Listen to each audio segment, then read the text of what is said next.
Nithya Mariyappan audio நாவல்கள் channel உங்களை அன்புடன் வரவேற்கின்றது. மனதுக்கு இதம் தரும் இனிய நாவல்களை நித்தமும் கேட்டு மகிழுங்கள். உங்களது ரசனைக்கு விருந்தளிக்கும் நாவல்களை தொடர்ந்து கேட்க சேனலை சப்ஸ்கிரைப் பண்ணுங்க, லைக், ஷேர் மற்றும் கமெண்ட் பண்ணுங்க. தொடர்ந்து இணைந்திருங்கள் நித்யா மாரியப்பன் ஆடியோ நாவல்கள் சேனலுடன். நான் உங்கள் ஆர்ஜி மீனாட்சி. நாம் இப்பொழுது கேட்க போவது அருணோதயம் பதிப்பகம் மூலம் புத்தகமாக வெளிவந்த நாவலான மாயமித்ரா. எந்த சூழ்நிலையிலும் தான் கொண்ட கொள்கையிலிருந்து வலுவாத பிடிவாதக்காரனான அசோகமித்ரனின் வாழ்க்கை அவனது அத்தை மகள் ஜோகியின் வருகையால் அவனுக்கு எத்தகைய அதிர்ச்சிகளை பரிசீலிக்கப் போகின்றது என்பதனை தெரிந்து கொள்ள என்னுடன் இணைந்திருங்கள். அத்தியாயம் 1. மா, மழை ஏமா பெய்யுது? சின்ன வயசுல நான் எங்க அம்மா கிட்ட கேட்குற கேள்வி இது. அது சயின்டிஃபிக் ரீசன்லாம் எனக்கு புரியுற வயசு இல்லைங்கிறதுனால அம்மாவும் எனக்கு ஏற்ற மாதிரி ஒரு கதை சொல்லுவாங்க.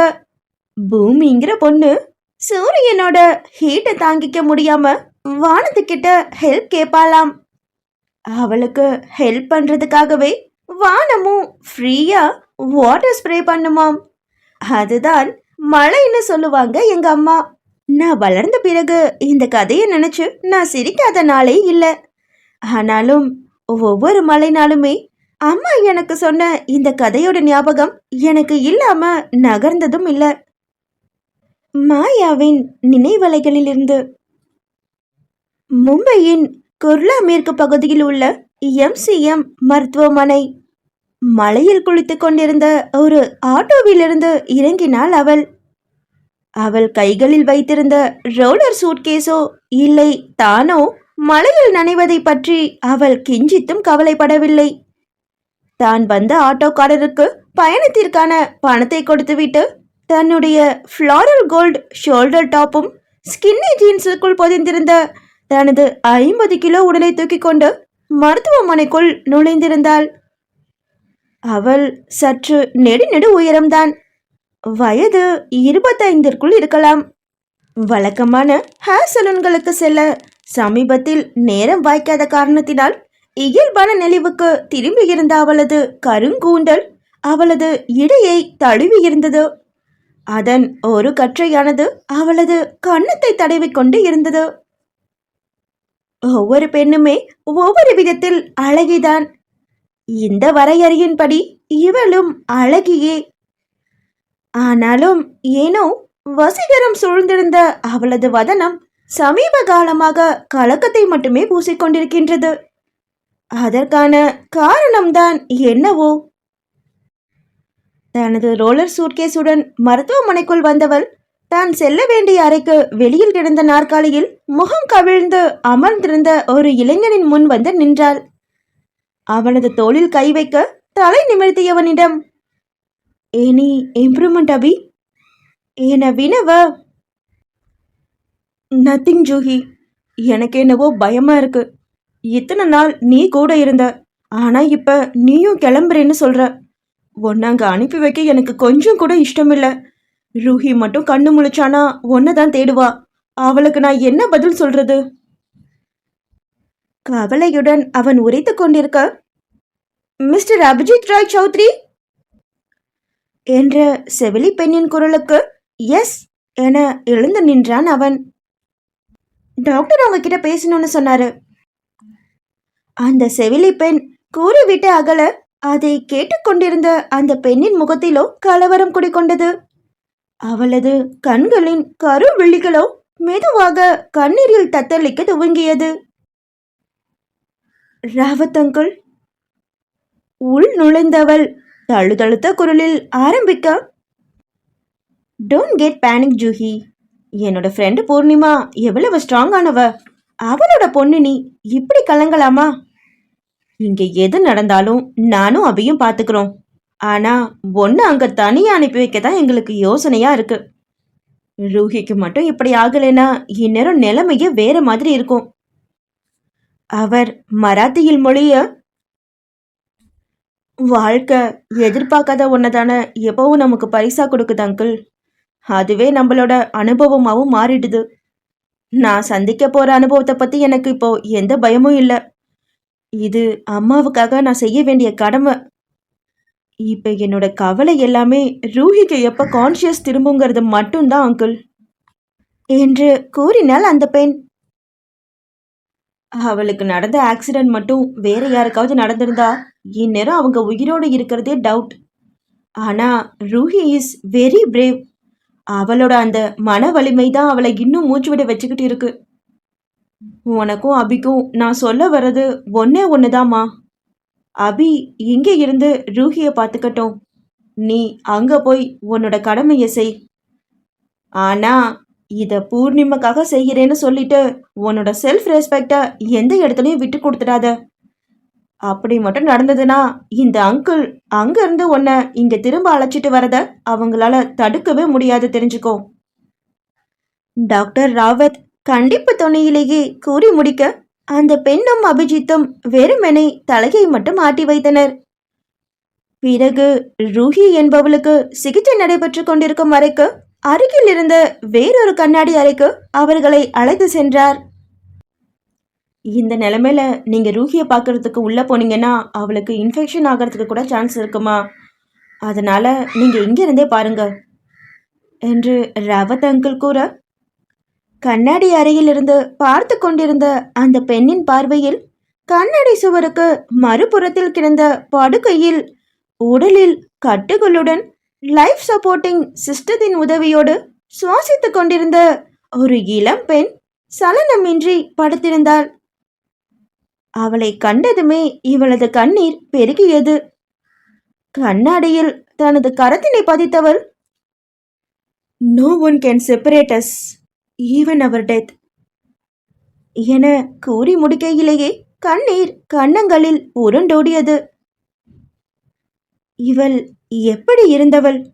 சில நொடிகள் கூட ஓரிடத்தில் அமராதவளை விதி இப்படி நாட்கணக்கில் மருத்துவமனையில் நினைவிழந்து படுக்க வைத்து விட்டதே. இவளது இதே எண்ணம்தான் அபிஜித்திற்கும். அபி, நம்ம மேரேஜ் பெங்காலி வழக்கப்படிதான் நடக்கணும். நம் ஹனிமூனுக்கு வேற எங்கேயும் போக வேண்டாம். அவனோட இந்த கையை பிடிச்சுக்கிட்டு ஹவுரா பிரிட்ஜ் ரசிக்கிற அந்த ஒரு மொமெண்ட் மட்டும் எனக்கு போதும் அன்று ஆசையாக கூறியவள் இன்று அசைவே இல்லாது அவனை பரிதவிப்புக்குள் ஆழ்த்திவிட்டாள். இருவரும் தங்களது கண்ணீரை துடைத்துக் கொள்ள ஜூஹியின் மொபைல் இசைத்தது. அழைப்பை ஏற்றவள், "நான் கிளம்பிட்டேன், ஏர்போர்ட்டுக்கு வந்துடுவேன், யூ டோன்ட் வரி" என்று கூறியவள் ராவத்திடமும் அபிஜித்திடமும் விடை பெற்றாள். "நான் வர வரைக்கும் ரூஹிய பத்திரமா பார்த்துக்கோங்க. அவளோட ஹெல்த் கண்டிஷன் எப்படி இருக்குன்னு டெய்லி எனக்கு அப்டேட் கொடுத்துருங்க. அவ சரியாகிற வரைக்குமே முள் மேலே நிற்கிற மாதிரி தான் அங்கே என்னோட நிலைமையும் இருக்கும்" என கூறியவளிடம், "ரூஹிய நாங்கள் பார்த்துக்கிறோம்மா, நீ அங்கே கவனமாக இரு. உன்னோட பாதுகாப்புக்கு அங்கே உத்தரவாதம் இருக்குதா இல்லையானே தெரியாதப்ப நீ இந்த அளவுக்கு பிடிவாதம் பிடிக்கிறதுக்காக மட்டும்தான் உன்னை அங்கே அனுப்பி வைக்கிறோம். பி கேர்ஃபுல்டா." ராவத் கூறிய யாவற்றையும் மனதில் ஏற்றிக்கொண்டு அங்கிருந்து அவள் கிளம்ப, "நான் உன்னை சென்ட் ஆஃப் பண்ண வரட்டுமா ஜூஹி?" என கேட்டபடியே அவளுடன் நடந்தான் Abhijit. "No Abhi, I can go alone. இனிமே நான் அங்கே தனியாக தானே எல்லாத்தையும் சமாளிச்சாகணும். அதோட ஃபர்ஸ்ட் ஸ்டெப்பாக நான் தனியாகவே ஏர்போர்ட்டுக்கு போய்க்கிறேன். யூ டேக் கேர்" என்றபடி அங்கிருந்து கிளம்பியவள் முன்னரே ஓலா கேபிற்கு அழைத்திருந்த காரணத்தினால் சரியான நேரத்தில் அது அவளை ஏற்றிக்கொண்டு சத்ரபதி சிவாஜி சர்வதேச விமான நிலையம் நோக்கி சென்றது அந்த கேப் கண்ணை விட்டு மறையும் வரை மருத்துவமனை வாயிலேயே நின்று அதை பார்த்து கொண்டிருந்தான் அபிஜித் ராய் சௌத்ரி. அவனது மனதிலோ மெல்லிய அலைக்கழிப்பு அந்த கணத்தில் இருந்தே ஆரம்பித்து விட்டது. இங்கு கேபில் ஏறியவளோ விமான நிலையத்தில் இறங்கியதும் தன்னை அழைத்தவரது செல்பேசியை தொடர்பு கொண்டாள். "நான் ஏர்போர்ட்டுக்கு வந்துட்டேன்." வெகு நாட்களுக்கு பிறகு தாய்மொழி தமிழில் பேசும் வாய்ப்பு கிடைத்திருக்கிறது அவளுக்கு. அவள் உரைத்த அடுத்த சில நிமிடங்களில் அங்கே வந்து நின்றார் ஒரு நடுத்தர வயது நபர். காதோர நரையும் மூக்கு கண்ணாடியும் கூட அவருக்கு கம்பீரத்தையே கொடுத்திருந்தது. ரோலர் சூட்கேஸும் கையுமாக நின்றவளை புன்னகை ததும்பும் வதனத்துடன் ஏறிட்டார் அவர். அவர்தான் மதிவாணன். மகிமா, உன் ஃப்ரெண்டுக்கு கான்ஷியஸ் வந்துடுச்சா? மதிவாணன் வினவவும் இல்லை என தலையாட்டி மறுத்தாள் அவள். சட்டென அவளது கண்கள் கலங்குவதை கண்டவர், இதுக்கெல்லாம் கண் கலங்கலாமா மகிமா? நீ பூர்ணியோட பொண்ணு. எந்த சிச்சுவேஷனையும் உங்க அம்மா அசால்ட்டா சமாளிப்பாடா. உன்னோட ஃப்ரெண்டுக்கு ஒன்றும் ஆகாது, நீ கவலைப்படாத என ஆறுதல் கூற, ஓகே மதி அங்கிள், ஃப்ளைட்டுக்கு டைம் ஆகுதுல, வாங்க கிளம்புவோம் என மூக்கை உறிஞ்சியபடியே சொல்லிக்கொண்டு விமான நிலையத்துக்குள் புகுந்தாள். அதன் பின்னர் வழக்கமான விமான நிலைய வழிமுறைகளுக்கு பிறகு அவளுக்கான இருக்கையில் சரிந்தவள், எப்ப நம்ம ரீச் ஆவோம் மதி அங்கிள் என வினவ, 12 மணிக்கு பெங்களூருக்கு போயிடுவோம் மகிமா. அங்க இருந்து 1 மணி நேரம் டிராவல்ல கோவை வந்துடும் என்றவர் கூடுதல் தகவலாக, நீ இதுவரைக்கும் தமிழ்நாட்டுக்கு வந்ததில்லைன்னு கேள்விப்பட்டேன். உனக்கு தமிழ் பேச தெரிகிற அளவுக்கு எழுத படிக்க தெரியுமாமா என வினவ, நல்லா படிக்க தெரியும் அங்கிள், ஓரளவுக்கு எழுதவும் தெரியும். ஏன்னா அம்மா அந்த விஷயத்துல ரொம்ப ஸ்ட்ரிக்ட். தாய்மொழியை மறந்தா தாயை மறக்கிறதுக்கு சமம் ஜூஹின்னு அடிக்கடி சொல்லுவாங்க. அவள் கூற மதிவாணன் புருவம் சுருக்கியவராக, ஜூஹி என கேட்க, அது அம்மா எனக்கு வச்ச செல்ல பேர் அங்கிள். ஸ்கூல், காலேஜ், ஒர்க்கிங் பிளேஸில் மட்டும்தான் என்னை மகிமான்னு கூப்பிடுவாங்க என்று தனது பெயர் காரணத்தை விளக்கினாள் மகிமா. இவள்தான் நமது கதையின் நாயகி. அவளது இந்த விளக்கத்தை கேட்டுக்கொண்ட மதிவாணன், அங்க எல்லாரும் மகிமா எப்ப வருவான்னு தான் காத்திருக்காங்க. அதுலயும் உன்னோட தாத்தா பாட்டிக்கு நீ வர்றன்னு தெரிஞ்சதும் 20 வயசு குறைஞ்சிடுச்சுன்னா பாத்துக்கடா. கேலியாய் பேசி அவளது மனநிலையை மாற்ற முயன்றார் மதிவாணன். ஆனால் ஜூஹி என்ற மகிமாவோ தன்னை தனியே விட்டுவிட்டு மறைந்த அன்னை பூர்ணிமாவையும் இப்பொழுது மருத்துவமனையில் சிகிச்சை பெற்று வரும் ரூஹியையும் எண்ணியபடியே கண் மூடி அமர்ந்து கொண்டாள். அவளது கோவையை நோக்கிய இந்த பயணம் அவளது வாழ்வில் ஏற்படுத்தவிருக்கும் மாற்றங்களை அறியாமல் தான் எண்ணியது ஈடேறும் என்ற நம்பிக்கையுடன் இருந்தவளை சுமந்து கொண்டு மேகக்கூட்டத்துக்கிடையே பறந்தது அந்த வான ஊர்தி. பல்லடத்தில் உள்ள PRK மில். வெள்ளை கிரானைட்டில் PRK மில் என்ற சிகப்பு எழுத்துக்களுக்கு கீழே நீல வண்ணத்தில் PRK குரூப்ஸ் என்ற குழுமத்தின் பெயரோடு ஸ்பின்னிங், சைசிங், வாஃபிங் என்ற மூவகை பணிகளும் நடைபெறும் மில்லில் ஊழியர்கள் பரபரப்புடன் இயங்கிக் கொண்டிருந்தனர். பஞ்சை நூற்கும் ஸ்பின்னிங் பகுதி, நூலினை நெய்வதற்கு தயார்படுத்தும் வாஃபிங் பகுதி, அந்நூலினை துணியாக நெய்யும் பகுதி, பின்னர் அத்துணியை சரியான அளவுகளில் தலையணை உரைகளாகவும் ஹோட்டல்களில் உபயோகிக்கும் மெத்தை விரிப்புகளாகவும் வெட்டி தைத்து விற்பனைக்கு தயார் செய்யும் பகுதி என ஒவ்வொன்றும் தனித்தனியே இயங்கி வந்தது. பறந்து விரிந்த அந்த வளாகத்தில் அமைந்திருந்த வெண்ணிற பூச்சு கொண்ட கட்டிடங்களுக்கு நடுவே வரிசை கிரகமாக தென்னை மரங்களும் நெட்டிலிங்க மரங்களும் பசுமையை பரப்பிக் கொண்டு இருந்தன. மில்லின் நுழைவு வாயிலை அடுத்திருந்த புல்வெளியில் அந்த வளாகத்தின் பல்வேறு பிரிவுகளுக்கு செல்வதற்கு உதவியாக மில்லின் வரைபடமும் மில்லின் விதிமுறைகள் மற்றும் எந்தெந்த பகுதிகளுக்கு எந்தெந்த திசையில் செல்ல வேண்டும் என்ற வழிகாட்டியும் நிறுத்தி வைக்கப்பட்டிருந்தன. மில்லில் பணியாற்றும் ஊழியர்களுக்கு அங்கேயே மெஸ் வசதி உண்டு. பெண் ஊழியர்களுக்கு விடுதி வசதி முதற்கொண்டு அனைத்து வகையான ஏற்பாடுகளும் செய்யப்பட்டிருந்தது. கிட்டத்தட்ட 3 தலைமுறைகளை தாண்டி டெக்ஸ்டைல் இண்டஸ்ட்ரியின் ஏற்ற இறக்கங்களை சமாளித்து வளர்ந்து நிற்கும் அந்த மில்லின் கார்ப்பரேட் அலுவலகம் அமைந்திருந்த பகுதியில் உள்ள கான்ஃபரன்ஸ் ஹாலானது அதன் உயர் அதிகாரிகளால் நிரம்பி இருந்தது. அரை வட்ட வடிவ மேஜை இருக்கைகளில் நடுநாயகமாக அமர்ந்திருந்து தன் முன்னே வைக்கப்பட்டிருந்த சிறு மைக்கில் பேசிக்கொண்டிருந்தான் ஒரு ஆடவன். ஆல்ரெடி நம்மளோட காட்டன் யார்ன்ஸ் அண்ட் பாலியஸ்டர் யார்ன்ஸ்க்கு மார்க்கெட்ல நல்லாவே டிமாண்ட் இருக்கு. இது போதும்னு திருப்தி பட்டுக்கிட்டு இந்த எல்லைக்குள்ளவே இருந்தோம்னா நம்மளால இந்த ஃபாஸ்ட் டெவலப்பிங் பிசினஸ் என்விரான்மெண்ட்ல சஸ்டெயின் பண்ணவே முடியாது. ஸோ நம்ம வளர்ச்சியோட அடுத்த கட்டமா நான் யோசிச்சிருக்கிறது தான் பேம்பு யான். மூங்கில் ஃபைபர்ல இருந்து எடுக்கப்படுற இந்த யானை வச்சு தயாரிக்கிற துணிகள் பருத்தியை விட 3 times பெட்டரா ஈரத்தை உறிஞ்சுது. நார்மலாவே மூங்கில் ஃபைபருக்கு பாக்டீரியாவை எதிர்க்கிற சக்தி இருக்கிறதா ரீசெண்டா வந்த ரிசர்ச் கூட சொல்லுது. ஸோ அதுல இருந்து ப்ரொடியூஸ் பண்ற யானும் சரி கிளாத்தும் சரி உடம்புக்கு எந்த அலர்ஜியுமே உண்டாக்காது. இவ்வளவு பெனிஃபிட் இருக்கிறதுனால வரப்போற ஃபினான்ஷியல் இயர்ல இருந்து பேம்பு யானும் நம்ம மில்லோட உற்பத்தியில பங்கு வகிக்கும். தனக்கே உரித்தான கம்பீரமான குரலில் அவன் பேசி முடிக்க அங்கே அதன் மீதான கலந்துரையாடல் ஆரம்பித்தது.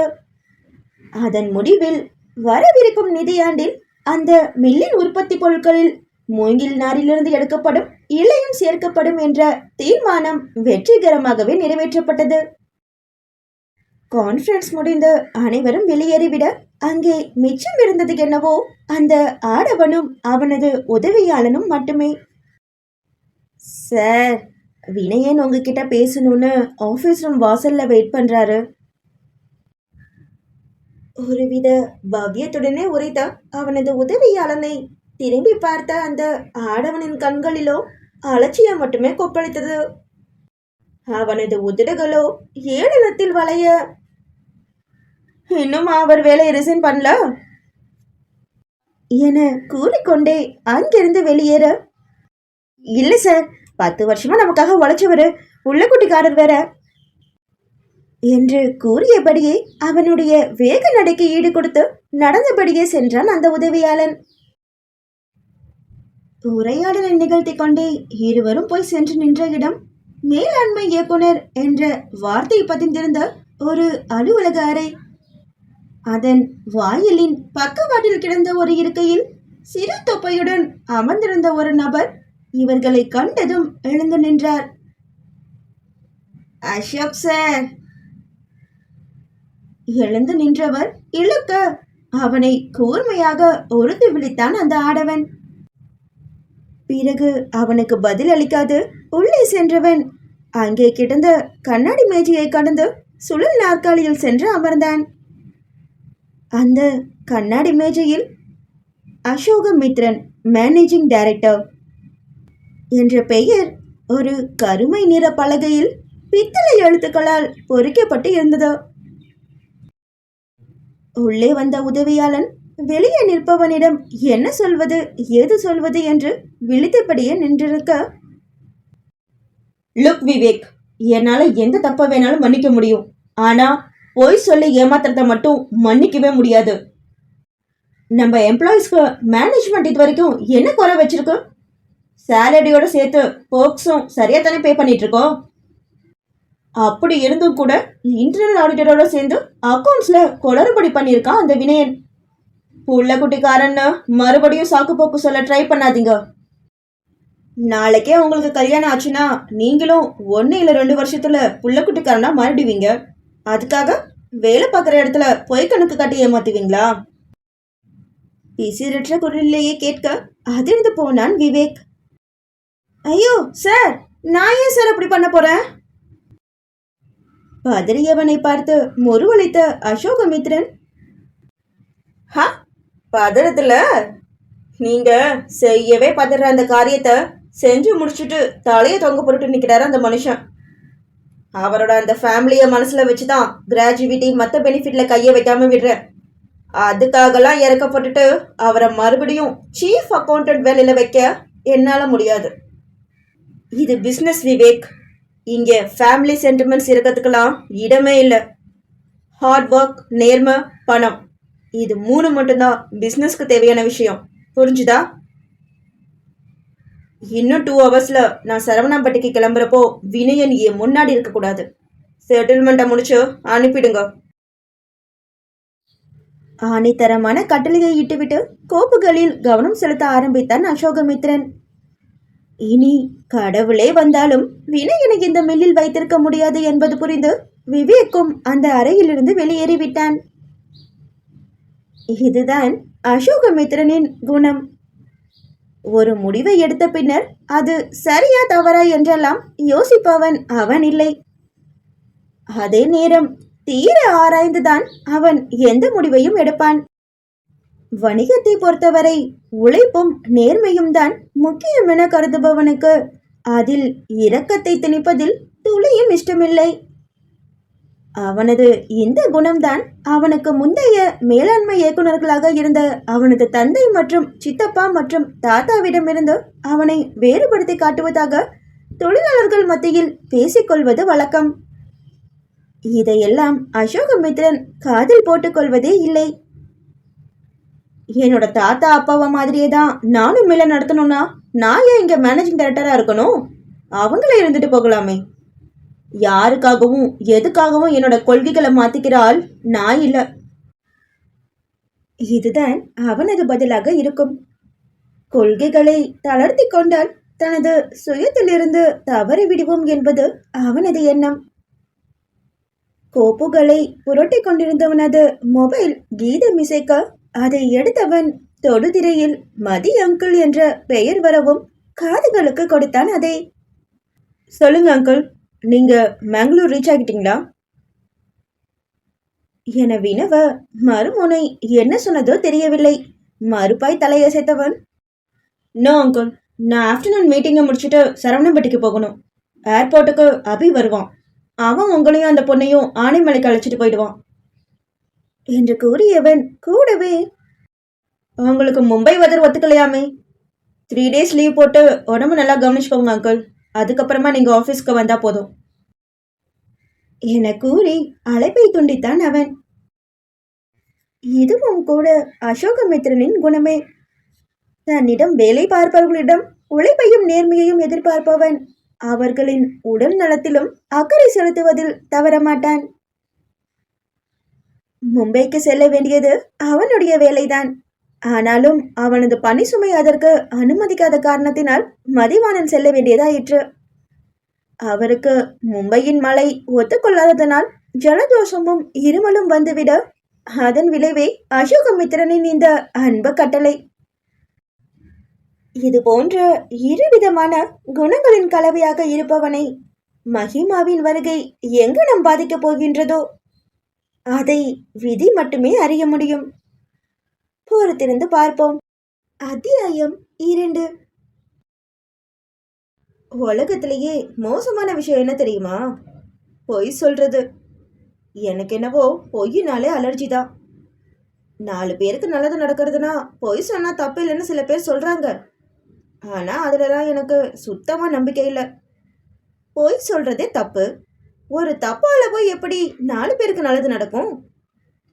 இது எல்லாம் பொய் சொல்றவங்க தன்னைத்தானே சமாதானப்படுத்திக்கிறதுக்காக சொல்லிக்கிற சாக்கு போக்கு மட்டும்தான். இதுதான் என்னோட ஒப்பீனியன். மித்ரனின் எண்ண துளிகள். கோயம்புத்தூர் சர்வதேச விமான நிலையம். கோயம்புத்தூர்ல எப்பவும் வெதர் நல்லா இருக்கும்டா. ஆனமலையில இதை விட சூப்பரா இருக்கும். நீதான் அங்க வரப்போறியே, உனக்கே தெரிய போது பாரு பெருமிதத்துடன் கூறிய மதிவாணனை பார்த்து புன்னகைத்த மகிமா, நீங்களும் என் கூட இருப்பீங்களா அங்கிள் என வினவ, நான் 3 நாள் அங்க தங்கி ரெஸ்ட் எடுத்துட்டு தான் ஆபீஸ் வரணும்னு அசோக் தம்பியை சொல்லிட்டாருமா என பதிலளித்தார் அவர். மகிமாவோ அசோக் என்ற பெயரில் புருவம் சுருக்கினாள். இத்துடன் 1000 முறையாவது இந்த பெயர் மதிவாணனின் பேச்சில் இடம்பெற்றிருக்கும். 1000 தாண்டி கூட சொல்லியிருப்பாரு, நீ டயர்ட்னஸ்ல கவனிக்காம விட்டுருப்ப ஜூஹி என்று கூறியது அவளது மனசாட்சி. அசோகமித்ரன் தான் பூர்ணிமாவின் மூத்த தமையனின் புதல்வன் என்றும் அவனுக்கு அனுஷியா என்ற மூத்த சகோதரி இருப்பதாகவும் கூறியிருந்தார் மதிவாணன். ரங்கநாதன் சாரும் விஸ்வநாதன் சாரும் அவ்வளோ ஒத்துமையா இருப்பாங்கம்மா. அதே மாதிரி தான் இப்போ அசோக் தம்பியும் அபி தம்பியும்.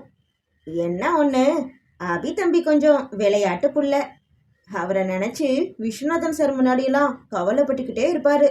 ஆனால் பாரு, இப்ப 2 வருஷமா நம்ம எஜுகேஷனல் இன்ஸ்டிடியூஷன் எல்லாத்தையும் அபி தம்பி தான் பொறுப்பா எடுத்து மேனேஜ் பண்ணிக்கிட்டு இருக்காரு.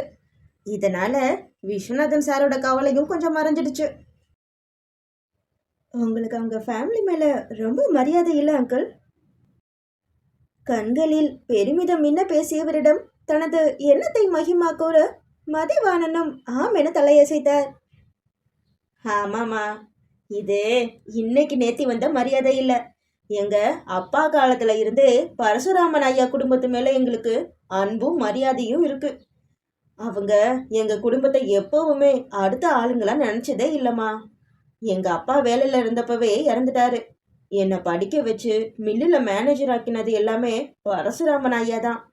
அவருக்கு அப்புறமா பிஆர்கே குரூப்பை ரங்கநாதன் சாரும் விஸ்வநாதன் சாரும் தான் நிர்வகிக்க ஆரம்பிச்சாங்க. அவங்களும் கூட என்ன ஒரு சகோதரனா தான் நடிச்சு நடத்துவாங்க. அதே மாதிரி தான் இப்போ அவங்க பசங்களும் என முழு நீள விளக்கத்தை அளித்து இருவரும் உரையாடலில் மூழ்கி இருக்க அந்த நேரத்தில் ஒரு ஆடவன் அங்கு வந்து சேர்ந்தான். சாரி மதி அங்கிள், கொஞ்சம் லேட் ஆயிடுச்சு. அந்த ஆடவன் கூற மகிமாவோ கொஞ்சமாவா 2 hours லேட் என முணுமுணுக்க அது அவன் செவிகளில் விழுந்திருக்க வேண்டும். அவளை நோக்கி புன்னகையை சிந்தியவன், you must be Mahima right? Actually Mathi uncle மட்டும் ரிட்டர்ன் ஆகுறாருனா அப்படியே ஓடி வந்திருப்பேன். ஆனா அங்கிள் கூடவே இப்படி ஒரு பியூட்டியையும் அழைச்சிட்டு வராரே. அந்த பியூட்டி வேற என்னோட முறை பொண்ணு. ஃபர்ஸ்ட் டைம் பார்க்குறப்பவே என்னோட முகம் அவன் மனசுல பச்சைக்குன்னு பதிய வேண்டாமா? அதனால தான் கொஞ்சம் டைம் எடுத்து என்னைய குரூப் பண்ணிட்டு வந்திருக்கேன். பார்க்கறதுக்கு சுமாராவாச்சும் இருக்கேனா என்றவன் ஷாருக் கானின் போஸில் கைகளை விரித்து கேட்க மெய்யாகவே மஹிமாவின் இதழ்கள் சிரிப்பில் விரிந்தது. மதிவாணனோ சத்தமாகவே நகைத்தார். நான் சொன்னேலம்மா தம்பி விளையாட்டு புள்ளன்னு.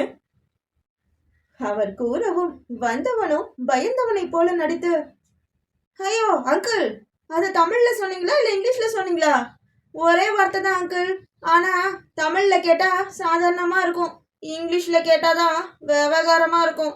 அன்பார்ச்சுனேட்லி மை முறப்பொண்ணுக்கு வேற தமிழ் அவ்வளவா பரிச்சயம் இல்லைன்னு கேள்விப்பட்டேனே என மூச்சு விடாமல் பேசியவனிடம் மஹிமா, விளையாட்டு பிள்ளைக்கும் பிளே பாய்க்கும் வித்தியாசம் தெரியாத அளவுக்கு என் தமிழ் அறிவு ஒன்றும் அவ்வளோ மோசம் இல்லை. ஸோ நீங்கள் தேவையில்லாமல் டென்ஷன் ஆகாதீங்க மிஸ்டர். பெயர் தெரியாது அவள் இல்லுக்கு. ஐம் அபிநேத்ரன். சுருக்கமாக எல்லோரும் அபின்னு கூப்பிடுவாங்க என கூறியவாறே அவளிடம் கரம் நீட்ட மஹிமாவும் அவனோடு கரம் குலுக்கி, and I'm Mahima, nice to meet you என தன்னை அறிமுகப்படுத்திக் கொள்ள புன்னகைத்தவனோ, ஓகே இப்போ கிளம்புனா சரியா இருக்கும், அங்க எல்லாரும் உங்களுக்காக தான் வெயிட்டிங் என்று கூறிக்கொண்டே மூவருமாய் சேர்ந்து விமான நிலையத்தை விட்டு வெளியேறினர். அபி என்ற அபிநேத்திரன் கொண்டு வந்திருந்த ஆடி Q7 கார் அவர்கள் மூவரையும் சுமந்து கொண்டு ஆனைமலையை நோக்கி தனது பயணத்தை கிளப்பியிருந்தது. ராஜநாராயண விலாசம் ஆனைமலை. ஆனைமலை என்பது பொள்ளாச்சிக்கு அண்மையிலுள்ள மேற்கு தொடர்ச்சி மலையின் அடிவாரத்தில் அமைந்திருக்கும் பேரூராட்சி எல்லைக்கு உட்பட்ட ஒரு கிராமம். அந்த கிராமத்தை சுற்றிலும் தென்னந்தோப்புகளும் மலர் தோட்டங்களும் தனது இயற்கை அழகை கொட்டி இருந்தது. அதன் நடுவில் வெள்ளை ராஜாவுக்கு சிகப்பு மணி மகுடம் வைத்தார் போன்ற பழமையும் புதுமையும் கலந்து கம்பீரமாகவே நின்றது ராஜநாராயண விலாசம். ஒரு காலத்தில் ராஜநாராயணனும் அவரது குடும்பத்தினரும் ஒரு சிறு வீட்டில் வசித்தனர். மில்லில் வருமானம் பெருகியதும் அதை சுற்றியிருந்த நிலத்தையும் விலைக்கு வாங்கி பண்ணை வீடாக கேரளா பாணி ஓடுகளுடன் மாற்றி கட்டினார் காலம் சென்ற ராஜநாராயணன். அவரது காலத்திற்கு பிறகு அந்த வீடு அவரது ஒரே மகனான பரசுராமனுக்கு சொந்தமானது. பரசுராமனோ மில்லோடு சேர்த்து இயந்திர உதிரி பாகங்கள் தயாரிக்கும் ஆலை ஒன்றையும் ஆரம்பித்தார். தொழிலை விரிவாக்கிய காரணத்தினால் தனது ஜாகையை கோயம்புத்தூருக்கே மாற்றிக்கொண்டார் அவர். விடுமுறை காலங்களில் தங்குவதற்காக மட்டுமே அந்த பண்ணை வீடு இப்பொழுது பயன்பாட்டில் உள்ளது.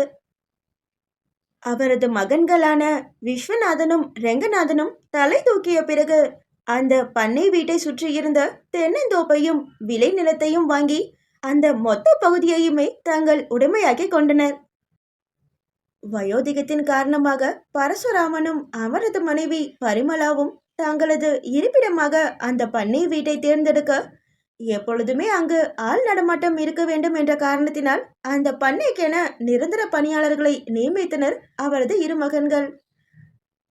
பிறகு அங்கு பணிபுரியும் பணியாளர்களின் குடியிருப்புகள் என அருகருகே கட்டடங்கள் கட்டப்பட அந்த பண்ணை வீடு ஒரு தனி ராஜாங்கமாகவே மாறிவிட்டது. இப்பொழுது ஆனைமலையில் உள்ள அந்த பண்ணை வீட்டில்தான் மதிய உணவு தடபுடலாக நடந்து கொண்டிருக்கின்றது. மொத்த குடும்பமும் அங்கே ஆஜராகி இருந்தனர். பரசுராமனும் அவரது மனைவி பரிமளாவும் அன்று மிகுந்த உற்சாகத்தில் மிதந்து கொண்டு இருந்தனர். காரணம், இத்தனை ஆண்டுகளாக ஒதுக்கி வைத்திருந்த அவர்களின் மகள் பூர்ணிமாவின் வாரிசு அங்கே வரப்போகிறாள் அல்லவா. பரசுராமன் பரிமளாவிற்கு ரெங்கநாதன், விஸ்வநாதன் இவர்களுடன் சேர்த்து பூர்ணிமா மற்றும் சந்திரிகா என்ற இரு பெண்களும் வாரிசுகள். காலத்தின் கட்டாயத்தினாலும் மூடமதியின் காரணமாகவும் பூர்ணிமாவை மட்டும் இத்தனை ஆண்டுகளாக ஒதுக்கி வைத்திருந்த பரசுராமனுக்கு மகளின் மரணம் மாபெரும் அதிர்ச்சி. அந்த அதிர்ச்சியை மட்டுப்படுத்தியது என்னவோ பூர்ணிமாவின் மகளான மகிமாவின் முகமே. மகளை ஒதுக்கி வைத்த பாவத்தை பேத்தியை தன்னுடன் வைத்தாவது போக்கிக் கொள்ள வேண்டுமென எண்ணினர் அந்த முதிய தம்பதியினர். இவர்களின் இந்த ஏற்பாடு குடும்பத்தில் முதலில் புயலை தான் உண்டாக்கியது. முதல் எதிர்ப்பே விஸ்வநாதனிடமிருந்துதான் வந்தது. அவ செஞ்ச காரியத்தால நம்ம சொந்தக்காரங்க மத்தியில தலை குனிஞ்சு நின்னத நீங்க வேணா மறந்துருக்கலாம்ப்பா, ஆனா நான் மறக்க மாட்டேன். அவளுக்கு பிறந்த பொண்ணு மட்டும் ஒழுங்காவா வளர்ந்துருப்பா? அம்மாவை மாதிரியா அவளும் பாசம் இல்லாதவளா, நன்றி கெட்டவளா, நேரம் கிடைச்சா ஓடுறவளா தான் இருப்பா. விஸ்வநாதனின் இந்த பேச்சுக்கு ஒத்து ஊதியது அவரது தங்கை சந்திரிகாவும் தான். அண்ணன் சொல்றதுல தப்பு இருக்கிற மாதிரி எனக்கு தெரியலப்பா. பூர்ணிமாவால என்னோட கல்யாணம் எத்தனை தடவை தடைப்பட்டுச்சு, அது உங்களுக்கு மறந்துருக்கலாம், ஆனா நான் மறக்க மாட்டேன்ப்பா. கொல்லப்புறம் வழியா போனவளோட பொண்ணை எங்க பசங்களுக்கு ஈக்குவலா நீங்க நினைக்கிறது எனக்கே ஒரு மாதிரி இருக்குப்பா. இந்த எதிர்ப்புகளுக்கு இடையே பரசுராமனுக்கு கிடைத்த ஒரே ஆறுதல் அவரது மூத்த மகன் ரெங்கநாதனின் ஆதரவான வார்த்தைகள்தான். பூர்ணிமாவை ஒதுக்கி வைத்த விவகாரத்தில் அந்த காலத்திலேயே அவருக்கு பிடித்தமில்லை. அதனால் தற்பொழுது பெற்றோரின் முடிவுக்கு மகிழ்ச்சியுடனே சம்மதித்தார் அவர். கூடவே அந்த வீட்டின் மூத்த மருமகளான மகாலட்சுமியும் இளைய மருமகளான ரேவதியும் தனது நாத்தனாரின் மகள் எப்படி இருப்பாள் என்ற ஆவலோடு அவளது வருகைக்காக காத்திருந்தனர். தாத்தா பாட்டியின் செல்ல பேத்தியான அனுஷியா அவளது கணவன் அஸ்வந்துடன் குழந்தை மதுரிமாவையும் அழைத்து கொண்டு அன்றைய தினம் வந்திருந்தாள். அங்கே வேண்டா வெறுப்பாக அமர்ந்திருந்தவர்கள் சிலர் மட்டுமே. விஸ்வநாதனும் சந்திரிகாவும் அதிருப்திகள் இருக்க, சந்திரிகாவின் கணவர் சர்வேஸ்வரனோ எங்கே தனது மகள் கனிஷ்காவை அந்த வீட்டு மருமகளாக்கும் எண்ணத்தில் புதிதாக வருபவள் மண்ணள்ளி போட்டு விடுவாளோ என்ற எரிச்சலுடனே அமர்ந்திருந்தார். கணவனும் மனைவியுமே இப்படி என்றால் அவர்களின் சீமந்த புத்திரி மட்டும் பரந்த மனதுடனாயிருப்பாள். அசோகமித்திரனை மணந்து PRK குழுமத்தின் மருமகளாக வருவதையே கௌரவமாக எண்ணுபவளுக்கு இதுவரையிலும் பார்த்திடாத மகிமாவின் மீது கண்மூடித்தனமான வெறுப்பு வந்துவிட்டது. எங்கே வருபவள் தாத்தா பாட்டியின் பாசத்தோடு சேர்த்து அசோகமித்திரனின் அன்பையும் ஜெயித்து விட்டால் தனது நிலை கவலைக்கிடமாகி விடுமோ என்ற பயம் அவளுக்கு. அவன் இல்லை என்றாலும் அபிநேத்திரனை மணக்கலாம்தான். ஆனாலும் அவனுக்கு நிலையான புத்தி இல்லை என்பது கனிஷ்காவின் எண்ணம். அதனால்தான் தான் இதுவரை பார்த்திராத தனது பெரியம்மா பெற்றெடுத்த மகளை அவள் முழுமையாகவே வெறுக்க துவங்கிவிட்டாள். இவள் இப்படி இருக்க இவளுடன் பிறந்த இளைய சகோதரனான ஆதேஷ் வரப்போகிறவளும் தனக்கு மூத்த சகோதரி முறை என்பதனால் அவளாவது தன்னிடம் சகோதர பாசத்தை பகிர்ந்து கொள்வாளா என்ற குறுகுறுப்புடனே வீட்டின் மூத்த பணியாளரான வள்ளியம்மா பரிமாறிய வெஜிடபிள் புலாவை ஒரு பிடி பிடித்து கொண்டிருந்தான்.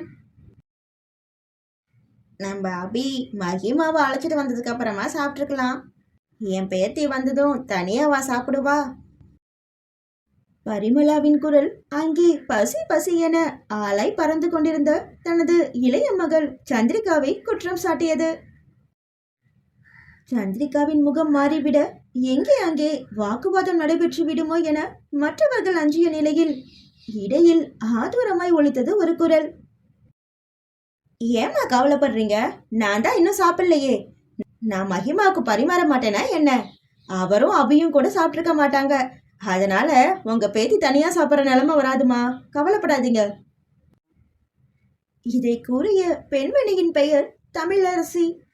அவர்தான் மதிவாணனின் மனைவி. அவர் கூறுவதை கேட்ட அந்த மூதாட்டியின் முகம் பொறித்தது. அவரது மூத்த மருமகள், நான் எப்படி பார்த்தா உன்னை அதட்டி உருட்டி சாப்பிட வச்சிருக்கணும்.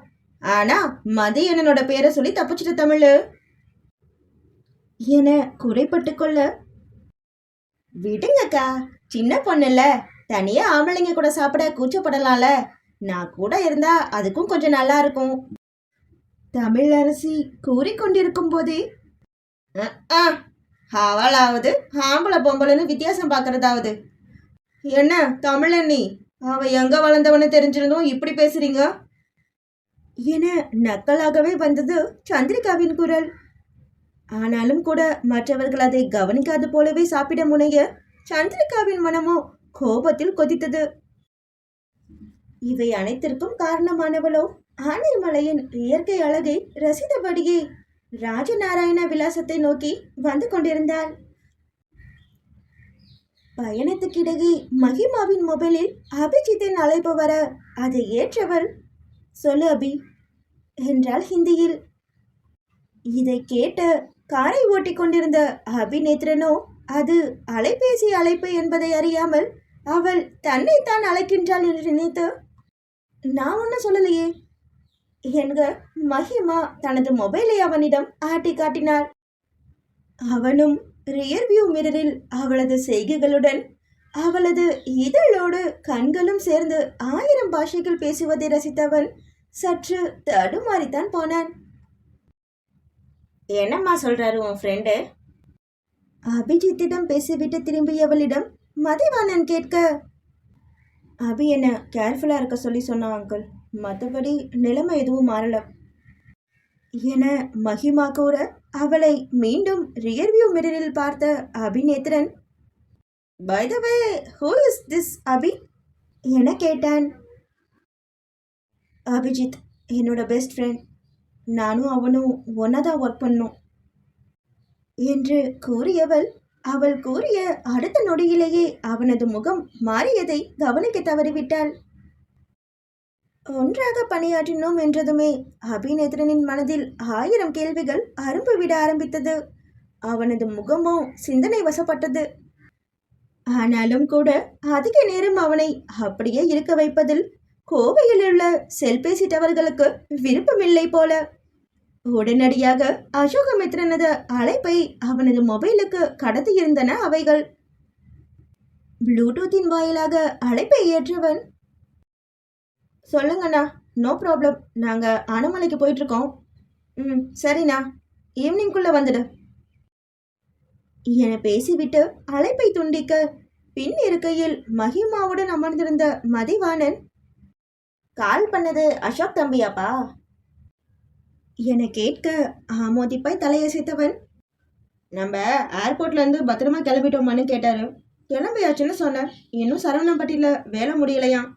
ஸோ ஆனமலைக்கு வர்றதுக்கு எப்படியும் ஈவினிங் ஆகிடும்னு சொல்லியிருக்காரு என கூறினான். சரி தம்பி, இது தெரிஞ்சது தானே. நம்ம அசோக் தம்பி வேலையில் இறங்கிட்டாருன்னா அதை முடிச்சுட்டு தானே அடுத்த வேலையவே கவனிப்பாரு என பெருமையுடனே கூறினார் மதிவாணன். மகிமாவோ இத்துடன் அவர் 1500வது முறையாக அசோக் என்ற பெயரை உச்சரிக்கிறார் என்று கணக்கில் எடுத்துக்கொண்டாள்.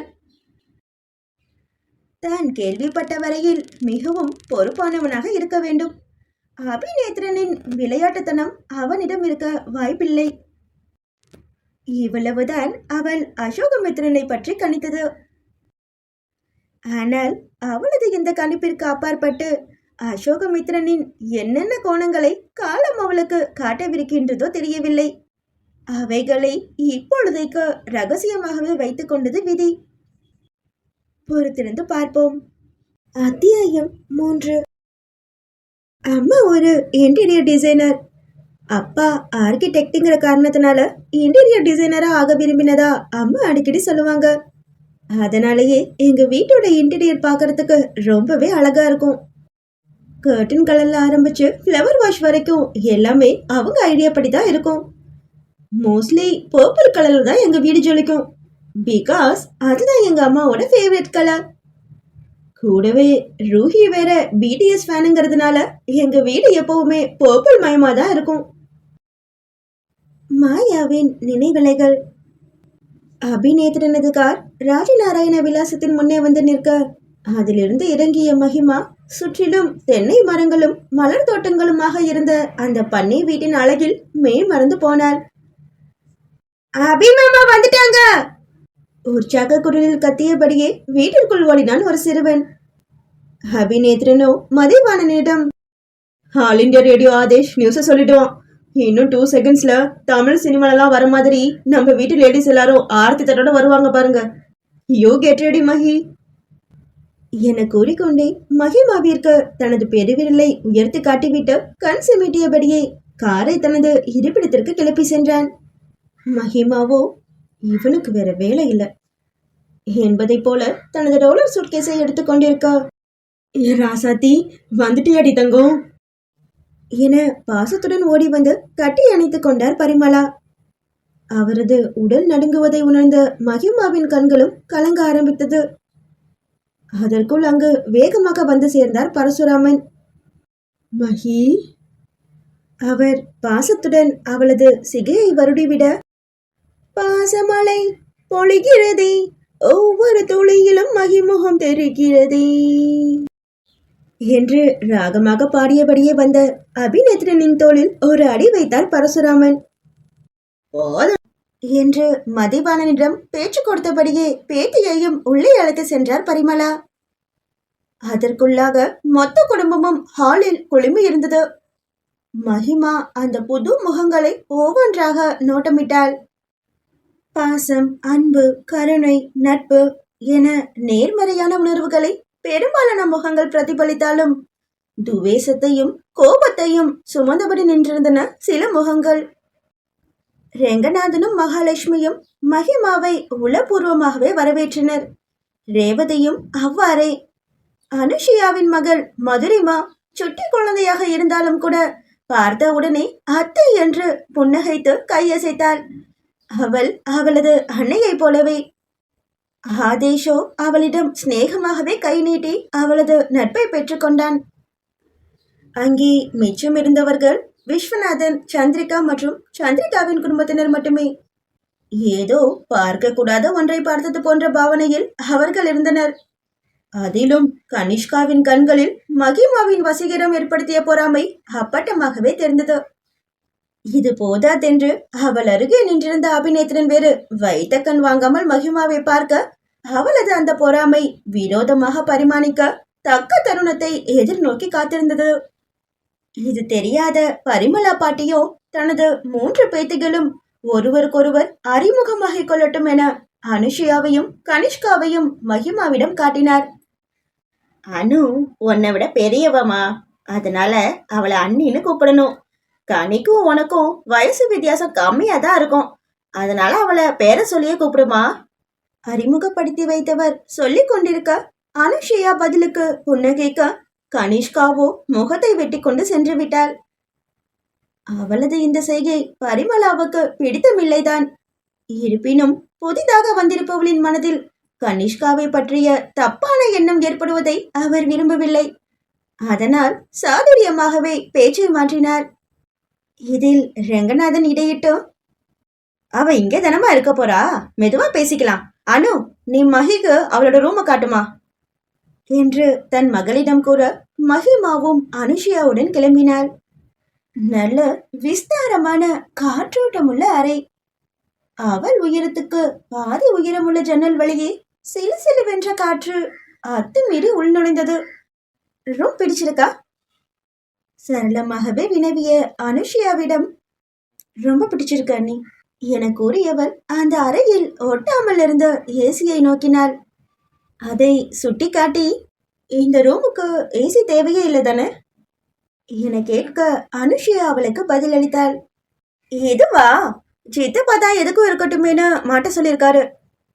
என்னடா, நம்ம கிட்ட முகம் கொடுத்து கூட பேசாத மனுஷன் இதையெல்லாம் செய்யறாருன்னு உனக்கு தோணுதா? அவர் அப்படித்தான், கொஞ்சம் ரஃப் அண்ட் டஃப் டைப். ஆனா அவர் ரொம்ப அன்பான மனுஷன் மகிமா. அவளது இந்த உரிமையான பேச்சு மகிமாவுக்கு பிடித்திருந்தது. கூடவே அவளுடன் ஒட்டி கொண்டிருக்கும் சுட்டி மஜிரிமாவை இன்னும் அதிகமாகவே பிடித்திருந்தது. நீங்க என்ன மகிமான கூப்பிடுறது ரொம்ப லென்த்தா தோணுதானி. Please call me Juhi. அம்மாவும் எனக்கு க்ளோஸ் ஆனவங்களும் என்னை அப்படிதான் கூப்பிடுவாங்க. மகிமா கூறியதை கேட்ட அனுஷியா புருவம் சுருக்கி, ஜூஹி என்க? ஜூஹினா ஜாஸ்மின் ஃப்ளவர்னு அர்த்தம். நான் சிரிக்கிறப்போ மல்லிப்பூ பூக்கிற மாதிரி அழகா இருக்கும்னு எங்க அம்மா சொல்லுவாங்க. அவள் சிரித்து கொண்டே கூற, 100% ட்ரூ என்று கூறிய அனுஷியாவிற்கு மகிமாவின் சிரிப்பு பார்ப்பதற்கு ஒரு அழகான மலர் மலர்ந்து காற்றில் ஆடுவது போன்ற உணர்வை தான் தோற்றுவித்தது. பூர்ணிமா அத்தையின் புகைப்படத்தை சிறு வயதில் பார்த்திருக்கின்றாள். ஆனால் ஏனோ மகிமாவின் முகஜாடை பூர்ணிமாவுடன் ஒத்து போகவில்லை. ஒருவேளை மாமாவின் முகஜாடையுடன் பிறந்திருப்பாள் போல. மனதில் எண்ணிக்கொண்ட அனுஷியா ஜூஹி என்று 2 முறை அழைத்து பார்த்துவிட்டு அதில் மகிமா திருப்தி ஆனந்தும் தான் அங்கிருந்து மகளுடன் கிளம்பினாள். நீ குளிச்சுட்டு சாப்பிடவா ஜூஹி? தமிழ் அத்தை, சித்தி, அம்மா 3 பேரும் உனக்காக சாப்பிடாம இருக்காங்க என்ற செய்தியையும் கூறிவிட்டு அவள் கிளம்ப மகிமா அரைக்கதவை மூடினாள். தான் ஆனைமலைக்கு வந்து சேர்ந்து விட்ட செய்தியினை அபிஜித்திடம் தெரிவிக்க அவனது எண்ணுக்கு அழைத்தாள் அவள். கூடவே ரூஹியின் உடல்நிலையில் ஏதேனும் முன்னேற்றம் இருக்கின்றதா என்ற தகவலையும் கேட்டு பெற வேண்டும் அல்லவா? அவளது அழைப்பை ஏற்ற அபிஜித் ரூஹியின் உடல்நிலையில் குறிப்பிடத்தக்க மாற்றம் எதுவும் இல்லை என்ற செய்தியை கூறிவிட்டு கூடவே ஆனைமலைவாசிகளிடம் அவளுக்கு எத்தகைய வரவேற்பு கிடைத்தது என்ற செய்தியையும் கேட்டு வைத்தான். பாட்டி and தாத்தா are awesome அபி. பெரிய மாமா and his family too. All people are warm hearted here. ஆனா சின்ன மாமா சித்தியோட ஃபேமிலிலாம் என்கிட்ட அவ்வளவா பேசல அபி. அவங்களுக்கு நான் இங்க வந்தது பிடிக்கல. Note this point. அவள் கூறியதை கேட்டவன், எவ்வளவு ஈஸியா சொல்ற? பிடிக்காதவங்க இருக்கிற இடத்துல எப்படி நீ தங்க போற? அங்க உனக்கு சப்போர்ட்டா யார் இருக்காங்க? ஆல்ரெடி ராவத் அங்கிள் உன்னோட சேஃப்டின்னு நினைச்சு எவ்வளவு கவலைப்படுறாருன்னு தெரியுமா? Don't worry about me. நீங்க ரூஹியை கேர்ஃபுல்லா பாத்துக்கோங்க. என்னை யாராலையும் ஒன்றும் பண்ண முடியாது அபி. Don't worry. என்னதான் அவள் பேசியது நம்பிக்கையை கொடுத்திருந்தாலும் கூட அபிஜித்தின் தயக்கம் மொபைல் அழைப்பு முடியும் வரை தொடர்ந்தது. எப்படியோ அவனை சமாதானம் செய்து குளிக்க சென்றவள் குளித்து விட்டு வந்து உடை மாற்றலாம் என்று சூட்கேஸை திறந்து ஆராய்ந்து வெண்ணிற பெப்ளம் டாப்பையும் நீல வண்ண பலோசோவையும் எடுத்து போட்டுக்கொண்டாள். தனது ஈர கூந்தலை பிறகு உலர்த்தி கொள்ளலாம் என்ற முடிவுடன் தனக்காக சாப்பிடாமல் காத்திருப்பவர்களை தேடி சென்றான் மகிமா. குளிச்சிட்டியா மகி? வாஞ்சையுடன் கேட்ட பரிமளாவிடம் ஆம் என தலையசைத்து உணவு மேஜை மீதிருந்த சாப்பாடு வகைகளை பார்த்து, ஆம்ஜி இவ்வளவு வெரைட்டிஸா என தனது வெளிகளை மலர்த்த, நீ வரேன்னு அத்தை தடபடலாம் சமைக்க சொல்லிருக்காங்க. வேற வழியே இல்ல. நீ சாப்பிட்டுதான் ஆகணும் மருமகளே. பரிமாறிக்கொண்டே கூறியவரிடம், இவ்வளவும் சாப்பிட்டேன்னு வைங்க, இங்க இருந்து கிளம்புறதுக்குள்ள நான் ஜாப்பனீஸ் சுமோ மாதிரி ஆயிடுவேன். பேசியபடியே சாப்பிட ஆரம்பித்தாள். அவள் கிளம்புவதை பற்றி பேசியதும் பரிமளாவின் முகம் சோகத்தை அப்பிக்கொண்டது. அதை கவனித்த உமா, இப்பதானே வந்திருக்க, அதுக்குள்ள கிளம்புறத பத்தி யோசிக்கணுமா? அக்கா, நீங்க இன்னும் கொஞ்சம் நெய் விடுங்க என்று மகாலட்சுமியிடம் கூற, அதான இன்னும் இங்க பார்க்க வேண்டியது எவ்வளவு இருக்கு. இன்னும் 2 வாரத்துல ஊர் திருவிழா வேற வருது. நீ இது வரைக்கும் அதெல்லாம் பார்த்திருக்க மாட்டேல?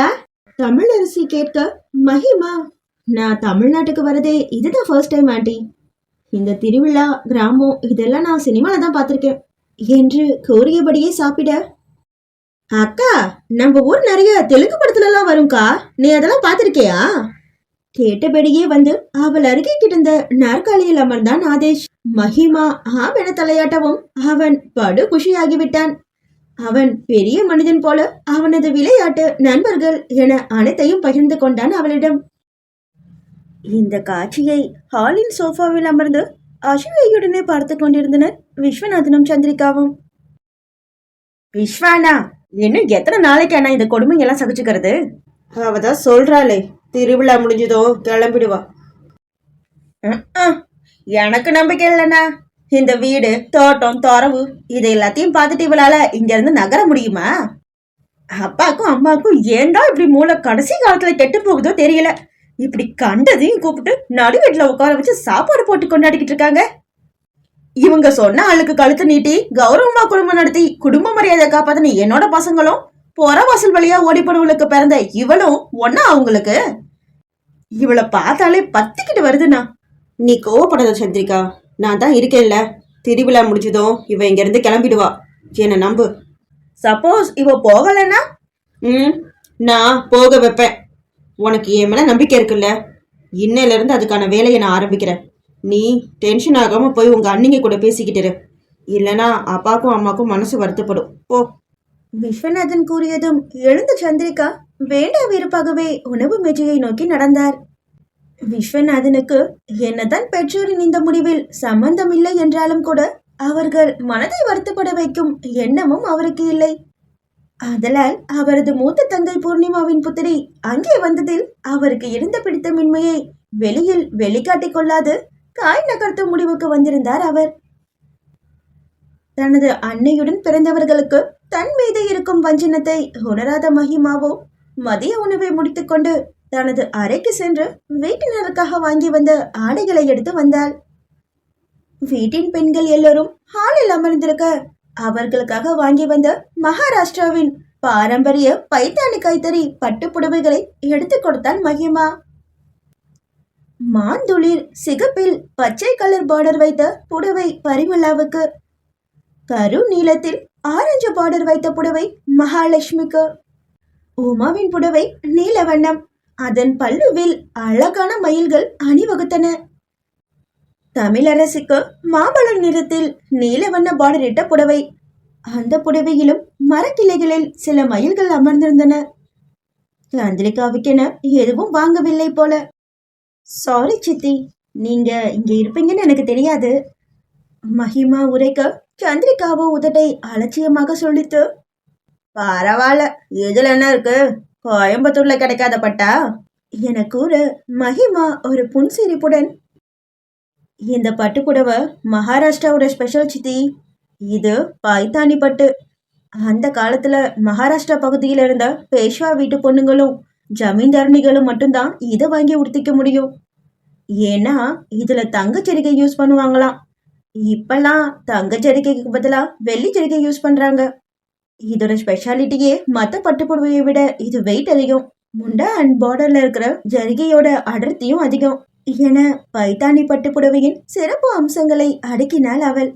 பரிமளா தனக்காக கொடுத்த புடவையை விரித்து தனது தோளின் மீது வைத்து காட்டி எப்படி இருக்கின்றது என்று கேட்க, அதை பார்த்து மற்ற பெண்கள் புகழ என அவர்களின் உற்சாக பேச்சினில் வீட்டின் சூழல் இனிமையாக மாறிவிட்டது.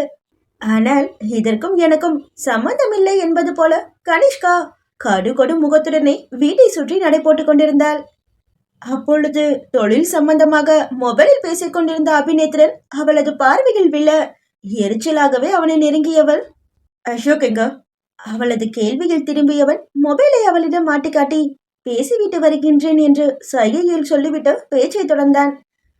அவன் பேசிவிட்டு வரும் வரை பொறுமையை இழுத்து பிடித்து கொண்டு நின்றவள் அவன் திரும்பியதும் மீண்டும் அதே கேள்வியை கேட்டாள்.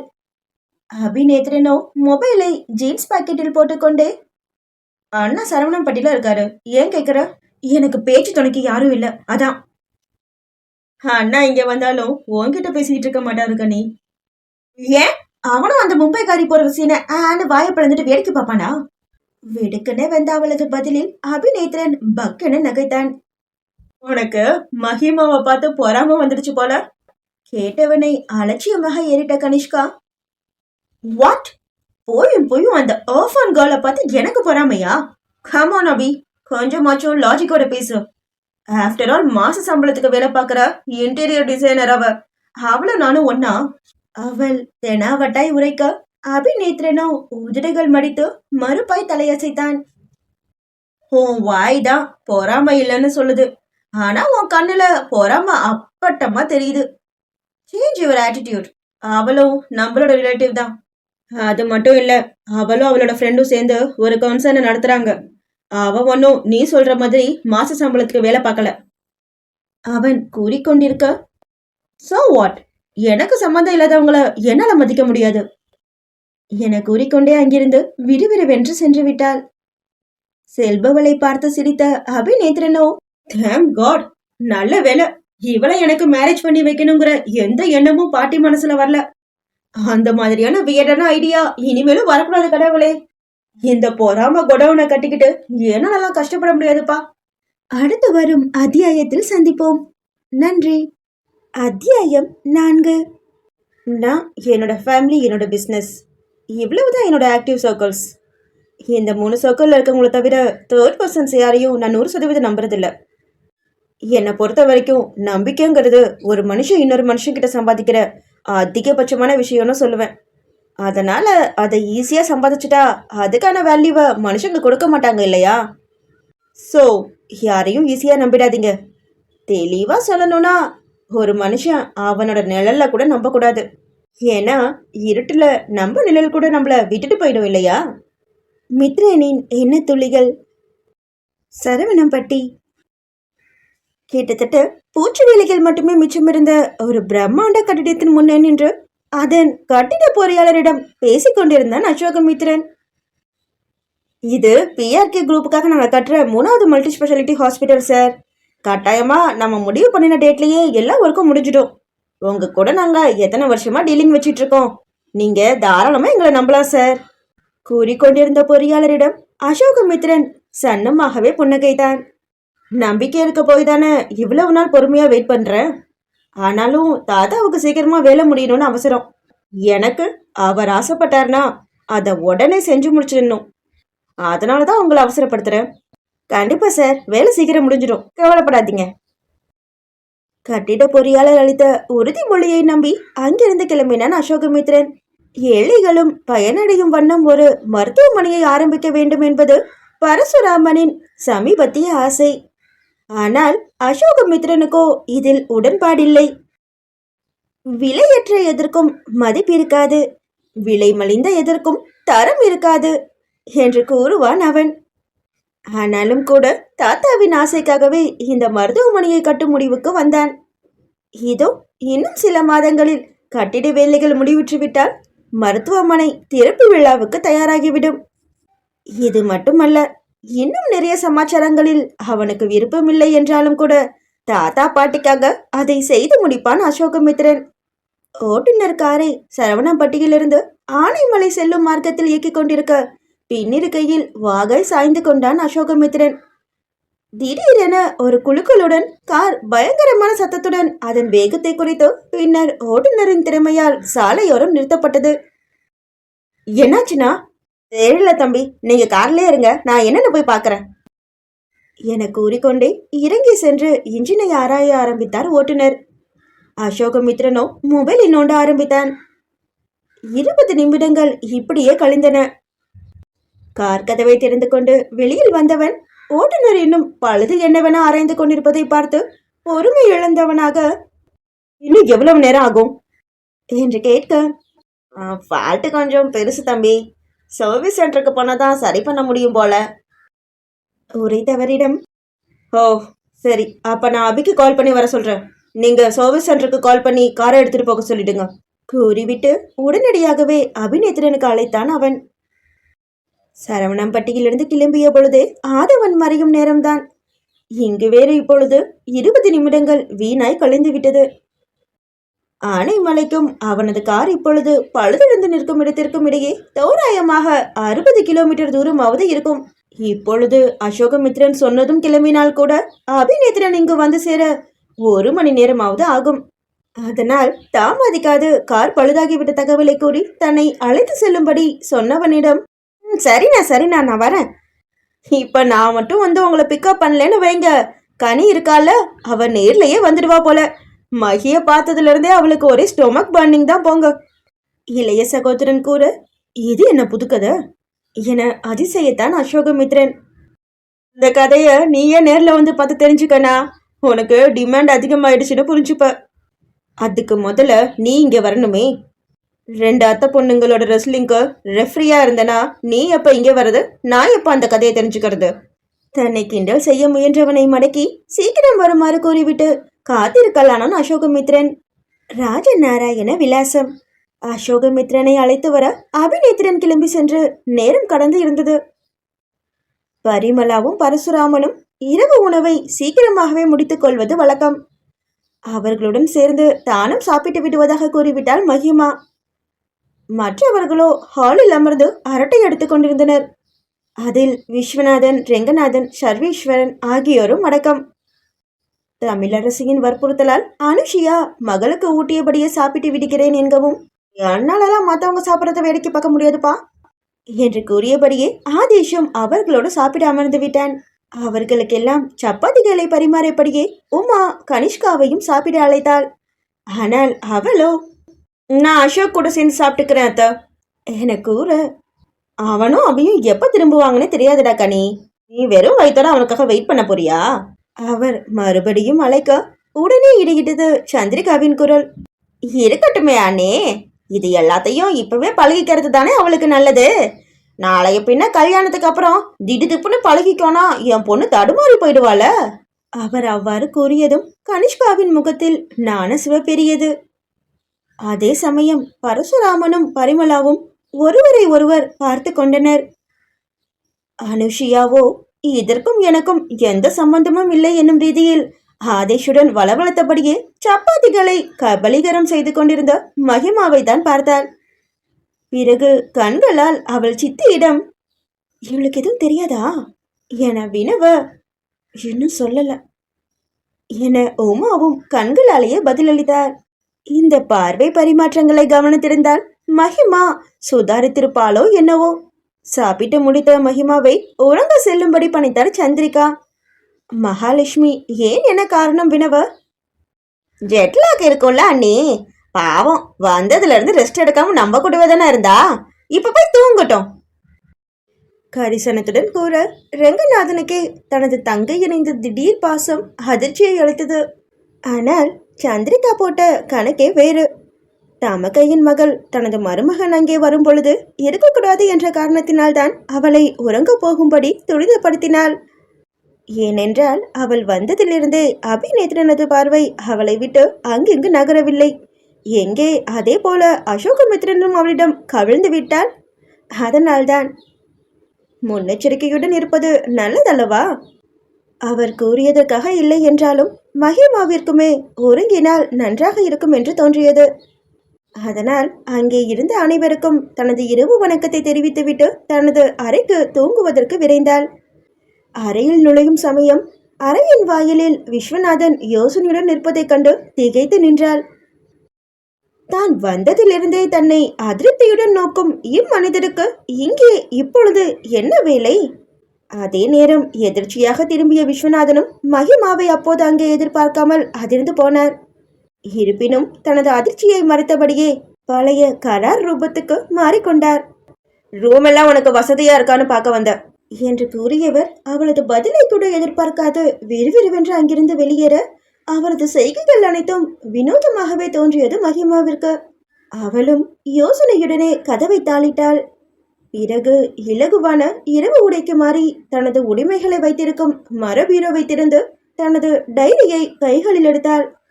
அன்றைய தினம் அவள் சந்தித்த நபர்களின் பெயர்களை வரிசை கிரகமாக எழுதியவள். ரகுநாதன் மற்றும் மகாலட்சுமியின் பெயருக்கு எதிரே பச்சை வண்ணத்தில் நட்சத்திரமிட்டாள்.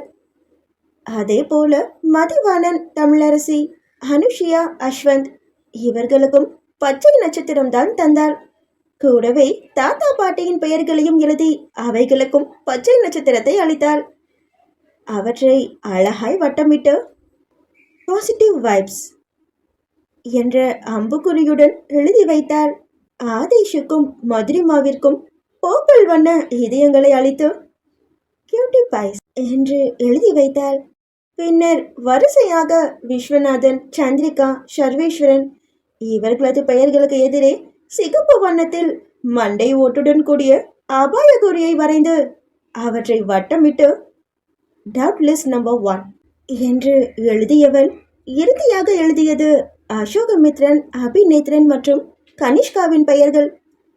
அவர்களது பெயர்களுக்கு மஞ்சள் வண்ணத்தில் முக்கோண வண்ண அபாய குறி கொடுத்து அதற்கு டவுட்லெஸ் நம்பர் 2 என்று பெயரிட்டு பொறுத்து வைத்துக் கொண்டாள்.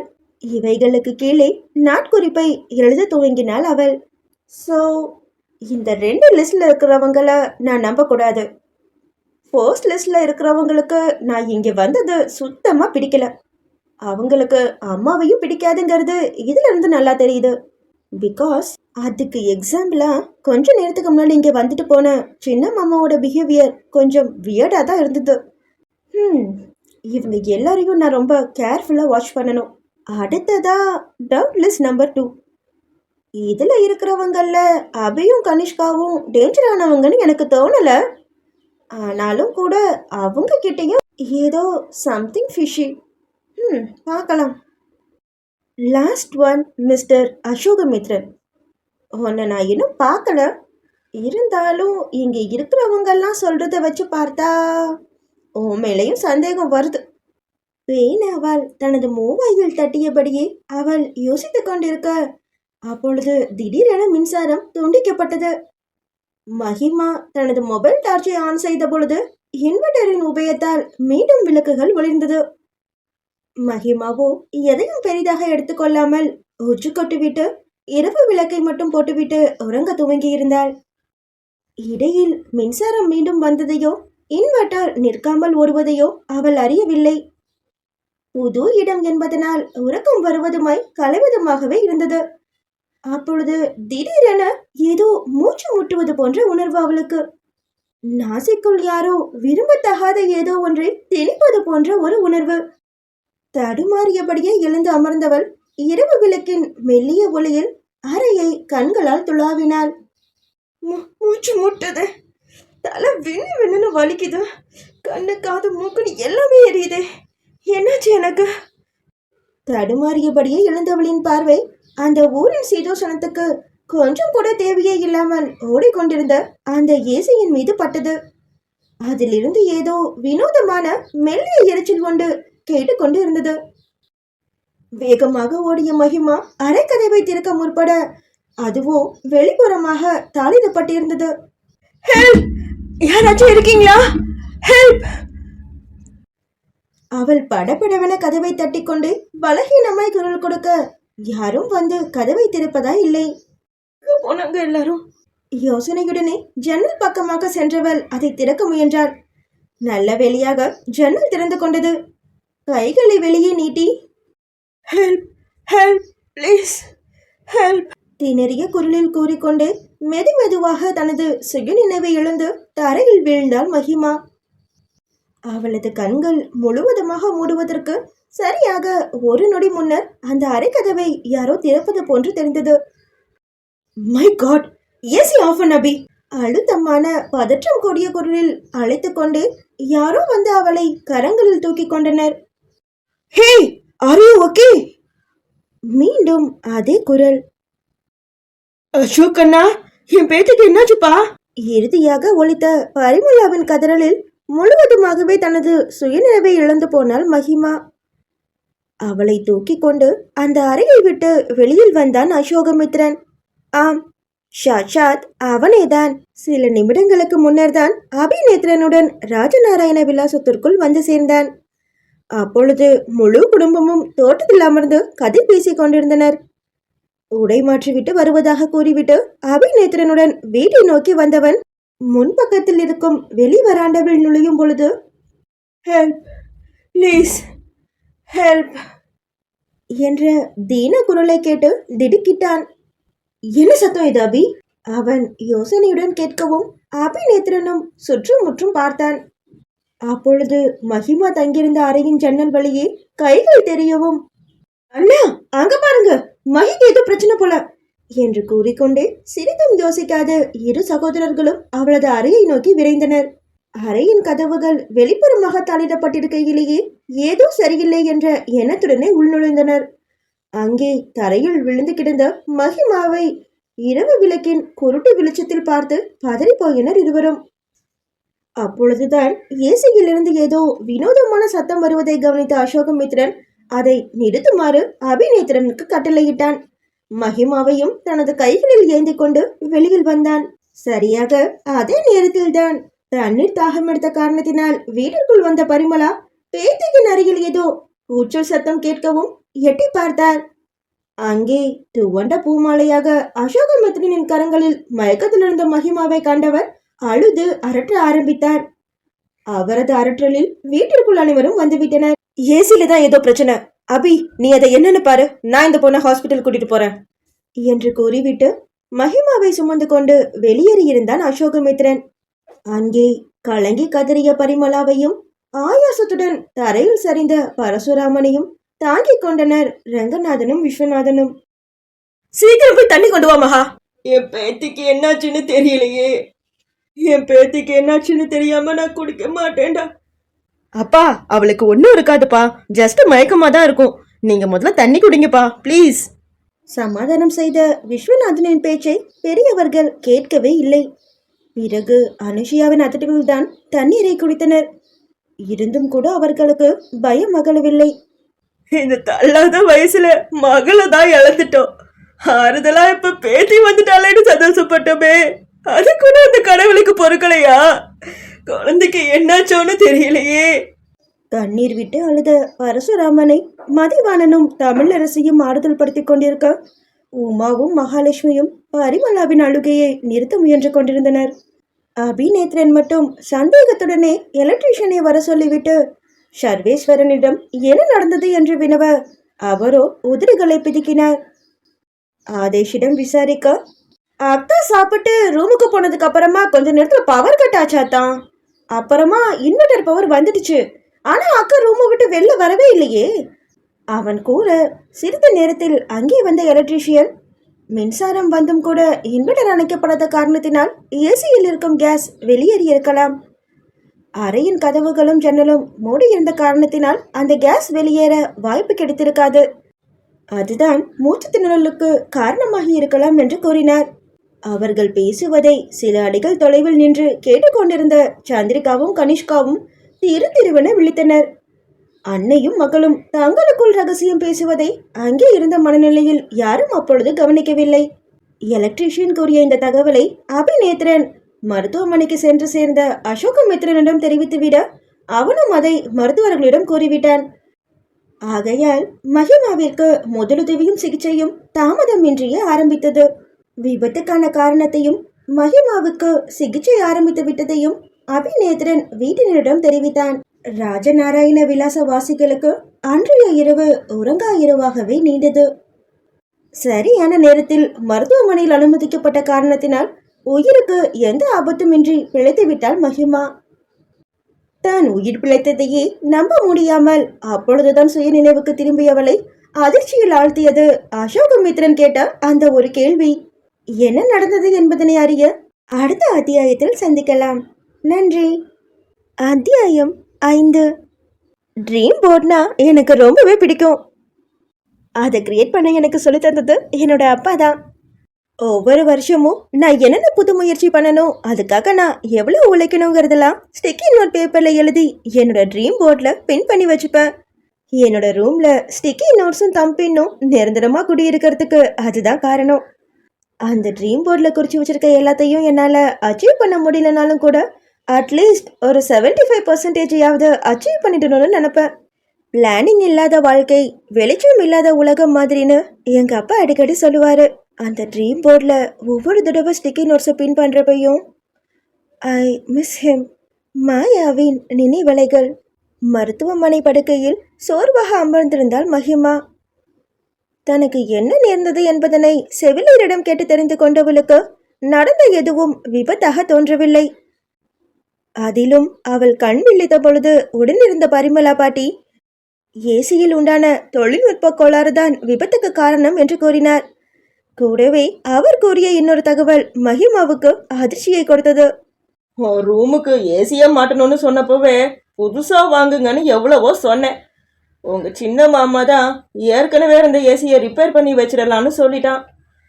நீ வீட்டுக்கு வரத்துக்கு 3 மணி நேரத்துக்கு முன்னாடி தாண்டா ஏசி மெக்கானிக்கை வர வச்சு மாட்டணும். அந்த பையன் சரியா ரிப்பேர் பண்ணல போல. அவர் கூறிவிட்டு கிளம்பி செல்ல மகிமாவின் சந்தேகம் முழுவதும் விஸ்வநாதன் மீது திரும்பிவிட்டது. அதே நேரம் பாட்டி சொன்ன இன்னொரு செய்தி அவளுக்கு திகைப்பை உண்டாக்கியது. சொக்கும் அபியும் மட்டும் சரியான நேரத்துக்கு அங்க வரலனா என்ன ஆகியிருக்குமோ யோசிக்க கூட முடியலடா. அசோகமித்ரனும் அபிநேத்திரனும் அவளது 2ஆம் கட்ட சந்தேக பட்டியலில் இடம்பெற்றிருக்கும் நபர்கள் அல்லவா? ஆனால் அவர்களால் தான் இன்று மகிமா உயிர் பிழைத்திருக்கிறாள் என்று கூறினார் பரிமளா. அவர் விடை பெறும் முன்னர், அசோக்கு உன்கிட்ட ஏதோ பேசணும்னு சொன்னாமா என்ற தகவலை கூறிவிட்டுதான் சென்றார். அவனுக்கு என்னிடம் பேசுவதற்கு என்ன இருக்கின்றது? யோசனையுடனே அவளது நேரம் கழிந்து கொண்டிருக்க அப்பொழுது வாசலில் நிழலாடியது. பார்வையை அந்த பக்கம் திருப்பினாள் மகிமா. உள்ளே வந்து கொண்டிருந்தவன் அசோகமித்ரன். ரெங்கநாதனின் முகஜாடிகள் இருந்ததனால் அவன் அசோகமித்ரனாகத்தான் இருக்க வேண்டுமென இதுவரை அவனை பார்த்திடாவிட்டாலும் கூட ஊகித்து விட்டாள் மகிமா. அவளது உடல்நலம் தேறிவிட்டதா என்பதனை மருத்துவரிடம் கேட்டறிந்து விட்டுதான் வந்திருந்தான் அசோகமித்ரன். அவனிடம் எப்படி பேச்சை ஆரம்பிப்பது என்று புரியாது விழுதிக் கொண்டிருந்தாள் மகிமா. ஆனால் அவளுக்கு சிரமம் வைக்காமல் அசோகமித்ரனை பேச்சை ஆரம்பித்தான். Feeling better? அவன் கேட்க ஆமென தலையசைத்து புன்னகைத்த மகிமா அடுத்து அவன் வேறென்ன கேட்கப் போகின்றான் என்று யோசிக்கும் பொழுதே அவளது படுக்கையின் அருகே ஒரு இருக்கையை இழுத்து போட்டு அமர்ந்தவன் மார்பின் குறுக்கே கரங்களை கட்டிக்கொண்டு அவளை கூர்ந்து நோக்கினான். மகிமாவுக்கோ அசௌகரியமாக இருந்தது. பொதுவாகவே எத்தனையோ விதமான பார்வைகளை அவள் கடந்து வந்திருக்கின்றாள். ஆச்சரியம், பொறாமை, ரசனை என்ற பல வகையான உணர்வுகள் அந்த பார்வையில் கொட்டி கிடக்கும். அவைகளை சீக்கிரமாகவே அவள் அடையாளம் கண்டு விடுவாள். ஆனால் இவனது இந்த பார்வையில் மறைந்துள்ள உணர்வு எது என்று தெரியாமல் திணறித்தான் போனாள் மகிமா. அவளது அந்த திணறலை அவள் உடல் மொழியிலிருந்து அறிந்து கொண்டவன், நான் உன்னை இதுக்கு முன்னாடியே பார்த்திருக்கேன். உன்னே மகிமா இல்லைன்னு எனக்கு தெரியும். இதை கூறி முடிக்கையிலேயே அவனது பார்வை குற்றவாளியை பார்க்கும் காவலாளியை போல மாறியிருந்தது. மகிமாவோ புருவங்களை சுருக்கியவள், வாட்? ஆனா நான் உங்களை இது வரைக்கும் பார்த்ததே இல்லையே. நீங்க வேற யாரோன்னு நினைச்சு என்கிட்ட பேசிட்டு இருக்கீங்கன்னு நினைக்கிறேன். அவள் கூறியதை கேட்டவனது உதடுகள் ஏளனத்துடனே வளைந்தன. கமான் ஜூஹி, ஏன் போய் சொல்ற? என்ன பிளானோட மகிமான்னு சொல்லிட்டு இங்க வந்திருக்கன்னு சொல்லிட்டா உனக்கு நல்லது. தலை சரித்து கேட்டவனது குரலில் இருந்த அழுத்தம் ஒரு நொடி மகிமாவை ஊமையாக்கியது எனவும் உண்மைதான். பிறகு தனது தோள்களை குலுக்கியவள், ஜூஹிங்கிறது எங்க அம்மா எனக்கு ஆசையா வச்ச நிக்நேம். அதை சொல்லிதான் என்னோட ஃப்ரெண்ட்ஸ், கொலீக்ஸ் எல்லாரும் கூப்பிடுவாங்க. இதை நீங்க மதிய அங்கிள் சொல்லி கேள்விப்பட்டிருப்பீங்களே. இப்படி உடனே நான் ஆள் மாறாட்டம் பண்றேன்னு முடிவு பண்ணிடுவீங்களா? உங்களுக்கு உங்க சித்தப்பா அத்தையெல்லாம் எவ்வளவோ பரவாயில்ல. என்னை பிடிக்கலன்னு அவங்க வெளிப்படையாவே காட்டிட்டாங்க. ஆனா நீங்க இப்படி ஆபத்துல இருந்து காப்பாத்திட்டு இப்போ வந்து என்ன பிளேம் பண்றீங்க? But I am not wonder. எவ்வளவு நாள் தாத்தாவோட ப்ராப்பர்ட்டி பிஸ்னஸ் இதெல்லாம் தம்பியோட சேர்ந்து ராஜா மாதிரி ரன் பண்ணியிருப்பீங்க.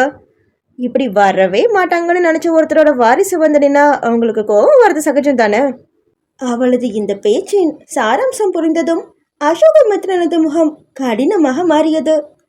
தாடைகள் இருக்க, ஷட் அப்! உன்கிட்ட கேட்ட கேள்விக்கு சம்பந்தம் இல்லாத இடத்தையெல்லாம் தொடரணும்னு எந்த அவசியமும் இல்லை. உன்னை நான் பார்த்துருக்கேன், நீயும் என்ன பார்த்துருக்க, என் கூட பேசியும் இருந்திருக்க. ஆனா இப்போ தெரியாத மாதிரி ஏன் நடிக்கிறேன்னு தான் கேட்குறேன். அவன் அடி குரலில் சீர மகிமாவோ தனது கரு விழிகளை சுழற்றி மேலே பார்த்து, ஹே கணபதி பாப்பா, please save me from this family என்று நொந்த குரலில் வேண்ட, என்னோட ஃபேமிலியா இருக்க போய் தான் எந்த என்கொயரியும் பண்ணாம உன்னை பூர்ணிமாத்தையோட பொண்ணுன்னு நம்பி வீட்டில் வச்சு விருந்து உபசாரம் பண்ணிக்கிட்டு இருக்காங்க. They are Innocent. ஆனா நான் அப்படி இல்லை என்று தெளிவாக கூறியவன் கூடவே தனது கூறிய விழிகளால் அவளை ஏறிட்டபடியே உன்கிட்ட ஏதோ ஒன்று தப்பா இருக்கு. சீக்கிரமே கண்டுபிடிக்கிறேன். அது வரைக்கும் என்ஜாய் யுவர் டேஸ் என்று கூறிவிட்டு எழ மகிமா எரிச்சலில் ஏதோ சொல்ல வர அதை கண்டு கொள்ளாமல் அதை பற்றியெல்லாம் எனக்கு எந்த கவலையும் இல்லை என்பது போல அங்கிருந்து சென்று விட்டான் அசோகமித்ரன். அவன் சென்றதும் பரிமளா மருத்துவமனைக்கு வந்த பொழுது கொடுத்து விட்டு சென்ற அவளது மொபைலை எடுத்து தொடுதிரையில் அபிஜித்தின் எண்ணை தேடி அழைத்தாள். அவன் அழைப்பை ஏற்றதும் அசோகமித்ரனின் மீது இருந்த எரிச்சல் முழுவதையும் தனது நண்பனிடம் கொட்டிவிட்டாள் மகிமா. என்னமோ அக்யூஸ்ட பாக்குற மாதிரி பாக்குறான். இடியட். ஏதோ என்னை காப்பாத்திட்டானே, அவனை டவுட்லெஸ்ல இருந்து எடுக்கலாம்னு நினைச்சிட்டு இருந்தேன் அபி. ஆனா எப்ப என்னோட அடையாளத்தை காரணம் காட்டி என்னை இங்க இருந்து துரத்திடலான்னு அவன் நினைச்சானோ அப்பவே அவன் மேல எனக்கு சந்தேகம் அதிகமாயிடுச்சு. அங்க இருக்க சிலர மாதிரி இவனுக்கும் நான் இங்க வந்தது பிடிக்கல. இவ்ளோ நடந்திருக்கு, உன்னால எப்படி இன்னும் அங்க தைரியமா இருக்க முடியுது? ஏசில கேஸ் லீக் ஆனது கண்டிப்பா ஆக்சிடென்ட் இல்லைன்னு உனக்கே தெரியுதுல்ல. இன்னும் ஏன் ரிஸ்க் எடுக்கணும் ஜூஹி? நீ திரும்ப இங்க வந்துட ப்ளீஸ். ரூஹி கூட இப்பெல்லாம் மெடிசனுக்கு நல்லா ரியாக்ட் பண்ண ஆரம்பிச்சிட்டா. இன்னைக்கு மார்னிங் கூட ஒரு விரல் அசைஞ்சது. அவ சரியாகி வந்து இதெல்லாம் கேள்விப்பட்டான்னு வெயி என்னை புண்டு இல்லைன்னு ஆக்கிடுவா. அபி, நீ எனக்காக யோசிச்சு இப்படி பேசுற. ஆனா இப்ப நம்ம இப்படி யோசிச்சு பின்வாங்கிட்டோம்னா வருங்காலத்துல அம்மாவோட ஆசையை நிறைவேற்றாம சுயநலவாதிகளா நடந்துக்கிட்டோம்னு நம்மள பழி பேசுவாங்க. அது நமக்கு தேவையில்லை அபி. என்னால இங்க பாதுகாப்பா இருந்துக்க முடியும். நீ ரூஹியை பத்திரமா பார்த்துக்கோ and take care of yourself too. தனது மனதில் இருப்பதை நண்பனிடம் கொட்டிவிட்ட மகிமா இனி முன்னிலும் ஜாக்கிரதையாக ராஜநாராயண விலாசத்தில் இருக்க வேண்டும் என்ற தீர்மானத்திற்கு வந்திருந்தாள். பின்னர் என்ன, மருத்துவ பரிசோதனை மற்றும் மருத்துவர்களின் உதவியால் உடல்நிலை தெரியவள் வீட்டிற்கு வந்து சேர்ந்தாள். முன்னர் அவள் தங்கியிருந்த அறை ராசி இல்லை என்று கூறி அவளை வேறு அறைக்கு மாற சொன்ன பரிமளாவிடம் பழைய அறையே போதும் என்று கூறிவிட்டாள்.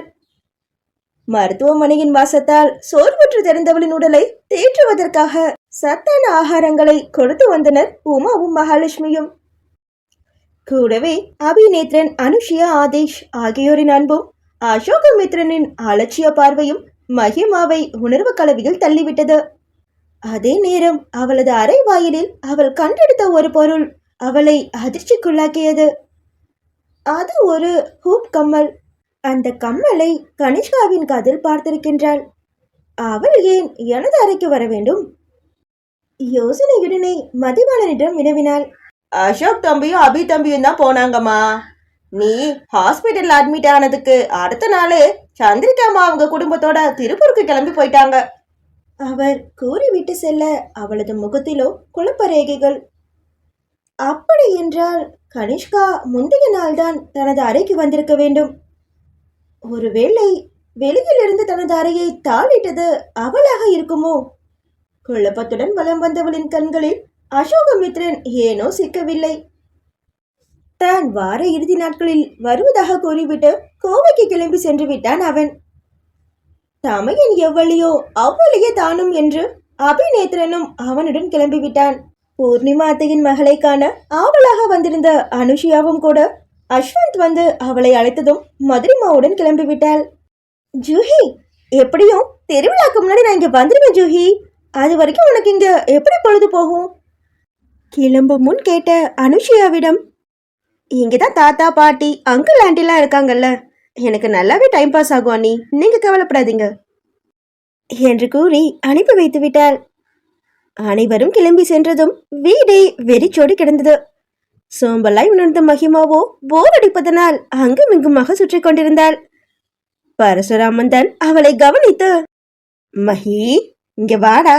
தாத்தா அழைத்ததும் அவர் அருகே சென்று அமர்ந்து கொண்டாள். தனது பேத்தியை வாஞ்சையுடன் பார்த்து சிகையை கோதிவிட்ட பரசுராமன், என்னடா போர் அடிக்குதா?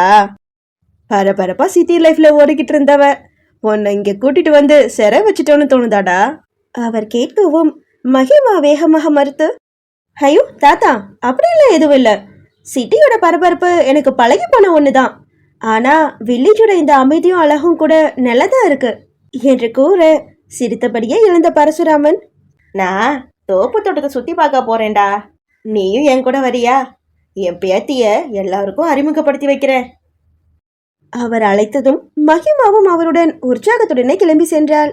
அங்கே ஒரு பக்கம் நெடிந்துயர்ந்த தென்னை மரங்கள் அடர்ந்த தோப்பு, மறுபக்கமோ மலர் தோட்டம். மல்லிகையும் ரோஜாவும் சிரித்து கொண்டிருக்க அதை காணும் பொழுதே மகிமாவின் மனம் உற்சாகத்தில் துள்ளி குதித்தது. அங்கே வேலை செய்து கொண்டிருந்த தொழிலாளர்கள் பரசுராமனை கண்டதும் பவ்யத்துடன் வணக்கம் சொல்லிவிட்டு, நம்ம பூர்ணிமாமா பொண்ணுங்களா இது, நல்லா இருக்கீங்களாமா என குசலம் விசாரிக்க மகிமாவும் புன்னகையுடனே தலையாட்டினாள். அவளை பெருமையுடன் தோலெடுத்து கொண்டார் பரசுராமன். ஆமா வெங்கடேசா, என் பேத்தி மகிமா மும்பைல பெரிய இன்டீரியர் டிசைனரா இருக்கா. பெருமையுடன் உரைத்தவர் நடக்கலானார்.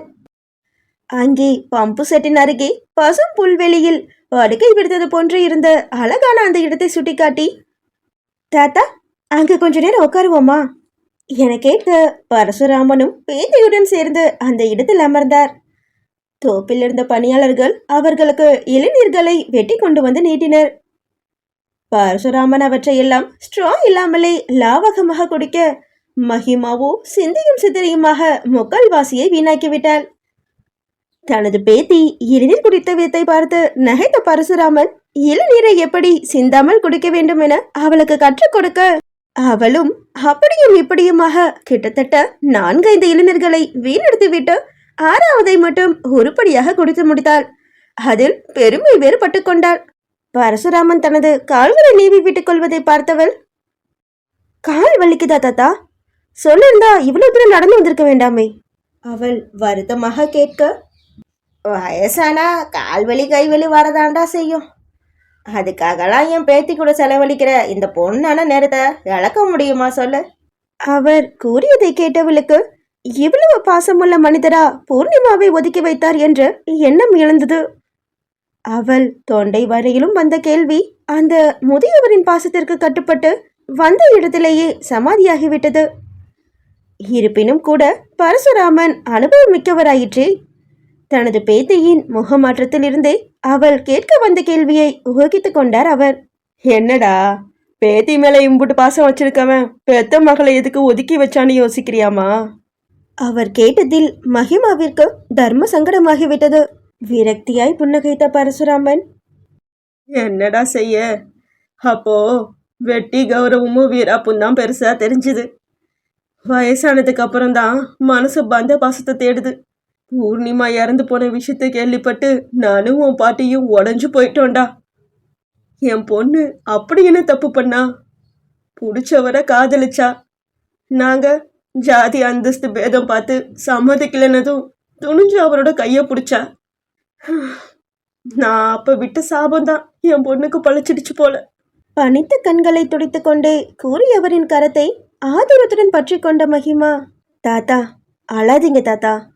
அம்மாக்கும் அப்பாக்கும் உங்க மேலேயோ இல்லை பாட்டி மேலேயோ எப்போதுமே எந்த கோவமும் கிடையாது. அவங்க கோவம் எல்லாம் சின்ன மாமா மேலதான்.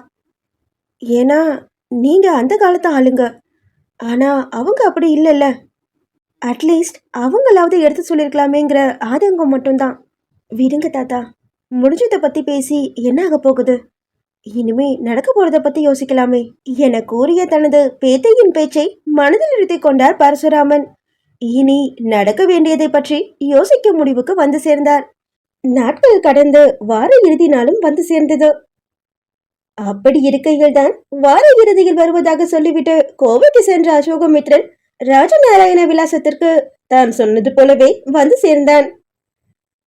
வந்தவன் இப்பொழுது புதிதாக கேள்விப்பட்ட சில செய்திகளை வைத்து மகிமாவை சந்தேக கண்களால் துளைக்கும் எண்ணத்துடன் அவளது அரைக்கதவை தட்டினான். அப்பொழுதுதான் உறங்கி எழுந்த மகிமாவோ வழக்கமாக இப்பொழுதெல்லாம் அங்கே அணியும் இரவு உடையான டிஷர்ட் மற்றும் ஷார்ட்ஸுடன் குட் மார்னிங் பாட்டி என்று ஒருக்க கலக்கத்துடன் கூறியபடியே கதவினை திறந்தாள். அசோகமித்ரன் தங்களது வட்டாரத்தில் வழக்கமற்ற அதிநாகரிக ஆடையில் அவளை கண்டு பேச வாய் இல்லாமல் திகைத்து நின்றான். மகிமாவோ பழக்கமான உடை என்பதனால் எந்தவித திகைப்போ ஆச்சரியமோ இல்லாமல் அவனை நோக்கினாள். அடுத்த அத்தியாயத்தில் சந்திப்போம். நன்றி. அத்தியாயம் 6. எனக்கு ரோல் மாடல்னா அது என்னோட தாத்தா தான். அவருக்கு போதும்னு தோன்ற வரைக்கும் ஹார்ட் ஒர்க் பண்ற மனுஷன் அவரு.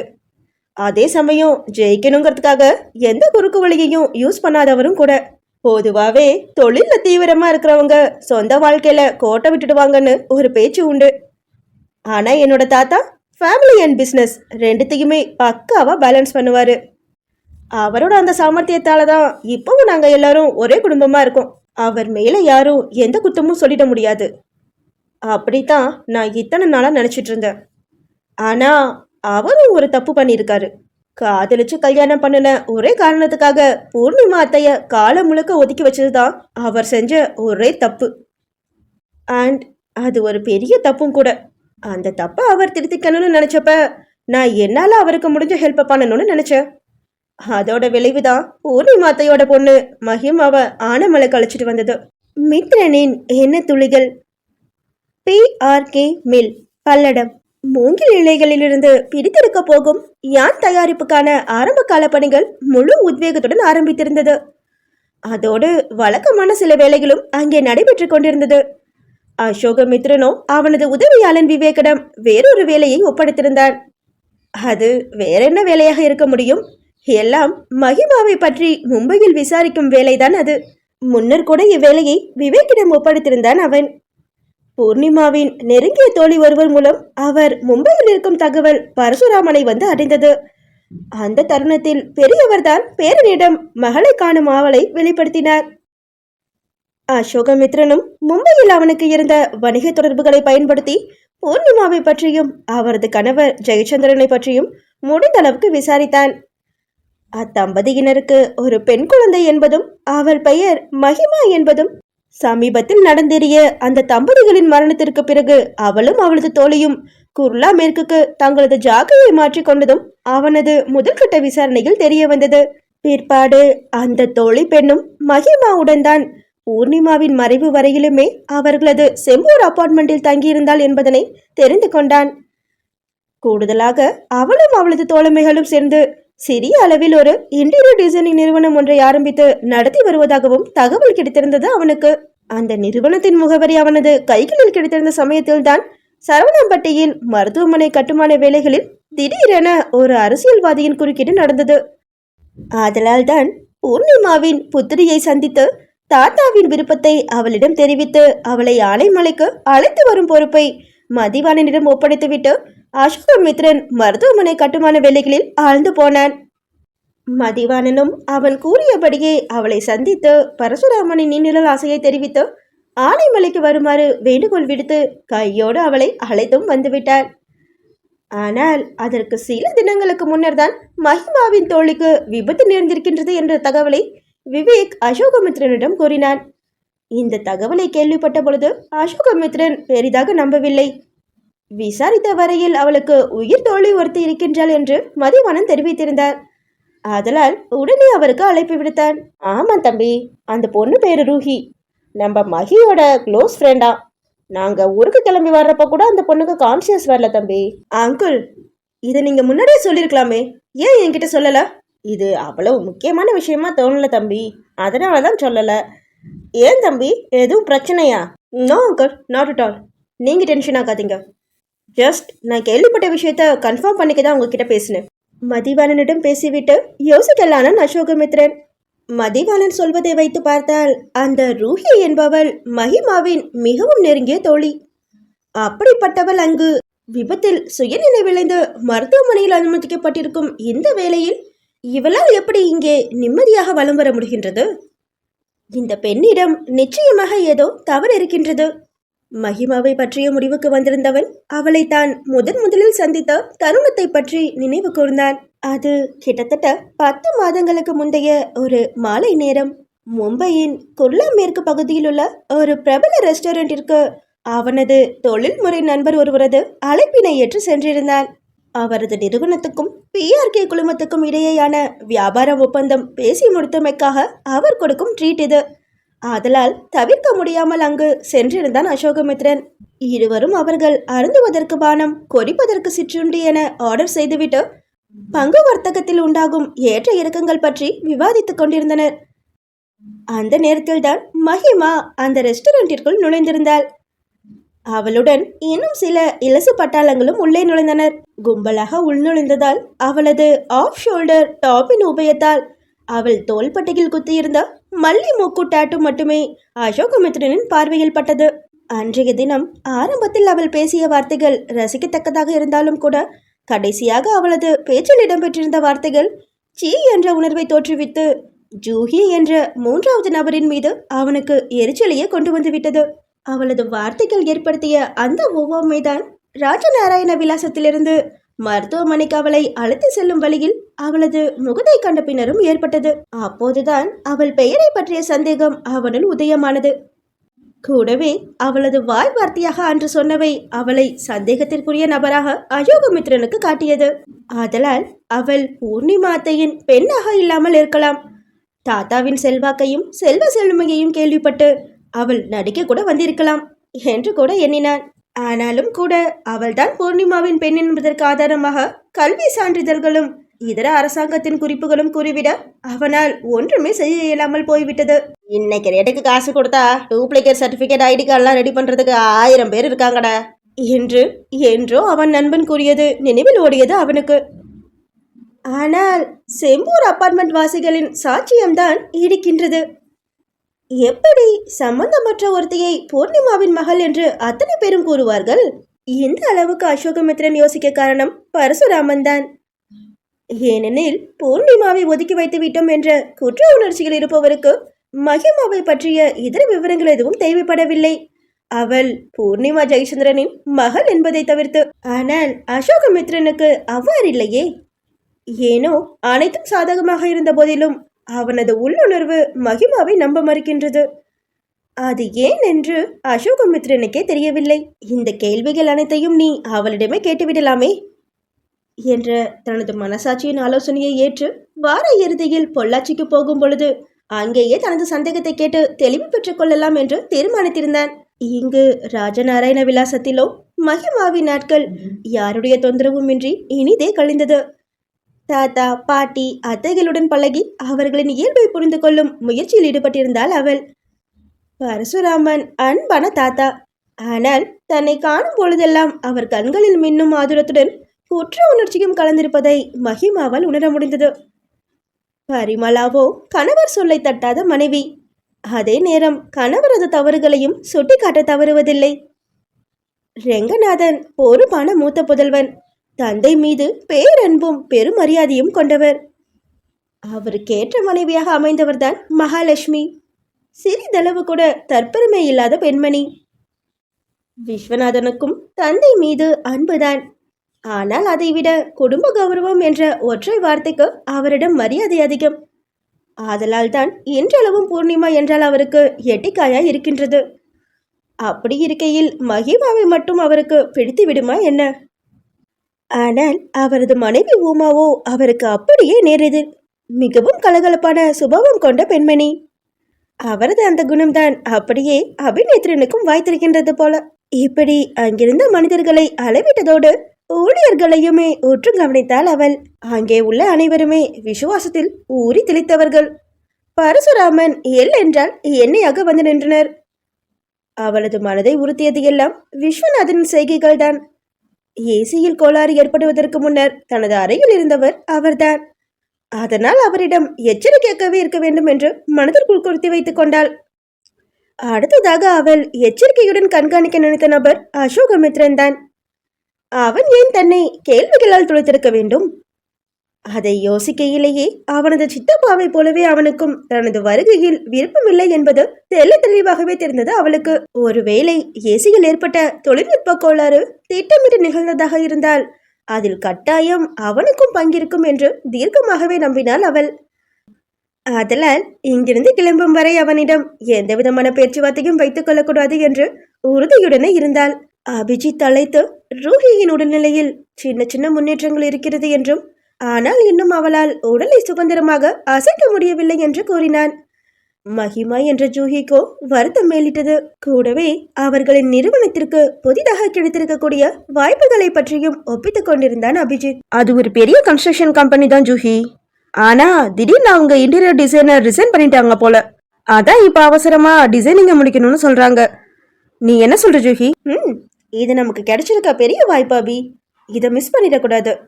இந்த கன்சர்ன் நிறைய சக்சஸ்ஃபுல் ப்ராஜெக்ட்ஸை முடிச்சிருக்காங்க. இவங்க நம்ம சர்வீஸை பார்த்துட்டு அடுத்த டீலும் நமக்கே கொடுக்கறதுக்கு கூட வாய்ப்பு இருக்கு. சரி ஜூஹி, நான் இங்க எல்லா வேலையும் பார்த்துக்கிறேன். நீ அங்க போன வேலை என்னாச்சு? அதுவா, எனக்கு இங்க 2 பேர் மேல பயங்கர சந்தேகம் இருக்கு. ஒருத்தர் சின்ன மாமா, இன்னொருத்தர் பெரிய மாமாவோட பையன் மித்ரன். ஓ, அப்ப நம்ம ரிஸ்க் எடுக்க வேணாம் ஜூஹி, நீ கிளம்பி இங்க வந்துடு. இல்ல அபி, அவங்கள தவிர மத்த எல்லாரும் நல்லவங்கள தான் தெரியறாங்க. அதோட தாத்தாவும் பாட்டியும் ரொம்பவே நல்லவங்க. தாத்தா என்ன அங்க இருக்கிற ஸ்டாஃப்ஸ் கிட்ட எல்லாம் அறிமுகப்படுத்தி வச்சுப்போ அவரோட முகத்தை நீ பாத்துருக்கணுமே, எவ்வளவு சந்தோஷப்பட்டாரு தெரியுமா? அங்க இருக்கவங்களோட எமோஷனலா அட்டாச் ஆகிட்டியா ஜூஹி? அபிஜித்தின் கேள்விக்கு சில நிமிட அமைதிக்கு பிறகு, ஆமா அபி, சின்ன வயசுல அம்மாவை தவிர வேற யாருமே இல்லைன்னு நினைச்சே வளர்ந்துட்டேன்ல. இங்க வந்து இவ்வளவு மனுஷங்களை பார்த்ததும் தானா மனசு அவங்களோட கனெக்ட் ஆயிடுச்சு. எப்படியும் நான் மும்பைக்கு வரதானே போறேன். ஆனா அதுக்கு முன்னாடி இவங்களோட பாசத்தையும் கொஞ்சம் அனுபவிச்சுக்கிறேனே. ஏக்கத்தை கொட்டி பேசியவளுக்கு அபிஜித்திடமிருந்து எந்த விதமான மறுப்பும் வரவில்லை. இருப்பினும் அவளை கூடுதல் கவனமாக இருக்கும்படி எச்சரித்து விட்டு அழைப்பை துண்டித்திருந்தான் அவன். அவனிடம் பேசிவிட்டு உறக்கத்தில் ஆழ்ந்த மகிமாவோ மறுநாள் விடியலில் யாரோ வந்து கதவை தட்டவும் வழக்கமாக அவளுக்கு காஃபி கொண்டு வரும் பாட்டி என்று நினைத்து கொண்டாள். அதிலும் அன்று வார இறுதி என்பதனால் எப்படியும் பரசுராமனின் மகள் குடும்பத்துடன் வருவதற்கு வாய்ப்பு உள்ளது. கனிஷ்காவை எதிர்கொள்ளவே அவளுக்கு ஆயாசமாக இருந்தது. எனவே காஃபியின் சுவைக்காக ஏங்கிய நாவுக்கு அணை போட்டபடியே குட் மார்னிங் பாட்டி என்றபடியே கதவை திறந்தவள் அசோகமித்ரனை அவ்வளவு காலையிலேயே அங்கே எதிர்பார்க்கவில்லை. அவனோ அவளது ஷார்ட்ஸையும் டிஷர்ட்டையும் பார்த்துவிட்டு ஒரு நொடி திகைத்துதான் போனான். ஆனால் மகிமாவிற்கோ ஒன்றும் வித்தியாசமாக தோன்றவில்லை. உடையணியும் முறையை ராஜநாராயண விலாசத்திற்காக மாற்றிக்கொள்ள வேண்டாம் என்று பரசுராமன் சொல்லிவிட்டார். எனவே ஸ்லீவ்லெஸ் டாப்களும் கணுக்கால் அளவு மேக்சிகளும் அணிந்து சுதந்திரமாகவே வலம் வந்து கொண்டிருந்தாள் மகிமா. காலையிலேயே அவனிடம் வாதிட்டு தனது சக்தியை இழக்க விரும்பாது அவனை கடந்து செல்ல முற்பட்டவளை அசோகமித்ரன் அவசரமாக கையை பற்றி இழுத்து நிறுத்தினான். இப்ப நீ எங்க போற? பாட்டி கிட்ட காஃபி கேட்க போற. இந்த ட்ரெஸ்லயா? தன்னை மேலிருந்து கீழாக அளவிட்டவனின் பார்வையில் கடுப்புற்றவள், ஏன் இந்த ட்ரெஸ்ஸுக்கு என்ன? நான் இதை தான் டெய்லி மார்னிங் போடுறேன். தாத்தாவும் பாட்டியும் கூட ஒன்றும் சொல்லலையே என்று கூறியவளை இடிப்பில் கையொன்றி முறைத்த அசோகமித்ரன், அவங்கள பொறுத்த வரைக்கும் நீ இன்னும் குட்டி பாப்பாதான். இப்ப தாத்தாவை பார்க்கறதுக்கு ஊர்க்காரங்களாம் வந்திருக்காங்க. அவங்க வீட்டில் 6 வயசு பாப்பா தான் இந்த மாதிரி ட்ரெஸ் போடும். உன்னை எப்படி பார்த்துட்டு அவங்க செத்துட கித்துட போறாங்க. அசட்டையாக தோலை குலுக்கியவள், ஐ டோன்ட் கேர் என்று சொல்லிவிட்டு ஹாலுக்குள் செல்ல போனவளை மீண்டும் இழுத்து தனது கை வளையத்துக்குள் கொண்டு வந்தவன் அவளை குண்டு கட்டாக தூக்கிக் கொள்ள மகிமாவோ கடும் கோபத்துடன் வசை மாறி பொழிய ஆரம்பித்தாள். காட்டு மீராண்டி, என்னை இறக்கி விடுமே, இல்லைன்னா தாத்தாவை கூப்பிடுவேன். ஆனால் அசோகமித்ரனோ அவளது பேச்சை செவி மடுக்காது மீண்டும் அவளை அறைக்கே தூக்கி வந்து பிறகு இறக்கிவிட்டான். அவள் சண்டை கோழியாய் சிலிர்த்து கொண்டிருக்கும் பொழுதே, சீக்கிரம் குளிச்சுட்டு ட்ரெஸ் சேஞ்ச் பண்ணிட்டு வா. ஐ மீன் ஓ ஹைட்டுக்கு ஏற்ற ட்ரெஸ்ஸை சேஞ்ச் பண்ணிட்டு வா. கட்டளை இடும் விதத்தில் அவன் கூற, யோ நீ எல்லாம் என்ன பிசினஸ் மேன், ஷார்ட் ட்ரெஸ் போட்ட தப்புங்கிற ரீதியில பேசுற, நம்பர் 1 10ஆம் வசூலி என்று வெடித்தவளிடம், நான் தப்பு சொல்லவே இல்லையே. நீ மும்பைல இதை போட்டிருந்தா நான் உன்னை ஒண்ணுமே சொல்லிருக்க மாட்டேன். இன்ஃபேக்ட் ஃபர்ஸ்ட் டைம் உன்னை மும்பைல பார்த்தப்ப அல்ட்ரா மாடர்னா தானே இருந்த, அது நான் ரசிக்கவும் செஞ்சேனே. ஆனா இது மும்பை இல்ல. இங்கிலீஷ்ல ஒரு பழமொழி சொல்லுவாங்க, be a Roman in Rome. So இருக்கிற இடத்துக்கு தகுந்த மாதிரி நடந்துக்க. அமர்த்தலாகவே அறிவுறுத்தி விட்டு அங்கிருந்து வெளியேறியிருந்தான் அவன். மகிமாவோ இவன் என்னை மும்பையில் ஏற்கனவே பார்த்திருக்கின்றானா என்ற அதிர்ச்சியில் வாயை பிளந்து கொண்டு இருந்தாள். க்ளோஸ் யுவர் மவுத் ஜூஹி, அவன் சொன்ன மெயின் மேட்டரை மறந்துட்டியே. அந்த அல்ட்ரா மாடர்ன் ட்ரெஸ்ல உன்னை ரசிச்சானா அந்த மிஸ்டர் ரூட் என அசோகமித்ரனை திட்டுவதற்காக அவளுக்கு பாயிண்ட்களை எடுத்து கொடுத்து கொண்டிருந்தது மகிமாவின் மனசாட்சி. ஆனால் அவளோ அவனை திட்டுவதற்கு பதிலாக ஒருவேளை அவனை சந்தித்த தருணத்தை தான் மறந்திருப்போமோ என்ற ரீதியில் யோசித்துக் கொண்டிருந்தாள். அசோகமித்ரனின் கரம் பதிந்த இடமெல்லாம் குறுகுறுக்க முதலில் குளிக்க வேண்டும் என்ற எண்ணத்துடன் மாற்றுடையோடு குளியல் அறைக்குள் விரைந்திருந்தாள் மகிமா.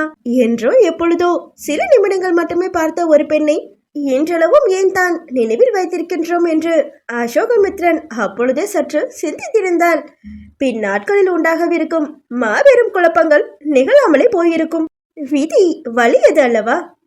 அத்தியாயம் 7. நானும் அபியும் ஒர்க் பண்ணிட்டு இருந்த ஆர்கிடெக்சரல் கன்சர்ன்ல நாங்கள் கற்றுக்கிட்ட பாடமே ஒரு தொழிலை ஆரம்பிக்கிறதுக்கு முன்னாடி அந்த தொழிலை பற்றின ஃபீல்ட் ஸ்டடி பண்ணணுங்கிறது தான். அதன் பிறகு அந்த தொழிலோட சம்மந்தப்பட்ட கிளைண்ட்ஸோட மனநிலையையும் மார்க்கெட்டில் அந்த தொழிலுக்கு இருக்கிற வேல்யூவையும் தெரிஞ்சுக்கிட்டு அதுக்கேற்ற மாதிரி அந்த தொழிலை ஆரம்பித்தோம்னா ஓரளவுக்கு சீக்கிரமாகவே அந்த தொழிலோட நுணுக்கத்தை கற்றுக்கிட்டு ஜெயிச்சிடலாம். நான் இப்போ சொன்ன வழிமுறைகளை நடைமுறைப்படுத்தினதுக்கு அப்புறமாகத்தான் நாங்கள் எங்களுக்குன்னு சொந்தமா ஒரு கன்சர்ன் ஆரம்பிக்கிற முடிவுக்கே வந்தோம். Those rules are applicable to life too. மாயாவின் நினைவலைகள். பரசுராமனின் அருகே எந்த பூனையும் பால் குடிக்குமா என்ற ரீதியில் பவ்யமாகவே அமர்ந்திருந்தாள் மகிமா. ஆனால் சற்று முன்னர் அவள் செய்து வைத்திருந்த காரியத்தினால் கண்கள் சிவக்க நாசி துடைக்க அமர்ந்திருந்தான் அசோகமித்ரன். அவ்வப்போது அவனை நமட்டு சிரிப்புடன் ஏறிட்டவள் பரசுராமனின் பேச்சில் கவனம் செலுத்தினாள். இது என்னோட மூத்த பொண்ணு பூர்ணிமாவோட மகிமா, என்னோட பேத்தி. மும்பைல பெரிய இன்டீரியர் டிசைனரா இருக்கா. வந்திருந்த ஊர்க்காரர்களுக்கு மகிமாவை அறிமுகப்படுத்தி வைக்க அவர்களும் அவளை வரவேற்கும் விதமாக புன்னகைத்து, வாங்கம்மா, நம்ம ஊர் திருவிழாக்கு வந்திருக்கீங்களா என்க ஆம் என்றாள் மகிமா. இனிமே இந்த தாத்தாவை பார்க்கறதுக்கு அடிக்கடி வருவா என் பேத்தி என்று கூறியபடியே அவளை பாசத்துடன் உச்சி முகர மகிமாவிற்கும் நெகிழ்ச்சியில் வார்த்தைகளே வரவில்லை. தனது கலங்கிய கண்களை தாழ்த்தி கொண்டு புன்னகை சிந்தியவள், அது என்ன அடிக்கடி வருவேன்னு சொல்றீங்க? நான் இனிமே உங்க கூட தான் இருக்க போறேன் தாத்தா. மகிமாவின் கூற்றில் பரசுராமனின் மனம் நிறைந்து விட்டது. அங்கே நடப்பவற்றை வேடிக்கை பார்த்தபடியே அமர்ந்திருந்த அசோகமித்ரனுக்கோ நாக்கு கூடுதலாகவே எரிந்தது. அதற்கு காரணம், கேரட் சூப் கேட்டவனுக்கு மிளகாய் தூள் பிளேவருடன் கூடிய சூப்பை அழுத்து விட்டாள் மகிமா.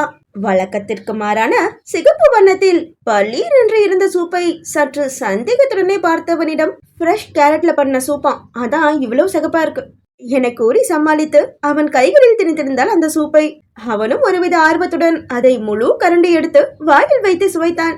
சுவைத்ததுமே மிளகாய் தூளின் காரம் நாவின் சுவை மொட்டுகளை தழுவி கண்ணு கதுப்புகளில் எரிச்சலை உண்டாக்கி தவறாமல் தொண்டையை புண்ணாக்கிவிட்டு உணவு குழாயில் வழிந்தோடியது. அதன் விளைவாக இருமல் எழ காரம் அறவே ஆகாத அசோகமித்ரனுக்கு அந்த அதீத காரத்தின் விளைவால் உண்டானதுதான் இருமல், கண்ணீர் மற்றும் நாசியின் சிவப்பு. அவன் படும் பாட்டை ரசித்தபடியே, மகனே எனக்கு ஆர்டர் போடுற என்று வில்லத்தனமாக கண்களால் கேட்டபடியே பரசுராமனின் அருகில் வந்து அமர்ந்து கொண்டாள் மகிமா.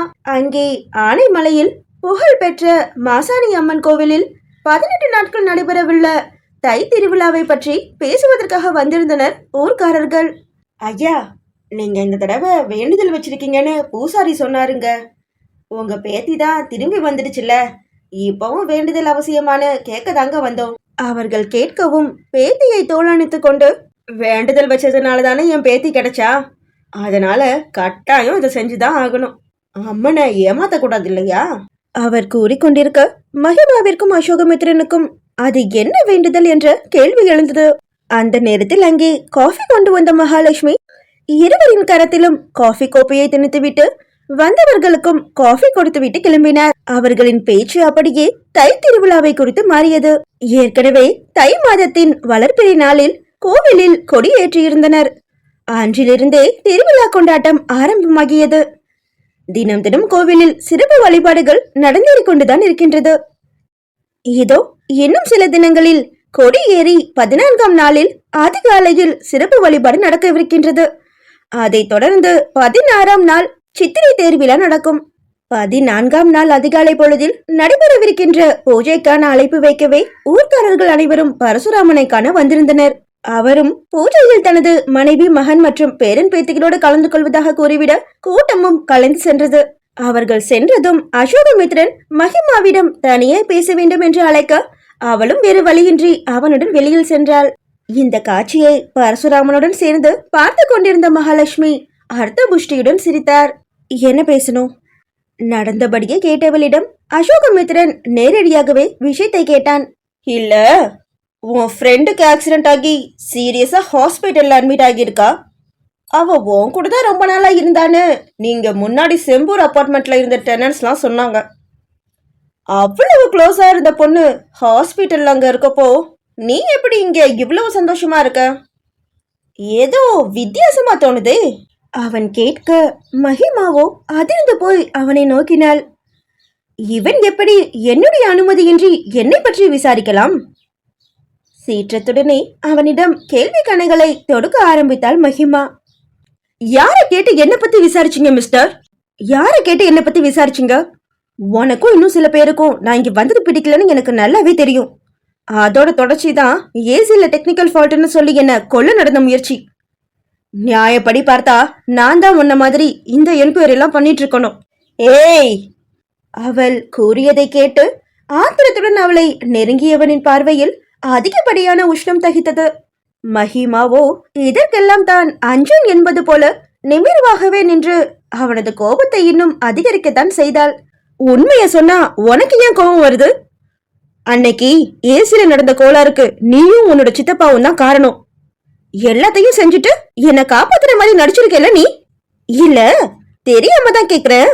என் சர்டிபிகேட்ஸ் எல்லாமே செக் பண்ணிட்டு தானே மதி அங்கிள் உங்க ஃபேமிலிக்கு என்னோட போட்டோவை அனுப்புனாரு. இப்ப திடீர்னு என் மேல உனக்கு ஏன் சந்தேகம் உதிக்குது? ஏன்னா உன்னை ஃபர்ஸ்ட் டைம் நான் பார்த்தப்போ நீ பேசின வார்த்தை அப்படிப்பட்டது. அப்ப சீரியஸா எதுவும் தோணல. ஆனா இன்னைக்கு இருக்க சிச்சுவேஷனோட கம்பேர் பண்றப்போ அப்ப நீ பேசினதெல்லாம் உண்மையோன்னு தோணுது. அசோகமித்ரனும் அவளுக்கு சற்றும் குறையாத கடுப்புடனே கூறினான். அப்படி என்னதான் நான் சொல்லி தொலைச்சேன்? எனக்கு ஞாபகமே இல்ல. இவ்வளவு ஏன் உன் முகமே எனக்கு ஞாபகம் இல்ல மேன். அவள் கூறவும் எல்லெல்லாம் நகைத்த Ashokamithran, sweet and salt restaurant, Kurla west, grey colour half shoulder top. உன் கூட வந்தவங்கல்ல ஒரு பொண்ணோட நேம் ரூஹி. இன்னொரு பையனும் இருந்தான். அவனை நீ அபின்னு கூப்பிட்ட. இன்னும் சிலர் கூட இருந்தாங்க. அவங்க நேம் எல்லாம் எனக்கு ஞாபகம் இல்லை. அது உங்க ஃபர்ஸ்ட் மந்த் சேலரிக்கான ட்ரீட்னு நினைக்கிறேன். நீ அப்படி சொன்னதான் எனக்கு ஞாபகம்.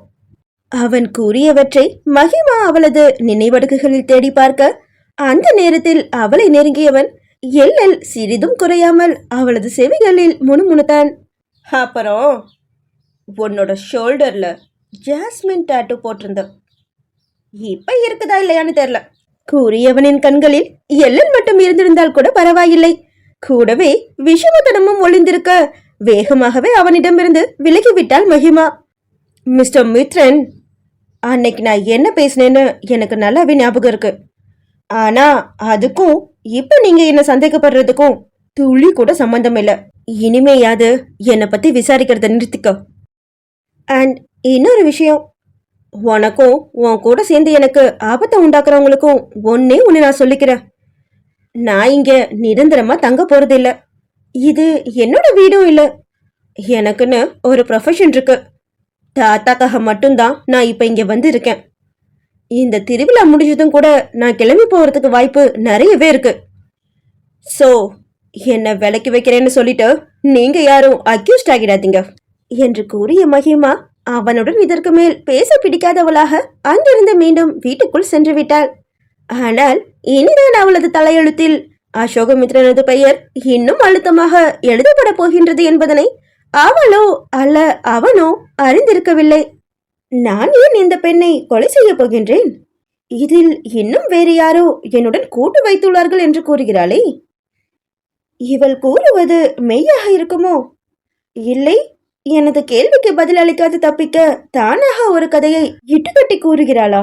எது எப்படி இருப்பினும் இவளுக்கு நடந்த ஏசி விபத்து எந்த அளவுக்கு சந்தேகத்திற்குரியதோ அதற்கு சற்றும் குறையாமல் இவளும் சந்தேகத்திற்குரியவளை. அத்தோடு அவள் பேசியதையெல்லாம் பொருள்படுத்தாது விவேக் மூலமாக அவளை பற்றி இன்னும் தீவிரமாகவே விசாரிக்க வேண்டுமென தீர்மானித்துக் கொண்டான் அசோகமித்ரன். மேலும் அவனது மனதில் மகிமா என்ற ஜூஹியை முதலில் அவன் சந்தித்த அந்த ரெஸ்டாரண்ட்டும் அங்கே நடந்த நிகழ்வுகளும் மீண்டும் ஒரு முறை படமாக ஓட துவங்கியது. அன்றைய தினம் தனது பார்வையில் பளுச்சென்று பட்ட அவளது மல்லி மொக்கு டாட்டுவை அவன் விசித்திரமாக நோக்கி கொண்டிருக்கும் பொழுதே அவனுக்கு அடுத்திருந்த மேஜையில் முதுகு காட்டியபடியே வந்து அமர்ந்தாள் மகிமா. அவளுடன் வந்திருந்தவர்கள் வரிசையாக ஆர்டர் செய்ய அவர்களில் ஒரு பெண் உரத்த குரலில், எனக்கு லார்ஜ் சைஸ் பீஸா தான் வேணும். அப்புறம் chicken nuggets, coke, french fries, இன்னும் என்று அடுக்கிக் கொண்டே போக உடனே பட்டென்று வேண்டாம் என்பதை போல் கரங்களை குவித்தால் அசோகமித்ரனால் ஆர்வத்துடன் கவனிக்கப்பட்டு கொண்டிருந்த மஹிமா. ஹேய், இதுவே இன்னைக்கு டின்னருக்கு போதும், நிறுத்திக்க ரூஹி. என் போஸ்ட் வெயிட்ட குறைக்கிற ஐடியா பண்ணினா அதை மறந்துட்டு சொல்லிட்டேன். மிரட்டலாய் வெளிப்பட்ட அவளது குரலை கேட்டபடியே அமர்ந்திருந்தான் அசோகமித்ரன். அவர்கள் ஆர்டர் செய்தவைகள் வர அனைவரும் சாப்பிட ஆரம்பித்தனர். ஆனால் ரூஹி என்பவள் மட்டும் இடையிடையே பானங்களையும் ஆர்டர் செய்ய அதில் கடுப்பாகிவிட்டாள் முந்தையவள். என்ன கேட்டா ஃபர்ஸ்ட் மந்த் ட்ரீட்ட ஸ்வப்னிலோட சாட் கார்னர்ல பானிபூரியும் சோலை பொட்டேட்டோவும் சாப்பிட்டு கொண்டாடி இருக்கலாம். அதை விட்டுட்டு இவ்வளோ பெரிய ரெஸ்டாரண்ட்டுக்கு வந்தது தண்ட செலவு. எல்லாத்துக்கும் இந்த முட்டைக்கண்ணி தான் காரணம். 1001வது முறையாக அதிக செலவாகி விட்டதை மஹிமா சொல்லி காட்டிக் கொண்டிருக்க அவர்கள் பேசுவதை பின் மேஜையில் அமர்ந்து கேட்டுக்கொண்டிருந்தான் அசோகமித்ரன். வாயின் அருகே கொண்டு சென்ற பீஸாவை மீண்டும் தட்டிலேயே வைத்துவிட்டு ரூஹி பேச ஆரம்பித்தாள். ஆரம்பிச்சிட்டியா? நம்ம சம்பாதிக்கிறது எதுக்கு? நல்லா சாப்பிட்டு பிடிச்சதை வாங்கி அனுபவிச்சு மிச்சம் மீதிய வயசான காலத்துல சேர்த்து வைக்கிறதுக்காகத்தான். இத புரிஞ்சுக்காம சாப்பிடுறதுல போய் கஞ்சத்தனம் பண்ணுனா நம்ம வயிறு கூட நம்மள மன்னிக்காது.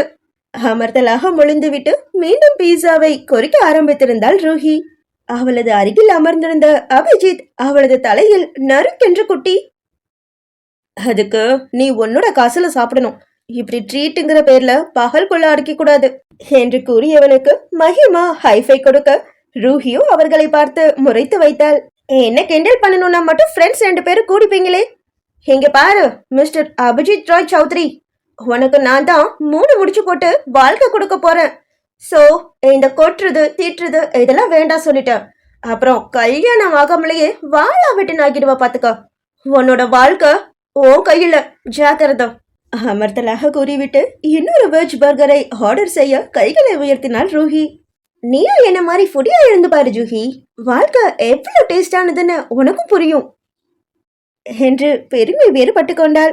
மஹிமாவோ பொய்யாக புன்னகைத்தபடியே கண்டிப்பா ட்ரை பண்ணி பாக்குறேன்டா. ஆனா அதுக்கு முன்னாடி ஒரு மல்டி மில்லியனரா பார்த்து லவ் பண்ணிடுறேன். ஏன்னா ஒன்ன மாதிரி சாப்பாட்டுக்குன்னு இவ்வளவு செலவு பண்ணணும்னு வச்சுக்கோ, அது அந்த மில்லியனரால மட்டும்தான் முடியும். அப்படி இல்லையா ஏதாச்சும் ஒரு பணக்கார குடும்பத்துக்கு நான் தான் வாரிசுன்னு போய் சொல்லிட்டு போய் அங்கேயே செட்டில் ஆகிடணும். அவள் இவ்வாறு கூறிக்கொண்டிருக்க அத்தனையையும் கேட்டுக்கொண்டிருந்த அசோகமித்ரனோ சட்டென அவளின் புறம் திரும்பி நோக்கினான். ஆனால் அவனுக்கு ஹாஃப் ஷோல்டர் ஃப்ளாரல் மேக்ஸை அணிந்து அமர்ந்திருந்த ஜூஹியின் முதுகு பக்கம் மட்டுமே தெரிந்தது. அவளது அந்த ஹாஃப் ஷோல்டர் கட்டில் அவளது தோள் பட்டையில் இருந்த மொக்கு வடிவ டாட்டூ மட்டுமே அவனது பார்வைக்கு அப்பொழுதைக்கு கிடைத்தது. ஏய், இதெல்லாம் ரொம்ப தப்பு. மறுபாய் ஒலித்த ரூஹியின் குரலுக்கு சிறிதும் அலட்டிக் கொள்ளாமல், சோ வாட், பணமும் அது கொடுக்கிற வசதிகளும் நியாயம் தர்மெல்லாம் பார்த்தா நமக்கு கிடைக்குமா? சோ இங்க தப்பு தவறெல்லாம் பாக்குறது சுத்த வேஸ்ட். புத்தியை யூஸ் பண்ணி சீக்கிரமே ஒரு பணக்கார குடும்பத்தை வளைக்கிறேன் என்று சபதமே போட்டுவிட்டாள். அசோகமித்ரனுக்கோ இவ்வளவு நேரமும் இன்னிசையாக தோன்றிய அவளது பேச்சு இப்பொழுது நாராசமாக ஒலித்தது. அதை அவனுடைய முகமும் அழகாகவே பிரதிபலித்தது. மாறும் அவனது முகபாவனைகளை கவனித்துக் கொண்டிருந்த அவனுடைய தொழில்முறை நண்பரும் மஹிமாவின் பேச்சு ஹிந்தியில் இருந்ததனால் அதை புரிந்து கொண்டவராக, என்னாச்சு அசோக், உங்க முகம் போற போக்க பார்த்தா இந்த மாதிரி கேரக்டர்லாம் நீங்க சந்திச்சதே இல்ல போல. சமீபமா இந்த மாதிரி கோல்ட் டிக்கர்ஸ்லாம் அதிகமாகிட்டே இருக்காங்க. பணத்துக்காக எதையும் செய்வாங்க. அவங்க இதுக்காக வெட்கப்படவே மாட்டாங்க. காஸ்ட்லியா செலவு பண்றதுக்காக மில்லியனரை கல்யாணம் பண்ணிப்பேன்னு எவ்வளவு ஈஸியா அந்த பொண்ணு சொல்றா பாருங்க. மார்க் மை வேர்ட்ஸ் அசோக், இன்னும் 1 இல்ல 2 வருஷத்துல அவ சொன்ன மாதிரியே செஞ்சு காட்டிட்டு வா பாருங்க என்று கூறிவிட்டு பக்கின நகைத்தார் அவர். என்னதான் அவரது பேச்சு சற்று ரசக்குறைவாக இருந்தாலும் கூட அதற்கு காரணம் அந்த மல்லிமுக்கு டாட்டுக்காரியின் பேச்சுதானே. மனதிற்குள் கருவி கொண்டவன் அதற்கு பிறகு அவளை ராஜநாராயண விலாசத்தில்தான் மீண்டும் சந்தித்தான். மீண்டும் சந்தித்த அந்த தருணத்திலேயே ஒருவேளை தாத்தா குடும்பத்தை ஏமாற்ற வந்திருப்பாளோ என்று சந்தேகப்படத்தான் தோன்றியது அசோகமித்ரனுக்கு. பிற்பாடு விவேக் சொன்ன தோழி பெண் குறித்த விவரங்கள் மகிமா மீதான சந்தேகத்தை இன்னும் அதிகரித்தது அவனுக்கு. இப்பொழுதும் கூட தான் கூறிய தகவல்களை ஒப்புக்கொள்ள மனமின்றி கோபமாய் தன்னிடம் வார்த்தையாடியவளை சந்தேகிக்கத்தான் தோன்றியது அவனுக்கு. இவை யாவையும் அவன் மனதிற்குள் மட்டும்தான். ஏனெனில் எதையுமே யாரிடமும் சொல்ல முடியாத நிலை அவனுக்கு. தாத்தா தான் இந்த பெண்ணை எவ்வளவு தூரம் நம்புகிறார். அந்த நம்பிக்கைக்கு இவள் எத்தகைய குந்தகமும் விளைவித்து விடக்கூடாதே என்ற ஆதங்கத்துடனே வீட்டை நோக்கி நடை போடலானான் அசோகமித்ரன். அசோகமித்ரனுக்கு மகிமா மீதான இந்த நம்பிக்கையற்ற பார்வை எத்தகைய விளைவுகளை தோற்றுவிக்கப் போகின்றது என்பதனை அடுத்தடுத்த அத்தியாயங்களில் தெரிந்து கொள்ளலாம். அத்தியாயம் 8. இப்ப இருக்கிற இந்த ஃபாஸ்ட் மூவிங் வேர்ல்ட்ல நமக்கு பேரண்ட்ஸ் கூட டைம் ஸ்பெண்ட் பண்றதே குதிரை கொம்பான நிலைமையா இருக்கு. அப்படி இருக்கப்போ கிராண்ட் பேரண்ட்ஸ், ஜாயிண்ட் ஃபேமிலி, இந்த மொமெண்ட்ஸ்லாம் எப்படி பாசிபிள் சொல்லுங்க? என்னதான் நம்ம எப்பவும் ஒன்னா இருக்க முடியலனாலும் சின்ன சின்ன ஃபங்க்ஷன்ஸை காரணமா வச்சு எல்லாரும் மீட் பண்ணிக்கலாம். எங்க ஃபேமிலியில கூட மோஸ்ட்லி கோவில் திருவிழா டைம்ல தான் ஒரு கெட் டுகெதர் நடக்கும். நானும் அபியும் லேட்டா தான் ஆஜராகுவோம். எங்களால ரொம்ப நாள் அங்க இருக்க முடியலனாலும் அங்க கிடைக்கிற பாசிட்டிவ் வைப்ஸ் வருஷம் முழுக்கவே எங்களோடவே இருக்கும். இந்த வருஷம் எங்களோட கெட் டுகெதர்ல ஒரே ஒரு எக்ஸ்ட்ரா லக்கேஜா வந்திருக்கிறது இந்த மிஸ் சீட்டிங் குவீன் மித்ரனின் எண்ணெய் துளிகள். ஆனைமலையிலுள்ள மாசாணி அம்மன் திருக்கோயில் மிகவும் பிரசித்தி பெற்றது. அம்மன் அங்கே படுத்திருக்கும் கோலத்தில் அருள் பாலிக்கின்றார். அங்குள்ள நீதிக்கல்லில் நியாயம் வேண்டி வரும் மக்கள் சிகப்பு மிளகாயை அரைத்து பூசும் சடங்கு மிகவும் பிரபலம். மக்கள் தங்கள் மனதில் உள்ள ஆசையை ஒரு துண்டு சீட்டில் எழுதி பூசாரியிடம் கொடுத்து அதை அம்மனிடம் வைக்கும்படி வேண்டிக் கொள்வர். அதுவும் கூட அங்கே நடக்கும் ஒரு பிரபலமான வழிபாட்டு முறை. வருடந்தோறுமே எண்ணற்ற உற்சவங்கள் நடைபெற்று கொண்டிருந்தாலும் தை மாதம் 18 நாட்கள் நடைபெறும் திருவிழாவை ஊர் மக்கள் விமர்சையாகவே கொண்டாடுவது வழக்கம். கொடியேறிய பிறகு பூஜைகளும் தீக்குண்டம் இறங்கும் சடங்கும் நடந்தேறும். அதற்காகத்தான் பொதுவாக பரசுராமனின் குடும்பம் ஒன்று கூடுவார்கள். அதற்கு காரணம் அவரது தந்தை அந்த அம்மன் மீது வைத்திருந்த பக்திதான். அந்த பக்திதான் அவர்கள் குடும்ப தொழிலில் இந்த அளவுக்கு முன்னேற வைத்திருக்கின்றது என்பது அவரது நம்பிக்கை. இதோ இப்பொழுது மகள் மறைந்த செய்தியும் தனக்கு ஒரு பேத்தி இருக்கும் செய்தியும் தெரிந்த பிறகு அதே அம்மனிடம்தான் இன்னொரு வேண்டுதலையும் வைத்திருந்தார்.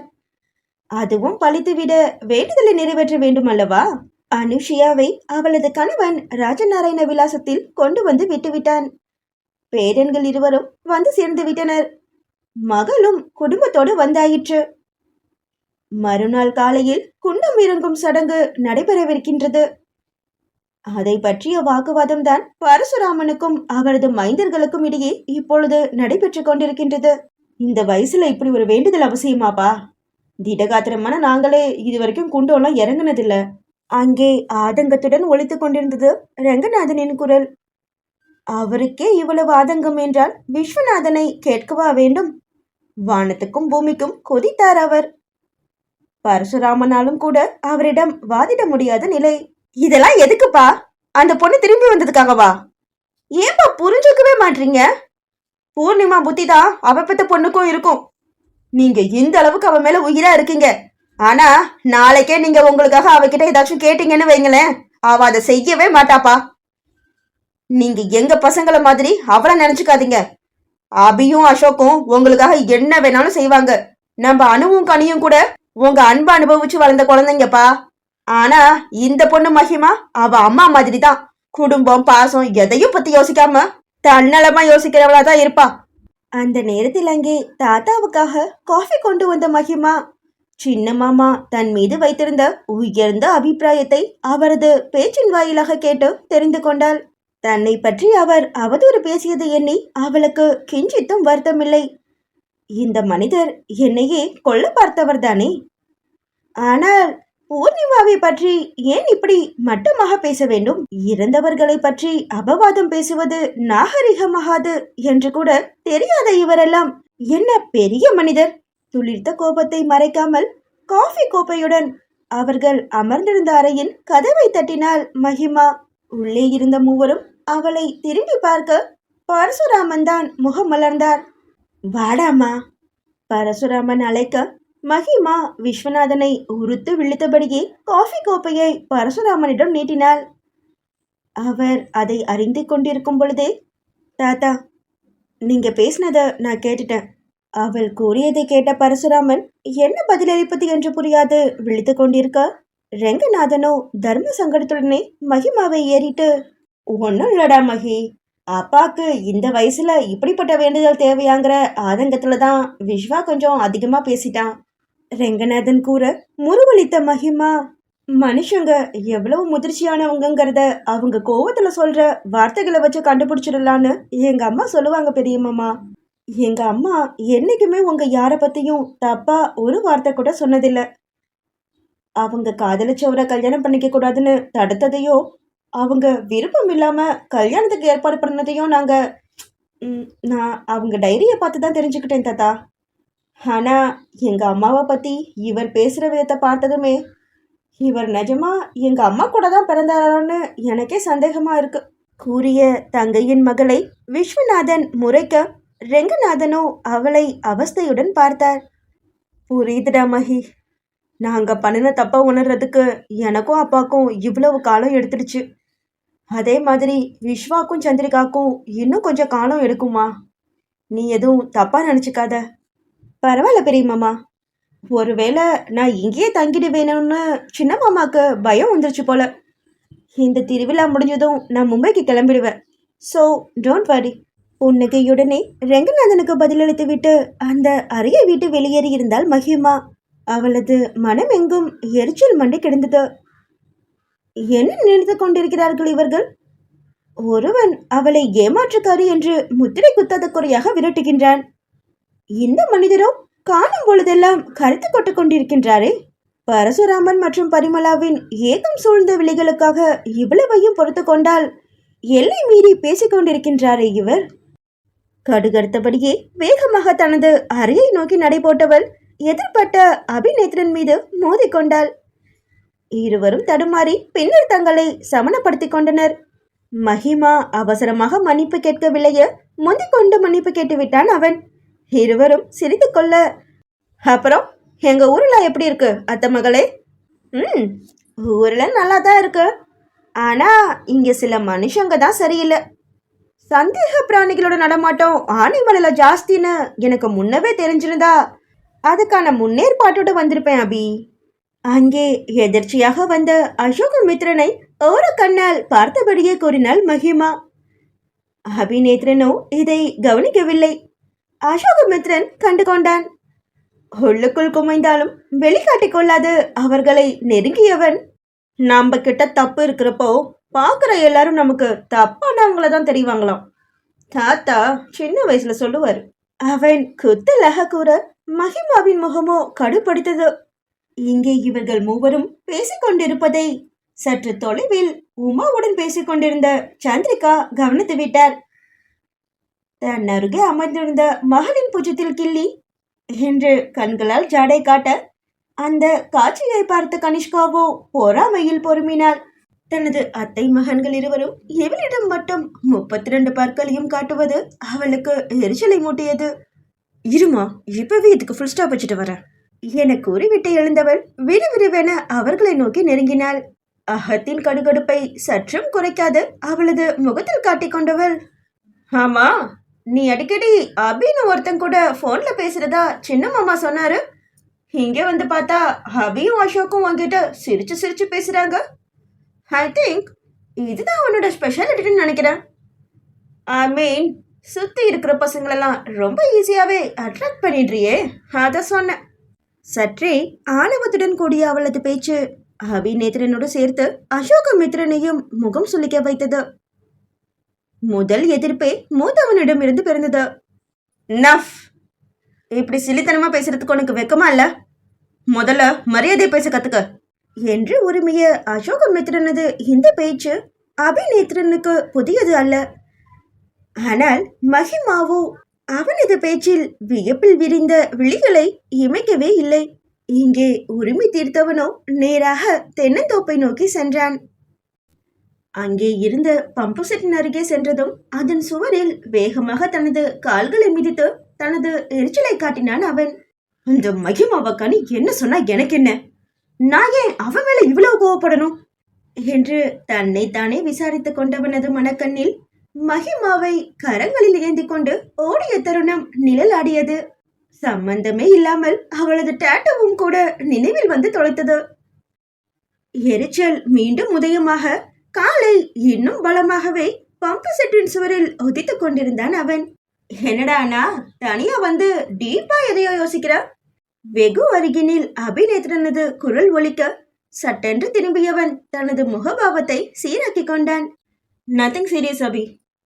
ஆமா, நான் உன்கிட்ட கேட்கணும்னு நினைச்சேன். உன்னை ப்ரூக்ஃபீல்ட்ல ஒரு கேர்ளோட பார்த்தேன்னு விவேக் சொன்னாரு. என்னடா நடக்குது? தனது சட்டையின் முழு நீல கையை மடித்தபடியே அசோகமித்ரன் கேட்க அபிநேத்திரனது வதனமோ கலவரத்துக்குட்பட்டது. அசோகமித்ரன் அவனை இன்னும் கூர்ந்து நோக்க பதற்றமானவனின் வார்த்தைகள் தடுமாறியபடியே வெளிவந்தது. அது அது இல்லனா வந்து தடுமாறியவனது தோள்களில் பலமாகவே விழுந்தது அசோகமித்ரனது கரம். ஏன் டென்ஷன் ஆகுற? லவ் பண்றியா?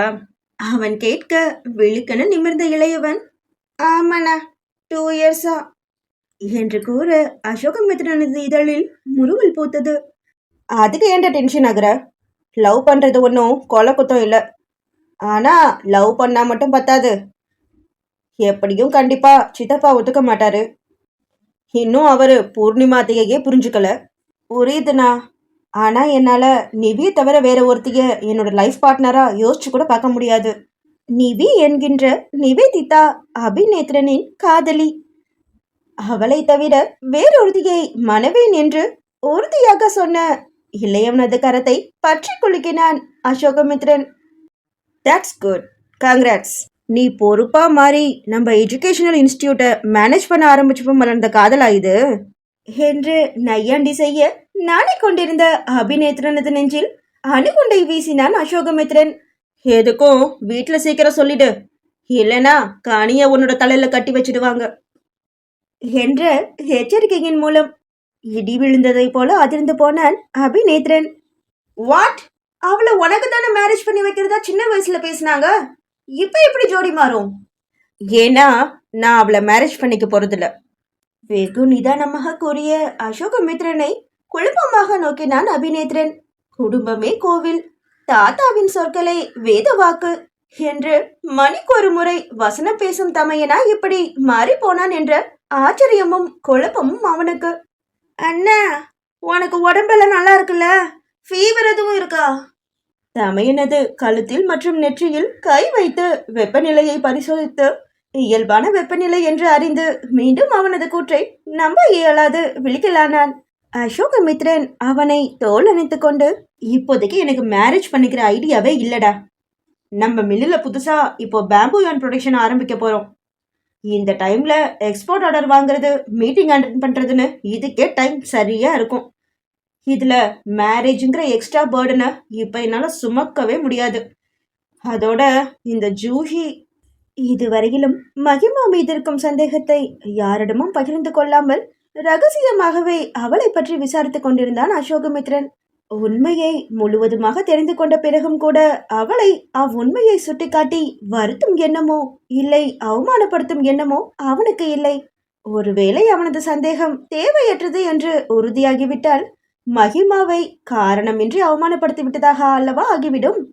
அபிநேத்திரனோ ஜூஹி என்ற பெயரில் கண்களில் குறும்பை விதைத்தபடியே, வாட் ப்ரோ, ஜூஹிக்கும் உன் மேரேஜுக்கும் என்ன கனெக்ஷன் என்று வினவ, ஒரு கனெக்ஷனும் இல்லை, ஏதோ வாய் தவறி சொல்லிட்டேன் என்று கூறி சமாளித்த அசோகமித்ரனுக்கோ மனதிற்குள் ஒருவித அமைதியின்மை.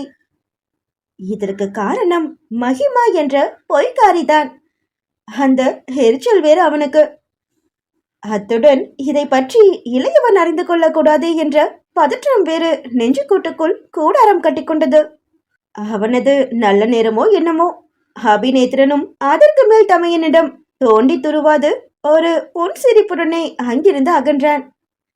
உபயம் அவனது காதலியின் மொபைல் அழைப்பு. அவன் சென்றதும் தான் நிம்மதி பெருமூச்சு விட்டான் அசோகமித்ரன். ச்சே, இந்த பொண்ணு இன்னைக்கு எப்படியெல்லாம் தொந்தரவு பண்றா. இப்படியே யோசித்தால் மனம் கலைந்துவிடும் என்று முதலில் அவளது பின்னணியை பற்றி விவேக்கை தீர விசாரிக்க சொல்ல வேண்டும் என்ற எண்ணத்துடனே தாமதமின்றி விவேக்கின் எண்ணுக்கு அழைத்திருந்தான் அசோகமித்ரன். ஹலோ விவேக் என்று அழைத்தபடியே கால் போன போக்கில் நடக்க துவங்கி இருந்தான் அவன். இப்பொழுது தனது நினைவுகளில் புகுந்து பேச்சில் தடுமாற்றத்தை உண்டாக்குபவள் இன்னும் சில தினங்களில் தனது வாழ்க்கைக்குள்ளும் நுழைவாள் என்பது அந்த கணத்தில் அசோகமித்ரனுக்கு தெரியாமல் போனதுதான் விதி போட்ட கணக்கின் முடிவு போல. அத்தியாயம் 9. நானும் ரூஹியும் ரொம்ப ஆசையா எங்களோட கனவு கோர்ஸான இன்டீரியர் டிசைனிங் படிக்க மொஹாலிக்கு போனோம். நொய்டாலேயே படிச்சிருக்கலாம் தான், ஆனா அங்க கேர்ள்ஸுக்கு சேஃப்டி இல்லைன்னு அம்மா மொஹாலியை செலக்ட் பண்ணாங்க. எங்களோட கோர்ஸ் கொஞ்சம் இல்லை, ரொம்பவே காஸ்ட்லி தான். ஆனாலும் கனவுகளை துரத்துறப்போ காசு செலவாகிறத பத்தி யோசிக்க கூடாதுன்னு அம்மா சொல்லுவாங்க. அப்படின்னா பண வசதி இல்லாதவங்க கனவு காணக்கூடாதாமான்னு ரூஹி கேப்பா. எனக்கும் கூட அந்த சந்தேகம் அடிக்கடி வரும். ஆனா அது நிஜமா இருந்தா இந்தியாவோட கடைக்கோடியில கஷ்டப்படுற குடும்பத்துல பிறந்த அப்துல் கலாம் எப்படி மிசைல் மேன் ஆஃப் இந்தியாவா உருவாகி இருப்பாருன்னு அம்மா பதிலுக்கு இன்னொரு கேள்வியை கேட்பாங்க. நிஜம்தானே, கனவு காண பணம் தேவையில்லை, கனவுக்காக போராடும் உறுதிதான் வேண்டும். அந்த கனவு நிஜமாகும் என்கின்ற நம்பிக்கை வேண்டும். இடையில் எந்த தடை வந்தாலும் அதை கடந்து கனவை நோக்கி செல்வதற்கான தைரியமும் வேண்டும். மாயாவின் நினைவலைகள். ஆனைமலை மாசாணியம்மன் கோவிலின் குண்டம் இறங்கும் விழா. காவியும் மஞ்சளுமாக உடையணிந்த மக்கள் வெள்ளத்தில் ஆங்காங்கே வேப்பிலை தோரணங்களும் எட்டி பார்த்து கொண்டிருக்க, குண்டம் இறங்கும் நிகழ்வுக்காக காலை நேரத்திலேயே பக்தி பரவசம் கமழ்ந்து கொண்டிருந்தது மாசாணியம்மன் கோவிலில். கிட்டத்தட்ட 50 அடி நீளத்தில் அனல் பறக்கும் நெருப்பு கங்குகள் செவ்வரளி மலர்களைப் போல ஜொலித்து கொண்டிருந்தது அந்த குண்டத்தில். ஒரு மஞ்சள் வேஷ்டி நபர் ஒரு நீண்ட தடியினால் குண்டத்தில் அடித்து கொண்டிருந்தார். கோவில் திருவிழாவுக்கே உரித்தான மேலதாளங்கள் முழங்க பட்டாசு சத்தமோ வானை பிளந்து கொண்டிருந்தது. அந்த குண்டத்தை காண சற்று தொலைவில் கம்பு தடுப்புகளால் அமைக்கப்பட்டிருந்த இடத்தில் மக்கள் குழுமி இருந்தனர். அவர்களிடையே எந்த அடிதடியோ முண்டியடித்தலோ நடைபெறாதிருக்கவே காவல்துறையினர் தங்கள் கடமையை செய்த வண்ணமே இருந்தனர். அங்கே குண்டத்தினில் இறங்க தயாராக நின்ற பக்த கோடிகள் அனைவரும் மஞ்சள் வேஷ்டியும் விபூதி பட்டையும் மாலையும் அணிந்து வரிசையாகவே நகர்ந்த வண்ணம் இருந்தனர்.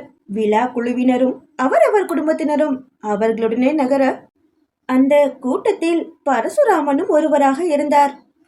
அவரது குடும்பத்தினரோ பக்தி ஒரு பக்கமும் பதற்றம் இன்னொரு பக்கமுமாக அவரை பார்த்து கொண்டிருந்தனர். அங்கே அருகினில் மக்கள் அமர்வதற்காக அமைக்கப்பட்டிருந்த இடத்தில் அமர்ந்துதான் அவர்கள் பார்த்து கொண்டிருந்தனர். தனது அருகினில் அமர்ந்திருந்த பரிமளாவின் கரங்கள் நடுங்குவதை அவற்றை தனது கரத்தினில் பொத்தி வைத்திருந்த மகிமாவால் உணர்ந்து கொள்ள முடிந்தது. டோன்ட் வரி பாட்டி, தாத்தா இந்த ஃபயர் டாஸ்கை கம்ப்ளீட் பண்ணிடுவாரு. என்னதான் அவள் பரிசாக வாங்கி வந்திருந்த பைத்தானி கைத்தறி பட்டினில் சந்திரிகா மற்றும் கனிஷ்காவை தவிர அனைவருமே பாந்தமாக ஜொலித்துக் கொண்டிருந்தாலும் அனைவரின் மனதிலும் ஒரு துளி பதற்றம் ஒட்டி கொண்டுதான் இருந்தது. மகிமாவின் பேச்சினை கேட்ட பரசுராமனின் மருமகள்கள், நல்லா நேம் வைக்கிற நீ. ஃபயர் டாஸ்காம்ல பிக் பாஸ் ப்ரோக்ராம் பார்த்து பார்த்து எல்லாமே உங்க ஜெனரேஷனுக்கு டாஸ்கா தான் தெரியுதுமா. இலகுவான பேச்சினால் மாமியாரின் பதற்றத்தை குறைக்க முயன்றவர்களாக அவர்கள் கூற, அதை கேட்டுக்கொண்டிருந்த குடும்பத்தினர் புன்னகைத்துக் கொண்டிருந்தனர். ஆனால் மகிமாவிற்கோ பதற்றம் இன்னும் தீர்ந்த பாடில்லை. 50 அடியினில் அக்னி பறக்கும் அக்னி குண்டம் ஒரு பக்கம், அதில் இறங்கி தனது வேண்டுதலை நிறைவேற்றியே தீருவேன் என்று அடம்பிடிக்கும் முதியவர் ஒரு பக்கம். அவரது மைந்தர்களே இதுவரையிலும் இத்தகைய வேண்டுதலை வைத்தது இல்லை. பரசுராமனின் பக்தியும் மன உறுதியும் அவரது மகன்களோடு சேர்த்து பேர பிள்ளைகளையும் திகைப்பில் ஆழ்த்தியது என்னவோ உண்மை. தனது பேத்தியை திருப்பி கொடுத்த தெய்வத்திற்கு அவரால் திருப்பி அளிக்க முடிந்தது இந்த வேண்டுதல் ஒன்று மட்டும்தான் என்று கூறியே அவரது குடும்பத்தினர் வாயினை அடைத்து விட்டார் அவர். அங்கே அசோகமித்ரன் தடுப்பிற்காக போடப்பட்டிருந்த தடியின் அருகே நின்றபடியே குண்டத்தில் இறங்கி ஓடும் பக்த கோடிகளை பார்த்தபடியே தனது தாத்தாவின் முறைக்காக காத்திருக்கலானான். மகிமா மெதுவாக எழுந்து அவனின் அருகே சென்று நின்று கொண்டாள். அவளது புடவையின் நுனி தோலை உரசவும் பார்வையை குண்டத்திலிருந்து அவளின் புறம் திருப்பினான் அவன். படபடக்கும் விழிகளுடன் செவ்விதழ்களை கடித்தபடியே நின்றவளின் பக்கவாட்டு தோற்றத்தில் சற்று மெய் மறந்துதான் போனான். இதுவரையிலும் நவநாகரிக உடைகளில் பார்த்தே பழகிய கண்களுக்கு அவளின் அன்றைய புடவை தரிசனம் புத்துணர்ச்சியை தான் கொடுத்தது. புடவைக்கு ஏற்றவாறு காதுகளில் அணிந்திருந்த ஆன்டிக் ஜிம்கிகள் வேறு காதை தழுவி அவளது கன்னத்தை வருடிக் கொண்டிருந்தது. அவளது சங்கு கழுத்தை அலங்கரிக்கும் பாக்கியத்தை பெற்றிருந்தது. மகாலட்சுமியின் வடிவத்தை மையத்தில் கொண்டிருந்த ஒரு ஆன்டிக் கட்டிகை. இதுவரையிலும் தமிழ்நாட்டின் திருவிழாக்களை பார்த்திராத அவளின் கண்களில் இந்த திருவிழாவின் ஒவ்வொரு நிகழ்வை காணும் பொழுதிலும் ஆர்வம் மின்னிக் கொண்டிருப்பதை கவனித்துக் கொண்டுதான் இருக்கின்றான் அசோகமித்ரன். அழகிதான். என்ன ஒன்று, அந்த அழகி தனக்கு பின்னால் ஏதோ ஒரு மாபெரும் ரகசியத்தை ஒளித்து வைத்திருக்கின்றாளே. அந்த ரகசியத்தை அவன் அறிந்து கொள்ளக்கூடாதென தெளிவாகவே காய் நகர்த்தவும் செய்கின்றாள். விவேக் இத்துடன் எத்தனையோ முறை மகிமாவின் தோழி அனுமதிக்கப்பட்டிருக்கும் மருத்துவமனை வட்டாரத்தில் விசாரிக்க முயற்சி செய்து விட்டான். கூடவே அவர்கள் தற்போது குடியிருக்கும் அபார்ட்மெண்ட் வட்டத்திலும் கூட விசாரிக்க சென்றவனுக்கு உருப்படியாக எந்த ஒரு தகவலும் கிடைக்கவில்லை. யாரை கேட்டாலும் அரைத்த மாவையே அரைப்பது போன்றுதான் இதுவரை கிடைத்த தகவல்களையே கூறி வருகிறார்கள். 5 அடி உயரத்தில் தன் அருகே நிற்பவளின் அழகை போலவே அவளது அசாத்திய திறமையையும் அசோகமித்ரனால் பாராட்டாமல் இருக்க முடியவில்லை. அவன் மகிமாவையே பார்த்து கொண்டிருக்க திடீரென அவளது வதனத்தில் கலவரம் சூழ்ந்தது. அடுத்த நொடியே தாத்தா என்ற அலறலுடன் கம்பத்தின் தடுப்பினூடே குனிந்து வேகமாக குண்டத்தை நோக்கி ஓட ஆரம்பித்திருந்தாள். ஹே ஜூலி என்று கண்டனம் துணிக்கும் குரலுடன் அவள் ஓடிய திசையை நோக்கிய அசோகமித்ரன் அதிர்ந்து போனான். பிறகு அவனும் அவள் பின்னே ஓடினான். காரணம், குண்டத்தில் இறங்கி ஓடி வெளியே வந்த பரசுராமனின் உடல் தள்ளாட ஆரம்பித்தது. அவர் தண்ணீரை மறந்து அக்னி குண்டத்தில் விழப்போக அவரை கண்ணிமைக்கும் நேரத்தில் ஓடி சென்று பிடித்து கொண்டாள் மகிமா. நூலில இடைவெளியில் அவரது அடுத்த கரத்தை வலுவாகவே பிடித்து கொண்டான் அசோகமித்ரன். பரசுராமனோ தடுமாற்றத்துடன் இருவரது கரத்திலும் தனது கரங்களை பிணைத்துக் கொண்டார். பின்னர் கண்கள் சொருக, என் பேத்திய நல்லா பாத்துக்கம்மா, அவளுக்கு எந்த குறையும் இல்லாம நீண்ட ஆயுளோட அவ வாழணும் என முணுமுணுத்தவரை தனது தோள்களில் சாய்த்து கொண்டான் அசோகமித்ரன். மகிமாவோ பிணைந்திருந்த கரத்தை விடாமல் அவருடனே நடக்க ஆரம்பித்தாள். இந்த காட்சியை தூரத்திலிருந்து பார்த்த பரிமளாவின் கண்களோ பணித்தது. அப்பொழுது கோவில் பூசாரி அவரிடம் வந்து, பரிமளாமா, நீங்க சீட்டில் எழுதி கொடுத்தத அம்மன் பாதத்துல வச்சு பூஜை பண்ணிட்டேன். உங்க ஆசைப்படியே உங்க பேரனும் பேத்தியும் கண்டிப்பா ஒண்ணு சேருவாங்க. அவங்கள வச்சு உங்க வம்சம் வாழையடி வாழையா தழைக்கும் என்று நல்வார்த்தைகள் கூற அவரது முகத்தில் பூரிப்பின் ரேகைகள் படர்ந்தது. உடனே தனது மூத்த மகனையும் மருமகளையும் தனியே அழைத்தவர் தனது மன விருப்பத்தை அவர்களிடம் கூறினார். அப்பொழுது பரசுராமனுடன் அங்கு வந்து சேர்ந்தனர் அசோகமித்ரனும் மகிமாவும். தாத்தாக்கு ஒண்ணும் இல்ல, காலையில சாப்பிடல, அதனால வந்த மயக்கம்தான். எங்கே பரசுராமனை எண்ணி குடும்பத்தினர் கலங்குவார்களோ என்று விளக்கம் கூறி சமாளித்தான் அசோகமித்ரன். அதற்குள்ளாக பரிமளா தங்களிடம் கூறிய விஷயத்திற்கு சம்மதம் என்பதன் அறிகுறியாக ரெங்கநாதன் மற்றும் மகாலட்சுமி தம்பதியினரின் முகத்தில் புன்னகை பூத்திருந்தது. மற்றவர் அறியா வண்ணமே கண்களாலேயே இசைவை தெரிவித்திருந்தனர் இருவரும். பரசுராமனுக்கும் மயக்கம் தெளிய அதன் பின்னர் பூஜை புனஸ்காரங்கள் அனைத்தும் சிறப்பாகவே நடந்தேறியது அந்த ஆலயத்தில். அதே நேரம் குர்லா மேற்கில் இருக்கும் MCGM மருத்துவமனை படுக்கையில் இத்தனை நாட்களாக தூங்கும் சிற்பமாக படுத்திருந்த ரூஹியின் விரல்கள் அசைந்தது. மூடியிருந்த அவளது சிப்பி இமைகளினுள்ளே கருவிழிகள் அங்குமிங்கும் மெதுவாய் புரண்டோட அதன் முடிவினில் விழி மலர்த்தினாள் அவள். உடல் ஏனோ பாரமாக தோன்ற மெதுவாய் தான் எங்கே இருக்கின்றோம் என்பதை உணரவே அவளுக்கு சில நிமிடங்கள் பிடித்தது. கடைசியாய் அவளது கண்களுக்குள் பதிவான பிம்பம் அவளை நோக்கி வேகமாக வந்த ட்ரக் ஒன்று. அடுத்து அதன் இரும்பு தேகம் மோதியதில் காற்றில் பறந்து எங்கோ விழுந்து எதிலோ இடித்து பெரும் வலியுடன் இலவச இணைப்பாக சூடான குருதி பரவ கண்கள் மூடியது. அவளது நினைவிலாடியது. யாரோ தன்னை மருத்துவமனையில் அனுமதித்திருக்கின்றார்கள். அது யாராக இருக்கும்? யோசிக்க ஆரம்பித்தவளின் விழிகள் அந்த அறையின் கதவை திறந்து கொண்டு உள்ளே வந்த செவிலியை கண்டதும் உயிர் பெற்றது. ஜூஹி எங்க? அவளுக்கு சுயநினைவு திரும்பிய திருப்தியில் பரிசோதிக்க வந்தவரிடம் மெதுவாய் கேட்டாள் ரூஹி. செவிலியோ பொறுமையாக இருக்கும்படி அவளை கையமர்த்தியவர், டாக்டர் ராவத் வந்து எல்லா விஷயத்தையும் சொல்லுவாருமா, நீங்க ரெஸ்ட் எடுங்க, நான் டாக்டரை கூட்டிட்டு வரேன் என்று கூறிவிட்டு வெளியேறியிருந்தார் அவர். ரூஹியோ ஜூஹியின் நினைவிலும் களைப்பின் காரணமாகவும் கண்களை மூடிக்கொண்டாள். அங்கே மருத்துவர் ராவத்தின் அருகிலோ அவருக்கும் அபிஜித்திற்கும் இடையே வாக்குவாதம் தான் ஓடிக்கொண்டிருந்தது. அங்கிள், அடுத்து ரூஹி ஜூஹியை பத்தி தான் கேட்பா அங்கிள். நம்ம இதுக்கு மேல லேட் பண்ணனா பிரச்சனை பெருசாகிடும். ஆல்ரெடி பூர்ணிமா ஆண்டியோட ஃபேமிலியை சேர்ந்தவங்கெல்லாம் தோண்டி திரும்பி விசாரிக்க ஆரம்பிச்சுட்டாங்க. நல்ல வேலை ஜூஹி என்னை முன்னாடியே வார்ன் பண்ணனா, இல்லைன்னா கண்டிப்பா நம்ம சரௌண்டிங்ல இருந்து யாராச்சும் தகவலை கொடுத்துருப்பாங்க. இப்போவும் ஒன்றும் இல்லை. நீ நினைச்சினா ஜூஹியை இங்கே இப்போ அழைச்சிட்டு வந்துட முடியும். அங்க உள்ளவங்க எப்படிப்பட்டவங்கன்னு அவ கண்காணிக்கிற மாதிரி அவங்களும் ஜூஹியை பத்தி இப்ப விசாரிக்கிறாங்கல்ல. ஸோ எவ்வளவு சீக்கிரம் முடியுமோ அவ்வளவு சீக்கிரம் நம்ம ஜூஹியை அங்கிருந்து அழைச்சிட்டு வந்துடணும். பூர்ணிமாவோட ஆசைக்காகலாம் நம்ம யாரையும் கலபலி ஆக்கிட முடியாது அபி. ஓகே அங்கிள், இதை பத்தி நான் ஜூஹி கிட்ட பேசுறேன். இப்போ எங்க கைவசம் இருக்கிற அந்த பிஸ்னஸ் டீல் கம்ப்ளீட்டிங் ஸ்டேஜில் தான் இருக்கு. இதை முடிச்சுட்டு நானே நேரில் போறேன் அங்கிள். இருவரது வாக்குவாதமும் முடிவுக்கு வந்த பொழுதினில் செவிலி பெண் அறைக்குள் நுழைந்து, டாக்டர், ரூஹிக்கு கான்ஷியஸ் வந்துடுச்சு என்ற செய்தியை பகிர ராவத்தும் அபிஜித்தும் சந்தோஷ மிகுதியில் இருக்கையிலிருந்து உடனே எழுந்தனர்.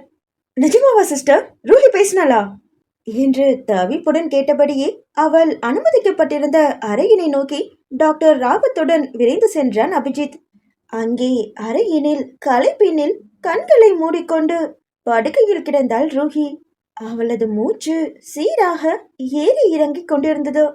ராவத்தும் அபிஜித்தும் அவளை நெருங்கி செல்ல ஆள் அரவம் கேட்டு மெதுமெதுவாக தனது கண் இமைகளை திறந்தாள் ரூஹி. பழைய உற்சாகம் சிறிதும் இன்றி நடுநடுங்கியது அவளது குரல். அபிஜித்திற்கோ கண்கள் குள்ளமாகியது. அவளது படுக்கையின் அருகே மண்டி போட்டு அமர்ந்தவன் ரூஹியின் கரங்களை பற்றி தனது கரங்களுக்குள் பொதிந்து வைத்துக் கொண்டான். Finally you are back my dear angel என்றவன் மென்மையாக அவளது நெற்றி தன்னில் முத்தமிட கண்ணீர் முத்துக்கள் அவனது கண்களிலிருந்து கன்னத்தில் உருண்டோடி ரூஹியின் நெற்றியின் மீது விழுந்தது. ஆண்களும் அழுவது உண்டு. தங்களுக்கு நெருக்கமானவர்களை இழந்து விடுவோமோ என்ற பயம் எப்பொழுதெல்லாம் அவர்களை சூழ்கின்றதோ அப்பொழுதெல்லாம் ஆண்களும் உடைந்து அழுவது உண்டு. இதோ அபிஜித்தும் தனது காதலியின் இத்தனை நாட்களான உடல்நலக்குறைவு அகலும் கணத்தில் பிரிவாற்றாமையாலும் அவளை மீண்டும் பெற்ற மகிழ்ச்சியினாலும் உடைந்து அழுகின்றான்.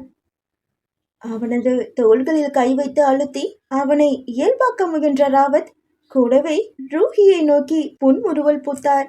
ஜூஹி எங்க? தடுமாற்றத்துடன் ஒலித்த அவளது குரலில் இரு ஆண்களும் என்ன பதிலளிப்பது என்பது புரியாமல் விழித்தனர். ரூஹியோ தன் அருகே நின்றிருந்த அபிஜித்தையும் அவன் பின்னே நின்று கொண்டிருந்த ராவத்தையும் கலவரம் கப்பிய விழிகளால் ஏறிட்டாள். எங்கே தனக்கு நேர்ந்தது போல அவளுக்கும் ஏதேனும் அனர்த்தம் நேர்ந்திருக்குமோ என்ற பயம் அவளுக்கு. அவளது உடல்நல குறைவினால் உண்டாகியிருந்த சோர்வையும் தாண்டி அவளது விழிகளில் அது அதிகப்படியாகவே எதிரொலித்தது. அதை கவனித்த ராவத், அவள் இப்பொழுது இருக்கும் நிலைமையில் இவ்வாறு உணர்ச்சி வசப்படுவது அவளது உடல்நிலையை பழையபடியே மேலும் மோசமாக்கிவிடும் என்ற காரணத்தினால் அவசரமாக அவளுக்கு பதிலளிக்க ஆரம்பித்தார். உங்க கன்சர்னுக்காக புதுசா கிடைச்சிருக்க டீலுக்காக டே அண்ட் நைட்டா உழைச்சிட்டு இருக்காடா. நீ கண்ணு முழிக்கிறதுக்கு ஒரு 10 நிமிஷத்துக்கு முன்னாடிதான் நியூ டெல்லியில ஒரு 5 ஸ்டார் ஹோட்டல் கூட போட போற டீலுக்காக டெல்லி ஃப்ளைட்டுக்கு கிளம்பி போனா. எப்படியும் இன்னும் 1 or 2 வீக்ஸ்ல அவளை இங்க எதிர்பார்க்கலாம் ரூஹி. அவரது பதிலில் சமாதானமுற்றுதான் போனாள் ரூஹி. அத்துணை நம்பிக்கை அவரிடம்.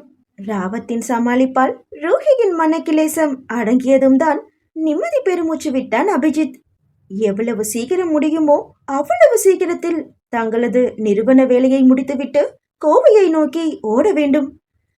நீ கண்காணித்தது போதுமென அதட்டி தோழியை இங்கே அழைத்து வந்துவிட வேண்டும். மனதிற்குள் உறுதியுடன் தீர்மானித்தவன் ரூஹி சற்று நேரம் ஓய்வாக இருக்கட்டும் என ராவத் கூறியதனால் அந்த அறையிலிருந்து வெளியேறினான். ரூஹி இனிமே சீக்கிரமா ரெக்கவர் ஆகிடுவா அபி. அவ எவ்வளவு சீக்கிரமா ரெக்கவர் ஆகுறாளோ அவ்வளவு அவசரமா அவ ஜூஹியை இங்கே எதிர்பார்ப்பா. ஸோ எதை செஞ்சாலும் சீக்கிரமா செஞ்சு முடியும் அபி. ராவத்தின் அறிவுரையை மனதில் ஏற்றிக்கொண்டு உடனே தனது நிறுவனத்தை நோக்கி விரைந்தான் அபிஜித். அங்கே பணியாற்றுபவர்கள் மொத்தம் 6 பேர்.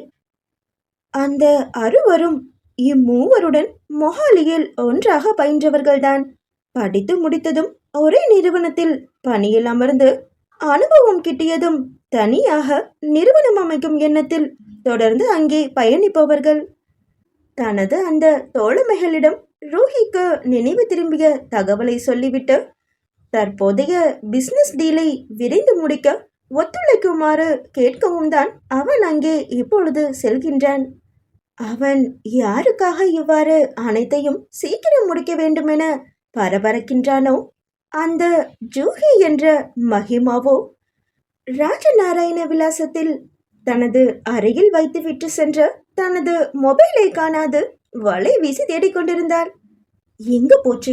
டேபிள்ல தானே சார்ஜ் போட்டு போன என்ற புலம்பலுடன் தேடுதல் வேட்டையில் இறங்கியவள் தனது அறையை அமளி துமளி ஆக்கி கொண்டிருக்க அந்த நேரம் அங்கே வந்த அனுஷியாவின் புத்திரி மதுரிமா அவளது புடவையின் முந்தானையை பிடித்து இழுத்தாள். ஒன்னு பெரிய தத்தா கூப்பிட்டாங்க. அவளது குரலில் கவனம் கலைந்த மகிமா மதுரிமாவின் உயரத்திற்கு முழங்காலிட்டு அமர்ந்தாள். மதுபட்டு அத்தையோட மவளை காணும்டா. எந்த திருட ரூமுக்குள்ள புகுந்து எடுத்துட்டு போனான்னு தெரியல. தேடி பார்த்துட்டு ஓடி வந்துடுறேன், சரியா? பெரிய தாத்தா கிட்ட சொல்லிடு. அவள் கூற மதுரிமாவும் தலையை உருட்டிவிட்டு ஓடிவிட்டாள். மகிமாவின் புலம்பலோ அவள் சென்றதும் கூட தொடர்ந்தது. எந்த வீணா போனவைய மொபைல் எடுத்தான்னு தெரியலையே. இப்ப நான் என்ன பண்ணுவேன்? அந்த அறைக்கு வெளியே நின்றபடி இதை கேட்டுக்கொண்டிருந்தான் அசோகமித்ரன். ஒரு காலை சுவற்றில் ஊன்றி மறு காலை தரையில் பதித்து கரங்களை தனது மார்பின் குறுக்கே கட்டிக்கொண்டு நின்றிருந்தவனுக்கு அறைக்குள்ளிருந்த மகிமாவின் புலம்பலும் அவளது அலைக்கழிப்பும் கேட்க சுவாரஸ்யமாக இருந்தது போல. அவனது இதழோரம் சிரிப்பொன்று முகிழ்ந்திருந்தது. அதில் நையாண்டியும் அலட்சியமும் சரிநிகர் சமானமாக கலந்தே இருந்தது. தனது தேடலின் முடிவில் தோல்வியையே சந்தித்த மகிமா இதற்கு மேலும் தாத்தாவை காக்க வைக்க விரும்பாமல் சோர்ந்த முகத்துடனே அறையிலிருந்து வெளிப்பட்டாள். அவள் வெளிப்பட்டதும் புன்சிரிப்பை அடக்கியவன் அவளை இன்னும் சீண்டும் விதமாக சீட்டியடித்தான். திரும்பி நின்று அவனை முறைத்த மகிமா, நீ ஏறும் வாசல்ல என்ன பண்ணிட்டு இருக்க என்று சந்தேகமாக வினவ, ஒன்னுல என்று தோள்களை குலுக்கினான் அசோகமித்ரன். ஆனால் அவனை நம்பவில்லை என்பதற்கு அடையாளமாக உதட்டை சுழித்து காட்டிவிட்டு அங்கிருந்து நடையை கட்டினாள் மகிமா. அப்பொழுது அசோகமித்ரனது பார்வைக்கு கிடைத்தது அவளது மேல் தோளில் வரையப்பட்டிருந்த மல்லி மூக்கு டாட்டூ. அடுத்த கணமே அவனது கண்கள் அவனை அறியாது அந்த டாட்டூவை ரசிக்க ஆரம்பிக்க மீண்டும் சீட்டி எடுத்தபடியே அவளை தொடர ஆரம்பித்திருந்தான் அவன். அத்தியாயம் 10. நிலா ரொம்ப அழகானது தான், ஆனா அதோட மறுபக்கத்தை பத்தி யாருக்குமே தெரியாது. மனுஷங்களுக்கு கூட இது பொருந்தும். அவங்க நம்ம கூட இருக்கிற நேரத்துல நம்ம கிட்ட பழகிறத வச்சு அவங்கள நம்ம ஜட்ஜ் பண்ணிட முடியாது. அதே மாதிரிதான் இந்த உலகத்துல ஆதாயம் இல்லைன்னா சக மனுஷனோட பேசுறதுக்கு கூட இன்னொரு மனுஷன் விரும்ப மாட்டாங்க. அப்படி இருக்கப்போ திடீர்னு அறிமுகமானவங்க கிட்ட ரொம்ப ஜோவியலா ஒருத்தரால பழக முடியுதுன்னா ஒண்ணு அது அவங்களோட இயல்பா இருக்கணும், இல்லைன்னா அவங்க நடிக்கிறாங்கன்னு அர்த்தம். மித்ரனின் என்ன துளிகள் ராஜநாராயண விலாசம். பரசுராமனின் எதிரே நின்று கொண்டிருந்தனர் அசோகமித்ரனும் மகிமாவும். அவர்களை சுற்றி குடும்பத்தினர் அனைவரும் அமர்ந்திருக்க, அதில் விஸ்வநாதன், சந்திரிகா மற்றும் கனிஷ்காவின் முகங்களில் மட்டும் கொஞ்சம் போல எல்லை அள்ளி போட்டால் வெடித்துவிடும் அளவுக்கு கடுகடுப்பு. பரசுராமனின் அருகில் அமர்ந்திருந்த அபிநேத்ரன் மெதுவாய் அவரது காதுகளில், தாத்தா, மௌனம் சம்மதத்துக்கு அறிகுறி. இவங்களுக்கு நீங்க சொன்னது ஓகே தான்னு சொல்லாம சொல்றாங்க பாருங்க. இன்னும் எதுக்கு வெயிட் பண்றீங்க? சட்டுப்பட்டு நல்ல நாள் பார்த்து என்கேஜ்மெண்ட், மேரேஜ், ரிசப்ஷன் வச்சு தூள் கிளப்பலாம் வாங்க. உற்சாகத்துடன் கூறிய இளைய பேரனின் காது மடலை பிடித்து திருகினார் பரசுராமன். நீ ஏண்டா இவ்வளவு அவசரப்படுற? சம்பந்தப்பட்டவங்க வாயால சரின்னு சொல்லட்டும். என்னோட ஆசைக்காகலாம் அவங்கள நான் கட்டாயப்படுத்த போறதில்ல என்றவர், காது வலிக்குது தாத்தா என்று அவன் சினுங்கவும் காது மடலை விடுவித்தவர் பின்னர் தொண்டையை செருமிக் கொண்டு, 2 பேரும் இவ்வளவு அமைதியா நிக்கிறத பார்த்தா உங்களுக்கு பதில் சொல்ல இஷ்டம் இல்லைன்னு தோணுது. பரசுராமன் சோகமாக கூறி முடிக்க, எனக்கு சம்மதம் தாத்தா என்று அவசரமாகவே இடிகிட்டது அசோகமித்ரனது குரல். அவனது அந்த பதிலில் திடுக்கிட்டு எத்தனை நேரமும் குனிந்திருந்த தலையை உயர்த்தினாள் மகிமா. அவளது கண்களிலோ உச்சகட்ட அதிர்ச்சியை கொட்டி கொண்டிருந்தாள். ஆனால் அதற்கு சம்பந்தப்பட்டவனோ அதை கண்டும் காணாதவனாக தொடர்ந்தான் அவனது பேச்சை. நீங்க என்ன செஞ்சாலும் எனக்கும் இந்த குடும்பத்துக்கும் நல்லதுக்காக தான் செய்வீங்கன்னு நான் நம்புறேன் தாத்தா. எதுக்கும் மகி கிட்ட ஒரு வார்த்தை கேட்டுக்கோங்க என்று இன்னும் அழுத்தத்துடன் அவன் கூற, இப்பொழுது அனைவரது பார்வையும் மகிமாவின் புறம் திரும்பியது. அதில் ஆர்வமும் ஆசையும் பொதிந்த 5 ஜோடி விழிகளின் பார்வையும் அடக்கம். மகிமாவோ அனைவரது எதிர்பார்ப்பும் என்னவென்று அவர்களின் பார்வை மொழியில் கண்டு கொண்டவள் மறுப்பு தெரிவிக்க வழியின்றி கையாளாகாதவளாக நின்று கொண்டிருந்தாள். அவளது அந்த நீண்ட மௌனம் பரசுராமனின் முகத்தில் வருத்தத்தின் ரேகைகளை படர செய்தது. அதை கவனித்து பொறுத்து கொள்ள முடியாதவராக விஸ்வநாதன் சீர ஆரம்பித்திருந்தார். நான் தான் முன்னாடியே சொன்னேனப்பா, இந்த பொண்ணு உடம்புல பூர்ணிமாவோட ரத்தம் தான் ஓடுது. அவங்க அம்மாவே உங்க பேச்ச கேட்கல, இவன் மட்டும் கேட்கவா போறா? பாசமும் அன்பும் தகுதியானவங்க கிட்ட மட்டும்தான் காட்டணும்பா. சும்மா தாத்தா தாத்தான்னு உருகுனா போதுமா? இவளுக்காகலாம் போய் நீங்க இந்த தள்ளாத வயசுல குண்டத்துல இறங்கி வேண்டுதல நிறைவேற்றினீங்கல்ல, உங்களை சொல்லணும்பா. டி விஸ்வா, ஏன்டா இப்படி பேசுற? ரெங்கநாதன் தனது தம்பியை அமைதிப்படுத்த எத்தனித்துக் கொண்டிருக்க விஸ்வநாதனுக்கு ஆதரவாக ஒலித்தது சந்திரிகாவின் குரல். நீங்க ஏன் விஸ்வநாவை தடுக்கிறீங்கன்னா? அவர் சொன்னதுல என்ன தப்பு இருக்கு? உண்மையா நம்ம அப்பா மேல இவளுக்கு அன்போ பாசமோ இருந்திருந்தா இப்படி பதில் சொல்லாம கல்லுளி மங்கியாட்டம் நிப்பாளா? அம்மா வீட்டுல தேடுறாங்கன்னு கேள்விப்பட்டதும் நல்ல பசையுள்ள பாட்டின்னு ஒட்டிக்கிறதுக்காக இங்க வந்திருப்பா போல. இவளுக்கு அன்பு பாசம் இந்த மண்ணாங்கட்டிலாம் தேவையில்லைனா அவங்க அம்மா பேர்ல நகை பணம் எதுவும் கிடைக்குமா? அதெல்லாம் மூட்டை கட்டி எடுத்துட்டு போலாமேன்னு வந்திருப்பா. மாச சம்பளத்துக்கு வேலை பார்த்தவ தானே, திடீர்னு பிசினஸ் ஆரம்பிச்சு அது அம்போன்னு அங்க விட்டுட்டு எங்க வந்து டேரா போட்டிருக்கப்பவே நாம கொஞ்சம் யோசிச்சிருக்கணும். இவ இடத்துல என் பொண்ணு கனி இருந்திருந்தா உங்க பேச்சுக்கு இப்படி எதிர்பேச்சு பேசிருப்பாளாப்பா? எப்படியாவது மகிமாவை வெறுக்க செய்து தனது மகளுக்கும் மருமகனுக்கும் முடிச்சு போட்டு விட வேண்டும் என்ற வெறி அவரது பேச்சில் தெரிந்தது. அவர் அருகே பொம்மை போல் அமர்ந்திருந்த சர்வேஸ்வரனின் புஜத்தில் நறுக்கென கிள்ளியவர், என்ன மனுஷியா நீ? நம்ம பொண்ணுக்காக நான் இங்க தொண்டை தண்ணி வித்த கத்திக்கிட்டு இருக்கேன், நீ என்னடா அமைதியா உட்காந்து மிச்சம் தின்னுட்டு இருக்க என்று கடுக்கடுக்க அந்த மனிதரோ திரு திருவென விழுத்து வைத்தார். சந்து, இது வடை, மிக்சர்னு சொல்ற? வயசானதுல வடை கூட உன் கண்ணுக்கு மிக்சரா தெரியுது போல. தன் கையில் இருந்த வடையை ஆட்டி காட்டி அவர் கூற, இந்த நக்கல் நையாண்டிக்கு ஒண்ணு குறைச்சல் இல்ல. பேச்சுல காட்டுற இந்த சுறுசுறுப்ப செயல்ல காட்டியிருந்தா இந்நேரம் அப்பா நம்ம பொண்ணுக்கும் அசோக்குக்கும் தானே கல்யாணம் பண்ணி வச்சிருப்பாரு. கொண்டவன் சரியில்லைன்னா கண்ட கொண்ட கொடுமையும் ராஜ்யம் கட்டி ஆளத்தானே செய்யும் என்று நொடித்து கொண்டார் சந்திரிகா. அங்கே ஆள் ஆளுக்கு வாய்க்கு வந்தார் போல் பேசினாலும் மகிமாவின் விழிகள் என்னவோ பரசுராமனையே நோக்கியது. இந்த முதியவர்தான் பேத்தி மீது இருக்கும் பாசத்தில் என்னவென்ன காரியங்களை எல்லாம் செய்திருக்கின்றார். சம்மதம் என்று தான் உதிர்க்கும் ஒற்றை வார்த்தையால் அவரது வாடிய முகம் சீராகும் என்றான் அதை சொல்ல நான் ஏன் தயங்க வேண்டும்? திருமணம் என்றதும் உடனே வா மனமேடையில் அமர வைக்கப் போகின்றார்கள்? யோசித்தவளது விழிகள் அடுத்தது அசோகமித்ரனை ஏறிட்டது. இவனுக்குத்தான் தன்னை சுத்தமாகவே பிடிக்காது. கூடவே தன்னை பற்றிய ஏராளமான சந்தேகங்கள் வேறு இவனுக்கு. இப்பொழுது கூட வெறும் வாய் வார்த்தைக்காக சம்மதித்திருப்பான் போலும். அன்றி மனப்பூர்வமாக சம்மதம் தெரிவிக்க வாய்ப்பே இல்லை.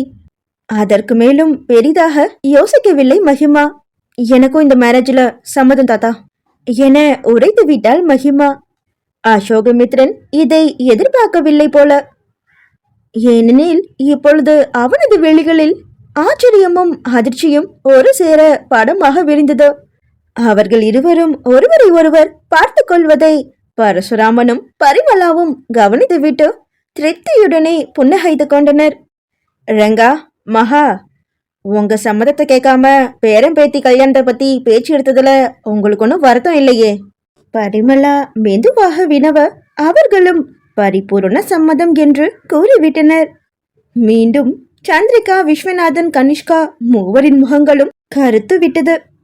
உமாதான் சந்தோஷத்துடனே அனைவரிடமும் இனிப்புகளை நீட்டினார். எனக்கு லட்டு பிடிக்காது என்று கூறிவிட்டார் விஸ்வநாதன். எனக்கு வேண்டாம், சுகர் வந்துடும்னு பயந்துகிட்டு இப்பெல்லாம் நான் இனிப்பே சாப்பிடுறதில்ல நீ என்று கூறியவர்தான் 2 மணி நேரத்திற்கு முன்னர் நெய் மணக்கும் சர்க்கரை பொங்கலை விழுங்கிய சந்திரிகா. நான் டயட்ல இருக்கேன் தா, சோ ஹை கலோரி ஐட்டம்ஸ்லாம் நான் சாப்பிட மாட்டேன் என கூறிவிட்டாள் கனிஷ்கா. நீங்கள் எல்லாம் எப்படியோ பொங்கல் என்ற ரீதியில் சர்வேஸ்வரன் தான் கைக்கு 2 லட்டுகளை அள்ளி கொண்டார். மதிவாணனும் தமிழரசியும் அடைந்த மகிழ்ச்சிக்கு அளவே இல்லை. கல்யாணம் முடிவு பண்ணதுக்கு அப்புறமா எதுக்கு மாமா தள்ளி போட்டுக்கிட்டு, சீக்கிரமா நல்ல முகூர்த்த நாளா பார்த்து நிச்சயம் பண்ணிடலாம் உற்சாகம் கொப்பளிக்கும் குரலில் கூறினார் தமிழரசி. பரசுராமனும் பரிமளாவும் சீக்கிரமாகவே ஜோதிடரிடம் நல்ல நாள் பார்க்கும்படி பேசிவிட்டு வரலாம் என்று கையோடு கிளம்பினர். அப்பொழுதுதான் உமா கொடுத்த லட்டு மகிமாவுக்கு கசந்து போனது. இவர்கள் என்ன எவ்வளவு வேகமாக முடிவெடுக்கிறார்கள்? பெயரளவுக்கு தானே தாத்தா பேசுகிறார், பிறகு மறுத்து விடலாம் என்று எண்ணியதுதான் மடமையோ என்று எண்ணி பார்த்து கொண்டிருந்த மகிமாவிற்கு பதற்றத்தில் உடல் வியர்த்து விட்டது. அவளது நடவடிக்கைகளை கூர்ந்து கவனித்துக் கொண்டிருந்த அசோகமித்ரனோ நமட்டு சிரிப்புடன், டென்ஷன் ஆகுறியா சீட்டிங் குவீன்? அதுதானே எனக்கு வேணும். இந்த டென்ஷன்ல இத்தனை நாள் நீ ஒளிச்சு வச்சிருந்த உண்மைய நீயே உன் வாயால சொல்லணும் என்று மனதிற்குள் கூறிக்கொண்டான் அவன். இப்பொழுது தனக்கு மிச்சம் இருக்கும் ஒரே வழி அசோகமித்ரனது வாயால் இந்த திருமணத்தை வேண்டாம் என்று சொல்ல வைப்பது மட்டும்தான் என்று எண்ணிக்கொண்ட மகிமாவோ ஒருவித கலவரத்துடனே அசோகமித்ரனை ஏறிட்டவள். பிறகு தனது பார்வையை குடும்பத்தினரது பக்கமாக திருப்பினாள். அவர்களது முகத்தில்தான் எத்துணை மகிழ்ச்சி! இத்தனைக்கும் காரணம் அவள் கூறிய சம்மதம் என்ற ஒற்றை வார்த்தை மட்டுமே. அதை தனது வாயால் மறுதளிக்க விரும்பாதவள் அசோகமித்ரனை வைத்து அதை செய்து முடித்து விடலாம் என்ற கூருட்டு நம்பிக்கையுடனே அங்கிருந்து நகர்ந்தாள். அவளை தொடர்ந்து அசோகமித்ரன் வந்து கொண்டிருப்பதை அவனது சீட்டியொலியின் மூலம் அறிவித்தான். அவனை திரும்பி முறைத்த மகிமா, டீசெண்டா பிஹேவ் பண்ணு மேன், இப்படி ரவுடி மாதிரி விசில் அடிக்காதா என்று சிடுசிடுத்தபடிக்கு அவள் முன்னேறி செல்ல அசோகமித்ரனோ அவளுக்கு பதில் அளிக்காது சத்தமாக சிரித்தபடியே அவளை தொடர்ந்து நடந்து வந்து கொண்டிருந்தான். அவன் நடந்து வர வேகமாக சென்று தனது அறைக்குள் புகுந்து கதவை அடைக்க போனாள் மகிமா. ஆனாலும் அதை விட வேகமாக உள்ளே புகுந்தவன் அவளை கதவை அடைக்க விடாமல் தடுத்து நிறுத்தினான். நீ எதுக்கு என்ன ஃபாலோ பண்ணிட்டு ரூம் வரைக்கும் வந்த? கோபமாக அவள் வினவ அசோகமித்ரனோ கண்கள் சுருங்க, நான் உன்னை ஃபாலோ பண்ணிட்டு வரல, உன்னோட ஜாஸ்மின் டாட்டுவை தான் ஃபாலோ பண்ணிட்டு வந்தேன். அவனது ரசனை நிரம்பிய அந்த குரலில் மகிமா திடுக்கிட்டு போய் தனது மேல் தோலை தொட்டு பார்த்தாள். பிறகு தனக்கு பின்னால் இருக்கும் கண்ணாடியில் தெரியும் பிம்பத்தின் வழியே தனது டாட்டூவை இன்னுமே அசோகமித்ரனது விழிகள் ரசிக்கின்றன என்பதை அறிந்து கொண்டவள் தனது புடவை முந்தானையால் தோலை சுற்றி மூடிக்கொண்டாள். வெகு வேகமாக அறைக்குள் நகர்ந்து கொண்டவள் "புவட்" என்று முணுமுணுக்க, அதை கேட்ட அடுத்த நொடியே அசோகமித்ரனது முகத்தில் அதிருப்தி பரவியது. அதை கண்ட மகிமாவிற்கோ எதையோ சாதித்த ஒரு திருப்தி. அவனை இன்னும் ஆழமாக ஊடுருவி பார்த்தவள் இப்பொழுதே தனக்கு இந்த திருமணத்தில் விருப்பமில்லை என்பதை அவனிடம் சொல்லிவிடலாமா என்று மனதிற்குள்ளாகவே பட்டிமன்றம் நடத்த ஆரம்பித்திருந்தாள். "என்னால உன்னை கல்யாணம் பண்ணிக்க முடியாது" நிர்தாட்சண்யமாக அசோகமித்ரனிடம் தனது மறுப்பை தெரிவித்திருந்தாள் மகிமா. "அதோட உனக்கும் என்ன பிடிக்காதுல்ல, அப்போ நீயே தாத்தா கிட்ட போய் சொல்லிடு மித்ரன்" என்று அவனை தூண்டி வேறு விட்டாள் மகிமா. அசோகமித்ரனோ இவ்வளவு நேரமும் அவனிடம் இருந்த எரிச்சல், பரபரப்பு எல்லாம் அடங்கியவனாக கண்கள் பளபளக்க, முடியாது என மறுப்பாக தலையசைத்து புன்னகைத்தான். அடுத்த நொடியே மகிமாவின் இதயமோ தாறுமாறாக துடிக்க ஆரம்பித்திருந்தது. முடியாதுங்கிறா? ஏன்? இவனுக்கு தான் என்ன சுத்தமா பிடிக்காதே. மனதின் எண்ணங்களை கண்ணாடியாக முகம் காட்டி கொடுத்து விட அதனை படித்து தெரிந்து கொண்ட அசோகமித்ரன் அடிமேல் அடி எடுத்து வைத்து மகிமாவை நெருங்கி இருந்தான். மகிமாவோ பின்னேயே காலடி எடுத்து வைத்து நகர்ந்தவள் ஒரு கட்டத்தினில் அரை வாயிலுக்கே வந்துவிட்டாள். அப்படியே ஓடிவிடலாமா என்று எண்ணமிடும் பொழுதே அவளை உள்ளே இழுத்து கதவை தாளிட்டான் அவன். மகிமா சீற்றத்துடன் அவனது கைகளை உதறியவள் "How dare you" என்று பற்களை கடிக்க, "என்ன எரிச்சலா இருக்கா? இத்தனை நாள் நான் உன்கிட்ட கேட்ட எல்லா கேள்விக்கும் நீ ஒப்புக்கு சாப்பானியா ஒரு பதில் சொல்லுவியே, அத கேக்குறப்போ எனக்கும் எரிச்சலா தான் இருக்கும். கொஞ்சம் கூட வித்தியாசம் இல்லாம சேம் டென்சிட்டில இருக்கும். நல்லா கேட்டுக்க, இப்பவும் ஒண்ணு கெட்டு போகல. நான் கேக்குற கேள்விக்கு உண்மையா பதில் சொல்லிட்டா இந்த மேரேஜ நானே தாத்தா கிட்ட சொல்லி நிறுத்திடுவேன். இல்லைனா என்ன கல்யாணம் பண்ணிக்க மென்டலா உன்னை ப்ரிப்பேர் பண்ணிக்க. அப்புறம் நீ மிஸ் மகிமா ஜெயச்சந்திரனா இருக்கிற வரைக்கும் தான் உனக்கு டைம். எப்ப மிஸ்ஸஸ் அசோகமித்ரனா மாறுறியோ அப்ப விளைவுகள் ரொம்ப மோசமா இருக்கும்." சின்ன மிகுதியில் எச்சரித்து விட்டு தனது கடமை முடிந்ததுன்னு கதவை திறந்து கொண்டு வெளியேறியிருந்தான் அசோகமித்ரன். வெளியேறியவனை மகிமாவின் திகைத்த பார்வை தொடர்வதை அவனால் உணர்ந்து கொள்ள முடிந்தது. எதை குறித்தும் கவலையற்றவனாக தனது அறைக்குள் நுழைந்தவன் இவ்வளவு நேரமும் தான் மறைத்து வைத்திருந்த மகிமாவின் மொபைலை தனது படுக்கையின் மீது வீசி எறிந்தான். அங்கு ஏற்கனவே வீற்றிருந்த அவளது மடிக்கணினிக்கு துணையாக இப்பொழுது அவளது மொபைலும் ஜம் என்று அமர்ந்து கொண்டது. இனி மகிமாவால் அவளது நெருங்கிய தோழமைகளை தொடர்பு கொள்ள முடியாது. கூடவே திருமணத்திற்கு இவ்வளவு தூரம் யோசிப்பவளை உண்மையை சொல்ல வைக்க வேண்டுமாயின் அவளுக்காக இன்னமுமே சில நெருக்கடிகளை உருவாக்க வேண்டும்.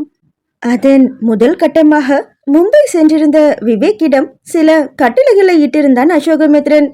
அவனுக்கு வேண்டிய விவரங்கள் எப்படியும் சில நாட்களில் அவனுக்கு கிடைத்துவிடும் என உறுதி கொடுத்துவிட்டு அழைப்பை முடித்திருந்தான் விவேக்.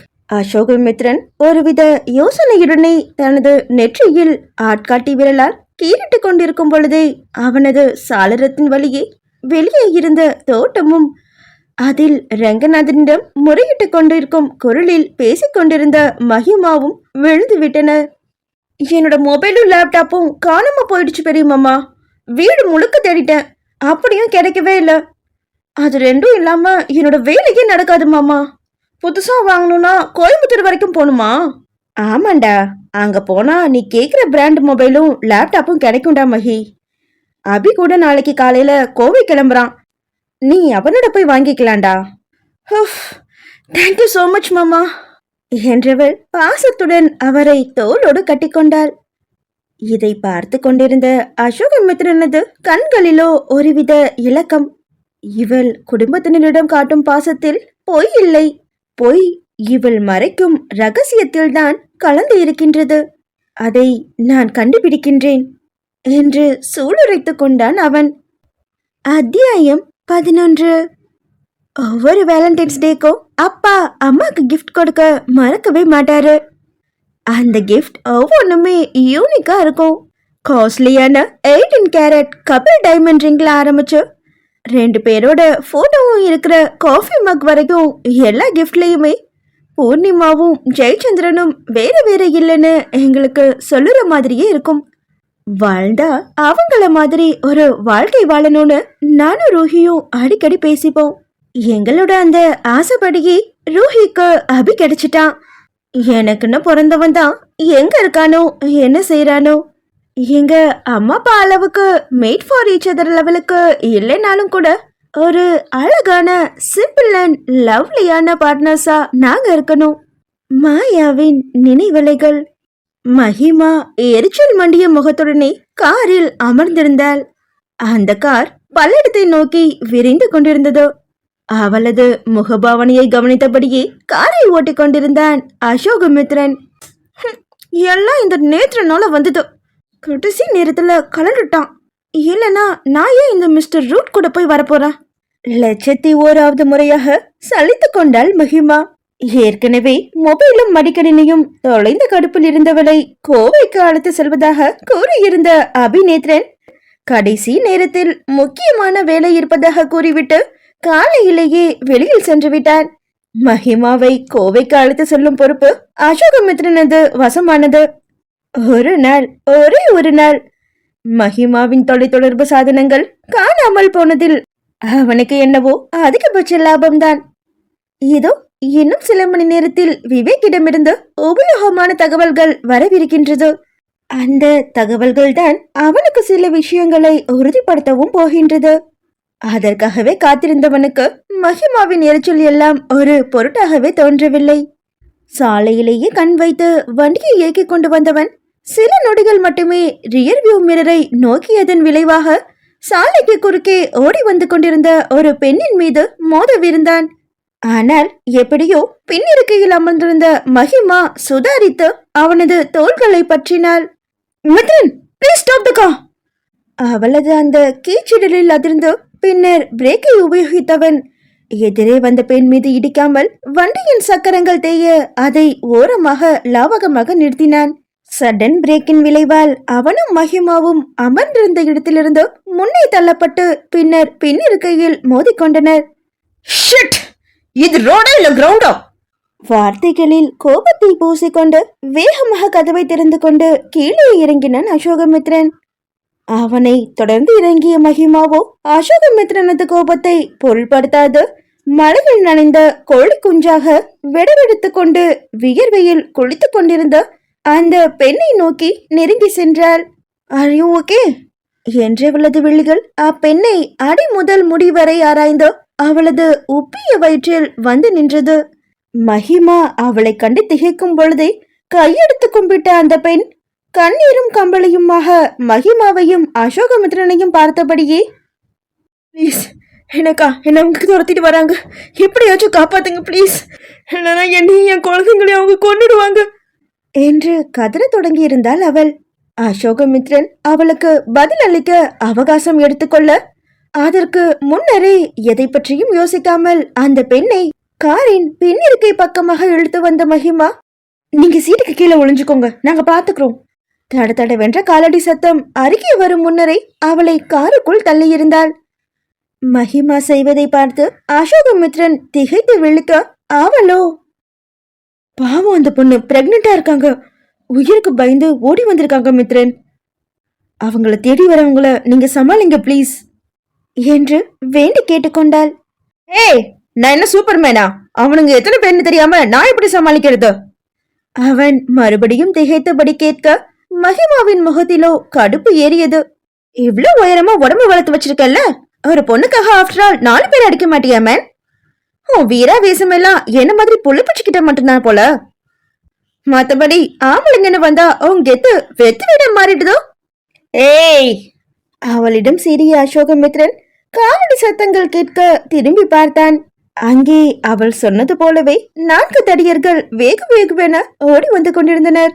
அவர்களை பார்த்ததும் மஹிமாவையும் காலில் சென்று அமரும்படி பணித்திருந்தான் அவன். அவளோ இவன் அந்த நாள் வரை சமாளிப்பானா என்ற சந்தேகத்துடனே ஓட்டுநர் இருக்கைக்கு அருகே சென்று அமர்ந்து கொண்டாள். ஓடி வந்த தடியர்கள் காரின் மீது சாவகாசமாக சாய்ந்து கொண்டிருந்த அசோகமித்ரனை பார்த்ததும் ஓடுவதை நிறுத்திவிட்டு அவனிடம் வந்து மிரட்டும் தோணியில் விசாரிக்க ஆரம்பித்திருந்தனர். டேய், இங்க ஒரு பொண்ணு ஓடி வந்துச்சா?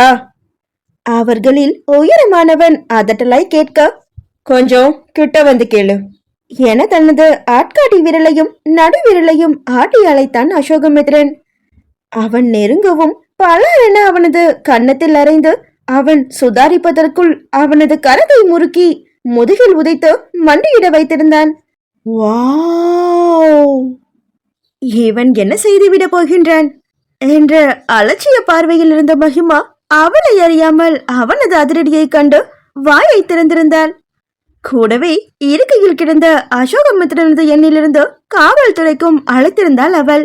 அங்கே அசோகமித்ரனை நோக்கி மற்றவர்கள் அனைவரும் திமிரி கொண்டு வர, எவனாச்சும் கிட்ட வந்தீங்கன்னா இவன் கழுத்த ஒரே திருப்பிடுவேன், அங்கேயே நில்லுங்கடா என்று கர்ஜித்தவன் தனது காலடியில் மண்டியிட்டவனின் சிகையை மற்றொரு கரத்தால் கொத்தாக பற்றி கொண்டான்.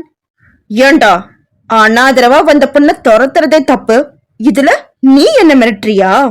அவன் உரிமிக் கொண்டிருக்க அதற்குள் அங்கே சென்று கொண்டிருந்த மற்ற வாகனங்களும் ஓரங்கட்ட ஆரம்பித்தன. இதை கவனித்த மற்ற மூவரும் மாட்டினால் தங்கள் கதி அதோ கதிதான் என்பதை புரிந்து கொண்டு பின்னங்கால் பிடரியில் தெரிக்க ஓட்டமெடுத்தனர். அசோகமித்ரனிடம் மாட்டிக்கொண்டவனோ, ஏய் ரமேஷ், ஓடாதடா, டேய் மணி, வேலு, நில்லுங்கடா என்று வழி தாங்காது கதறிக் கொண்டிருந்தான். அசோகமித்ரன் மீண்டும் அவனை எழுப்பி இருமுறை கன்னத்தில் அறைந்து கொண்டிருந்தான். அதற்குள்ளாக மற்ற வாகனத்தில் இருந்தவர்களும் அங்கே கூடிவிட்டனர். என்னாச்சு சார்? விசாரித்தவர்களிடம் நடந்ததை அவன் கூறிக்கொண்டிருக்கும் பொழுதே காவல்துறை வாகனமும் அங்கே வந்துவிட அதை கவனித்த மாட்டிக்கொண்டவனோ தப்பிக்க முயன்றான். அதற்குள்ளாக சுதாரித்த சுற்றியிருந்த இதர வாகன உரிமையாளர்கள் அவனை வளைத்து பிடித்துவிட அடுத்த சில நிமிடங்களில் அவன் காவல்துறை வாகனத்தில் அமர வைக்கப்பட்டான். மஹிமா பின்னிருக்கையில் பதுக்கி வைக்கப்பட்டிருந்த அந்த பெண்ணோடு வெளியில் வந்தவள் காவல்துறையினரிடம் நடந்ததை கூறுமாறு அவளை பணித்தாள். அந்த பெண்ணும் அழுகையினுடனே நடந்ததை விவரிக்க ஆரம்பித்திருந்தாள். பேரு வித்யா சார், பல்லடம் பக்கத்துல ஒரு எக்ஸ்போர்ட் கம்பெனில தான் வேலை பார்க்குறேன். இந்த ஆளு நான் காதலிச்ச ரமேஷோட ஃப்ரெண்டு சார். அவளது காதலன் ரமேஷ் என்பவன்தான் சற்று முன்னர் ஓடிப்போன மூவரில் ஒருவன். அவனை 2 ஆண்டுகளாக காதலித்து அந்த காதல் கொடுத்த நம்பிக்கையில் எல்லை மீறி அதன் விளைவாக அவனது சிசுவை சுமந்து கொண்டிருப்பதாக வேதனையுடன் கூறினாள் அந்த வித்யா என்ற பெண். அவள் கர்ப்பமாக இருப்பதை ரமேஷிடம் கூறி திருமணத்திற்கு வற்புறுத்தி இருக்கின்றாள். முதலில் தவிக்க ஆரம்பித்தவன் பிறகு கோவிலில் திருமணம் செய்து கொள்ளலாம் என்று கூறி அவளை அங்கே வரவழைத்து நண்பர்களுடன் சேர்ந்து அவளை கொலை செய்ய திட்டம் தீட்டியதாக கூறியிருந்தாள் அவள். அவன் ஏமா உன்னை கொல்ல நினைச்சான்? காவலர் கேட்க, நானும் அவனும் வேற வேற ஜாதி சார். அவங்க அப்பா அம்மா ஒத்துக்க மாட்டாங்கன்னு சொன்னான். நான் அப்போ கோவப்பட்டு தீட்டிட்டேன். என் பிள்ளைக்கு வழி சொல்லலைன்னா போலீஸ்க்கு போவேன்னு சொன்னேன். அதான் யாருக்கும் தெரியாம என்னை கொல்ல பிளான் பண்ணியிருக்கான். நான் எப்படியும் அவன்கிட்ட இருந்து தப்பிச்சு வந்துட்டேன் சார். இவங்க தான் என்னை காப்பாத்தினாங்க. என்னம்மா நீ பாக்குறதுக்கு படிச்ச பொண்ணா தெரியற, இந்த அளவுக்கு ஏமாளியா இருக்கிறியே? என்ன செய்ய சார், காதலிச்சவனை முழுசா நம்பினேன்.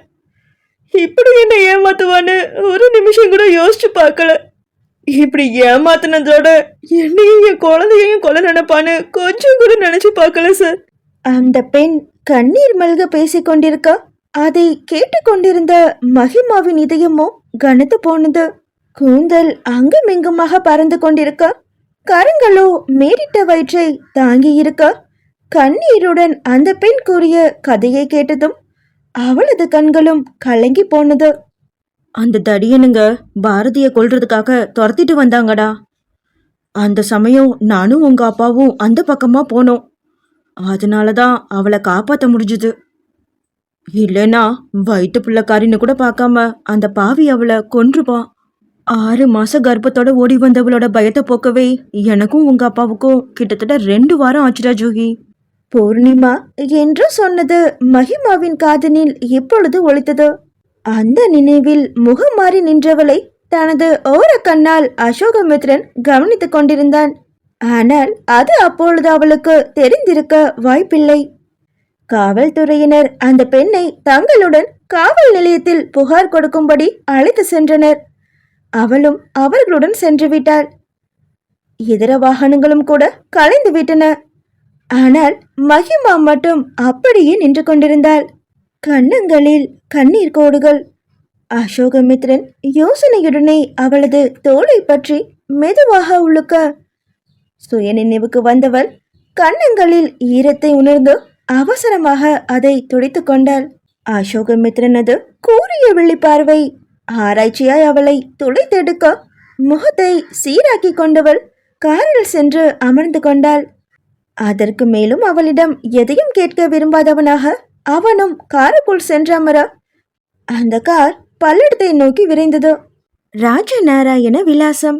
பொறுமலின் உச்சகட்டத்தில் இருந்தார் சந்திரிகா. அங்கே ஹாலில் சோஃபாவில் சாய்ந்து யோசனையில் ஆழ்ந்திருந்த விஸ்வநாதனை இத்துடன் 1000 முறையாவது அவரது கண்கள் நோட்டமிட்டிருக்கும். அதற்கு மேல் பொறுமை இழந்தவராக நேரடியாகவே கேட்க செய்தார் சந்திரிகா. நீங்க இன்னும் என்ன யோசிச்சுட்டு இருக்கீங்க விஸ்வானா? திருவிழா முடிஞ்சதும் அவன் மும்பைக்கு ஓடிடுவான்னு சொன்னீங்க. ஆனா இப்ப அவன் இந்த வீட்டுக்கு மருமகள்ல ஆகி வரப்போறா. அப்பா என்னடானா அவளுக்கும் அசோக்குக்கும் கல்யாணம் பண்ணணும்னு பிடிவாதம் பிடிச்சிட்டு இருக்காரு.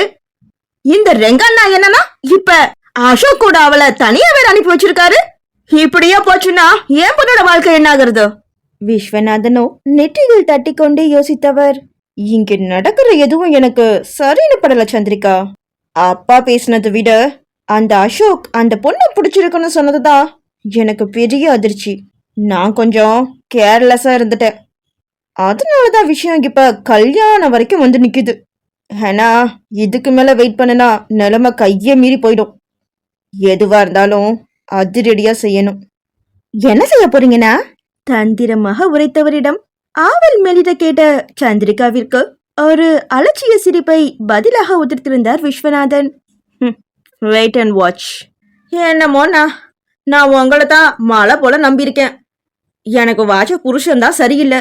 நீங்க தான் என் பொண்ணுக்கு செக்யூர்டான லைஃப் அமைச்சு கொடுக்கணும். விஸ்வநாதனுக்கு சந்திரிகா அளித்த பதிலின் அர்த்தம், அசோகமித்ரன் இல்லை என்றால் உன் மைந்தனையாவது என் மருமகனாக்கிவிட வேண்டும் என்பதே. விஸ்வநாதனுக்கு அது புரியாமல் இல்லை. ஏன் இப்படி பெரிய வார்த்தை பேசுற சந்திரிகா? அது சரி, உன் வீட்டுக்காரருங்க? நேத்து மதியத்துல இருந்து நான் அவரை பார்க்கவே இல்லையே. ஆமா, அந்த மனுஷனுக்கு திடீர்னு பிசினஸ் விஷயமா அவரோட பார்ட்னர் கால் பண்ணாருன்னு உடனே மும்பைக்கு ஃபிளைட் பிடிச்சு போயிட்டாரு மனுஷன். எங்க இருந்து மட்டும் எண்ணத்தை கிழிச்சிட போறாரு. இப்படி ஒரு கையாளாகதவரை கட்டிக்கிட்டு வாழ்க்கை முழுக்க சமாளிக்கணும்னு என்னோட தலையெழுத்து என்று புலம்பி தள்ளினார் சந்திரிகா. அது அவரது வழக்கமான புலம்பல்தான். பூர்ணிமா தான் விரும்பிய ஜெயச்சந்திரனை மணந்து கொண்டு வீட்டை விட்டு வெளியேறிய காரணத்தினால் அவருக்காக பார்த்திருந்த சம்பந்தமான சர்வேஸ்வரனை சந்திரிகாவிற்கு மனம் முடித்து வைத்தனர். அதுதான் பெரும் பிள்ளையோ. பூர்ணிமாவின் செய்கையை காரணம் காட்டி சந்திரிகாவின் திருமணம் தட்டிக்கொண்டே போக சர்வேஸ்வரன் குடும்பத்திற்கு தங்களால் உண்டான சங்கடத்திற்காக என்று சந்திரிகாவிடம் விருப்பத்தை கேட்காமல் திருமண முடிவை எடுத்ததன் விளைவுதானே இந்த புலம்பல். ஒருவேளை அசோகமித்ரன் திருமணத்திற்கு மறுத்து அபிநேத்திரனை கனிஷ்காவின் மணாளனாக்கினால் அந்த பெண்ணும் இப்படித்தானே வருங்காலத்தில் புலம்ப நேரிடும். இப்படி ஒரு நிலை கனிஷ்காவிற்கு வரக்கூடாது என்றால் அதற்கு மனதை இரும்பாக்கி கொண்டு சில முடிவுகளை எடுத்துதான் ஆக வேண்டும் என்ற தீர்மானத்திற்கு வந்திருந்தார் விஸ்வநாதன். சந்திரிகாவை பரிமளா அழைக்கவும் அவர் அங்கிருந்து வெளியேறியிருந்தார். உடனே தனது மொபைலை எடுத்த விஸ்வநாதன், ரசூல், நான் சொன்னதெல்லாம் ரெடியா என்று பேச ஆரம்பித்தவர் மறுமுனை அவருக்கு உறுதியளித்ததும் அவர்களுக்கு இன்னும் சில கட்டளைகளை விதித்தவர் அழைப்பை பேசி முடித்துவிட்டு மர்ம சிரிப்பொன்றை உதிர்த்து கொண்டார். அதே நேரம் அவரது மைந்தனோ ரெஸ்டாரண்ட் ஒன்றில் கேப்புச்சினோவை சுவைத்தபடியே முறைத்து கொண்டிருந்த தனது காதலியிடம் தன்னை புரிந்து கொள்ளுமாறு மன்றாடி கொண்டிருந்தான். பேபி, ப்ளீஸ் மா, ட்ரை டு அண்டர்ஸ்டாண்ட் மீ. இப்பதான் மகிக்கும் அண்ணாக்கும் மேரேஜ்னு வீட்ல பேசிட்டு இருக்காங்க. இந்த நேரத்துல நான் போய் நம்ம லவ் சொன்னேன்னு வச்சுக்கோ, அதெல்லாம் சரியா வராது நிவி. ஹோ, இப்ப என்ன சொன்ன? சரியா வராதுனா அப்போ 60 வயசுல சொல்லிக்கலாமா அபி? மன்றாடி கூறிய அபிநேத்திரனை புருவங்களை உயர்த்திய நிவேதிதா சற்று நக்கலாகவே குத்தினாள். அபிநேத்திரனோ சற்று இறுக்கத்துடன் சிகையை அழுந்தவாற அவனது கரங்களை பற்றி கொண்டவள், அபி, சப்போஸ் உன் அத்தை பொண்ணு கனிஷ்காவ உனக்கு மேரேஜ் பண்ண பிளான் பண்ணா, உங்க அப்பா பிளான் பண்ணா என்ன பண்ணுவ? நான் உடனே உன்னை கல்யாணம் பண்ணிக்கோன்னு உன்னை கார்னர் பண்ணல அபி. நம்ம லவ்வ இப்போதைக்கு வீட்ல சொல்லு. அப்பதான் அவங்க கனிஷ்காவுக்கும் உனக்கும் முடிச்சு போட மாட்டாங்கடா. அதனாலதான் சொல்றேன், புரிஞ்சுக்கோ ப்ளீஸ் என்று கூறினாள் கெஞ்சும் குரலில். பொதுவாகவே அவள் இவ்வாறு பிடிவாதம் பிடிப்பவள் இல்லை, அது அவளது சுபாவமும் இல்லை. ஆனால் மகிமாவின் வருகையும் இப்பொழுது கனிஷ்காவின் இருப்பும் அவளை பாடாய்படுத்தியது. அதன் விளைவுதான் இந்த வற்புறுத்தல் படலம். அபிநேத்ரனுக்கு அவளது மனநிலை நன்றாகவே புரிந்தது. இருந்தாலும் தமையனின் திருமணம் முடிந்ததும் சொல்லிக் கொண்டால் போதாதா என்ற எண்ணம் அவனுக்கு. இருப்பினும் நிவேதிதாவின் பயத்திற்கான அடிப்படை காரணத்தையும் புரிந்து கொள்ள முடிந்ததனால் அவனுமே சற்று யோசனையில் ஆழ்ந்தான். என்ன யோசிக்கிற அபி? இல்ல, அண்ணாக்கு நம்ம லவ் மேட்டர் தெரியும், நம்ம வேணா அவரை வச்சு ஃபேமிலியில பேச வைக்கலாமா? அவன் கூறவும் மீண்டும் முறைப்புக்கு தாவிய நிவேதிதா பட்டென்று அவனது கரத்தில் சற்று வன்மையாகவே அடித்தாள். ஏண்டி அடிக்கிற? பின்ன என்னவா, நம்ம லவ்வுக்கு சப்போர்ட் பண்ணி அவர் இப்ப பேசினார்னா உங்க அப்பாவோட கோவம் அவர் மேலேயும் தானே திரும்பும். நம்ம செய்யற எந்த காரியமும் அடுத்தவங்களுக்கு கஷ்டத்தை கொடுக்க கூடாது அபி. இப்ப அவரு கல்யாண குஷியில இருப்பாரு, இதுல அவர் இதுக்காக நமக்காக ரிஸ்க் இருக்கணும் சொல்லு என்று அக்கறையுடன் அவள் கூற, அபிநேத்ரனுக்கும் தன் எதிரே இருப்பவளின் உயர்ந்த எண்ணம் புரிந்தது. ஆனாலும் அசோகமித்ரனது வார்த்தைகளுக்கு தனது குடும்பத்தினரின் மத்தியில் வலிமை அதிகம் அல்லவா? தனது கரங்களினால் அவளது வதனத்தை ஏந்தி கொண்டவன், டோன்ட் வரி நிவி, அண்ணா நமக்கு சப்போர்ட் பண்ணார்னா யாரும் அவர் மேல எந்த தப்பும் சொல்ல மாட்டாங்க. என்னோட ஃபேமிலியை பொறுத்த வரைக்கும் நான் விளையாட்டு பையனாவே இருந்துட்டேன். என்னோட பேச்ச அவங்க சீரியஸா எடுத்துக்கவே மாட்டாங்கடா. பட் அசோக் அண்ணா மேல அவங்களுக்கு நம்பிக்கை அதிகம். சோ அவர் சொன்னா கண்டிப்பா கேட்டுப்பாங்க என்றான் அதிகப்படியான நம்பிக்கையுடன். அவன் கொடுத்த அந்த நம்பிக்கை ஜவ்வோடு பரவலாக அவனது ஸ்பரிசம் மூலம் நிவேதிதாக்குள்ளாகவும் புகுந்து கொள்ள அவளின் வதனமும் மலர்ந்தது. இவர்களின் உரையாடலின் மைய புள்ளியான அசோகமித்ரனோ மகிமாவுடன் PRK மில்லின் அலுவலக அறையில் அமர்ந்திருந்தான். உடன் இருந்தவளின் கடுகடுப்பை கண்டும் காணாதவனை போல. அத்தியாயம் 12. ஃபர்ஸ்ட் டைம் ஜூஹிய ரெஸ்டாரண்ட்ல பார்த்தப்பவே அவளோட அந்த ஜாஸ்மின் டாட்டூ என்ன ரொம்பவே அட்ராக்ட் பண்ணிடுச்சு. இது கூடவும் அட்ராக்ட் பண்ணணும்னு உங்களுக்கு ஆச்சரியமா இருக்கலாம். ஆனா எப்படி புக்ஸ் ஒரு பிப்ளியோஃபைல கவருமோ, எப்படி ஒரு அழகான கார்டு நெமோரிஃபிலிஸ்ட கவருமோ, அதே மாதிரிதான் அவளோட அந்த டாட்டூவும் என்ன அட்ராக்ட் பண்ணிடுச்சு. ஜூஹினா மல்லிகை பூன்னு அர்த்தமா, பேருக்கேத்த டாட்டூ தான். வெயிட் வெயிட், நான் ஏன் இப்ப அடிக்கடி பைசாக்கு பிரயோஜனம் இல்லாத சீட்டிங் குவீனோட டாட்டூவை பத்தி யோசிச்சுட்டு இருக்கேன்? அத பத்தி யோசிச்சா என்னால அவளை கண்காணிக்க முடியாம போகுது. கவனம் முழுக்க அவளோட ஒவ்வொரு செயலையும் ஸ்கேன் பண்றதுலயே குமிஞ்சு போகுது. ஆனா அந்த கவன குவிப்போட மைய புள்ளியா சந்தேகம் தானே இருக்கணும். பட் அன்பார்ச்சுனேட்லி அது ரசனையா மாறிடுது. இது நல்லதுக்கு இல்ல மித்ரன். எனக்கு நானே 1000 தடவை அட்வைஸ் பண்ணிக்கிட்டு இருக்கேன். But no use. மித்ரனின் என்ன துளிகள்.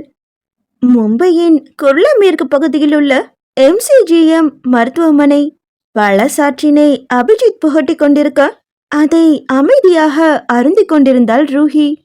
அவளது மனதிற்குள்ளோ ஏன் இன்னும் ஜூஹி தன்னிடம் பேசவில்லை என்ற கேள்வி விஸ்வரூபம் எடுத்து ஆடியது. கண் விழித்த பிறகு மயக்கமோ தூக்கமோ இல்லாது அவள் கலைத்த அந்த அற்ப சொற்ப மணித்துளிகளில் ராவத் மற்றும் அபிஜித்தின் செயல்கள் கூட ரூஹிக்கு புதிராகத்தான் இருந்தது. அவள் வாய்விட்டு கேட்டால் கிடைக்கும் பதில்கள் அனைத்தும் சமாளிப்புகளாக வேறு தோன்றி தொலைத்தன அவளுக்கு. விபத்துக்கு பின்னர் உண்டான மன அழுத்தம் ஒரு பக்கம், நெருங்கிய தோழியை காணாத தவிப்பு ஒரு பக்கம், நதி நீரின் ஓட்டத்தில் அல்லாடும் சிற்றெரும்பை போல பெரும் போராட்டத்தில் சிக்கொண்டிருந்தாள் ரூஹி. Good girl.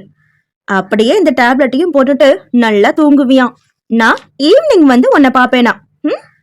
சிறு குழந்தையிடம் பேசும் தாயை போல கொஞ்சம் மொழிகளை பகிர்ந்து அவளை படுக்க வைத்திருந்தான் அபிஜித்.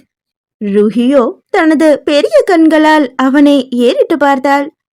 நீ என்கிட்ட எதையாச்சும் மறைக்கிறியா அபி என்று கேட்க, ஒற்றை கேள்வியால் தன்னை தடுமாற்றத்துக்கு உள்ளாக்க முடியும் என சில நாட்களுக்கு முன்னே யாரும் சொல்லியிருந்தால் வயிறு வலிக்கும் அளவுக்கு உருண்டு புரண்டு சிரித்திருப்பான் அபிஜித். ஏனென்றால் எத்தகைய கடினமான சூழலையும் தனது சாதுரியத்தால் சமாளித்து விடுபவன் அவன். ஆனால் இப்பொழுது அந்த சாதுரியம் நிறைந்தவன் தனது காதலியின் கேள்விக்கு ஆம் என்ற பதிலை உதிர்த்து அவளை இன்னும் பதற்றத்துக்குள்ளாக்க வேண்டாம் என்ற மூளையின் அறிவுறுத்தலை கேட்பதா, அல்லது அவளிடம் உண்மையை கூறிவிடு என பாடாய்படுத்தும் இதயத்தின் முணுமுணுப்பை கேட்பதா என புரியாது மதில் மேல் பூனையாக பரிதவித்துக் கொண்டிருந்தான். அந்தோ பரிதாபம். அந்த பரிதவிப்பை கூட தனது பெரிய கண்களால் ஸ்கேன் செய்யும் திறமை படைத்தவளை தனது காதலியாக அடைந்துவிட்ட காரணத்தினால் அதை தனது முகத்தில் காட்டாமல் ஒரு பொய்யான புன்னகையை பூசிக்கொண்டான் அவன். ஹே சேச்ச, உன்கிட்ட நான் போய் எதை மறைக்க போற ரூஹி? நீ இப்பதானே கான்சியஸ்க்கு வந்திருக்க. உன்கிட்ட நடந்த எல்லாத்தையுமே பொறுமையா சொல்றோம். ஆனா அதுக்கு முன்னாடி உன்னோட உடம்பு கண்டிஷன் பழையபடி ஆகணும்ல. அதனாலதான் நானும் டாக்டர் அங்கிளும் காத்துட்டு இருக்கோம். உடனே ஜூஹி எங்கன்னு ஆரம்பிக்காத. மேடம் டெல்லிக்கு போனதும் தான் போனாங்க. இன்னும் எனக்கு கூட கால் பண்ணல. இருந்தாலும் உன்னோட ஃப்ரெண்டு ஓவர் பிசினஸ் காரமாவா மாறிட்டா. வந்ததும் நீயே என் சார்பா அவளுக்கு வார்னிங் கொடுத்துடு ஜானு. அவன் ஜானு என்றதுமே சோர்வை விடுத்து பூவாய் மலர்ந்தது ரூஹியின் வதனம். அபிஜித் காதலில் உருகும் பொழுது மட்டும் அழைக்கும் பிரத்யேகமான கொஞ்சல் அது. கொடுத்துட்டா போச்சு. அவ டீல முடிச்சுட்டு இங்க வருவாள்ல, டீல் அமௌண்ட்ல 50% ட்ரீட் கேட்டு அவளுக்கு நம்ம பனிஷ்மெண்ட் கொடுக்கணும் அபி. இந்த டீல் உனக்கு ஓகேயா? பழைய ரூஹியாய் தனது முட்டை கண்களை உருட்டி தனது அரிசி பற்கள் மின்ன கேட்டவளின் சிகையை போனி டைலாய் போட்டுவிட்டு சரி என்று கூறி அவளது பிறை நெற்றியில் முத்தமிட்டான் அபி. உனக்கு 50, எனக்கு 50, ஓகேயா? அவன் கேட்க டன் என்று கூறியபடியே தம்ஸ் அப் காட்டியவள் அடுத்த நிகழ்வாய் அவனது கன்னத்தில் முத்தமிட்டிருந்தாள். அபிஜித்தோ அவளிடம் பொய் சொல்கின்றோமே என்ற நொந்த மனதுடனே அங்கிருந்து வெளியேறியிருந்தான். அடுத்ததாக செவிலி பெண் வந்து மருந்து கொடுத்துவிட்டு செல்ல அதன் வீரியத்தில் ஆழ்ந்த உறங்க துவங்கியிருந்தாள் ரூஹி. அவளது அறையை விட்டு வெளியேறிய அபிஜித்தோ நேரே சென்று நின்றது டாக்டர் ராவத்தின் முன். ஜூஹி நேத்து ஃபுல்லா என்னோட கால்ஸ் அட்டென்ட் பண்ணவே இல்லை அங்கிள். ஏதோ சம்திங் ராங் சந்தேக குரலில் சொன்னவனை ஆமோதிப்பாய் பார்த்தார் ராவத். அவ எந்த சோசியல் மீடியாலையும் ஆக்டிவா கூட இல்ல அங்கிள். இருந்தாலும் FB அண்ட் இன்ஸ்டால பின் பண்ணிருக்கேன். அதுலயும் இன்னும் சிங்கிள் டிக் தான் காட்டுது. இன்னும் ஒரு 2 days பாரு அபி. அப்படியும் ஜூஹி கிட்ட இருந்து கால்ஸ் எதுவும் வரலனா நீயே அங்க டைரக்டா போய் அவளை இங்க அழைச்சிட்டு வந்துடு. இல்லனா நம்ம ரூஹிக்கு பதில் சொல்லி மாளாது. பெருமூச்சு விட்டபடியே கலைத்த குரலில் கூறி முடித்திருந்தார் ராவத். பூர்ணிமாவுடன் கொண்ட நட்புக்காக அவரது மறைவுக்கு பிறகு 2 பெண்களையும் தனது பொறுப்பில் எடுத்து பாதுகாத்து வந்தவர் அவர். இப்பொழுது திடீப்பென இருவரது வாழ்விலும் மர்மமான சம்பவங்கள் அரங்கேறிக் கொண்டிருக்க அதை தாங்கிக் கொள்ளும் தெம்பு அவருக்கு இல்லை. வயதாகின்றது அல்லவா? அபிஜித்தும் அவரிடம் சரி என்று தலையாட்டிவிட்டு அங்கிருந்து விடை பெற்றான். அவன் மருத்துவமனை வாகன தரிப்பிடத்தை அடைந்த பொழுது அவனை கையை காட்டி மருத்துவமனை ஊழியர் ஒருவரிடம் ஒரு ஆடவன் எதையோ விசாரித்துக் கொண்டிருப்பதை எதிர்ச்சியாக கவனித்து விட்டான். அந்த ஆடவனை இன்னும் சில இடங்களில் கூட பார்த்ததாக அபிஜித்தின் மூளை அவனிடம் தெரிவித்தது. எங்கே பார்த்தோம் என்று தனது நினைவு அடுக்குகளை சோதிக்க ஆரம்பித்திருந்தான். செம்பூர் அபார்ட்மெண்ட் அருகே குர்லா அபார்ட்மெண்ட் நிர்வாக அலுவலகத்தில் தங்களது நிறுவனம் அமைந்திருக்கும் வளாகத்தின் வாயிற் காப்போனிடம் என கடகடவென துல்லியமாக விவரங்களை கொடுத்திருந்தது அவனது மூளை. யார் இவன்? முதல் முறை சந்தேகம் தோன்றிய பொழுதே இவனை விசாரித்திருக்க வேண்டுமோ? இனியும் ஏன் தாமதிக்கின்றாய்? போய் அவனை இழுத்து வந்து யாரென விசாரியேன். மனசாட்சி அவனது தலையில் குட்டவும் தரிப்பிடத்தை விட்டு நீங்கி அந்த ஆடவனை நோக்கி விரைந்திருந்தான். ஆனால் அவன் அபிஜித்தை விட கில்லாடி போல. தன்னை அவன் கவனித்து விட்டான் என்று தெரிந்ததும் வேகமாக அங்கிருந்து தனது காரை கிளப்பிக் கொண்டு நொடியில் மறைந்திருந்தான். அபிஜித்தோ அவனை கோட்டை விட்ட கடுப்பில் மருத்துவமனை ஊழியரிடம் விசாரிக்க முனைந்தான். கோனே வாட்மி, அதிகாரமாக வெளிவந்த அவனது குரலில் அந்த மருத்துவமனை ஊழியர் சற்று திகைத்தாலும் சமாளித்துக் கொண்டே, ஓ ஓ ஏக் பேஷண்ட் கி ரிலேட்டிவ் சாப். அவன் பவ்யமாகவே பதிலளிக்க அதில் அபிஜித்தால் சமாதானமாக முடியவில்லை. ஆனாலும் மேலும் அவனிடம் விசாரித்து தனது சந்தேகத்தை காட்டிக்கொள்ள விரும்பாதவன் காரை நோக்கி கிளம்பியிருந்தான். மூளை ஓடி மறைந்த அந்த ஆடவனை பற்றி சிந்தித்துக் கொண்டிருந்தது. மனமோ ஜூஹிக்கு என்னவாயிற்றோ என்ற தவிப்பில் ஆழ்ந்தது. அதே நேரம் அபிஜித்திடமிருந்து தப்பித்து காரில் விரைந்த அந்த ஆடவன் ஒதுக்குப்புறமாக தனது காரை நிறுத்திவிட்டு மொபைலில் பேச ஆரம்பித்திருந்தான். ஹலோ அசோக் சார், நான் விவேக் பேசுறேன். அந்த ஹாஸ்பிட்டல் ஸ்டாஃப் எனக்கு கொடுத்த டீட்டெயில் நீங்க கேட்டீங்கன்னா ஷாக் ஆகிடுவீங்க சார். ஆனா அதுக்குள்ள இன்னொரு முக்கியமான விஷயத்தையும் சொல்லிடுறேன். அந்த அபிஜித் ராஜ் சௌத்ரி என்னை கவனிச்சுட்டு விசாரிக்க வந்துட்டாரு. நான் அவர்கிட்ட இருந்து எப்படியோ கடைசி நேரத்துல தப்பிச்சு வந்துட்டேன் சார். இனிமே அந்த ஹாஸ்பிட்டல் ஸ்டாஃப் எதையும் வளரி வச்சா கூட நமக்கு எந்த பிரச்சனையும் இல்லை சார். ஏன்னா போன தடவை நம்ம விசாரிச்சு கூட வெளியே வராத உண்மைகள்லாம் இப்ப தெரிஞ்சிடுச்சு. நீங்க எப்படியோ அவங்க 2 பேரையும் கான்டாக்ட் பண்ண விடாம செஞ்சிட்டீங்க. அதனாலதான் அபிஜித்தோட கவனம் முழுக்க மேடம்க்கு என்ன ஆகியிருக்குமோங்கிறதுல திரும்பிடுச்சு. அதனாலதான் அவங்க சம்பந்தப்பட்ட இடத்துல நான் விசாரிச்சப்போ முன்ன மாதிரி யாரும் அவரோட தலையிட்டால உண்மையை மறைக்கல. முழு விவரத்தையும் மொபைலில் கூறிக்கொண்டிருந்த அந்த ஆடவன் வேறு யாரும் இல்லை, அசோகமித்ரனின் உதவியாளன் விவேக் தான். அவனை மும்பைக்கு அனுப்பி வைத்த அசோகமித்ரன் 2 தினங்களாக இங்கே ஆனைமலையில் நடந்தேறிய சம்பவங்கள் எதையும் அபிஜித்தின் காதில் மஹிமா என்ற ஜூஹி போட்டுவிடக்கூடாதே என்று முன்னெச்சரிக்கையாகவே அவளது மொபைலையும் மடிக்கணினியையும் ஒளித்து வைத்து விட்டான். இப்பொழுது முடிவு என்னவோ அசோகமித்ரனுக்கு சாதகமாகத்தான் வந்திருந்தது. தான் வெற்றி பெற்ற பூரிப்பை வெளிக்காட்டிக் கொள்ளாது விவேக்கை ஊருக்கு வந்து சேரும்படி பணித்தவன் PRK மில்லில் தனது அலுவலக அருகில் அமர்ந்திருந்த மஹிமாவை ஆராய்ச்சி பார்வை பார்த்தான். மெதுவாக தனது அலுவலக அறைக்குள் இருந்த கண்ணாடி கேபினை விட்டு மீண்டும் மேசை அருகே வந்தவனது வதனத்தில் ஒரு மந்தகாச புன்னகை. ஆனால் அதற்கு எதிர்மாறாக அவனை ஏறிட்ட மஹிமாவோ பார்வையால் அவனை பஷ்பமாகாத குறைதான். இன்னைக்கு வெதர் ரொம்ப ஹாட்டா இருக்குல்ல ஜூஹி? கைகளை காற்றில் அசைத்தவன் கிண்டலாக வினவ. பிரச்சனை வெதர்ல இல்ல மேன், அவனோட ஏசில. இந்த ரூமுக்கு வந்து நம்ம 1/2 மணி நேரம் ஆகிடுச்சு. ஆனா நீ இன்னும் ஏசி ஆன் பண்ணல. அப்ப ஹாட்டா இல்லாம காஷ்மீர் ஸ்னோவா இங்க வந்து விழும்? கடுப்பான பதில்தான் அவளிடமிருந்து வந்தது. மொபைலும் மடிக்கணினியும் காணாமல் போன கடுப்போடு புதிதாக வாங்கிக் கொள்ளலாம் என்று வந்த இடத்திலும் வாங்க விடாமல் மில்லில் தன்னை மறைமுக சிறை வைத்திருப்பவன் மீது அவளுக்கு அன்பா பொங்கும். அசோகமித்ரன் ஒரு புன்முறுவலுடன் அவள் அமர்ந்திருந்த இருக்கைக்கு பின்னே வந்து தனது கரங்களால் அவளை சிறைபிடிப்பது போல கைகளை மேஜையின் மீது ஊன்றினான். மஹிமாவோ தனது கழுத்து வளைவில் அவனது மூச்சு காற்றை உணர்ந்து எழ முயல விஷமமாகவே வந்து விழுந்தன அவனது வார்த்தைகள். உன்னோட ஏசி டிராமா இன்னும் சரியாகிடுச்சா இல்லையான்னு தெரியல. இதுல உன்னை கேட்காம நான் ஏசி ஆன் பண்ணி அத பார்த்ததும் உனக்கு அன்னைக்கு நடந்த ஆக்சிடென்ட் ஞாபகம் வந்து நீ மயக்கம் போட்டு விழுந்துட்டனா மறுபடியும் நான் உன்னை ஹாஸ்பிட்டலுக்கு தூக்கிட்டு போற வேலை வேற வரும். வீட்டுல இருக்கவங்களுக்கும் பதில் சொல்லணும்ல. அதோட என் ஃபியான்ஸுக்கு எந்த கஷ்டமும் வந்துடக்கூடாதுங்கிற ஒரு சின்ன அக்கறை. That's all. அவனது ஃபியான்சியில் மட்டும் அதிகப்படியான அழுத்தம். அந்த அழுத்தம் மகிமாவிற்குள் ஒரு அமைதியின்மையை தோற்றுவித்தது.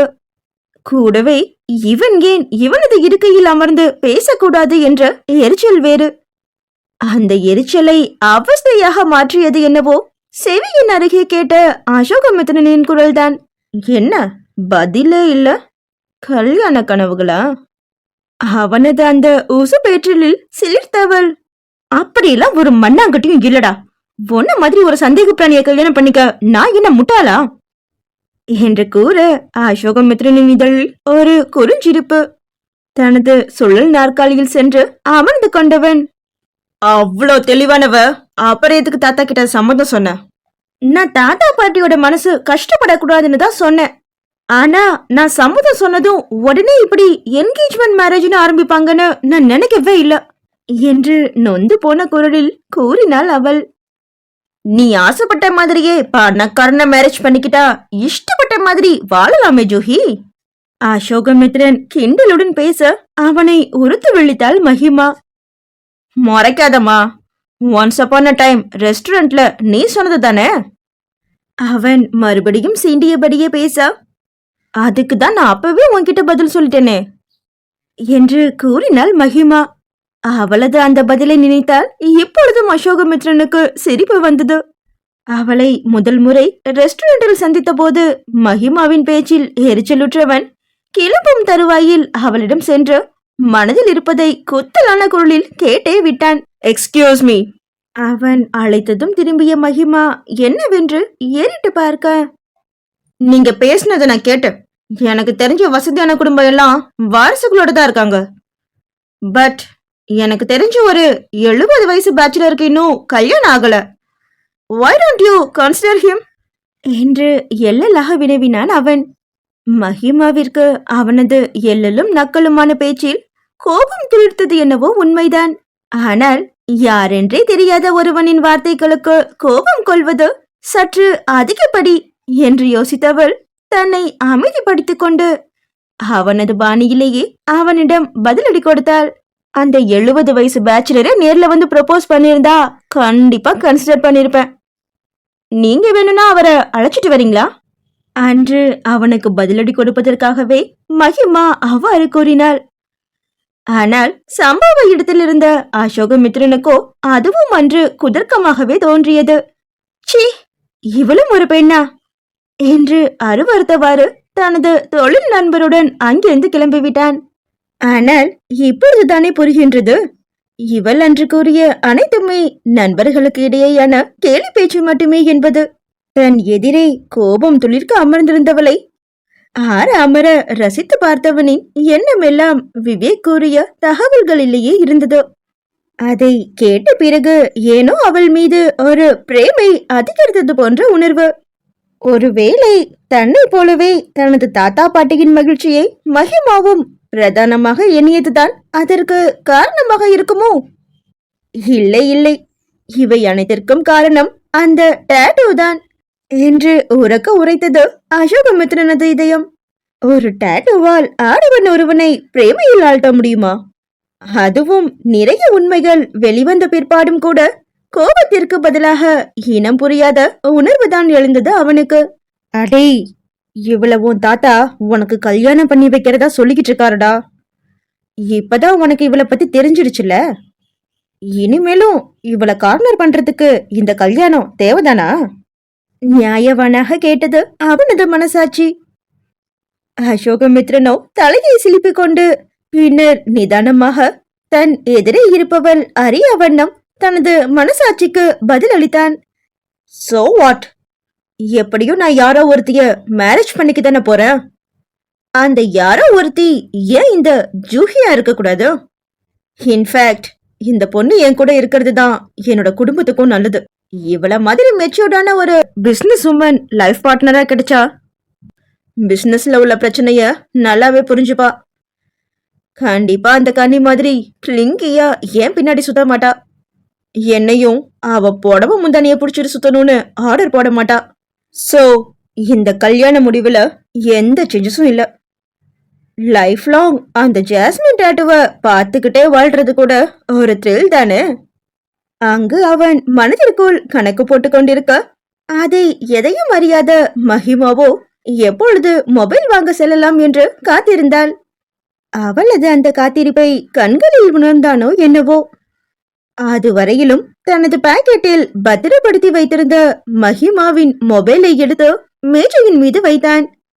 அதை பார்த்த மகிமாவின் கண்கள் ஆச்சரியத்தில் விரிகையிலேயே, உன்னோட லேப்டாப் வீட்ல இருக்கு, சோ புதுசு வாங்க வேண்டிய அவசியம் இல்ல என்று கூறினான் அசோகமித்ரன். வாட்? நீதான் என் மொபைலையும் லேப்டாப்பையும் எனக்கு தெரியாம எடுத்தியா? எவ்வளவு சீப்பான மனுஷன் நீ! இப்படி செய்யறதுல உனக்கு என்ன பெனிஃபிட் மித்ரன் என்று கடுகாய் பொரிய ஆரம்பித்திருந்தாள் மகிமா. போனும் லேப்டாப்பும் இல்லாம நீ அலறத பாக்குறப்போ இன்ட்ரெஸ்டிங்கா இருந்துச்சு. ஆனா இப்போ நீ திட்டுறத பார்த்தா திருப்பி கொடுத்தது தப்போன்னு தோணுது என்றான் அசோகமித்ரன். மகிமாவோ மேஜையின் மீது குத்தி தனது ஆத்திரத்தை தணித்துக் கொண்டவள், "You are a sadist, Mithran" என்ற பட்டத்தினை அவனுக்கு கொடுத்துவிட்டு வெளியில் செல்ல எழுந்தாள். மெதுவாக அறையின் கதவு பக்கமாக சென்றவள் அந்த கதவின் கைப்பிடியில் கை வைத்த தருணத்தில், "இப்பவே போகணுமா மாயா?" என்று அமர்த்தலாக கேட்டான் அசோகமித்ரன். அவளது உயர்ந்த கரம் அந்தரத்தில் நிற்க, அவளது பட்டாம்பூச்சி இமைகளோ அசையாது இருக்க, அவளது கரு விழிகளோ தனது சுழற்சியை நிறுத்திவிட, உறைந்த சிலையாய் அசோகமித்ரனை நோக்கி திரும்பினாள். இத்தனை நாட்களாக மகிமாவாக இருந்த ஜூஹி என்ற மாயா. இந்த திருப்பத்தை நீங்க எதிர்பார்த்திருக்க மாட்டீங்க இல்ல? அடுத்ததாக மாயமித்ராவின் வாழ்க்கையில் என்ன நடக்கவிருக்கும் என்பதனை அறிந்து கொள்ள தொடர்ந்து இணைந்திருங்கள். அத்தியாயம் 13. இந்த உலகத்துல இருக்க ஜீவராசிகள்லயே மனுஷனுக்கு மட்டுமே இருக்கிற ஒரு பிரத்யேகமான குணம்னு அம்மா சுயநலத்தை தான் சொல்லுவாங்க. நாயோ பூனையோ தனக்கும் தன்னை சார்ந்தவங்களுக்கும் நல்லது நடக்கணுங்கிறதுக்காக எந்த ஒரு எல்லைக்கும் போறத நீங்க பார்த்திருக்க மாட்டீங்க. ஆனா மனுஷன் அதை செய்வான். எந்தவித குற்ற உணர்ச்சியோ கூச்சமோ இல்லாம செய்வான். ஏன்னா மனுஷங்களால நாய் பூனை மாதிரி தனிச்சு இயங்க முடியாது. தனக்குன்னா அவன் உருவாக்கிக்கிட்ட உறவு, நட்பு வட்டங்கள், இது எல்லாம் சேர்ந்து உருவான சமுதாயத்தோட ஒரு அங்கம்தான் மனுஷன். அவனால தனிச்சு இயங்க முடியாது. Because man is a social animal. இதுக்கு நானோ இல்ல மித்ரனோ விதிவிலக்கு இல்ல. இவ்வளவு ஏன், நீங்க யாருமே கூட அதுக்கு விதிவிலக்கு இல்ல. மாயாவின் நினைவலைகள். மகிமா ஜெயச்சந்திரன் என்று முகப்பில் எழுதப்பட்டிருந்த மருத்துவமனை கோப்பினை கைகளில் வாங்கி கொண்டான் அபிஜித். அவனது முகத்திலோ கவலை கூடாரமிட்டிருந்தது. அதை கண்டு கொண்ட டாக்டர் ராவத், "நீ நினைக்கிற மாதிரி இங்க எதுவும் ஆகாம நான் பாத்துக்கிறேன் அபி. உங்க பிசினஸ் டீலிங் தான் முடிஞ்சிடுச்சுல. இனிமே நீ கோவைக்கு போறதுல எந்த பிரச்சனையும் வராது. இந்த ஃபைல இப்ப நான் ஏன் உன்கிட்ட கொடுத்தேன்னா, சப்போஸ் நீ அங்க போனதும் ரூஹியோட ரிலேட்டிவ்ஸ் ஓ மேலையும் ஜூஹி மேலையும் கோவப்பட வாய்ப்பு இருக்கு. அப்போ ரூஹியோட இந்த மெடிக்கல் கண்டிஷனை காட்டி, இதனாலதான் ஜூஹி மகிமாவா மாறி அங்க வந்தான்னு நம்ம சொல்லிடலாம். கூடவே அவங்க ஃபேமிலியில இருக்கிற அந்த கருப்பு ஆடி யாருன்னு கண்டுபிடிச்சு அந்த குடும்பம் ரூஹிய எப்படி நடத்தும்னு தெரிஞ்சுக்கிறதுக்காகத்தான் ஜூஹி பூர்ணிமாவோட பயாலஜிக்கல் டாட்டர் மகிமாவா அங்க வந்தான்னு நம்ம எடுத்து சொல்லிக்கலாம்" என்று நிதானமாகவே கூறினார் அவர். அவர் என்னவோ வெகு சுலபமாக கூறிவிட்டார். ஆனால் அந்த விவகாரம் பிடித்த குடும்பம் இந்த ஆள் மாறாட்டத்தை சாக்காக வைத்து பூர்ணிமாவின் வாரிசான மகிமா என்ற ரூஹியை ஓரங்கட்டுவதற்கு இந்த சந்தர்ப்பத்தை பயன்படுத்திக் கொள்ளும் என்பது அபிஜித்தின் எண்ணம். அவர்கள் சொந்த மகளையே புரிந்து கொள்ளாதவர்கள் சம்மந்தமற்ற தங்களது செயலையா நல்ல கண்ணோட்டத்தில் பார்க்க போகின்றார்கள்? ஒரு படி மேலே சென்று சொத்துக்காகத்தான் தாங்கள் இந்த திட்டம் போட்டு காய் நகர்த்துவதாக கூட பழி போட வாய்ப்பு உள்ளது. இவை அனைத்துமே அபிஜித்தின் ஊகங்கள்தான். 2 தினங்களுக்கு முன்னர் மாயா, அதாவது இது நாள் வரையில் மகிமாவாக இருந்த ஜூஹி, 2 தினங்களுக்கு முன்னர் மாயா அபிஜித்திற்கு மொபைலில் அழைத்திருந்தாள். அசோகமித்ரன் தனது அடையாளத்தை கண்டு கொண்டான் என்று சொல்லும் வரையிலும் கூட அபிஜித்திற்கும் ஆனைமலைவாசிகள் மீது எந்த விதமான எதிர்மறை சிந்தனைகளும் உருவாகவில்லை. ஆனால் அவள் மகிமா இல்லை, மாயா என்ற வேறொருத்தி என்பதனை அறிந்த பிற்பாடும் கூட அசோகமித்ரன் அமைதி காப்பது, அவன் ஏதோ ஒரு பெரிய குழியை வெட்டி அதில் மாயாவை தள்ளிவிட காத்திருப்பது போன்ற சந்தேகத்தையே அபிஜித்திற்கும் மாயாவிற்கும் உண்டாக்கியது. ராவத்திடம் இந்த செய்தியை கூற உடனே அங்கிருந்து கிளம்பி விடும்படி மாயாவிடம் பரபரக்க ஆரம்பித்திருந்தார் அவர். இல்ல அங்கிள், இப்ப நான் திடுத்து பண்ண கிளம்புனா மித்ரனோட டவுட் உண்மைன்னு ஆகிடுமே. நான் எந்த ப்ராப்பர்ட்டிக்காகவும் இங்க வரல.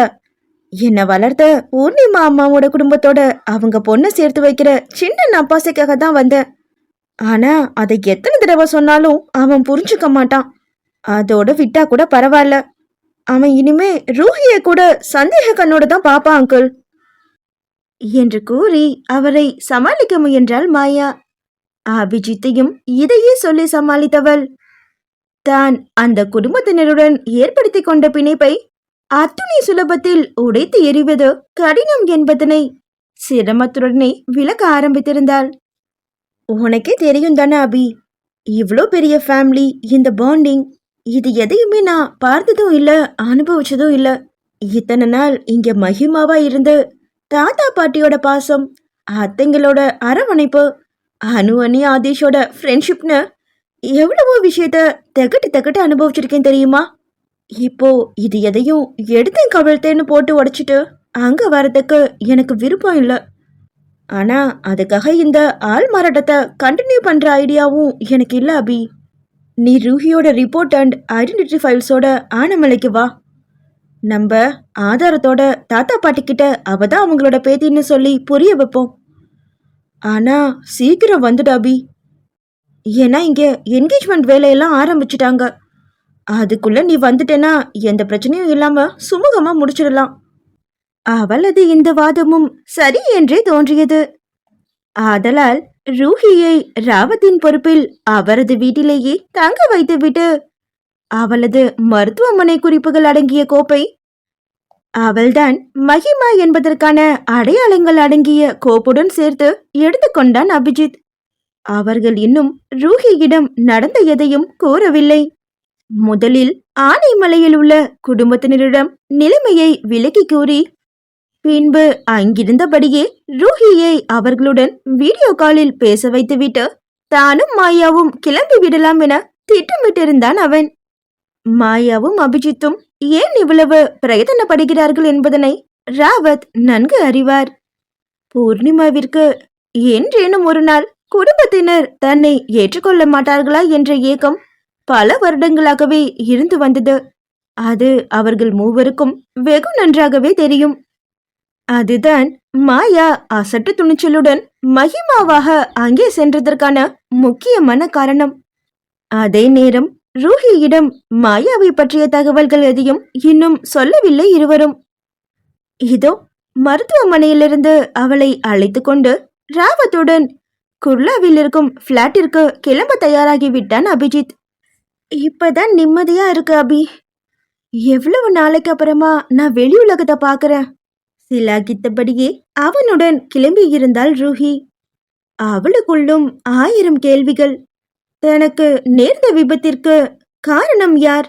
அது மெய்யாகவே விபத்து தானா? தனக்கு நினைவு திரும்பி இத்தனை நாட்கள் ஆகியும் கூட ஜூஹி ஏன் தன்னிடம் பேசாமல் இருக்கின்றாள்? அது வேறு உறுத்தலாக தோன்றியது அவளுக்கு. இருப்பினும் கூட அனைத்தையும் மனதிற்குள்ளாகவே மறைத்து கொண்டு அபிஜித் மற்றும் ராவத்துடன் அவர்களது பிளாட்டிற்கு கிளம்பி சென்றாள் அவள். ராஜநாராயண விலாசம். குழப்பத்தின் பீடிதனில் சிக்கி இருந்தாள் மாயா என்ற ஜூஹி. அசோகமித்ரனுக்கு அவள் மகிமா இல்லை, மாயா என்ற வேறொருத்தி என்ற உண்மை தெரிந்த தினத்திலிருந்தே இன்னும் ஏன் அவன் தன்னை பற்றிய உண்மைகளை குடும்பத்தினரிடம் கூறவில்லை என்ற குழப்பம்தான் அவளுக்கு. இத்தனைக்கும் பிறகும் கூட அவர்களை நிச்சயதார்த்த ஏற்பாடுகளை செய்ய சொன்னது வேறு, அவளுக்கு ஏன் என்ற குழப்பம். ஒருவேளை அவனும் தன்னை போலவே மகிமா உடல் நலம் பெற்று திரும்பி வரட்டும் என காத்திருக்கின்றானோ? அந்த குழப்பமும் கூட. தன்னை வளர்த்தவரின் ஆசையை நிறைவேற்ற வேண்டும். அதே நேரம் ஆனைமலைவாசிகளில் ஒளிந்திருக்கும் துரோகியை கண்டறிய வேண்டும். இவ்வளவையும் மகிமா என்ற ரூஹி சுய நினைவுக்கு திரும்பும் முன்னரே செய்து முடிக்க வேண்டும். அதனால்தான் குருட்டு தைரியத்துடன் அங்கிருந்து கிளம்பி வந்துவிட்டாள். இதோ ரூஹிக்கு இப்பொழுது சுய நினைவும் வந்துவிட்டது. அபிஜித் இங்கு வந்து நிலைமையை குடும்பத்தினரிடம் விலக்கி கூறிவிட்டால் அவனுடன் அவளும் மும்பைக்கு கிளம்பி விடலாம். கூடவே ரூஹிக்கு சுய நினைவு வந்ததும் எந்தவித துரோகத்தின் சின்னங்களும் அவளது உயிரை பறிக்காத வண்ணம் பூர்ணிமாவின் குடும்பத்தினரிடம் அவளை அறிமுகம் செய்ய வேண்டும் என்பதே மாயாவின் எண்ணம்.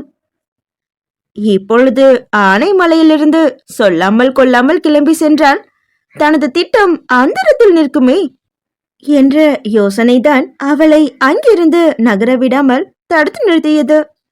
அசோகமித்ரனிடம் மும்பையில் தன்னை பூர்ணிமாவின் வாரிசு என்று எண்ணி தனக்கு பதிலாக அப்பொழுது முக்கியமான ஒரு பிசினஸ் டீலை பேசி முடிக்க சென்ற ரூஹியை தான் என எண்ணி கொல்ல நடந்த முயற்சியையும், இங்கே ஆனைமலையில் தன்னை ஏசியில் தொழில்நுட்ப கோளாறு என்ற போர்வையில் கொல்ல நடந்த முயற்சியையும் கூறலாம் தான். ஆனாலும் அதனால் எந்த பிரயோஜனமும் இல்லை.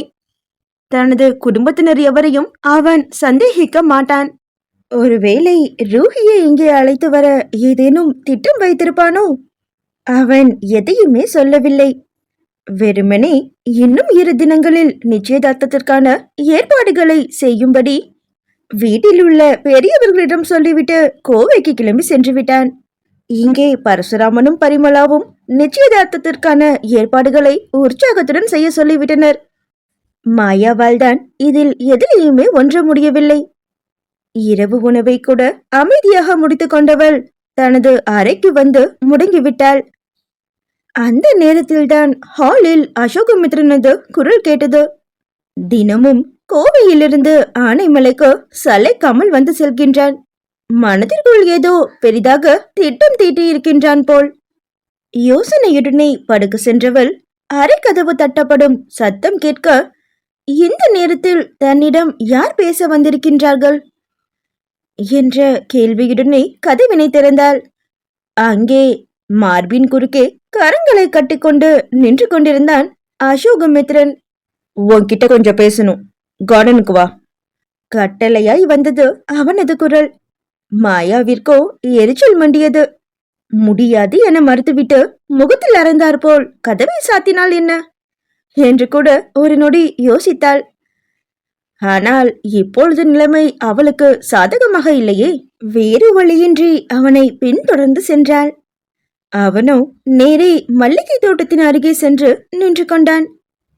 இரவினில் இதழ் விரித்திருந்த மல்லிகை மலர்களின் நறுமணம் நாசிக்குள் புகுந்து புத்துணர்ச்சியை கொடுக்க, அதை அனுபவித்தபடியே மாயாவும் அமைதியாய் சென்று அவன் பின்னே நின்றாள். தொண்டையை செருமிய அசோகமித்ரன், ரூஹியை இங்க அழைச்சிட்டு வரலான் இருக்கேன் என்கவும் மாயாவின் புருவங்கள் திகைப்பில் ஏறி இறங்கியது. வாட்? நீ போய் அவளை அழைச்சிட்டு வர போறியா என்க அசோகமித்ரன் திரும்பி அவளை நோக்கினான். அஃப்கோர்ஸ், இந்த தடவையும் என் தாத்தா பாட்டி ஏமாந்துடக்கூடாதுன்னா நானே போனதானே சரியா வரும். நீ போய் நின்னதும் ரூஹி உன்னை நம்பி உன் கூட கிளம்பி வருவான்னு நினைக்கிறியா? ரூஹிக்கு உன் ஃபேமிலிய சுத்தமா பிடிக்காது. ஏன்னா பூர்ணிமாமாவை அவங்க ஒதுக்கி வச்ச விதம் அப்படி. அவளை எப்படியாச்சும் சமாதானம் பண்ணி இங்க அழைச்சிட்டு வரணுங்கிறது தான் நானும் அபியும் போட்ட பிளான். ஆனா அதுக்கு முன்னாடியே உன் ஃபேமிலியில இருக்க ஒரு கருப்பு ஆடு அவளை மர்டர் பண்ண முயற்சி செஞ்சு ஹாஸ்பிட்டல்ல படுக்க வச்சிருச்சு. தவிர்க்க முடியாத சூழ்நிலையில தான் நான் இங்க மகிமாவா வந்தேன். இப்பவும் கூட ரூஹிக்கு கோபம் குறையலன்னு அபி சொன்னான். நீ என்னதான் உருட்டி மிரட்டினாலும் ரூஹி இங்க வரமாட்டா. அவ அன்புக்கு மட்டும்தான் கட்டுப்பட்டவளாக்கும். சப்போஸ் நான் அவளை இங்க கூட்டிட்டு வந்துட்டேனா என்ன பண்ணுவ? தன்னோட உயிருக்கு பாதுகாப்பு இல்லாத இடத்துக்கு அவ வருவான்னு நீ எப்படி நினைக்கிற மித்ரன்? அவளை இங்க அழைச்சிட்டு வரத்துக்கு துடியா துடிக்கிறல்ல? அப்ப அதுக்கு முன்னாடி அவளை கொல்ல நினைக்கிற ஆளை கண்டுபிடிச்சு அவங்கள சட்டத்துக்கு முன்னாடி நிறுத்து. அப்படி செஞ்சா நானும் அபியும் அவளோட பாதுகாப்ப நினைச்சு பயப்பட மாட்டோம், உன்னை தடுக்கவும் மாட்டோம். அவளுக்கு கூட உன் குடும்பத்து மேல இருக்கிற வெறுப்பு கொஞ்சம் குறையும். ஆனா நீ சொந்த குடும்பத்துல இருக்கிற 1000 ஓட்டை அடைக்கிறதுக்கு பதிலா தேவையில்லாம என்கிட்ட சேலஞ்ச் பண்ணிக்கிட்டு இருக்க. பொறுமை தீர்த்து விட்டாள் மாயா. அசோகமித்ரனோ அவளை ஆராய்ச்சி பார்வை பார்க்க தலையை சிலுப்பி வேறு பக்கமாக தனது கவனத்தை திருப்பிக் கொண்டாள் அவள். அவனோ அழுத்தமான பார்வையோடு அவளை நெருங்கி வந்து தெளிவான குரலில் தனது திட்டத்தை கூறியும் விட்டான். லிசன் மிஸ் மாயா பாரதி, நாளைக்கு நான் மும்பை கிளம்புறேன்.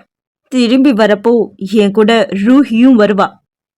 இத நீ சேலஞ்சா எடுத்துக்கிட்டாலும் பரவாயில்ல, ஆனா இதுதான் நடக்க போகுது. அவ இங்க வந்ததுக்கு அப்புறமா இங்கேயே தாத்தா பாட்டி கூட இருக்க வைக்கிறதுக்கும் என்கிட்ட பிளான் இருக்கு பேபி. அடுத்ததாக இவன் என்ன திட்டம் திட்டுகின்றான்? மாயா ஒரு திடுக்கிடலுடன் அவனை நோக்க அவனோ ஒரு புன்முறுவலுடன் நின்றிருந்தான். நாளைக்கு உங்க அம்மா பாரதியோட நினைவு நாள் தானே? அவன் கேட்டதும் மாயாவின் கண்கள் அவளை அறியாது குளமாகின. கண்ணீர் முத்துக்கள் அவளது கன்னங்களில் உருண்டு ஓட தனது கரங்களால் அதை அழுத்தமாக துடைத்தான் அசோகமித்ரன். இது நாள் வரைக்கும் கண்ணால பார்க்காத அம்மா மேல உனக்கு இவ்வளவு அன்பு இருக்கிறப்போ, பெத்து வளர்த்து ஆளாக்குன பொண்ணோட மகள் மேல என்னோட தாத்தாவுக்கு இருக்கிற அன்ப நீ ஏன் புரிஞ்சுக்க மாட்டேங்கிற ஜுஹி? அந்த நேரத்து கோவத்துல அவர் பண்ண அந்த தப்புக்காக உன்னோட ஃப்ரெண்ட் அவரையோ எங்களையோ இவ்வளவு தூரம் வெறுக்கிறது நியாயமா? வழக்கத்திற்கு மாறான ஆதூரம் கொட்டிய குரலில் பேசியவனின் கரங்கள் சற்று அழுத்தத்துடனே அவளது கன்னங்களில் படிந்தது. உன்னை மட்டும் உன் மனசுல அழுத்தமா பதிய வச்சுக்கோ ஜூஹி. ரூஹி என் தாத்தாவோட அன்பை புரிஞ்சுக்கிற வரைக்கும் இங்கேதான் இருப்பா. அவ மட்டும் இல்ல, நீயும் தான். ஒரு வகையில பார்த்தா எனக்கு அவளை விட நீ முக்கியம் என்று கூறியவனின் பார்வை கனிந்தே இருந்தது. மாயாவின் விழிகளோ சட்டென்று அலை பாய்ந்தது. இவனுக்கு நான் ஏன் முக்கியம்? புரியாமல் இமைகளை கொட்டி வெளுத்து கொண்டிருந்தாள் அவள். அசோகமித்ரன் தனது கனிந்த பார்வையை அடக்கிக் கொண்டு விஷமமாக புன்னகைத்துக் கொண்டே அவளை நோக்கினான். ஏன்னா ரூஹிய இங்கே தங்க வைக்கிறதுக்கு நான் யூஸ் பண்ண போற துருப்புச்சீட்டே நீதான். அவன் அவ்வாறு கூறவும் மாயாவின் மனதினில் அவ்வளவு நேரமும் அன்னையை பற்றி எழுந்த துக்கமான நினைவுகள் அடங்கி அசோகமித்ரனது திமிர் பேச்சினால் புகைச்சல் தான் உண்டானது. எவ்வளவு ஆணவம் இருந்தால் என்னை துருப்புச் சீட்டாக உபயோகிப்பேன் என்பான் இவன். கோபம் தலைக்கேற கன்னங்களில் படிந்திருந்த அவனது கரத்தை பட்டன தட்டிவிட்டாள். லிசன் மித்ரன், நான் வாய முடிட்டு இருக்கிறதுனால நீ என்ன கோடன்னு நினைச்சிட்ட போல. எல்லாமே சுமூகமா முடியணுங்கிற ஒரே காரணத்துக்காகத்தான் நான் அமைதியா இருக்கேன். மத்தபடி நீ ஆட்டி வைக்கிற மாதிரி ஆடுறதுக்கு நான் ஒன்னும் அந்த கனிஷ்கா மாதிரி உன்னோட கடைக்கன் பார்வை என் மேல விழாதான்னு காத்திருக்கிற பொண்ணு இல்ல. எங்க அம்மா பாரதி நான் பிறக்கிறதுக்காக போராடினாங்க.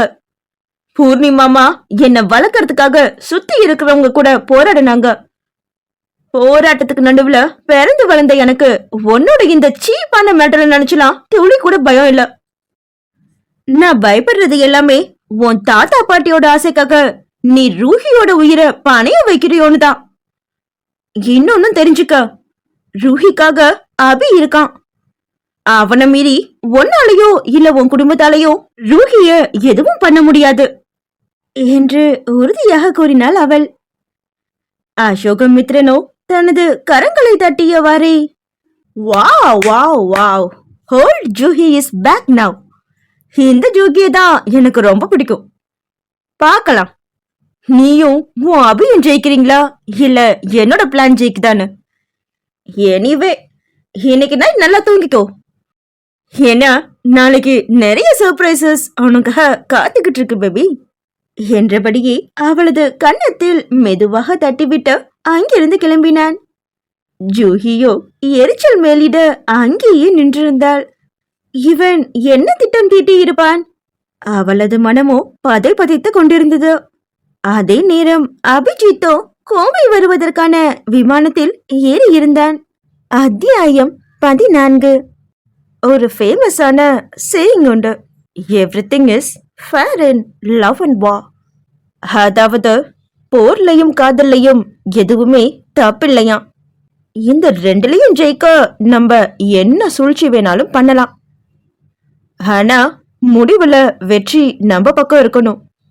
என்ன பொறுத்த வரைக்கும் இது போருக்கும் காதலுக்கும் மட்டும் இல்ல. எந்த ஒரு விஷயத்த நம்ம ரொம்ப விரும்பி அடைய போராடுறோமோ அது எல்லாத்துக்குமே இந்த ரூல் பொருந்தும். நம்ம ஜெயிக்கணும்னா எதிராளிய பத்தி நம்ம ரொம்ப யோசிக்க கூடாது. ஏன்னா ஒரு மனுஷன் ஒரே நேரத்துல எல்லாருக்கும் நல்லவனா இருக்க முயற்சி பண்றது வேஸ்ட். மித்ரனின் என்ன துளிகள். மாசாணியம்மன் கோயில். அங்கே வழக்கமான கூட்டம் எதுவும் இல்லை. உள்ளூர்வாசிகள் மட்டுமே தரிசனத்துக்காக வந்திருந்தனர். காலை நேர பூஜை நடந்து கொண்டிருக்க அங்கே பரசுராமனின் குடும்பம் ஆஜராகி இருந்தனர். ஐயா, வர புதன்கிழமை என் பேரனுக்கும் பேத்திக்கும் நிச்சயதார்த்தம். அதான் அம்மன் பேர்ல அர்ச்சனை பண்ணிட்டு போலான்னு வந்தோம். பரிமளா கூற பூசாரியும் அவர் தந்த அர்ச்சனை தட்டுடன் அங்கிருந்து நகர்ந்தார். பரிமளாவின் அருகில் நின்று கொண்டிருந்த மாயாவின் விழிகள் கருவறையில் வீற்றிருந்த அம்மனையே நோக்கி கொண்டிருந்தது. இன்று அவளை ஈன்றெடுத்தவள் இந்த மண்ணை விட்டு மறைந்த நாள். அந்த நாளில் ஏனோ அவளது உள்ளம் துயரத்தில் ஆழ்ந்துவிடும். இன்றும் கூட அவ்வாறே. கண்களை மூடி என் அன்னையின் ஆன்மாவிற்கு சாந்தியை கொடு என அம்மனிடம் வேண்டிக் கொண்டிருந்தாள் அவள். பூஜையை முடித்துவிட்டு பூசாரி கற்பூர ஆரத்தியுடன் வர அதை கண்களில் ஒற்று கொண்டவளது விழிகள் அடுத்த கணமே அவளுக்கு எதிரில் ஆண்களுடன் நின்று கொண்டிருந்த அசோகமித்திரனை ஏறிட்டது. அவனது வதனத்திலோ எப்பொழுதும் இருக்கும் அலட்சியம் அன்று விடை பெற்றிருந்தது. ஏதோ ஒரு தீவிர யோசனையில் இருந்தான் அவன். பூசாரி நீட்டிய கற்பூர ஆரத்தியை சில நொடி தாமதத்திற்கு பிறகுதான் கவனித்தான். அதை கண்களில் பக்தியுடன் ஒற்றிக்கொண்டவன் மீண்டும் அம்மனை நோக்கி கரம் குவித்து ஏதோ வேண்டிக் கொள்ளலானான். பிறகு விழித்திருந்தவன் மற்றவர்கள் அங்கிருக்கும் இதர தெய்வங்களை தரிசிக்க நகர்ந்துவிட அவர்களுடன் செல்லவிருந்த மாயாவை மட்டும் வேகமாக தன்னருகே இழுத்து கொண்டான். அவள் என்னவென்று யோசிக்கும் முன்னரே தனது சட்டை பையிலிருந்து மாங்கல்யத்துடன் கூடிய மஞ்சள் கயிற்றை எடுத்தவன் எந்தவித யோசனையும் இன்றி அதை மாயாவின் கழுத்தில் கட்டினான். திடுதிப்பென நடந்தேறிய இந்த நிகழ்வில் அதிர்ச்சியில் உறைந்து போய் நின்றாள் மாயா. 3 முடிச்சுகளை போட்டு முடித்த அசோகமித்திரனது விரல்கள் அவளுக்கு மெதுவாய் சிரமணையை கொடுத்தன. உணர்வு மீண்டதும் அவள் கேட்ட ஒரே கேள்வி இதுதான். ஏன் மித்ரன் இப்படி பண்ண? கோபமும் கையாலாகாத தனமும் கலந்த குரலினில் இதோ வரப்போகின்றேன் என கண்ணீர் கட்டியம் கூற கேட்டிருந்தாள் அவள். அசோகமித்திரனோ எழுத்துக்களற்ற கரும்பலகை போன்ற முகத்துடனே அவளை ஏறிட்டு எனக்காக என்று கூறினான். இது என்ன மாதிரியான பதில்? சினம் சுறுசுறுவென ஏற, நாசிகள் சிவக்க, உதடுகள் துடிக்க அவனது சட்டை காலரை பற்றி கொண்டவள் அதை உலக துவங்கினாள். How dare you do this to me, Mithran? என்னோட கன்சென்ட் இல்லாம நீ எப்படி என் கழுத்துல தாலி கட்டலாம்? நொடிக்கு நொடி ஆவேசம் ஏறியது அவளது குரலில். அந்த ஆவேச குரலில் கோவிலுக்கு வந்திருந்த மக்களின் கவனம் முழுவதும் அவர்களது பக்கமாக திரும்பியது. அசோகமித்திரனும் வேறெதுவும் யோசிக்காமல் தனது காலரில் பதிந்திருந்த அவளது கரத்தை இறுக்கமாக பற்றி கொண்டான். உதர முயன்றவளை இன்னொரு கரத்தினால் அடக்கியவன் அங்கிருந்து கிளம்ப திரும்பினான். அங்கே பரசுராமனும் பரிமளாவும் அதிர்ச்சி கப்பிய முகங்களுடன் நின்று கொண்டிருந்தனர்.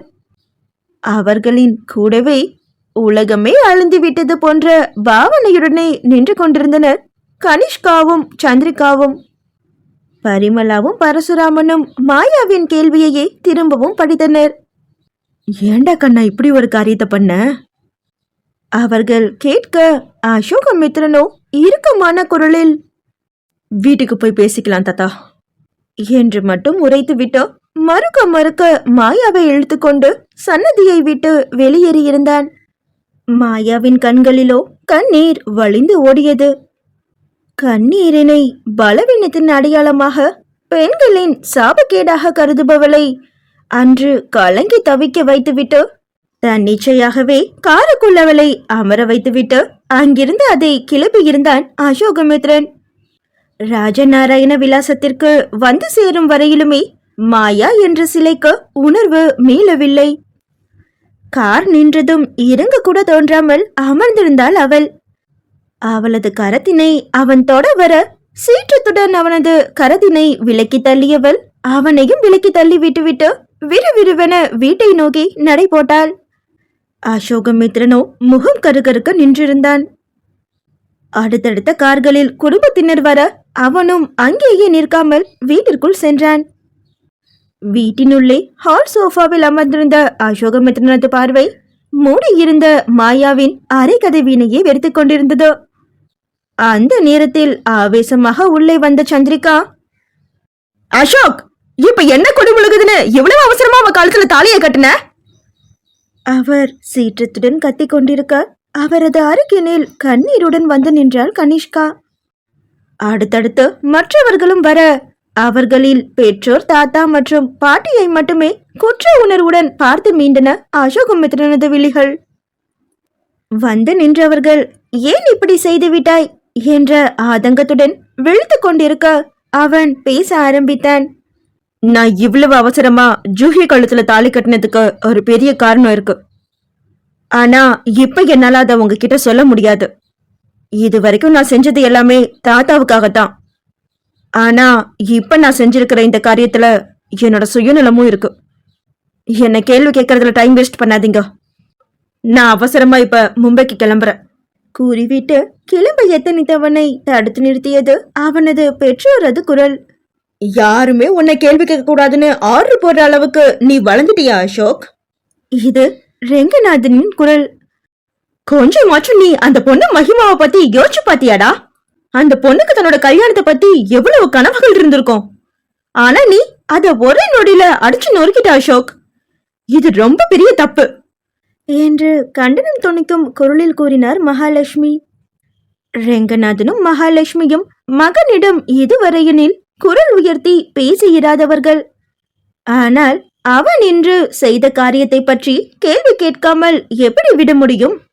கூடவே நிச்சயதார்த்தம் செய்து முறைப்படியாக உற்றார் உறவினர் சூழ நடைபெற வேண்டிய திருமணத்தை இப்படி பொம்மை கல்யாணமாக மகன் மாற்றி அமைத்து விட்டானே என்ற ஆதங்கம்தான் அவர்களை அவ்வாறு பேச வைத்தது. அசோகமித்ரனோ அவர்களது பேச்சினில் பொறுமை இழந்த உடல் மொழியோடு, இப்ப என்ன நடந்ததுன்னு நீங்க எல்லாரும் இப்படி ஓவர் ரியாக்ட் பண்ணிட்டு இருக்கீங்க? ஆமா, நான் அவசரமா தான் கல்யாணம் பண்ணிக்கிட்டேன். நாளைக்கு நிச்சயம் வச்சு 1 மாசம் கழிச்சு நீங்க குறிச்ச தேதியில குறிச்ச முகூர்த்தத்துல கட்ட வேண்டிய தாலிய நான் கொஞ்சம் அட்வான்ஸா இன்னைக்கே கட்டிட்டேன். இதுக்கு எதுக்கு இவ்வளவு ஆர்ப்பாட்டம்? என்ன கேள்வி கேட்க கூடிய அதிகாரம் இப்போதைக்கு மகிமாக்கு மட்டும்தான் இருக்கு. அவளே சைலண்டா இருக்கப்போ நீங்க எல்லாம் ஏன் என்கிட்ட கேள்வி கேக்குறீங்க?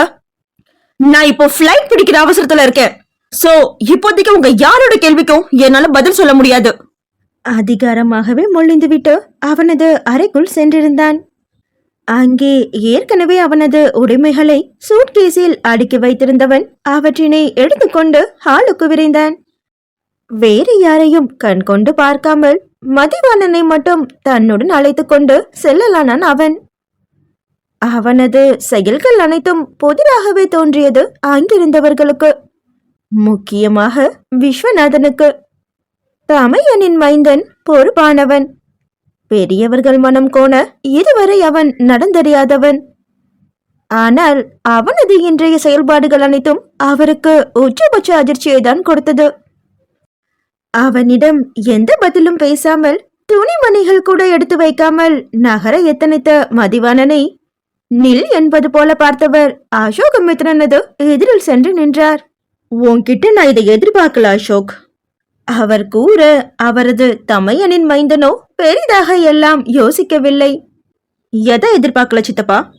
நான் இவ்வளவு சீக்கிரமா கல்யாணம் பண்ணினதையா இல்ல ஜூஹிய கல்யாணம் பண்ணனதையா? அவனது அந்த கேள்வியில் விஸ்வநாதன் திகைத்து நோக்கும் பொழுதே உமாவுக்கு அவன் பதிலளித்த தொனியில் கோபம் வந்துவிட்டது. அசோக்! அவர் அதட்டலாய் குரலை உயர்த்த அவனோ சாவகாசமாக அவரை நோக்கினான். நான் வர வரைக்கும் ஜூஹிய பத்திரமா பாத்துக்கோங்க சித்தி. உங்களையும் தமிழ் ஆண்டியையும் நம்பிதான் நான் அவளை இங்க விட்டுட்டு போறேன் என்று கூறியவன் அதற்கு மேல் தாமதிக்காமல் மதிவாணனுடன் அங்கிருந்து கிளம்பிவிட்டான். அவனது புதிரான செய்கையால் குழப்பமும் கோபமுமாக நின்று இருந்தனர் பரசுராமனின் குடும்பத்தினர். பாத்தீங்களாப்பா எவ்வளவு திமிரா பேசிட்டு போறான். அசோக்குன்னு தலையில தூக்கி வச்சுட்டு ஆடுனீங்கல்ல, அதுக்கு இப்போ மொத்தமா நம்மள தூக்கி வீசிட்டு போறான். அகங்காரமாக ஒலித்த சந்திரிகாவின் குரலை காதில் வாங்கி கொள்ளாதவனாக தனது காரை கிளப்பிக் கொண்டு ராஜநாராயண விலாசத்திலிருந்து மும்பை நோக்கிய தனது பயணத்தை தொடங்கியிருந்தான் அசோகமித்ரன். ஓம்கார் மெரிடியா, குர்லா மேற்கு, மும்பை. மெத்தையினில் கண்களை மூடி சயனித்திருந்தாள் ரூஹி. பிசினஸ் விஷயமாக புதுடெல்லிக்கு சென்றிருந்த ஜூஹியும் அபிஜித்தும் என்னதான் செய்கின்றார்கள் என்ற கேள்வியோடுதான் அன்றைய காலை பொழுது அவளுக்கு புலர்ந்தது. அவளுக்காக ராவத் ஏற்பாடு செய்திருந்த செவிலி பெண் அவளுக்கு உதவியாக அவளது பிளாட்டிலேயே தங்கிக் கொண்டார். காலை உணவுக்கு பிறகு அவளுக்கு கொடுக்க வேண்டிய மருந்தினை கொடுத்துவிட்டு பக்கத்து அறையினில் இருந்து கொண்டார் அவர். தனக்கு தனிமை வேண்டும் என கூறி ரூஹிதான் அவரை அங்கு அனுப்பி வைத்தாள். அவரை அனுப்பிய கையோடு அபிஜித்தின் எண்ணிற்கு அழைக்க அதுவோ ஸ்விட்ச் ஆஃப் என்று பதிவு செய்யப்பட்ட குரலில் பதில் அளித்தது. அழைத்து அழைத்து சலித்து போய் ஒரு கட்டத்தில் உறங்கியும் விட்டாள் ரூஹி. உறங்கியவளின் கனவிலும் கூட அபிஜித்தை ஆக்கிரமித்திருந்தான். இருவரும் ஒரு ஹோட்டலின் இன்டீரியர் டிசைனிங் வேலை தொடர்பாக சிம்லாவிற்கு சென்ற தருணங்கள் தான் அவளது கனவுகளாக விரிந்தது. அந்த கனவின் முடிவினில் நான சிவபேரிய கன்னங்களுடன் யசோ மீ நபி என்று சினுங்கியபடியே விழித்தாள். முற்பகல் ஆகிவிட்ட போதும் கூட இன்னும் அபிஜித் தன்னிடம் பேசவில்லை என்பதனை உணர்ந்து அவனது எண்ணுக்கு மீண்டும் அழைத்தாள் அவள். இப்பொழுதோ முள்ளூர் எங்கும் போய் இணைப்பு துண்டிக்கப்பட்டது. அபிஜித்தும் ஜூஹியும் தன்னிடம் எதையோ மறைக்கின்றார்கள் என்று ஊகித்தவளுக்கு ஒருவேளை அது தனது தாயாரின் பிறந்தகம் சம்பந்தப்பட்ட தகவலாக இருக்குமோ என்ற சந்தேகம்தான் வந்தது. ஜெயச்சந்திரன் மற்றும் பூர்ணிமாவின் முழு காதல் கதையையும் அவள் எப்பொழுது அறிந்து கொண்டாலோ அன்றிலிருந்தே ரூஹிக்கு அவர்கள் என்றால் அலர்ஜி.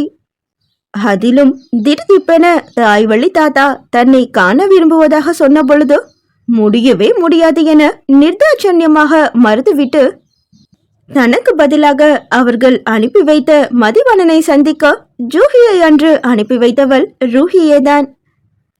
அவள் அவரை சந்திக்க சென்ற அந்த இடைவெளியில்தான் ரூஹிக்கு அந்த விபத்தும் நடந்தேறியது. அதன் பிற்பாடு இப்பொழுது கண் விழித்தவளின் முன்னே ஜூஹி இல்லை என்றால் அவளும் என்னவென எண்ணுவாள்? ஒருவேளை அன்னையின் அசட்டுத்தனமான ஆசைக்காகவும் பிறந்ததிலிருந்தே தன்னை கண்ணால் கூட காணாத பாட்டனாரின் அரும்பெரும் பாசத்திற்காகவும் ஜூஹி தனது உடல்நிலையை பற்றி அவர்களிடம் எடுத்துரைத்து அவர்களை சமாதானம் செய்யவே கோவைக்கு சென்றிருப்பாளோ என்ற சந்தேகம் ஒலித்தது அவளுக்கு. இந்த விஷயத்தில் அவள் ராவத்தையும் அபிஜித்தையும் முழுவதுமாக நம்ப தயாராக இல்லை. ஏனெனில் ராவத் பூர்ணிமாவின் உயிர் நண்பர், அபிஜித்தோ ஜூஹியின் ஆதர்ஷ நண்பன். தங்களது தோழமைக்காக எதையும் செய்ய தயாராக இருப்பவர்கள் அவர்கள். இதோ இத்துணை முறை மொபைலுக்கு அழைப்பு விடுத்தும் கூட அபிஜித் தனது அழைப்பை ஏற்காததே அவன் அந்த நட்புக்கு அளிக்கும் மரியாதையை பட்டவர்த்தனமாக காட்டுகின்றதே. இனி அவனது எண்ணுக்கு அழைத்து எந்த பிரயோஜனமும் இல்லை. யோசனையுடனே அவர்களது நிறுவனத்தில் பணியாற்றும் சக பணியாளரும் தோழியுமான ராஷ்மியின் எண்ணுக்கு அழைத்திருந்தாள் ரூஹி. ரூஹியின் அழைப்பை ஏற்றவள் உடல்நலம் குறித்து விசாரிக்க ஆரம்பித்திருந்தாள். ரூஹியும் அவளது கேள்விகள் அனைத்துக்கும் பொறுமையை இழுத்து பிடித்து கொண்டு பதில் அளித்துக் கொண்டிருந்தாள். அவள் அபிஜித் எங்கே என்று கேட்க ராஷ்மியும் ஒரு பேச்சு சுவாரஸ்யத்தில் ஜூஹியை பார்க்க தமிழ்நாட்டிற்கு அவன் சென்றிருப்பதாக உளறி கொட்டிவிட்டாள். வாட்? ஜூஹி தமிழ்நாட்டுக்கு போயிருக்காளா? அதிர்ச்சியாக வெளிவந்த ரூஹியின் வார்த்தைகளை கவனித்ததும் தான் உளறியதை உணர்ந்து பேச்சை மாற்ற முயற்சி செய்தாள் ராஷ்மி. ஆனால் எப்படியோ அவளை அதட்டி உருட்டி உண்மையை வரவழைத்து விட்டாள் ரூஹி. சாரி ரூஹி, ஜூஹி உன்னோட கிராண்ட்பா ஃபேமிலியை பார்க்கறதுக்காகத்தான் தமிழ்நாட்டுக்கு போயிருக்கா. நீ ஹாஸ்பிட்டல்ல இருந்தப்போ உனக்கு நடந்தது ஆக்சிடென்ட் இல்லை மர்டர் அட்டம்ப்ட்னு அவளுக்கும் அபிக்கும் ஒரு சந்தேகம். ஸோ அவ தான் மகிமான்னு சொல்லி அவங்கள நம்ப வச்சு உன்னை கொல்ல ட்ரை பண்ணது யாருன்னு கண்டுபிடிச்சு அவங்களோட சுயரூபத்தை காட்டுறதுக்காகவும் உன்னோட கிராண்ட்பா ஃபேமிலியோட சேர்த்து வைக்கவும் தான் அவளும் அபியும் இவ்வளவு ரிஸ்க் எடுத்திருக்காங்க ரூஹி. ஓ, ஒற்றை வார்த்தையை மட்டும் பதிலாக உதிர்த்துவிட்டு அழைப்பை துண்டித்திருந்தாள் அவள். அப்பொழுது ராவத்தின் குரல் ஹாலில் கேட்க அங்கே சென்றாள். செவிலியிடம் ஜூஹியின் உடல்நிலை குறித்து விசாரித்துக் கொண்டிருந்தவர் அவள் அங்கே வரவும் புன்னகைத்தார். வந்தவளோ சற்றும் தாமதிக்காது தனது தோளையும் காதலனும் எங்கே என்று கேட்டு அவரை அதிர வைத்தாள். ராவத் தனது அதிர்ச்சியை மறைத்துக் கொண்டு சமாளிக்கத்தான் முயன்றார். ஆனால் ரூஹியின் கூரிய பார்வைக்கு முன்னே அவராலும் இதற்கு மேல் உண்மையை மறைக்க முடியும் என்று தோன்றவில்லை. வேறு வழியின்றி அவளது விபத்தில் ஆரம்பித்து அபிஜித் இங்கிருந்து கிளம்பி சென்றது வரை அனைத்தையும் ஒன்று விடாமல் அவளிடம் வெளிப்படையாகவே கூறிவிட்டார். கூடவே இவை அனைத்தும் பூர்ணிமாவின் ஆசையை நிறைவேற்றவே என்று சமாதானம் வேறு கூறினார் அவர். ஆனால் ரூஹியால் அவரது கூற்றையோ அல்லது சமாதானத்தையோ ஏற்க முடியவில்லை. யாரை கேட்டு இவ்வளவு பெரிய ரிஸ்க் எடுக்கிறதுக்கு ஜூஹியை அலோ பண்ணீங்க அங்குள்? அங்க போய் அவ எவ்வளவு கஷ்டப்படுறாளோ என்று பதறிய ரூஹியிடம், control yourself Roohi, we have no option மா. இப்போ இதை நாங்க செய்யலைன்னா நாளைக்கு நீயே கூட எங்களை சுயநலவாதின்னு நினைக்க வாய்ப்பு இருக்கு என்று கூறினார் ராவத். சரி அங்கிள், நீங்க சொல்றது மாதிரியே வச்சுப்போம். அபியும் அங்கதானே போயிருக்கான்னு சொல்றீங்க, ஆனா அவன்கிட்ட இருந்து இப்போ எந்த டீட்டெயிலும் தெரியலையே என்று கூறிய ரூஹியின் கண்களிலிருந்து கண்ணீர் பெருக்கெடுத்தது. தனது காதலனுக்கும் தோழிக்கும் ஏதேனும் ஆபத்து நேர்ந்திருக்குமோ என்ற அச்சம் அவளது கண்களில் கண்ணீரை பெருக்கெடுக்க வைத்திருந்தது. அந்த நேரத்தில் தான் அவளது மொபைல் ரிங்டோனை இசைத்து அபிஜித்தின் அழைப்பை அவளுக்கு காட்டியது. அழைப்பினை உடனே ஏற்றவள், ஹலோ, எப்படி இருக்க அபி? ஏன் நீயும் ஜூஹியும் இவ்வளவு ரிஸ்க் எடுக்கிறீங்க? எனக்கு மனசுல ஏதோ தப்பாவே தோணுதுடா. இப்போ என்ன வேணாலும் நடந்திருக்கட்டும், நீ ஜூஹியோட இங்க கிளம்பி வந்துட்டா அபி என்று அழுகையோடு படபடக்க ஆரம்பித்து விட்டாள். மறுமுனையில் அபிஜித்தோ, அது இப்போ முடியாது ரூஹி, ஏன்னா ஜூஹிக்கு மேரேஜ் ஆகிடுச்சு என கூற அவன் கூறிய அந்த செய்தியின் அதிர்ச்சியை தாங்கிக் கொள்ள முடியாதவள் மொபைலை கைகளிலிருந்து நழுவ விட்டாள். அத்தியாயம் 15. நம்ம கண்ணால பாக்குற வெளிச்சத்துல நமக்கு தெரிகிற ஒரே ஒரு கலர் ஒயிட் மட்டும்தான். ஆனா அதே வெளிச்சத்தை ட்ரைபட்டேட் வழியா செலுத்தினா அதுக்குள்ள ஒளிஞ்சிருக்கிற 7 கலர்ஸும் பிரிஞ்சு நிறமாலையா நமக்கு தெரிய வரும். மனுஷங்க கூட இந்த வெளிச்சம் மாதிரி தான். நம்ம மேலோட்டமா பாக்குறப்போ அவங்க கிட்ட இருக்கிற பொதுவான நல்ல குணங்கள் மட்டும்தான் நம்ம கண்ணுக்கு தெரியும். அதுவே பிரச்சனைங்கிற ட்ரைபட்டேட் வழியா அவங்கள பார்த்தாதான் அவங்களுக்குள்ள ஒளிஞ்சிருக்கிற மற்ற குணநலன்கள் நமக்கு தெரிய வரும். என்னடா கலர்ஸ உதாரணமா வச்சு மனுஷங்களை எடை போடுறாளேன்னு யோசிக்கிறீங்களா? பேசிக்கலி நான் ஒரு இன்டீரியர் டிசைனர். எங்களையும் கலர்ஸையும் அவ்வளவு ஈஸியா பிரிக்க முடியாது. அதனாலதான் உதாரணம் சொல்றதுக்கு கூட நான் கலர்ஸை யூஸ் பண்றேன். மாயாவின் நினைவலைகள். சர்வேஸ்வரனது காரில் ஆனைமலையை நோக்கி பயணித்துக் கொண்டிருந்தான் அபிஜித். தனது அருகே அசுரத்தனத்தின் மொத்த உருவமாக அமர்ந்திருந்த சர்வேஸ்வரனை அவ்வப்போது அவனது கண்கள் தொட்டுவிட்டு மீண்டது.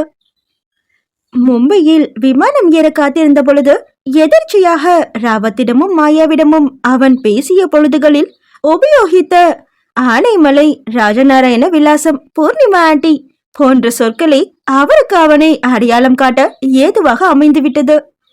அப்பொழுது பிடித்து கொண்டவர்தான் இதோ கோவையில் விமானம் தரையிறங்கிய பொழுதும் கூட அவனை விடவில்லை. நீங்க எங்க வீட்டை தேடி வந்திருக்கிற விருந்தாளி, உங்களை தனியா அனுப்பி வைக்க நான் என்ன முட்டாளா? தம்பே, கனிஷ்கா மாதிரி தான் மகிமாவும் என்னோட பொண்ணு மாதிரி தான் அவளையும் பாக்குறேன். அதனால யோசிக்காம என் கூட வாங்க. நானும் இப்ப ஆனமலைக்கு தான் போறேன். அவனது கையை பிடித்து இழுக்காத குறையாக அவனை தன்னுடைய காரில் ஏற்றிக்கொண்டார் அந்த மனிதர். அபிஜித்தும் அலைந்து திரிந்து ஆனைமலைக்கு செல்வதை காட்டிலும் சர்வேஸ்வரனுடன் சென்று விட்டால் கால தாமதமின்றி பேச வேண்டியதை பேசி முடித்து கையோடு மாயாவை தன்னுடன் அழைத்து சென்று விடலாம் என்ற எண்ணத்துடனே புறப்பட்டு விட்டான்.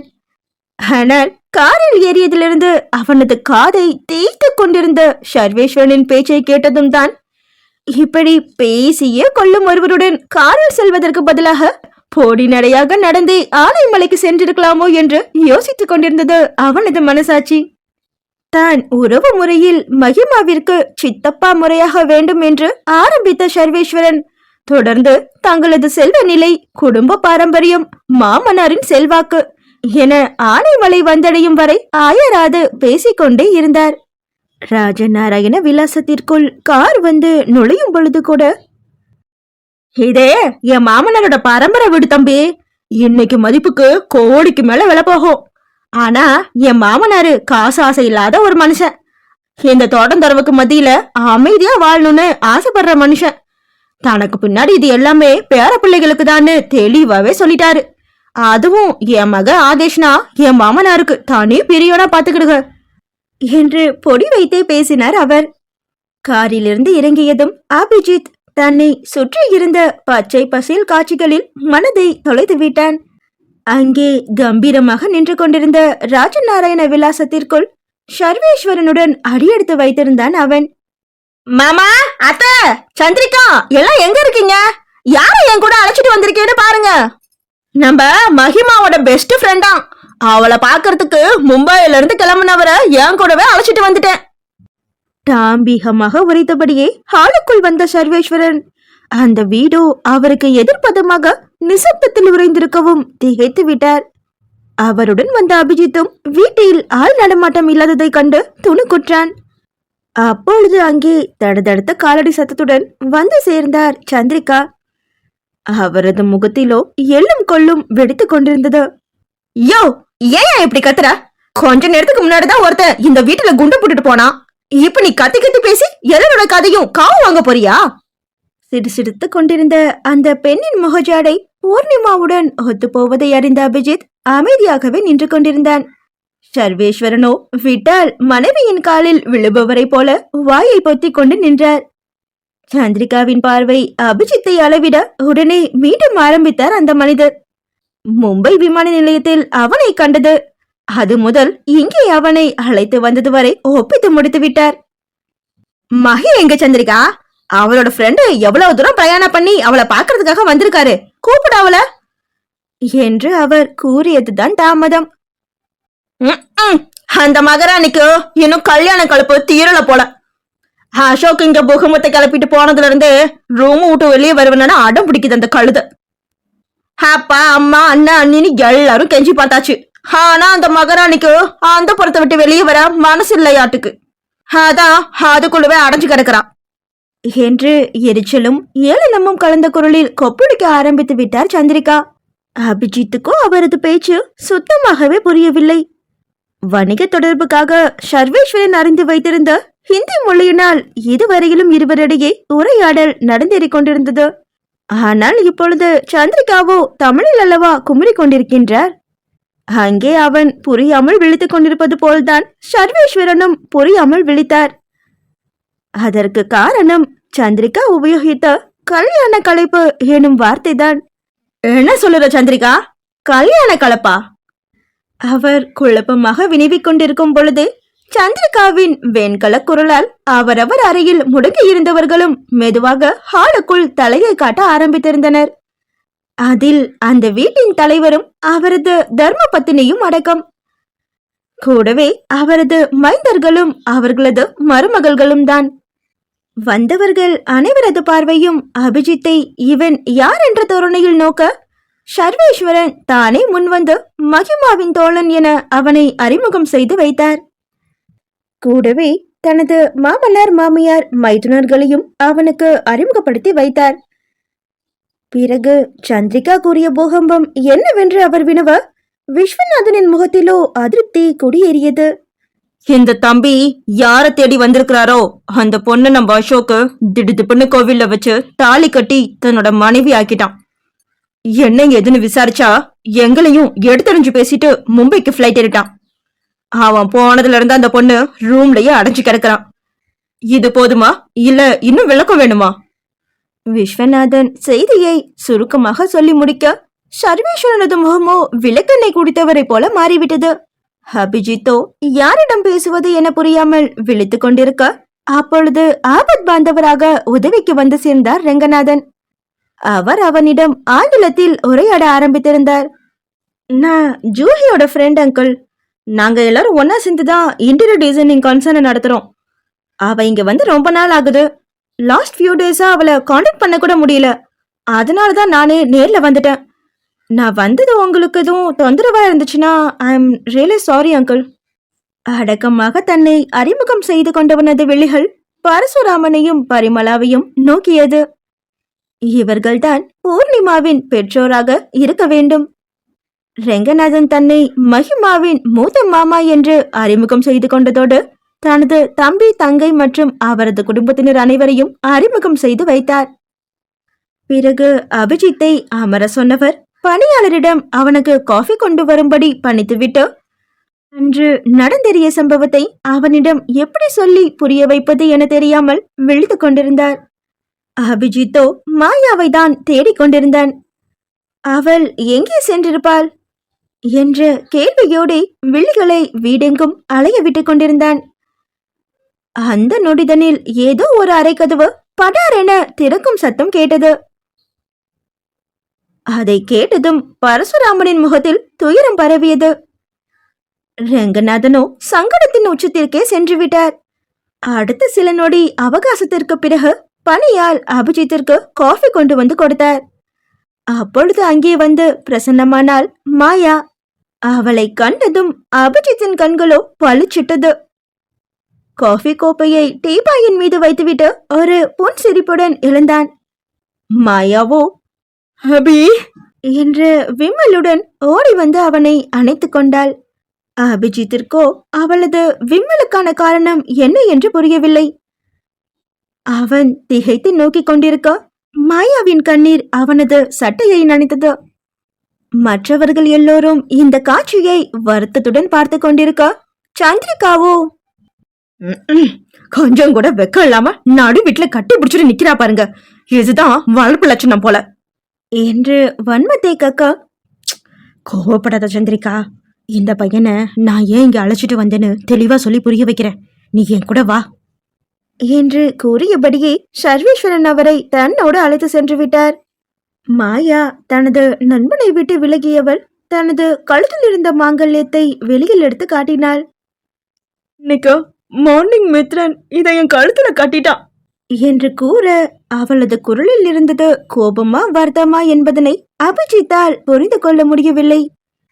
ஆனால் அவள் காட்டியது இல்லற பந்தத்தின் அடையாளமான மாங்கல்யம் என்று மட்டும் அவனுக்கு தெரியும். அசோகமித்ரன் ஏன் திடுதிப்பென இப்படி ஒரு காரியத்தை நிகழ்த்தினான்?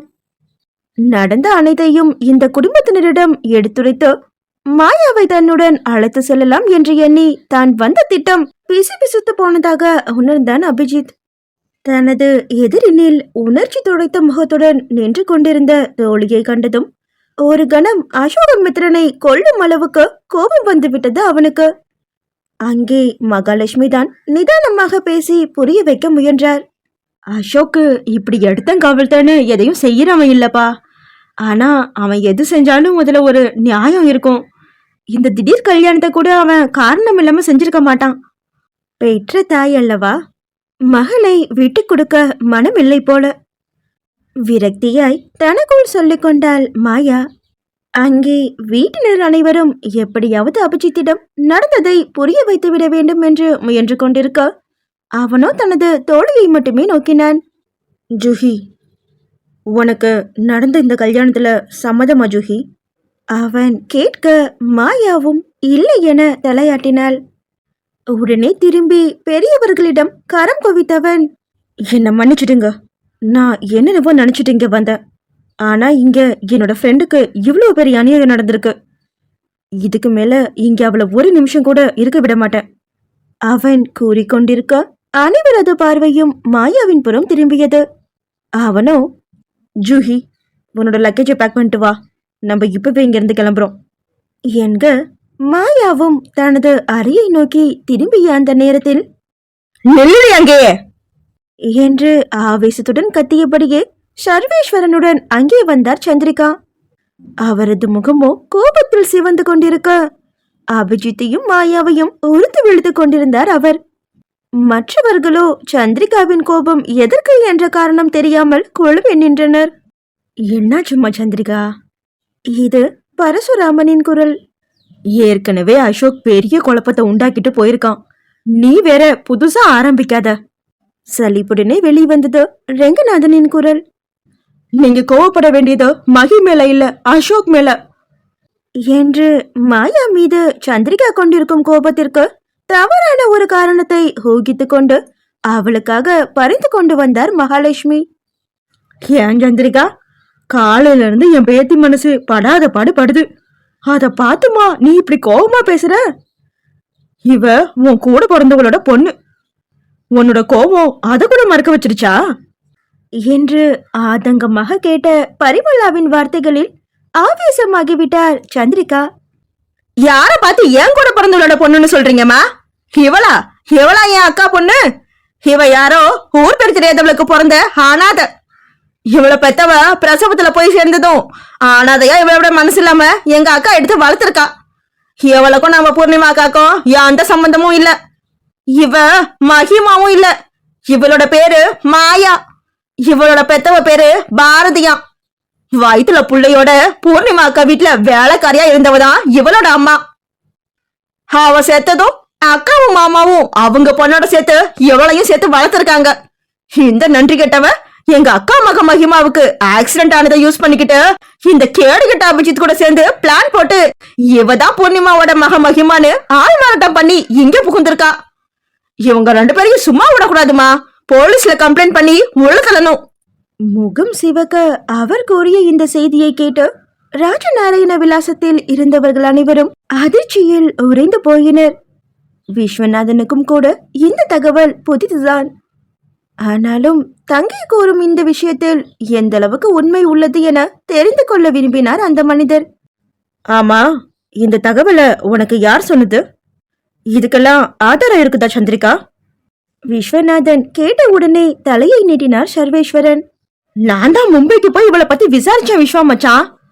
முதல்ல செம்பூர்லயும் குர்லாலையும் யாரும் வாய திறக்கல. கொஞ்சம் காசும் கொஞ்சம் சரக்குன்னு செலவு பண்ணி எப்படியோ தகவலை கறந்துட்டேன். உங்க தங்கச்சி சொல்றதெல்லாம் 100க்கு 100 உண்மை. இந்த பொண்ணு பேரு மாயா. நம்ம மகிமாக்கு ஆக்சிடென்ட் ஆகி அவ ஹாஸ்பிட்டல்ல இருந்தப்போ இவ நைஸா இங்க வந்துட்டா. எல்லாம் பணம் படுத்துற பாடு. இந்த பையனை நான் இவனுக்கே தெரியாம கண்காணிச்சு கோழி அமுக்கிற மாதிரி அமுக்கி இங்க கூட்டிட்டு வந்திருக்கேன். சர்வேஸ்வரன் கூறியதை கேட்ட அபிஜித்தின் விழிகளோ நிராசையில் மின்னியது. எவ்வளவு தந்திரம்! இவரை போய் அசட்டு மனிதர் என்று எண்ணிவிட்டோமே என நொந்து கொள்ளதான் முடிந்தது அவனால். இங்க பாருங்க, நான் இங்க வந்தது நடந்த எல்லாத்தையும் உங்ககிட்ட சொல்லி ஜூஹியை இங்க இருந்து அழைச்சிட்டு போறதுக்கு தான் என்று கூறியவன் கூடவே, நீங்க நம்பலேனா நான் உங்ககிட்ட காட்டுறதுக்காக வந்த ரூஹி, அதான் பூர்ணிமா ஆண்டியோட பொண்ணு மகிமாவோட ஐடென்டிபிகேஷனை உறுதிப்படுத்துற டாக்குமெண்ட்ஸை எல்லாம் காட்டுறேன். ஆனா ஜூஹியை பத்தி தப்பா பேசாதீங்க ப்ளீஸ். அவ இங்க வந்தது ரூஹிக்காக தான் என்றான் உறுதியான குரலில். ஆனால் அவனது விளக்கத்திற்கு பலனில்லை என்பது போல்தான் பரசுராமனும் பரிமளாவும் இடிந்து போய் அமர்ந்திருந்தனர். தங்களது சொந்த பேத்தியாய் எண்ணி எவ்வளவு பாசத்தை கொட்டி இருப்போம். இப்படி இந்த பெண் நம்மை ஏமாற்றி விட்டாளே என்ற வழிதான் அவர்களுக்கு. அங்கே அபிஜித்தின் வாதத்தை விட சொந்த மகள் கூறுவதையே பெற்ற மனம் நம்பியது. விளைவு மாயாவை கண்ணீருடன் ஏறிட்டார் பரசுராமன். எங்களை இப்படி ஏமாத்திட்டியேம்மா. வேதனையுடன் குரல் நடுநடுங்க அவர் உரைக்க, பரிமளாவும் வாயை பொத்திக் கொண்டு விம்ம தொடங்கினார். அதை கண்ட மாயாவோ மனம் நோக, இல்லதா என்று கூறிக்கொண்டே அவரை நோக்கி முன்னேறி வர, என்னடி தாத்தா, போதும் நீ நடிச்சு கொட்டினதெல்லாம். விஸ்வானா, போலீஸ்க்கு கால் பண்ணுங்க. இதுங்க ரெண்டையும் லாக்அப்ல வச்சு விசாரிக்க வேண்டிய விதத்துல விசாரிச்சா உண்மையெல்லாம் சொல்லிடுங்க. எதுக்கு பேச்சு வளர்த்துக்கிட்டு என்று கூறியபடியே அவளை தடுத்து நிறுத்தினார் சந்திரிகா. விஸ்வநாதனும் காவல்துறையினரிடம் புகார் அளிக்க தனது மொபைலை எடுக்க ரங்கநாதனும் மகாலட்சுமியும் அவரிடம் அவசரப்பட வேண்டாம் என்று மன்றாடினர். அதே சமயம் உமாவும் சந்திரிகாவிடம் கெஞ்சினார். அண்ணி, அசோக் போறப்ப இந்த பொண்ணு பத்திரமா பாத்துக்கோங்கன்னு சொல்லிட்டு போயிருக்கான். அவன் வர்ற வரைக்கும் கொஞ்சம் பொறுமையா இருப்போமே. அவர் இவ்வாறு கூறவும் இடையில் புகுந்தார் சர்வேஸ்வரன். அட என்னம்மா தங்கச்சி, அசோக்கு பாவம், அவனுக்கு இந்த பொண்ணை பத்தி ஒண்ணுமே தெரிஞ்சிருக்காது. எதுவும் தெரியாம இவ கழுத்துல மூணு முடிச்சு போட்டுட்டான். அதுக்குன்னு கண்ட கண்ட வியாதி இருக்கிறதையெல்லாம் நம்ம குடும்பத்துல சேர்த்துக்க முடியுமா தங்கச்சி? நயவஞ்சகத்தின் மொத்த உருவமாக கேட்டிருந்தார் அவர். அவர் கூறியதை கேட்டவர் அதிர்ந்த நோக்க, அட ஆமா, நீ இவளை பேத்த பாரதி ஹெச்ஐவியால தான் செத்து போனாலாம். அம்மாவோட நோய் மகளுக்கு இருக்காதா? வீணா நம்ம அசோக் வாழ்க்கைய நாசமாக்கிடாதீங்க. அவன் வரட்டும், பொறுமையா சொல்லி இவளை அத்து விட்டுடுவோம். இவ இனிமே இங்க இருக்கவே கூடாது. இவ காதலன் கூடவே சேர்ந்து கம்பி எண்ணட்டும். சந்திரிகா இரக்கம் இல்லாமல் முழிந்து கொண்டிருக்க, இவர்கள் யாருடைய வார்த்தையும் மாயாவை அசைக்கவில்லை.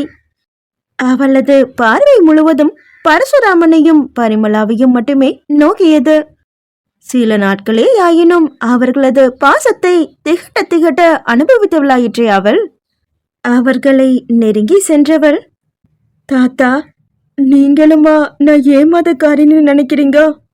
என்னை பார்த்தா பணத்துக்காக நடிக்கிற மாதிரியா இருக்குது என்று கண்ணீருடன் கேட்டாள் மாயா. பரசுராமனோ கவிழ்ந்திருந்த தலையை உயர்த்தி, உன்னை நான் ரொம்ப நம்புனேன், ஆனா நீ என்று பேச வந்த மிச்ச வார்த்தையை விழுங்கிக் கொண்டார் அவர். ஏமாற்றி விட்டாயே என்பதுதான் அந்த மிச்ச வார்த்தை. இனி பேசுவதற்கோ இல்லை புரிய வைப்பதற்கோ எதுவும் இல்லை என்றுதான் தோன்றியது மாயாவிற்கு. அங்கே அபிஜித்தின் வாதங்கள் அனைத்தும் பொய்யாகி போகின. மாயா ஏமாற்றுக்காரியாகி போனாள். அடுத்த சில நிமிடங்களிலேயே காவல்துறை ஜீப் அங்கு வந்துவிட்டது. பெண் காவல் அதிகாரி இல்லாத காரணத்தினால் மாயாவை கைது செய்ய முடியாது என்று ஆய்வாளர் கூறிவிட, அபிஜித் மட்டும் கைது செய்து அழைத்து செல்லப்பட்டான். நண்பனை காவல்துறை ஜீப்பில் ஏற்றுவதை பார்த்தவள், யாரோ சிலரின் வன்மத்திற்கும் வஞ்சகத்திற்கும் தாங்கள் இருவரும் பலிகடா ஆகி போனதை இன்னும் உணரவில்லை. வீட்டினரோ அவளை துச்சமாக பார்த்துவிட்டு வீட்டினுள்ளே சென்று விட்டனர். மாயாவோ வீட்டு வாயிலேயே அமர்ந்து விட்டாள். ஒரு சில நிமிடங்களில் அவளது உடைமைகள் அடங்கிய சூட்கேஸ் பொத்தென்று அவளது முன்னே வைக்கப்பட்டது. அதை கூட கவனிக்காமல் நடந்த சம்பவங்களின் பாதிப்பினில் சிலை என அமர்ந்திருந்தாள் அவள். காவல்துறை ஜீப் அங்கிருந்து கிளம்பும் அந்த நேரத்தில்தான் அபிநேத்ரனது காரும் ராஜநாராயண விலாசத்திற்குள் நுழைந்தது. என்ன ஆயிற்று என்ற குழப்பத்துடனே வீட்டிற்குள் வந்தவன் அங்கே நடந்தேறிய சம்பவங்களை மாயாவின் வாயால் கேட்டு அதிர்ந்து போனான். இங்கே அனைவருக்கும் மாயா வேண்டாதவளாகி போய்விட்டாள். இனி அவளை பாதுகாக்க அசோகமித்ரனால் மட்டுமே முடியும் என்றெண்ணியவன் உடனடியாக அவனது எண்ணுக்கு அழைத்தான். அந்தோ பரிதாபம்! விமானத்தில் இருந்தவனால் அவனது அழைப்பை ஏற்க முடியாமல் போனது. அபிநேத்ரனுக்கோ மாயாவிற்காக வருத்தப்பட மட்டுமே முடிந்தது. தனது மனைவி என அங்கீகரிக்கப்பட்டவள் வீட்டை விட்டு வெளியே தள்ளப்பட்டதை அறிந்திராத அசோகமித்ரனோ கண்களை மூடி விமானத்தில் மும்பையை நோக்கி பறந்து கொண்டிருந்தான். அத்தியாயம் 16. மனுஷ மனசோட விசித்திரமான ஒரு குணாதிசயம் என்ன தெரியுமா? நம்ம எதை நினைக்க கூடாதுன்னு மூளைக்கு ஆர்டர் போடுறோமோ அதை பத்தி மட்டும்தான் அது அடிக்கடி நினைச்சு பார்க்கும். எது நமக்கு பிடிக்காதுன்னு 1000 தடவை சொல்லிக்கிறோமோ அதை மட்டும்தான் அந்த வினோதமான மனசு அடிக்கடி நினைச்சு பார்க்கும். மாயாவோட விஷயத்துல எனக்கு இதுதான் நடந்தது. அவ ஒரு மோசக்காரின்னு எவ்வளவுதான் சிரமப்பட்டு என்னோட மனசுல பதிய வைக்க நினைச்சாலும் கூட அங்க பதிஞ்சது என்னவோ அவளோட ஜாஸ்மின் டாட்டூ மட்டும்தான். மருந்து குடிக்கிறப்போ குரங்க நினைக்க கூடாதுன்னு யோசிச்சவனோட கதை தான். மித்ரனின் என்ன துளிகள். ராஜநாராயண விலாசம். அபிநேத்ரன் குடும்பத்தினரிடம் மாயாவிற்காக சண்டை போட்டுக் கொண்டிருந்தான். அவள் யாராக வேண்டுமானாலும் இருக்கட்டும், ஆனால் அவள் இப்பொழுது அசோகமித்ரனது மனைவி. அவளை எப்படி வீட்டை விட்டு வெளியே அனுப்பினீர்கள் என்றவனது கேள்விக்கு யாராவது அங்கு பதில் கூறினால்தானே. சந்திரிகாவும் சர்வேஸ்வரனும் தான் அவனிடம் வாதாடி கொண்டிருந்தனர். உனக்கு மூளை எதுவும் குழம்பு போயிடுச்சா அபி? அவ மகிமான்னு சொல்லி நம்மளை ஏமாத்தினதோட அசோகையம்மைக்கு தாலி கட்ட வச்சிருக்கா. என் பொண்ணு வாழ வேண்டிய இடத்த தட்டி பறிச்சவ நல்லவளா இருந்தா கூட பரவாயில்லையே, அவ இப்படி மோசக்காரியால இருக்கா? அதோட போச்சானா அதுதான் இல்ல, அவ ஃப்ரெண்டுன்னு சொல்லிட்டு ஒருத்தன் வந்தானே, அவனுக்கும் அவளுக்கும் ஏதோ தகாத உறவு இருக்குதான். நம்ம மகிமாவுக்கு தெரியாம அடிக்கடி 2 பேரும் வெளியூருக்கெல்லாம் போவாங்களாம். சந்திரிகா கூறியதை கேட்ட அபிநேத்ரனும் எரிச்சலுற்றவனாக அவரை ஏறிட்டு பார்த்தான். தனது மகள் வயதில் இருப்பவள் மீது எத்தகைய பழியை அசாதாரணமாக தூக்கி போடுகின்றார்கள் இவர்கள். இதெல்லாம் உங்களுக்கு எப்படி தெரியும் அத்த? மாயா கண்ணாடி வச்சு பாத்தீங்களா, இல்ல அவளும் அவ ஃப்ரெண்டும் வெளியூர் போன நாளுக்கு டைம் டிராவல் பண்ணி போய் பாத்தீங்களா? என்ன கிண்டல் பண்றியாடா? எல்லாம் உன் மாமா விசாரிச்சு சொன்னதுதான். சந்திரிகா கூறியதும் சர்வேஸ்வரனும் அள்ளிவிட ஆரம்பித்து விட்டார். ஆமா அபி, அந்த பொண்ணு நம்ம மகி கூட சேர்ந்து ஏதோ இன்டீரியர் டிசைனிங் கன்சர்ன் நடத்துது. அதுல அந்த பையனும் ஒரு பார்ட்னராம். அவனும் அந்த பொண்ணு மாயாவும் அடிக்கடி பிசினஸ் ட்ரிப்னு சொல்லிக்கிட்டு வெளியூருக்கு போய் தங்குவாங்களாம். இதெல்லாம் அங்க ஒர்க் பண்ற நடாஷாங்கிற பொண்ணு நம்ம மகிமா கிட்ட வந்து சொல்லியிருக்கா. ஆனா நம்ம மகிமா கள்ளங்கப்பட இல்லாத பொண்ணு போல. உடனே இத மாயா கிட்ட கேட்டிருக்கா. ஆனா அவ நடாஷாவ வேலையை விட்டு தூக்கிட்டாளாம். இது ஒண்ணு போதாதா, மாயாவும் அபிஜித்தும் மகியோட முதுகுக்கு பின்னாடி ஏதோ சதி பண்றாங்கன்னு நிரூபிக்கிறதுக்கு. சர்வேஸ்வரனது பேச்சை கேட்ட அபிநேத்ரனுக்கு அவரை என்ன செய்தால் தகும் என்ற ஆத்திரம். அதை விட இவரை எல்லாம் பேச வைத்து வேடிக்கை பார்த்து கொண்டிருக்கும் தாத்தா பாட்டியின் மீது அவனுக்கு அடங்காத ஒரு ஆதங்கம். அவன் சின்னத்துடன் நிற்பதை பார்த்த விஸ்வநாதன் வாயை திறந்தார். அபி, இந்த விஷயத்துல நீ தலையிடாம இருக்கிறது நல்லதுடா. அசோக் வந்ததும் அவன் கட்டின தாலிய அவன் கையாலே எப்படி கலட்ட வைக்கணும்னு எங்களுக்கு தெரியும். பூர்ணிமாவோட மகள்னு சொன்னப்பவே எனக்கு அந்த பொண்ணை பிடிக்கல. இப்ப யாரோ ஒரு HIV பாதிக்கப்பட்ட வேலைக்காரிக்கு பிறந்த அனாதன்னு தெரிஞ்சதும் அருவருப்பா இருக்குடா. நம்ம தகுதி தராததுக்கு இப்படி ஒருத்தி போய் நம்ம வீட்டுக்கு மருமகளா வந்தா நம்ம பிசினஸ் சர்க்கிள் சொந்தக்காரவங்க மத்தியில கை கொட்டி சிரிப்பாங்க. இத பத்தியெல்லாம் உனக்கு என்ன கவலை? எவனோ உழைச்சு சேர்த்து வச்சத நிர்வாகம் பண்ணடான்னு சொன்னதுக்கு தலைகீழ நின்னு தண்ணி குடிக்க வச்சவன் தானே நீ. இன்னைக்கு ஏதோ பொறுப்பா சில தொழில நீ மேனேஜ் பண்றதுனால ஒன்னும் பெரிய மனுஷன் ஆகிட மாட்ட. இதெல்லாம் பெரியவங்க நாங்க பாத்துக்கிறோம், நீ உன் வேலையை மட்டும் பாரு. அபிநேத்ரன் உதாசீனமாக பேசிக் கொண்டிருக்கும் தந்தையையே வெறித்தான். அவர் அருகினில் வாழ்த்திருக்க இயலாமல் நின்று கொண்டிருக்கும் அன்னையையும் பார்த்தான்.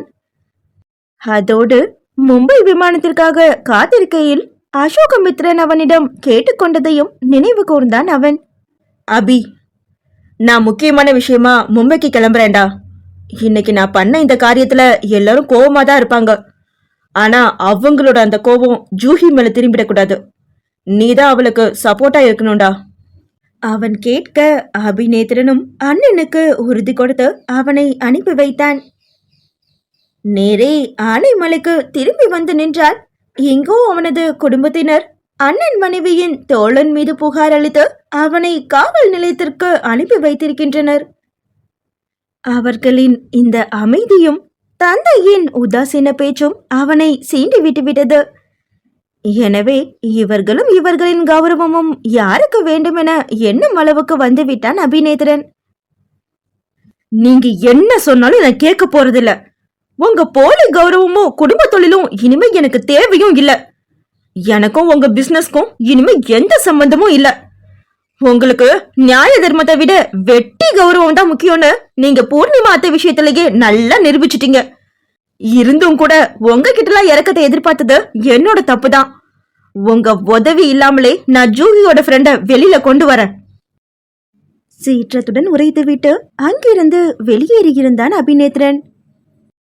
அங்கே வீட்டின் வாயிலில் சிலையாய் சமைந்து அமர்ந்திருந்த மாயாவின் செவிகளில் ராஜநாராயண விலாசத்தினர் உமிழ்ந்த அமில வார்த்தைகள் விழத்தான் செய்தன.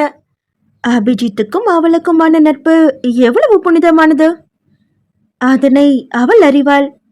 அவளது தோழியான மகிமாவும் நன்கு அறிவாள். ஆனால் இந்த அற்பங்கள் வாய் இருக்கிறதென்று அதை பழிப்பதை அவளால் தாங்கிக் கொள்ளவே முடியவில்லை. அவர்கள் கூறிய அந்த நடாஷாவின் விஷயத்தில் நடந்தேறியதே வேறு. மகிமாவுக்கும் அபிஜித்திற்கும் காதல் என்பதனை நன்கு அறிந்தும் கூட அவள் அபிஜித்திடம் ஏடாகுடமாக நடந்து கொள்ள முயற்சி செய்தாள். அதன் விளைவுதான் அவளது பணி நீக்கம். ஆனால் சர்வேஸ்வரனிடம் தனது மனதின் வக்கிரத்தை மறைத்துக்கொண்டு தவறை தங்கள் மீதே திருப்பி வேறு ஒரு கதையை இட்டுக்கட்டி சொல்லி அனுப்பியிருக்கின்றாள் அந்த பெண். இந்த உலகமே மோசக்காரர்களின் கூடாரமாக தோற்றமளித்தது மாயாவிற்கு. ஆனாலும் கூட அவள் மனமுடையவில்லை.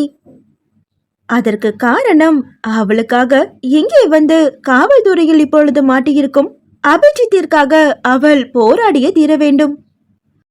வீட்டினரிடம் கத்திவிட்டு வேகமாக வெளியில் வந்த அபிநேத்ரன் மாயா என்று அழைக்கவும் நிமிர்ந்தவள், நீங்களாச்சும் என்ன நம்புறீங்களா நேத்ரன்? அவள் வேதனையுடன் கேட்க, லிசன், நீ என் அத்தை பொண்ணா இல்லாம இருக்கலாம், ஆனா என் அண்ணாவோட ஒய்ஃப். அண்ணனோட ஒய்ஃப் அம்மாவுக்கு சமம். அப்புறம் எப்படி நான் உன்னை நம்பாம இருப்பேன்? நீ எதுக்கும் கவலைப்படாத. அபிய ஜாமீன்ல இருக்கிறதுக்கு நான் ஏற்பாடு பண்றேன். அப்புறம் இதுக்கு மேல நீங்க தங்க வேண்டாம். என்னோட நிவி இருக்கா, அவ கூட அவளோட ஃபிளாட்லயே நீ தங்கிக்கலாம். நான் இப்பவே லாயரை பார்த்து பெயில் சம்பந்தமா பேசி முடிக்கிறேன்.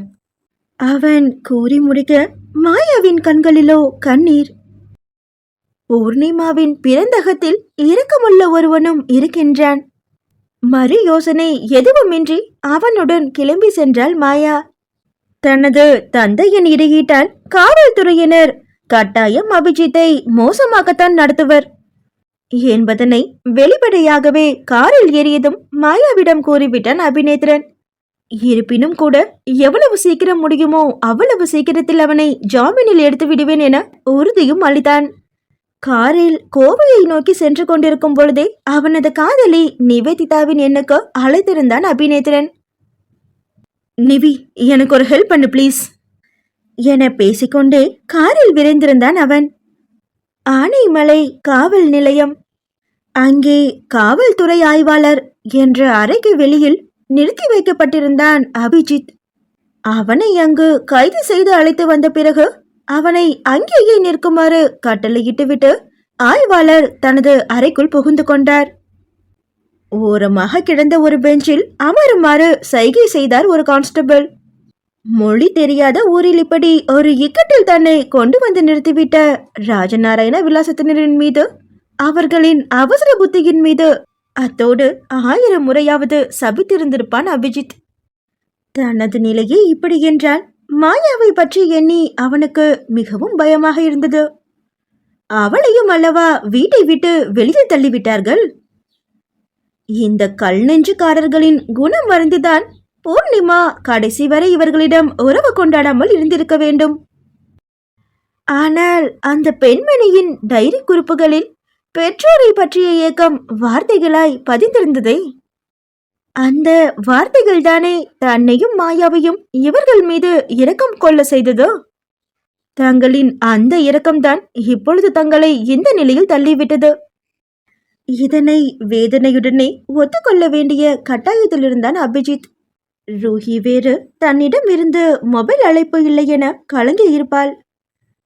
அவளிடம் பேசிய பொழுது மாயாவிற்கு திருமணமாகிவிட்டது என்ற உண்மையை வேறு உடைத்துவிட்டேன். மும்பையில் அவளது மனம் என்ன பாடுபடுகின்றதோ, அவனது அந்த எண்ணத்தை போல்தான் அவனது காதலியான ரூஹி என்ற மகிமாவும் மனக்குமைச்சலும் குழப்பமுமாக இருந்தாள். அபிஜித் கூறிய செய்தி அவளை நிலைகுலைய செய்துவிட்டது.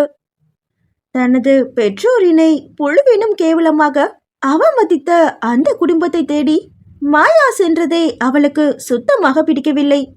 இப்பொழுது என்னவென்றால், அவளுக்கு திருமணம் என்று கூறினால் அவளுக்கு குமைச்சல் வராதா என்ன? தங்களிடம் கூட தெரிவிக்காமல் அப்படி என்ன அவசரம்? அவளது மொபைலுக்கு தொடர்பு கொண்டால் அதுவும் ஸ்விட்ச் ஆஃப் என்ற செய்தியையே திரும்ப திரும்ப கூறியது. அவளுடன் சேர்த்து ராவத்தின் நிலையும் கூட இதுதான். மாயா தன்னை அழைத்து பேசாவிட்டாலும் கூட அபிஜித் ஆனைமலைக்கு சென்று அங்கே அனைத்தையும் சுமூகமாக முடித்திருப்பான் என்று நம்பினார். ஆனால் இப்பொழுது அவனிடமிருந்தும் எந்த செய்தியும் வராதிருக்கவே ஏமாற்றம் அடைந்தவரானார். ரூஹியை சமாதானம் செய்துவிட்டு அவர் கிளம்பிவிட செவிலி பெண்ணையும் வீட்டிற்கு செல்லும்படி பண்ணியிருந்தாள் ரூஹி. அவர்கள் கிளம்பியதும் நேரே தனது பெற்றோரின் புகைப்படத்தை நோக்கி சென்றாள். அதை தனது கைகளில் எடுத்துக்கொண்டு அமர்ந்தவளது விரல்கள் ஏக்கமாக அவர்களின் பிம்பத்தின் மீது ஊர்ந்தன. பூர்ணிமாவும் ஜெயச்சந்திரனும் புகைப்படத்தில் கூட ஒருவர் மற்றவரை விட்டு பிரிய மாட்டோம் என்பதனைப் போல தங்களது கரங்களை இறுக்கமாக பிணைத்து கொண்டல்லவா நின்றிருந்தார்கள். மரணம்தான் வெகு சீக்கிரத்தில் இவர்களை தங்களிடம் இருந்து பிடித்திருக்க கூடாது என வருந்திக் கொண்டிருந்தாள் ரூஹி. கூடவே இந்த காதல்தான் எவ்வளவு சுயநலமானது என்ற எண்ணமும் தோன்றியது அவளுக்கு. இப்படி தங்களை நம்பி இருக்கும் 2 பெண்களை பற்றியும் பெற்றோராக கொஞ்சம் கூட யோசிக்க விடவில்லையே அவர்களது காதல். தனது துணை இறந்ததும் கூடவே செல்லும்படி பூர்ணிமாவை தூண்டியதும் அந்த காதல்தானே? ஆம், நீண்ட காலமாக பணியாற்றி வந்த அந்த கட்டுமான நிறுவனத்தின் புதிய மேலாண்மை பணத்தாசையினால் தரத்தில் குறைந்த கட்டுமான பொருட்களை பயன்படுத்தி எழுப்பிய ஒரு கட்டிடம் இடிந்து விழ, அப்பொழுது அங்கே தள ஆய்வுக்காக சென்றிருந்த ஜெயச்சந்திரன் அதில் மடிந்து விட்டார். அவர் இறந்து ஒரே வாரத்தில் அவரை பற்றிய எண்ணத்திலேயே தனது உயிரையும் விட்டுவிட்டார் பூர்ணிமா. மாயாவும் மகிமாவும் அப்பொழுது விவரம் தெரிந்த பெண்கள்தான். படித்து முடித்துவிட்டு பிரபல இன்டீரியர் டிசைனிங் நிறுவனம் ஒன்றில் நல்ல சம்பளத்தில் பணியாற்றி கொண்டு பொருளாதார சுதந்திரத்துடன் நிமிர்ந்துதான் இருந்தனர். இருப்பினும் கூட பெற்றோரின் அரவணைப்புக்கு வயது ஏது? திடுதிப்பென இருவரும் தங்களை தனியே தவிக்க விட்டு சென்றதில் தடுமாறிவிட்டார்கள் அவர்கள். அப்பொழுது ராவத்தும் அபிஜித்தும் தான் அவர்களை பழைய நிலைக்கு வர தேற்றினர். அவர்களும் ஒருவாறு கொஞ்சம் கொஞ்சமாக தங்களது பெற்றோரின் இழப்பை மறந்து அவர்களுடன் செலவழித்த இனிய தருணங்களை நினைவில் நிறுத்தி வாழ்க்கையை எதிர்கொள்ள தயாரானார்கள். நண்பர்களுடன் சேர்ந்து சுயதொழிலை ஆரம்பித்து அதை வெற்றிகரமாகவும் நடத்தி வந்தனர். அந்த நேரத்தில்தான் ஆனைமலையின் குடும்பம் 2 பெண்களின் வாழ்வில் தலையிட்டது. மகிமா என்ற ரூஹிக்கு விபத்து நேர்ந்தது. மாயாவும் பூர்ணிமாவின் கடைசி ஆசை மற்றும் ரூஹியை கொல்ல முயன்றவர்களை கண்டறிந்து பிறகு அவளை அந்த குடும்பத்தினரிடம் சேர்த்து வைக்க என்று அங்கே செல்ல ஒப்புக்கொண்டாள். இவை அனைத்தையும் அவள் செய்தது ரூஹிக்காக. ஆனால் இன்று திடீர் திருமணத்தில் சிறைப்பட்டு நிற்கின்றாள் அவள். இவை அனைத்தும் தன்னால் தானே? வேதனையில் முகம் சுருங்கியது ரூஹிக்கு. தனது பெற்றோரின் புகைப்படத்தை நெஞ்சோடு அணைத்துக் கொண்டவள், நீங்கதாம்மா இந்த பிரச்சனைக்கெல்லாம் ஒரு முடிவு கொண்டு வரணும்.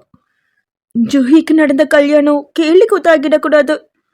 அதே நேரம் விருப்பமில்லாத ரிலேஷன்ஷிப்ல அவ சிக்கி திணறவும் கூடாது. அவளின் அந்த கோரிக்கை நிச்சயம் நிறைவேறும் என பூர்ணிமா மற்றும் ஜெயச்சந்திரனின் ஆன்மாக்கள் கூறியதோ என்னவோ. இதோ மாயாவின் கழுத்தில் 3 முடிச்சிட்ட கையோடு மும்பைக்கு வந்து இறங்கிய அசோகமித்ரன் தான் தங்குவதற்காக முன்பதிவு செய்திருந்த ஹோட்டலை சென்று அடையும் வரையிலும் கூட அவளை பற்றியே தான் யோசித்துக் கொண்டிருந்தான். அவனது அறைக்குள் நுழைந்தவன் உடைமைகளை எடுத்து வைத்த பொழுது எதிர்ச்சியாக கண்ணாடியை பார்த்தான். அதில் மாயாவின் பிம்பம் தெரிய கண்கள் பளிச்சிட அதை நெருங்கி சென்றான். எப்பொழுதுமே துருவென அலைபாய்ந்து கொண்டிருக்கும் அந்த கண்களில் அன்று ஏனோ சோகம் அப்பி கிடந்தது. மலரை ஒத்த அவளது வதனமோ வாடி வதங்கி இருந்தது. திடீரென அவளது கண்களில் கண்ணீர் பெருக்கெடுத்தது. ஏன் மித்ரன் இப்படி பண்ண? விம்மலுடன் கேட்டவளின் நாசிகள் துடிக்க அசோகமித்ரன் கண்ணாடி பிம்பத்தின் மீது தனது கரங்களை பதித்தான். எனக்காக தான் பண்ணேன் ஜூஹி. நீ மகிமா இல்ல மாயான்னு தெரிஞ்சா உன்னை என் குடும்பத்து மனுஷங்க வெறுத்து ஒதுக்கிடுவாங்களோன்னு பயந்துட்டேன். என் கூடவே நீ இருக்கணுங்கிற அவசரத்துல மூளை வேலை செய்யல. மனசு சொன்னதை கேட்டுட்டேன். I'm sorry. நான் பண்ணது எல்லாமே எனக்காகத்தான் என்றது அசோகமித்ரனது மனம். அவனது மனதினில் முதலில் சலனத்தை விதைத்த மாயாவின் மல்லிமொக்கு டாட்டோ அவனது மனமெங்கும் நிறைந்து போனது. அவனது மனம்தான் இவ்வாறு கூறியது. மூளையோ அவனது இயல்பான அலட்சியத்தையும் அமர்தல் துணியையும் தத்தெடுத்து கொண்டது. அதற்கு தெரிந்தது எல்லாம் எந்த காயை நகர்த்தினால் எந்த காயை வெட்டலாம் என்பதே.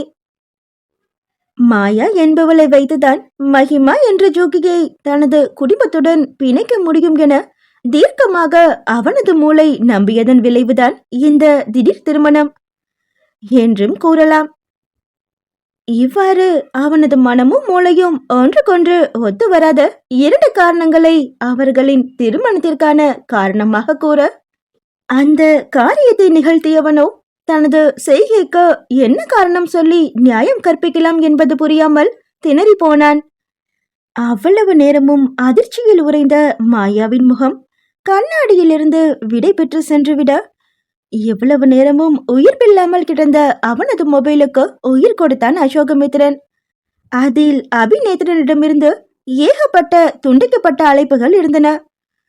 அதை கண்டு திகைத்தவன் கையோடு இளைய சகோதரனின் எண்ணிற்கு அழைத்தான். அன்றைய தினம் மாயாவிற்கு ராஜநாராயண விலாசத்தில் நடந்தேறிய சம்பவங்களை அபிநேத்திரன் கூற கேட்டதும் முதலில் அதிர்ந்தான். பின்னர் கோபவயப்பட்டான். அப்பொழுதுதான் அவனது வணிக மூளை விழித்துக் கொண்டது. எந்த ஒரு சந்தர்ப்பத்தையும் தனக்கு சாதகமாக பயன்படுத்தியே பழகியவன் நடந்த இந்த நிகழ்வையும் அவ்வாறே எடுத்துக்கொண்டான். நீ எவ்வளவு சீக்கிரம் முடியுமோ அவ்வளவு சீக்கிரம் மாயாவோட ஃப்ரெண்ட பெயில்ல எடு. மத்தத நான் பாத்துக்கிறேன் அபி என்று கூறி இணைப்பை துண்டித்தவனுக்குள் லப்டப் என துடித்துக் கொண்டிருந்த இதயம் நீ செய்ய போகும் காரியம் நியாயமா என்று கேட்டதுதான். ஆனால் அதற்கு பதிலளிக்க பிடிக்காது டவலுடன் குளிக்க சென்று விட்டான் அவன். என்னதான் அவன் சாக்குப்போக்குகளை சொல்லி ஏகப்பட்ட திட்டங்களை தீட்டினாலும் அவற்றிற்கான அடிப்படை காரணம் முதல் பார்வையிலேயே மாயா மீது தோன்றிய அந்த ஈர்ப்பு, ராஜநாராயண விலாசத்தில் அவளுடன் பழகிய அந்த தருணங்களில் நேசமாக பரிமாணித்து விட்டதுதான். ஆனால் இதனை அவனது பாழாய் போன ஈகோ பிடித்த மூளை ஒப்புக்கொள்வேனா என அடம் பிடித்தது. அதுதான் அங்கு வேடிக்கையே. அத்தியாயம் 17. அடுத்ததா என்ன செய்யறதுன்னு தெரியாம திகைச்சு போய் நிக்கிற தருணம் நம்ம எல்லாரோட லைஃப்லயும் வரும். அப்படி வரப்போ அவசரப்பட்டு முடிவெடுக்காம நிதானமா யோசிச்சு ஒவ்வொரு அடியா எடுத்து வைக்கணும்னு அப்பா சொல்லுவாரு. அவங்க 2 பேரோட மேரேஜும் கூட எதிர்பார்க்காத ஒரு டைம்ல தான் நடந்ததுன்னு அம்மா அடிக்கடி சொல்லுவாங்க. நல்லா படிக்கணும், நல்ல ஒரு ஜாபுக்கு போகணும், அதுக்கு அப்புறம் தான் அப்பாவை லவ் பண்றத பத்தி ஃபேமிலி கிட்ட சொல்லி அவங்க முழு சம்மதத்தோட கல்யாணம் பண்ணிக்கணும்னு அவங்க 2 பேருமே பிளான் பண்ணிருந்தாங்களாம். ஆனா தாத்தாவுக்கு அதுக்கு முன்னாடியே இவங்களோட லவ் மேட்டர் தெரிஞ்சிருச்சு. உடனே அம்மாவுக்கு அவசரமா மாப்பிள்ளையும் பார்த்தாங்களாம். அம்மா எவ்வளவோ போராடியும் கூட ஜாதி அந்தஸ்த காரணம் காட்டி அப்பாவை அம்மாவுக்கு கல்யாணம் பண்ணி வைக்க முடியாதுன்னு சொல்லிட்டாங்களாம். தாத்தாவும் அவங்களோட ஃபேமிலியும் இப்படி சொல்லிட்டதுனால அம்மாவும் வேற வழி இல்லாம திடுதிப்புன்னு வீட்டை விட்டு வெளியே வந்து அப்பாவை மீட் பண்ணி என்ன கல்யாணம் பண்ணிக்கோங்க சந்துருன்னு சொன்னாங்களாம். அப்பாவுக்கு அந்த ஒரு மொமெண்ட்ல எவ்வளவு டென்ஷனா இருந்திருக்கும்னு இப்ப எனக்கு புரியுது. மாயாவின் நினைவலைகள். ஓம்கார் மெரிடியா, குர்லா மேற்கு, மும்பை. அந்த கேட்டட் ரெசிடென்சியின் கோதாவரி பிரிவில் அமைந்திருந்த G2 பிளாட்டின் அழைப்பு மணியை அமுத்திக் கொண்டிருந்தான் அசோகமித்ரன். சில நொடிகள் காத்திருப்புக்கு பின்னர் கதவு மெல்ல திறக்கப்பட்டது. திறந்தவர் ஒரு நடுத்தர வயது பெண்மணி. ஆப் கோன எடுத்ததுமே யாரடா நீ எனும் தோணியில் அதட்டலாகத்தான் வந்தது அவரது கேள்வி. அசோகமித்ரனும் தனது கெத்தை விட்டு கொடுக்காதவனாக, Yes, this is Mahima's flat. I am his relative. Can you please move a little? I have to meet her. என்றபடியே அவரின் அனுமதியின்றி உள்ளே நுழைந்தான். அந்த பெண்மணியோ திடுதிப்பென வாட்டசாட்டமான உருவத்துடன் ஒருவன் உள்ளே நுழைந்ததில் பயந்து போய் அபய குரல் எழுப்பினார். அவர் எழுப்பிய அந்த குரலில் "க்யா ஹுவா ஆண்டி?" என்ற கேள்வியுடனே ஹாலில் வந்து உதயமானாள் ரூஹி. அங்கே தனது பேண்ட் பாக்கெட்டினுள் கைகளை நுழைத்துக் கொண்டு அந்த ஹாலை நோட்டம் விட்டுக் கொண்டிருந்த அசோகமித்ரனை கண்டதும் அவளது வதனத்திலும் யார் இவன் என்ற கேள்வி வந்து ஓட்டிக்கொண்டது. அவளும் பயந்து போய் கத்தும் முன்னரே தன்னை யார் என்று அறிமுகப்படுத்த எண்ணியவன், "ஹாய், ஐ ஆம் அசோகமித்ரன். பூர்ணிமா அத்தையோட மூத்த அண்ணன் ரெங்கநாதனோட பையன். உனக்கு இன்னும் புரியுற மாதிரி சொல்லணும்னா உன்னோட ஃப்ரெண்ட் மாயா, ஐ மீன் ஜூஹியோட ஹஸ்பண்ட்" என்றான் அலட்சிய துணையில். ஜூஹியின் கணவன் என்று கூறியதுமே ரூஹியின் முகத்தில் ரத்தம் பாய ஆரம்பித்தது. அங்கு நின்ற செவிலி பெண்ணிடம் இவர் தனது உறவினர்தான் என்று கூறி அவரை அனுப்பி வைத்தாள். பிறகு கோபம் மேலிட அவனை முறைக்க துவங்கினாள். அசோகமித்ரனோ அதையெல்லாம் கண்டு கொள்ளாதவனாக சோஃபாவில் சென்று அமர்ந்தான். "Please sit down." அவன் அவளையும் அமருமாறு கையை காட்ட அவனை மனதிற்குள் பொறுமையபடியே வந்து அமர்ந்தாள் ரூஹி. அவளது பார்வை அசோகமித்ரனை தலையிலிருந்து கால் வரையிலும் அளவிட்டது. ஆள் என்னவோ பார்க்க உயரமும் எடையுமாக நன்றாகத்தான் இருக்கின்றான். இவனை ஜூஹி காதலித்தாள் என்றால் தவறே இல்லை. ஆனால் இவன் தனது அன்னை வழி உறவினனாக போய்விட்டானே, அது ஒன்றை மாபெரும் தகுதி குறைவாக முடிவு செய்திருந்தாள் ரூஹி. அவளது அந்த அளவிடும் பார்வையையும் என்ன போக்கையும் அவளது முகம் போன போக்கிலேயே கண்டு கொண்டான் அசோகமித்ரன். "லுக் மஹிமா, எனக்கு சுத்தி வளைச்சு பேசுறதுல இஷ்டம் இல்ல. நான் ஏன் இங்க வந்தேன்னு ஓப்பனாவே சொல்லிடுறேன்" என்ற முகமுறையுடன் அவன் ஆரம்பிக்க, "நீ எதற்கு வந்தால் எனக்கென்ன?" என்ற ரீதியில் அவனை பார்த்து வைத்தாள் ரூஹி. ஆனால் அவன் அடுத்தடுத்து சொன்ன செய்திகளில் முகம் வெளுவெளுத்து போனாள் அவள். "ஜூஹிக்கும் எனக்கும் நேத்து மார்னிங் தான் மேரேஜ் ஆச்சு. அது அவளோட சமுதாயில நடந்த மேரேஜ் தான். ஆக்சுவலி கம்மிங் வெனஸ்டே தான் எனக்கும் அவளுக்கும் என்கேஜ்மெண்ட்னு பெரியவங்க பேசி முடிச்சிருந்தாங்க. ஆனா அதுக்கு முன்னாடி நான் ஏன் இங்க வந்தேன்னு தெரியுமா?" கேள்வி கேட்டவன் ரூஹி தனது மொட்டை கண்களை உருட்டி தெரியாது என சொன்னதும் தனது பேச்சினை தொடர்ந்தான். "எனக்கு உன்னோட ஃப்ரெண்ட் ஜூஹி பூர்ணிமா அத்தையோட பொண்ணு மஹிமா தானான்னு ரொம்ப நாளாவே ஒரு டவுட். அவகிட்ட இதை கேட்டதுக்கு அவ சரியான பதில் சொல்லல. சோ நானே அவளை பத்தி விசாரிக்க ஆரம்பிச்சேன். அவ வாயில இருந்து உண்மையை வரவழைக்க பெரியவங்க சொன்னதும் என்கேஜ்மெண்ட்டுக்கும் சம்மதிச்சேன். உன்னோட ஃப்ரெண்டாலையும் தாத்தாவோட பேச்சை தட்ட முடியல. அவ மெல்லவும் முடியாம முழுங்கவும் முடியாம தவிச்சப்ப என்னோட பிஏ விவேக் உங்களை பத்தின ஃபுல் டீட்டெயிலையும் விசாரிச்சு என்கிட்ட சொல்லிட்டாரு. அப்பதான் எனக்கு எந்த மாதிரி சிச்சுவேஷன்ல ஜூஹி அங்க வந்தான்னு புரிஞ்சுது. அதோட அவளோட அம்மாவை பத்தியும் தெரிஞ்சுது." அவன் அவ்வாறு கூறியதும் ரூஹியின் கண்கள் பனித்தது. "நீங்க பாரதி அம்மாவை பத்தி சொல்லி அவளை ஹர்ட் பண்ணலையே?" அவன் இல்லை என்று கூறவும் நிம்மதி பெருமூச்சு விட்டவள், "பாரதி அம்மாக்கு நடந்தது பெரிய கொடுமைன்னு அம்மா சொல்லுவாங்க" என்று பேசும் பொழுதே அவளுக்கு தொண்டை கட்டி கொண்டது. அசோகமித்ரன் மார்பின் குறுக்கே கட்டியிருந்த தனது கரங்களை பிரித்தவன், "எனக்கு எல்லாம் தெரியும் மஹிமா. ஆனா இது என்னோட ஃபேமிலிக்கு தெரிய வந்துச்சுன்னா கண்டிப்பா அவளை பத்தி தப்பா நினைச்சு அவளோட மனசை உடைச்சிடுவாங்க. அப்படி எதுவும் நடந்துடக்கூடாதுன்னு தான் நான் அவசரமா அவளோட கழுத்துல தாலி கட்டினேன்" என்கவும் ரூஹி அவனை நம்ப முடியாத பார்வை பார்த்தாள். மறுப்பாய் தலையசைத்தபடியே, இந்த பாயிண்ட என்னால நம்ப முடியல மிஸ்டர். உங்களை பொறுத்த வரைக்கும் ஜூஹி யாரோ ஒருத்தி. அவளை பத்தி உங்க குடும்பம் தப்பா நினைச்சா உங்களுக்கு என்ன? நீங்க அவளை கல்யாணம் பண்ணதுக்கு வேற ஏதோ ஒரு காரணம் இருக்குன்னு எனக்கு தோணுது. உண்மைய சொல்லுங்க. அவள் கூறியதை கேட்ட அசோகமித்ரனது இதழோரம் புன்னகை விரிந்தது. Not bad. நீ சரியாதான் கெஸ் பண்ணிருக்க மகிமா. நான் அவளை திடுதிப்புன்னு கல்யாணம் பண்ணதுக்கு நான் சொன்னது மட்டும் காரணம் இல்ல, நீதான் முக்கியமான காரணம். எனக்கு புரியல. புரியுற மாதிரியே சொல்றேன். தாத்தா பூர்ணிமாத்தைய கடைசியா பார்க்க கூட முடியலையேன்னு குற்ற உணர்ச்சியில புழுங்கி தவிச்சுக்கிட்டு இருந்தப்பதான் ஜூஹி மகிமாவா அங்க வந்தா. அவரோட மனசும் குளிர்ந்து போச்சு. ஆனா இப்ப அவ மகிமா இல்லைன்னு தெரிஞ்சா உண்மையான மகிமாவை பார்க்கணும்னு தாத்தா தவிச்சு போவார் இல்லையா? அப்போ உன்னை கொண்டு போய் அவர் முன்னாடி நிறுத்தணும். ஆனா உனக்கு தான் எங்க ஃபேமிலிய சுத்தமா பிடிக்காதாமே. உன்னோட ஃப்ரெண்டு ஜூஹி தான் சொன்னா. அப்பதான் எனக்கு இந்த கல்யாண ஐடியா தோணுச்சு. தோணுனதும் செஞ்சு முடிச்சுட்டேன். அவன் வெகு சாதாரணமாக கூறி முடிக்க ரூஹிக்கோ அவனது கழுத்தை நெறித்தால் என்ன என்று கூட தோன்றியது. திருமணம் என்ற புனித பந்தத்தை பகடைக்காயாக்கி இவன் என்னை அந்த குடும்பத்தின் முன்னிலையில் நிறுத்த போகின்றானா? கடுப்பு மேலிட்டு அவனை சூடாய் முறைத்தாள். இங்க பாருங்க, ஜூஹிய உங்களால வீட்டுக்குள்ளெல்லாம் பூட்டி வைக்க முடியாது. சோ இந்த ரீசனை சொல்லிக்கிட்டு நீங்க என்னங்க வரவழைக்கவும் முடியாது. அவள் சற்று திமிராகவே கூறினாள். அவளது மனம் மாயாவிற்காக துடித்தது எல்லாம் தனி கதை. ஆனால் அதை இப்பொழுது வெளிக்காட்டிக் கொண்டால் இவன் இன்னும் அதிகமாக ஆடுவானே. அசோகமித்ரனோ அவளது பதிலில் பெரிதாக எல்லாம் அலட்டிக் கொள்ளவில்லை. ஜூஹிய நாங்க பூட்டி வைக்கல. ஆனா உன்னோட லவ்வர் மிஸ்டர் அபிஜித் ராய் சௌத்ரிய போலீஸ் லாக்அப்ல தள்ளி பூட்டி வச்சிருக்காங்கம்மா. உன்னோட லவ் உண்மையானதுன்னா நீ கண்டிப்பா அவனை பார்க்க வருவ.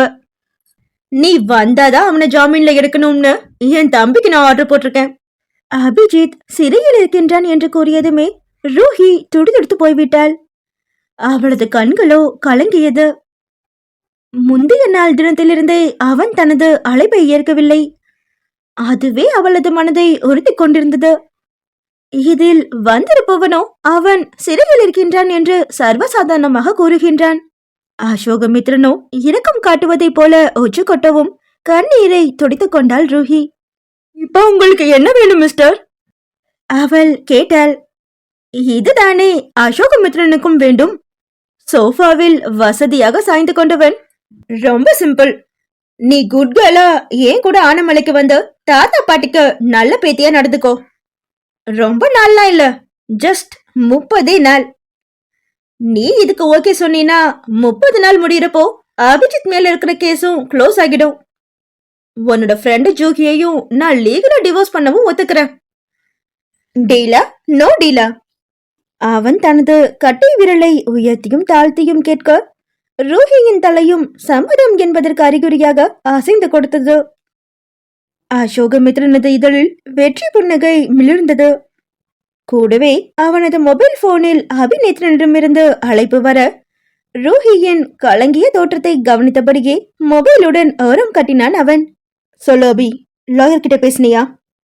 நான் பேசிட்டேனா, இன்னும் 2 டேஸ்ல பெயில் கிடைச்சிடும். நீ போன இடத்துல என்னாச்சு? மகிமா தாத்தா பாட்டிய பாக்குறதுக்கு ஒத்துக்கிட்டாளா?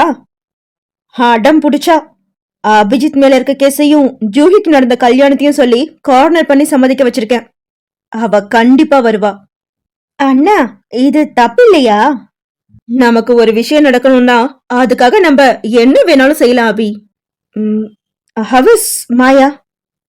அவன் கேட்டவுடன் அபிநேத்ரனோ மறுமுனையில் சிரிக்க ஆரம்பித்து விட்டான். நீ நினைச்சது என்னன்னு உன்னோட இந்த கொஸ்டின்ல நான் ஓரளவுக்கு கெஸ் பண்ணிட்டேனா? டேய், கேட்டதுக்கு மட்டும் பதில் சொல்டா, அதிக பிரசிங்கோ. Okay okay, honey is fine. அவங்கள நானும் நிவியும் பத்திரமா பாத்துக்கிறோம். நீ நம்ம அத்தை மகளோட சீக்கிரம் இங்க வந்து சேருனா. அபிநேத்ரனிடம் பேசிவிட்டு மீண்டும் ஹாலுக்கு வந்த அசோகமித்ரன் ரூஹியிடம், அப்ப இன்னைக்கு ஈவினிங் ஃபிளைட்ல கோயம்புத்தூருக்கு கிளம்பலாமா? அவன் கேட்க ரூஹியும் ஆமோதிப்பாய் தலையசைத்தாள்.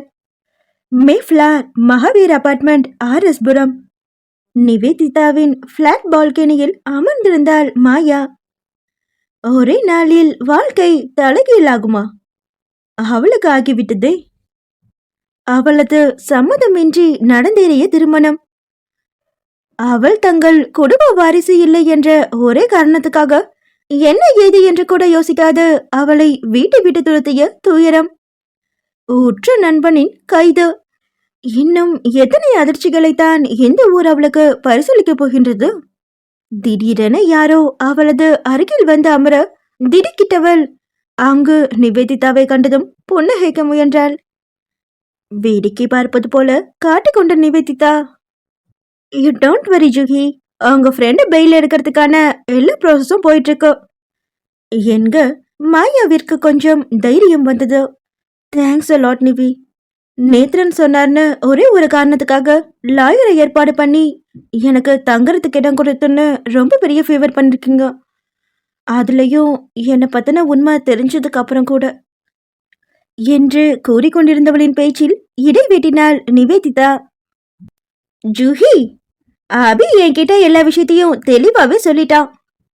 அவனோட ஃபேமிலி மாதிரி ஒரு முட்டாள் கூட்டத்தை நான் பார்த்ததே இல்ல. அம்மாவுக்கு ஹெச்ஐவி இருந்தா பொண்ணுக்கும் இருக்கணும்னு என்ன கட்டாயம்?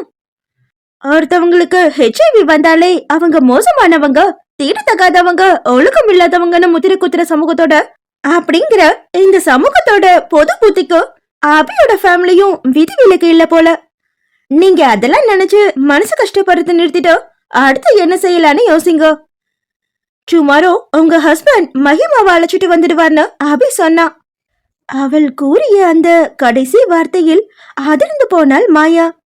இன்னும் பூர்ணிமாவின் வாரிசை கொல்ல நினைக்கும் அந்த கருப்பு ஆடு யாரென்று தெரியாத நிலையில் அசோகமித்திரன் வேறு ஏன் இவ்வாறு நடந்து கொள்கின்றான்?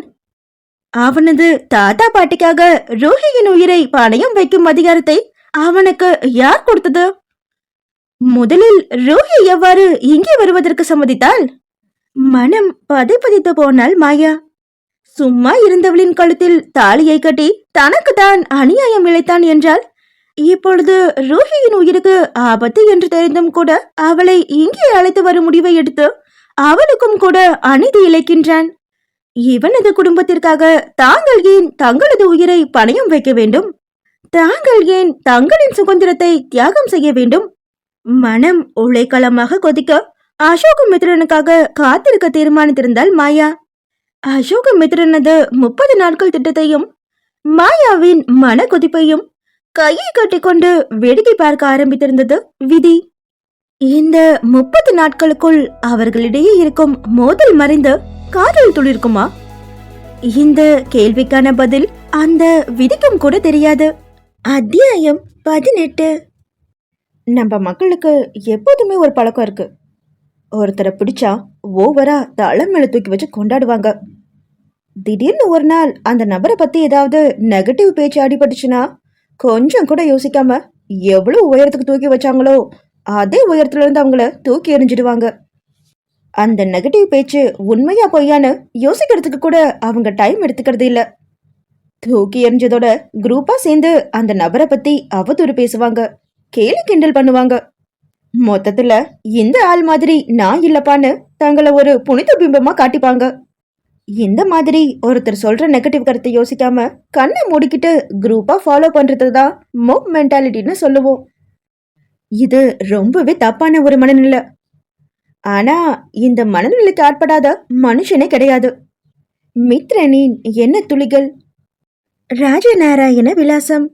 சோகத்தில் ஆழ்ந்திருந்த அந்த வீட்டினுள் குதூகலமாக உலாவிக் கொண்டிருந்தாள் கனிஷ்கா.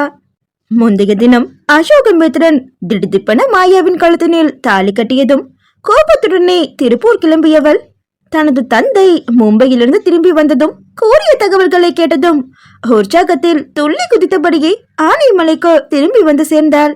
தனது தாத்தா பாட்டியின் சோகம், ரெங்கநாதன் மகாலட்சுமியின் வருத்தம், அதை அனைத்தையும் தனக்கு சாதகமாக பயன்படுத்திக் கொள்ள விரும்பியவள் இத்தனை நாட்களாக மகிமாவாய் இருந்த மாயாவை பற்றி இல்லாததும் பொல்லாததுமாக சொல்லி அவள் மீதான தனது பகைமையை தீர்த்து கொண்டாள். எப்பொழுதும் அங்கே வந்தால் ஒரு துரும்பை கூட கிள்ளி போடாமல் பணியாட்களை பம்பரமாக சுழல விட்டு வேடிக்கை பார்ப்பவள் அவள். ஆனால் அன்றைய தினமோ உற்சாகமாக எழுந்து அனைவருக்கும் காஃபி போட்டாள். அதை கண்ட சமையல் அறையில் இருந்த பணியாட்களுக்கோ அதிர்ச்சி மேல் அதிர்ச்சி. காஃபி கோப்பைகளை ட்ரேயில் அடுக்கியவள் ஹாலில் அமர்ந்திருந்த குடும்ப உறுப்பினர்களுக்கு மிகவும் பதவிசாக அதை கொண்டு வந்து கொடுத்தாள். விஸ்வநாதனும் கிடைத்த வாய்ப்பை நன்றாக பயன்படுத்தி குத்த ஆரம்பித்தார். கையில வெண்ணைய வச்சுக்கிட்டு விளக்கெண்ணைய போய் நெய்யன்னு நினைச்சு ஏமாந்துட்டோம். நம்ம வீட்டு பொண்ணு இருக்கிறப்போ ஒரு ஏமாத்துக்காரிய நம்பினதுக்கு அவ கழுத்துல அசோக் கட்டின தாலி தொங்குறத வேடிக்கை பார்க்க வேண்டிய கட்டாயத்துல இருக்கோம் இன்னைக்கு. அவர் பிள்ளையார் சுழி போட்டு தொடங்கி வைக்க சந்திரிகாவும் அதை கெட்டியாக பிடித்து கொண்டார். வேணுங்கண்ணா, அவளை நினைச்சுக்கிட்டே இருந்தா நமக்கு என்ன லாபம்? அசோக்கு மும்பைல இருந்து வந்ததும் மொத்தமா பேசி முடிச்சிடலாம். 5 10 கொடுத்து இனிமே அவளுக்கும் அசோக்குக்கும் எந்த ஒட்டு வரவும் இல்லைன்னு பத்திரத்துல கையெழுத்து வாங்கிட்டு சட்டப்படியா அத்து விட்டுருவோண்ணா. அவர் இவ்வாறு கூறியதும் அத்தனை நேரமும் தோய்ந்து போய் அமர்ந்திருந்த பரசுராமனின் தலை உயர்ந்து தனது மகளை கண்டிக்கும் பார்வையுடன் அவர் பார்க்க, அவர் அருகில் அமர்ந்திருந்த பரிமளாவோ தனது கணவரின் கையை அழுத்தி பொறுமையாக இருக்கும்படி வேண்டி கேட்டுக்கொண்டார். தந்தையின் கண்டிப்பு பார்வையினில் சந்திரிகா அடங்கிவிட, தமிழரசியோ மகி காசு காசப்படுற பொண்ணு மாதிரி தெரியல என தனது கருத்தை கூறிவிட்டு அங்கிருந்து நேரே தோட்டத்தை நோக்கி சென்று விட்டார். அவரை பின்தொடர்ந்து சென்றனர் மகாலட்சுமியும் உமாவும். அந்த காட்சியினை கண்டதும் சந்திரிகாவுக்குள் புகைந்து வந்தது. அவர் அருகினில் அமர்ந்து காஃபியை சுவைத்துக் கொண்டிருந்த சர்வேஸ்வரனோ அதை சுட்டிக்காட்டி மனைவிக்கு தூபம் போட ஆரம்பித்திருந்தார். பாத்தியா சந்திரிகா, பொம்பளைங்க எல்லாரும் ஒண்ணு கூடி ஏதோ பேச போறாங்க. இந்த தடவையும் நம்ம சுதாரிப்பா இல்லனா இப்பவும் நம்ம பொண்ணு அசோக கோட்டை விட்டுட்டு தான் நிப்பா. எதுவா இருந்தாலும் இப்பவே கட் அண்ட் ரைட்டா பேசி முடிச்சிடு. அவர் கூற சந்திரிகாவும் ஆமோதிப்பாய் தலையை சேர்த்துவிட்டு அங்கிருந்து தனது பெற்றோர் மற்றும் சகோதரர்கள் முன்னிலையில் திடமென தோன்றிய சந்தேகத்தை கணவரிடமே கேட்டுவிட்டார். ஆமா, நீங்க எதுக்காக திடீர்னு அந்த பொண்ணை பத்தி மும்பைல விசாரிச்சீங்க? அவர் கேட்க சர்வேஸ்வரனும் கூற ஆரம்பித்திருந்தார். இது என்ன கேள்வி சந்திரிகா? மாமா ரொம்ப நம்பிக்கையும் பாசமா அந்த பொண்ணை நம்ம அசோக்குக்கு கல்யாணம் பண்ணி வைக்க நினைச்சாருல. ஆனா எனக்கு அவளை பார்த்த நாள்ல இருந்து அவதான் மகிமாவான ஒரு உறுத்தல் இருந்துகிட்டே இருந்துச்சு. அதான் விஸ்வா மச்சான் கிட்ட கேட்டு அவ பூர்ணிமா குடும்பத்தோட வாழ்ந்த பிளாட் டீடைல்ஸ், அவளோட கம்பெனி டீடைல்ஸ் எல்லாம் கலெக்ட் பண்ணி அங்க போய் விசாரிச்சேன். அந்த பொண்ணோட அம்மா பாரதி யாரோ ஒருத்தனை நம்பி மும்பைக்கு ஓடி வந்தவளாம். அவளை 3 மாசம் யூஸ் பண்ணிக்கிட்டு காமத்திபுரால விற்க நினைச்சிருக்கான். பாரதி அந்த நேரத்துல பிரெக்னண்டா வேற இருந்தாலாம். அவ தப்பிச்சு வந்தப்ப அவனோட ஆட்கள்லாம் அவளை பிடிக்க ட்ரை பண்ணிருக்காங்க. அப்படி ஓடி வந்தவ கடல்ல விழுந்து சாக இருந்தப்பதான் நம்ம சகலையும் அண்ணியும் அவளை காப்பாத்தி செம்பூர் பிளாட்டுக்கு அழைச்சிட்டு வந்திருக்காங்க. அவளுக்கு அடிக்கடி உடம்பு சரியில்லாம போகுமா. அப்பதான் டாக்டர் கிட்ட போயிருக்கப்ப பிளட் டெஸ்ட் எடுத்து பாத்திருக்காங்க. அதுலதான் HIV பாசிட்டிவ்னு தெரிய வந்துச்சான். அவ காதலன் கிட்ட இருந்து பரவிடுச்சு போல. ஆனா சரியான நேரத்துல கண்டுபிடிச்சதுனால கருவுல இருந்த குழந்தைக்கு நோய் பருவாம தடுக்க மருந்து கொடுத்து காப்பாத்திட்டாங்களாம். செம்பூர் பிளாட் வாசிகளிடமிருந்து தான் கேட்டறிந்து வந்த மாயாவின் அன்னை பாரதியின் வரலாற்றை சர்வேஸ்வரன் கூறி முடிக்க சந்திரிகாவின் முகமோ அருவருப்பில் சுருங்கியது. என்னதான் இருந்தாலும் ஒரு எய்ட்ஸ் நோயாளியோட மகளை என்னாலதான் நம்ம குடும்பத்துல ஒருத்தர் ஏத்துக்கவே முடியாது. ச்சே! இந்த முறையோ பரிமளாவின் கை அழுத்தங்கள் பயனின்றி போயின பரசுராமனிடம். விளைவு அவர் தொண்டையை செருமிக் கொண்டார். நம்ம யாரோட இயலாமையும் சுட்டிக்காட்டி பேசுறது நல்ல குணம் இல்ல சந்திரிகா. அந்த பொண்ணு வந்தா மகிமனு நம்மள நம்ப வச்சா, நம்ம கூட நல்லா பழகுனா. ஆனா எப்பவும் அவ காசு பணத்து மேல ஆசைப்படல. கோவில் திருவிழா அப்ப கூட பூர்ணிமாவுக்கு நாங்க ஆசையா செஞ்சு வச்ச நகைகளை கொடுத்தப்ப கூட அவ அதை வாங்கிக்க மாட்டேன்னு சொல்லிட்டா. எனக்கு அவ மேல வருத்தம் தான். என் பேத்தின்னு சொல்லி என்னை ஏமாத்திட்டலேன்னு மனசு வலிக்குதுதான். ஆனா அதுக்காக அவ மேல இல்லாத பழியெல்லாம் போடுறதுல எனக்கு இஷ்டம் இல்ல. அவங்க அம்மாவோட நோயை சுட்டி காட்டி அவளை மோசமா பேசுறது இதுவே கடைசியா இருக்கட்டும். உன்னை நான் நல்ல விதமா தான் வளர்த்திருக்கேன்னு நம்புறேன். தயவு செஞ்சு அந்த நம்பிக்கையை காப்பாத்து என்று கட்டளையிடுவது போல மொழிந்துவிட்டு மனைவியுடன் காலார நடந்து வர தோப்புக்கு கிளம்பி சென்றார் அவர். அங்கே ஏற்கனவே வந்து குழுமி இருந்த அவரது குடும்பத்து பெண்களோ நாத்தனாரின் நாகரிகமற்ற பேச்சு ஏற்படுத்திய கோபத்தை புலம்பி தீர்த்து ஆற்றிக் கொண்டிருந்தனர். வர வர இந்த சந்திரிகாவோட நாக்கு தேள் கொடுக்க விட மோசமா மாறிடுச்சுக்கா. கொஞ்சமாச்சும் அந்த பொண்ணை பத்தி யோசிக்கிறாளான்னு பாருங்க. அவங்களும் ஒரு பொண்ணை பெற்றிருக்காங்கல்ல, அத கொஞ்சம் கூட நினைக்காம இப்படி கண்ணா பின்னாடி பேசுறது நல்லாவா இருக்கு என்றார் தமிழரசி. நீ சரியாதான் சொல்ற தமிழ். அசோக் ஒன்னும் பொம்மை கல்யாணம் பண்ணிக்கலையே. நம்ம குடும்பத்துக்கே வழிகாட்டின அம்மன் சன்னிதில வச்சு அவ கழுத்துல தாலி கட்டியிருக்கான். இன்னைக்கு நிலைமைக்கு அவதான் நம்ம வீட்டு மருமக. அவ மேல எனக்கும் கோவம்தான். ஏன் நம்மள பொய் சொல்லி ஏமாத்தணும்? ஆனா அதுக்காக அவ ஃப்ரெண்டையும் அவளையும் சேர்த்து வச்சு பேசுறதெல்லாம் அசிங்கமா இருக்கு என்றார் மகாலட்சுமி வருத்தம் தோய்ந்த குரலில். உமா ஆதரவாக அவரது கைகளை அழுத்திக் கொண்டே, அக்கா, நீங்க 2 பேரும் கவலைப்படாதீங்க. அபி அந்த பொண்ண அவனோட ஃப்ரெண்டு வீட்டுல தான் பாதுகாப்பா தங்க வச்சிருக்கான். அப்புறம் இன்னொரு முக்கியமான சமாச்சாரம். சந்திரிகாக்கு இது தெரிய வேண்டாம். நம்ம அசோக்கு இன்னைக்கு சாயந்தரத்துக்கு முன்னாடியே இங்க வந்துடுவானாம். வர்றவன் பூர்ணிமாவோட மக மகிமாவையும் கூடவே அழைச்சிட்டு வரான்னு அபி என்கிட்ட பேசுறப்ப சொன்னான் என்றார் சுற்றும் முற்றும் பார்த்தபடியே. இந்த தகவல் மற்ற 2 பெண்களுக்கும் புதிது. அவர்கள் ஆச்சரியத்துடன் உமாவை பார்க்க அவரோ, ஆமாக்கா, அந்த பொண்ண ரூஹின்னு செல்லமா கூப்பிடுவாங்களாம். உங்க மருமக மாயாவை தேடி வந்தானே ஒரு பையன், அவனும் ரூஹியும் காலேஜ் படிக்கிறப்ப இருந்து லவ் பண்றாங்களாம். இவங்க 3 பேருமே ரொம்ப க்ளோஸ் ஃப்ரெண்ட்ஸ்னு அபி சொன்னான் என்று கூறினார் கண்கள் மலர. தங்களது நாத்தனாரின் மகள் வரப்போகின்றாள் என்று கூறியதும் மகாலட்சுமியின் வதனம் மலர்ந்தது. ஆனாலும் அந்த பெண் அவளது தோழியையும் காதலனையும் இந்த குடும்பத்தினர் நடத்திய விதத்தை வைத்து தங்களை வெறுத்து விடுவாளோ என்ற ஐயமும் உதித்தது அவருக்கு. தமிழரசியும் கூட அதற்கு வாய்ப்பு இருக்கின்றது என்று கூறினார். என்ன நடந்தாலும் சரி, மாயாவுடனான அசோகமித்திரனது திருமணத்தை முறுக்க மட்டும் விட்டுவிடக்கூடாது என அவர்கள் 3வரும் தீர்மானித்திருந்தனர். ஆனாலும் கூட மாயாவிற்கு இந்த திருமண உறவை தொடர விருப்பமில்லை என்றால் அவளை கட்டாயப்படுத்தக்கூடாது என்பதிலும் தெளிவாகவே இருந்தனர் அந்த பெண்மணிகள். Mayflower Mahavir apartment, RS Puram. நீண்ட நாட்களுக்கு பிறகு தனது தோழியை காணப்போகும் மகிழ்ச்சியில் முந்தைய தினத்தின் சோகத்தை எல்லாம் பின்னே தள்ளிவிட்டு தனது கழுத்தை உறுத்தி கொண்டிருந்த மாங்கல்யத்தை கைகளில் பிடித்து சுழற்றியபடியே தானும் ரோகியும் செய்த குறும்புத்தனங்களை எல்லாம் நிவேதிதாவிடம் விவரித்துக் கொண்டிருந்தாள் மாயா. அன்று தான் பணியாற்றும் நிறுவனத்தில் விடுப்பு சொல்லியிருந்தாள் நிவேதிதா. மாயாவை அங்கு கொண்டு வந்து விட்ட கையோடு அபிநேத்ரனும் நண்பன் ஒருவனின் வீட்டிற்கு சென்று விட்டான்.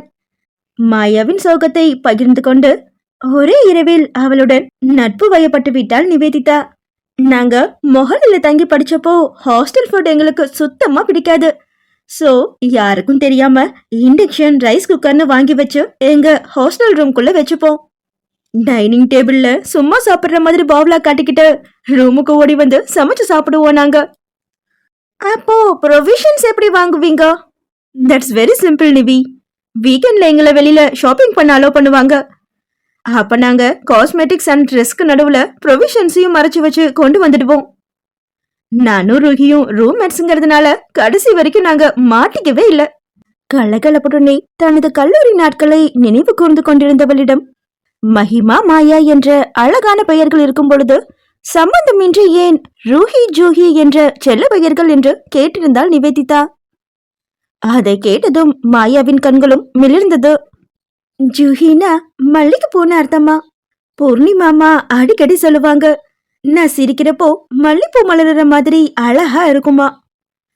அதோட நான் பிறந்ததும் அழுகையை நிறுத்திட்டு சிரிச்ச அந்த தருணத்தை பார்த்து என்னோட பயாலஜிக்கல் மதர் என்ன ஆசையா ஜூஹின்னு கூப்பிட்டதா சொல்லுவாங்க. அதுதான் அவங்க கடைசியா பேசின வார்த்தைங்கிறதுனால அதையே செல்ல பெயராக்கிட்டாங்க அம்மாவும் அப்பாவும். நான் பிறந்து 3 மாசம் கழிச்சுதான் ரூஹி பிறந்தா. என்ன காரணம் காட்டியே அம்மாவை நிறைய பேர் விமர்சனம் பண்ணாங்களாம். அதுல முக்கியமானது, நீ பெத்தெடுக்க போற குழந்தை கண்டிப்பா இந்த குழந்தைய வெறுக்குங்கிறது தான். ஆனா அம்மா அத உடைக்கணும்னு விரும்பினாங்க.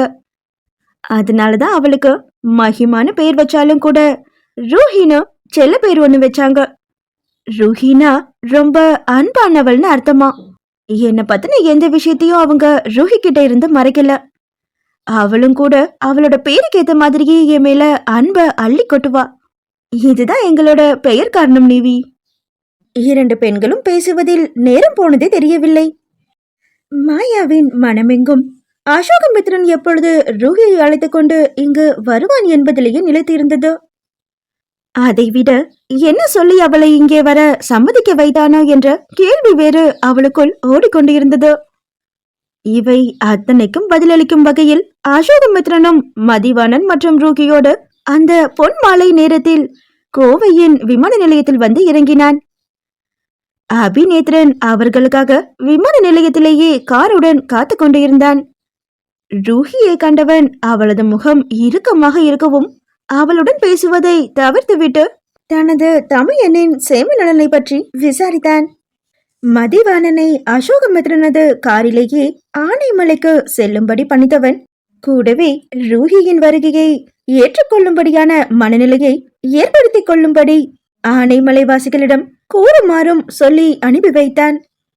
மதிவாணன் கிளம்பி சென்றதும் காரில் இவர்களும் கிளம்பினர்.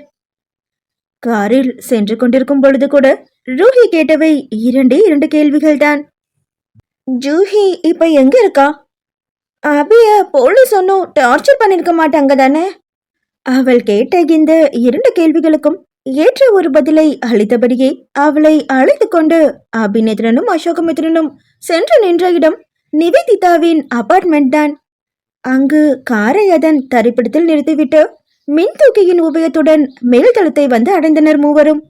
3 நிமிட நடைக்கு பின்னர் நிவேதிதாவின் பிளாட்டின் அழைப்பு மணியை அழுத்தினர்.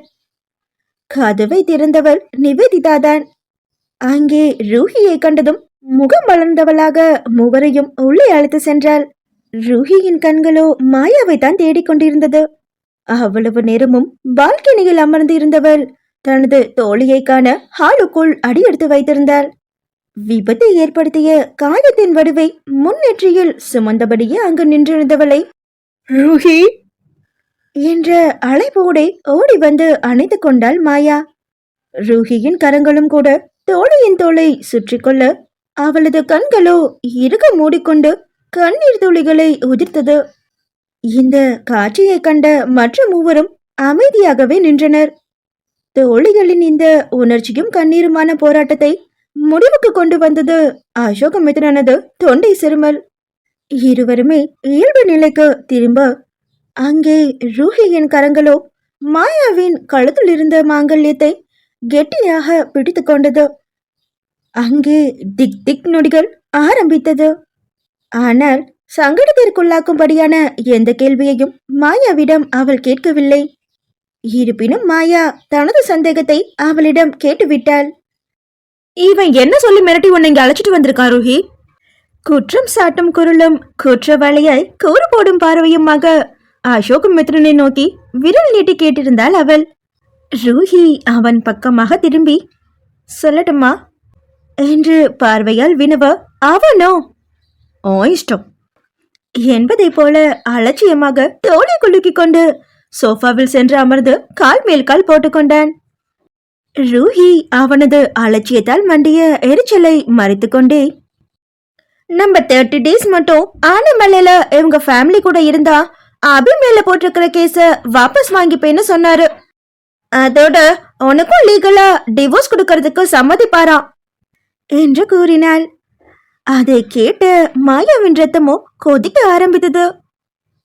திருமணம், விவாகரத்து, இது எல்லாம் இவனுக்கு விளையாட்டாக தெரிகிறதல்லவா? ஆத்திரம் மண்டை உச்சிக்கு ஏற ரூஹியை விடுத்து அவனிடம் வந்தவள் அவனது சட்டை காலரை கொத்தாக பற்றி கொண்டு அவனை எழுப்பி நிற்க வைத்தாள். நீ நினைச்சப்ப கல்யாணம் பண்ணுவ, நினைச்சப்ப டிவோர்ஸ் பண்ணுவ. ஆனா நான் நீ சொல்றதுக்கெல்லாம் தஞ்சாவூர் பொம்மை மாதிரி தலையாட்டணுமாடா? மேரேஜ்ங்கிறது லைஃப்ல எவ்வளவு முக்கியமான விஷயம் தெரியுமா? ஆனா அதை இப்படி காமெடியாக்கி உன்னோட ஈகோவை நீ திருப்திப்படுத்திக்கிட்ட. இப்ப அதிக காரணமா வச்சு ரோஹியோட உயிருக்கு ஆபத்துன்னு தெரிஞ்சும் கூட அவளை இங்க அழைச்சிட்டு வந்திருக்க.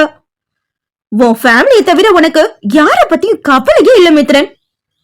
அதே மாதிரிதான் எனக்கும் உன்னோட இந்த 30 days டீல்ஸ பத்தி எந்த கவலையும் இல்ல. நானும் ரோஹியும் அந்த வீட்டுக்கு வரவே மாட்டோம். அபியை எப்படி பெயில எடுக்கணும்னு நாங்க ராவத் அங்கிள் கிட்ட பேசி முடிவு பண்ணிக்கிறோம். இப்படி அவனை காரணம் காட்டி நீ எங்களை ஓ இஷ்டத்துக்கு காட்டி வைக்கலான்னு கனவு கூட காணாத. எச்சரிக்கையாய் முழங்கிவிட்டு அவனது சட்டை காலரை விடுவித்தாள் மாயா. அசோகமித்ரனோ அவளுக்கு பதில் அளிக்காது தனது சட்டை சுருக்கங்களை சரி செய்தபடியே, ரூஹி, உன்னோட ஃப்ரெண்ட சமாதானப்படுத்து. டுமாரோ மார்னிங் நம்ம ஆனமலைக்கு கிளம்பணும் என்று கட்டளையிட்டுவிட்டு அபிநேத்ரனையும் அழைத்து கொண்டு நிவேதிதாவின் பிளாட்டிலிருந்து வெளியேறியிருந்தான். அவன் கிளம்பி சென்றதும் ரூஹி மாயாவை பொறுமையாக இருக்கும்படி தான் சொல்லுவதை கேட்கும்படியும் பணிக்க அவளும் தனது தோழியின் பேச்சுக்கு கட்டுப்பட்டாள். ஜூஹி, நம்ம என்னதான் முயற்சி பண்ணாலும் மிஸ்டர் அசோக் அவர் சொன்னதை நம்ம கேட்கலனா அவரே அபிக்கு எதிரான எவிடன்ஸ் கிரியேட் பண்ணி லைஃப் லாங் அவனை ஜெயில தள்ளிடுவேன்னு சொல்றாரு. இந்த ஊரை பொறுத்த வரைக்கும் பிசினஸ் சர்க்கிள், பொலிட்டிக்கல் சர்க்கிள்ல அவங்க ஃபேமிலிக்கு பவர் அதிகமா. அதோட உனக்கும் டிவோர்ஸ் தர மாட்டாராம். I have no option. எனக்கு அபியும் வேணும், நீயும் வேணும். அசோகமித்ரனுக்கு அவங்க ஃபேமிலியோட நிம்மதி சந்தோஷம் திரும்ப கிடைக்கணும். அவர் சொன்னதை நம்ம செஞ்சுட்டா நமக்கு வேண்டியதை அவர் செஞ்சுதானே ஆகணும். 30 நாள் தானே ஜூஹி. நான் பூர்ணிமாவோட மகளா அங்க போறேன். நீ அசோகமித்ரனோட வைஃபா எனக்கு துணையா பாதுகாப்பா அங்கேயே இரு. 31வது நாள் நம்ம அபியோட சேர்ந்து மும்பைக்கு கிளம்பி போயிட்டே இருப்போம். அங்கே இவ்வளவு நேரமும் அமைதியாக இருந்த நிவேதிதா மெதுவாக தனது கருத்தை கூற ஆரம்பித்திருந்தாள். Juhi, I don't know anything about your deal. But அவனை இவ்வளவு அசிங்கப்படுத்தி உன் ஃப்ரெண்ட் அபிய ஜெயில தள்ளின ஃபேமிலிக்கு பாடம் கத்து கொடுக்க கிடைச்ச ஒரு நல்ல வாய்ப்பை ஏன் இழக்கணும்னு தோணுது. என்னதான் இருவரும் மாறி மாறி அவளை சமாதானம் செய்தாலும் கூட மாயாவின் மனமோ இன்னும் தெளியவில்லை. இந்த 30 நாட்களில் ரூஹியை ஒரேடியாக ஆனைமலை குடும்பத்துடன் இணைத்து வைப்பதுதான் அசோகமித்ரனது திட்டமாக இருக்கும் என்பது அவளது யோகம். அவன்தான் தனது குடும்பத்திற்காக எந்த ஒரு பஞ்ச மகா பாதகத்தையும் செய்து விடுவேன் என்பானே. இந்த லட்சணத்தில் இவனுக்கு 30 நாட்கள் நான் மனைவியாகவே இருக்க வேண்டுமா? ஆனாலும் கூட இதை தவிர்த்து ரூஹியோடு ராஜநாராயண விலாசத்திற்குள் செல்லவோ, அங்குள்ளவர்களில் அவள் உயிருக்கு ஆபத்தை ஏற்படுத்த நினைப்பவர்களை கண்டறியவோ வேறு ஒரு மார்க்கமும் இல்லை. எண்ணற்ற யோசனைகளும் குழப்பங்களும் சூழ ராவத்திடம் கலந்தாலோசித்துவிட்டு தான் மறுநாள் ரூஹியோடு ஆனைமலைக்கு செல்ல சம்மதம் என்று அசோகமித்ரனிடம் மொபைலில் தெரிவித்து விட்டாள் மாயா. மறுமுனையில் அவன் சிரித்தானோ? சந்தேகம் உதித்தது அவளுக்கு. அவன் அப்படியே விட்டிருந்தால் கூட மாயா அமைதியாய் உறங்கி போயிருந்திருப்பாள். ஆனால் அவளை சீண்டுகிறேன் பேர் வழி என கிண்டலாக ஒரு கேள்வி கேட்டு வைத்து அவளது கடுப்பை மொத்தமாகவே குத்தகைக்கு எடுத்துக்கொண்டான் அவன். அப்படி என்னதான் கேள்வி கேட்டான் என்று கேட்கின்றீர்களா? 30 days நீ என்னோட ஒய்ஃபா நடிக்கிறதுக்கு இல்ல, ஒய்ஃபா இருக்கிறதுக்கு சம்மதிச்சிருக்க ஜூஹி. ஒய்ஃபா இருக்கணும்னா என்னன்னு தெரியுமா மை டியர் சீட்டிங் குவீன்? அவன் இவ்வாறு கேட்டதுமே மாயா எரிமலையாய் பொங்கிவிட்டாள். ஆனாலும் வார்த்தைகளை கண்ணா பின்னவென உதிர்க்காது just go to hell mister rude என கடுப்புடன் மொழிந்துவிட்டு அழைப்பை துண்டித்திருந்தாள். வைஃபா இருக்கணுமாமே? இந்த 30 நாள்ல ஏண்டா இவ கழுத்துல தாலி கட்டணும்னு உன்னை நொந்து போக வைக்கலனா நான் ஜூஹி இல்லடா. சபதம் எடுத்துக்கொண்டு மீண்டும் பால்கனி நோக்கி பிரவேசம் செய்தவளின் வாழ்க்கையில் காதல் பிரவேசத்திற்கான அவகாசம்தான் இந்த 30 நாட்கள் என்பதனை உணர்ந்த கியூபிட் அதற்கான முதல் அம்பை அவள் அறியா வண்ணமே அவளது இதயத்தில் எய்துவிட்டு அமைதியாக ஆனைமலை நோக்கி பறந்துவிட்டது.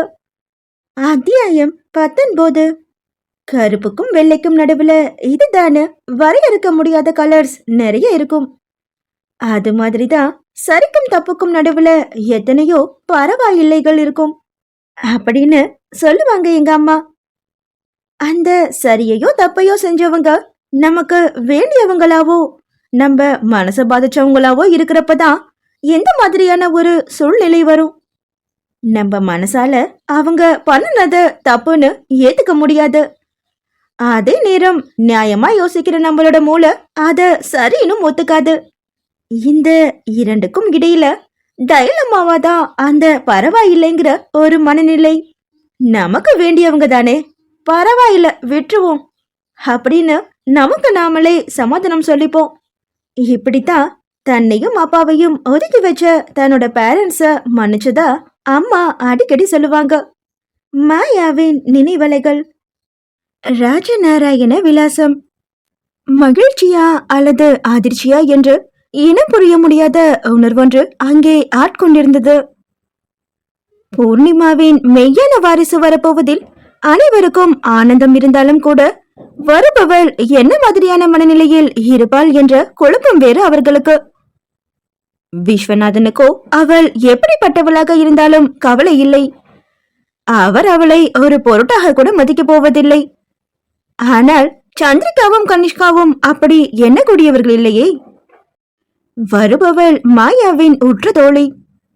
அசோகமித்ரன் விளையாட்டாக கட்டிய தாலியை காரணம் காட்டி மாயாவை அந்த குடும்பத்தின் நிரந்தர அங்கமாக அவள் மாற்றிவிட்டாள் என்றால் என்ன செய்வது என்ற பயம் வந்தது அவர்களுக்கு. பரசுராமனும் பரிமளாவும் ஒரு விதமான அலைக்கழிப்பு மனநிலையுடனே காத்திருந்தனர்.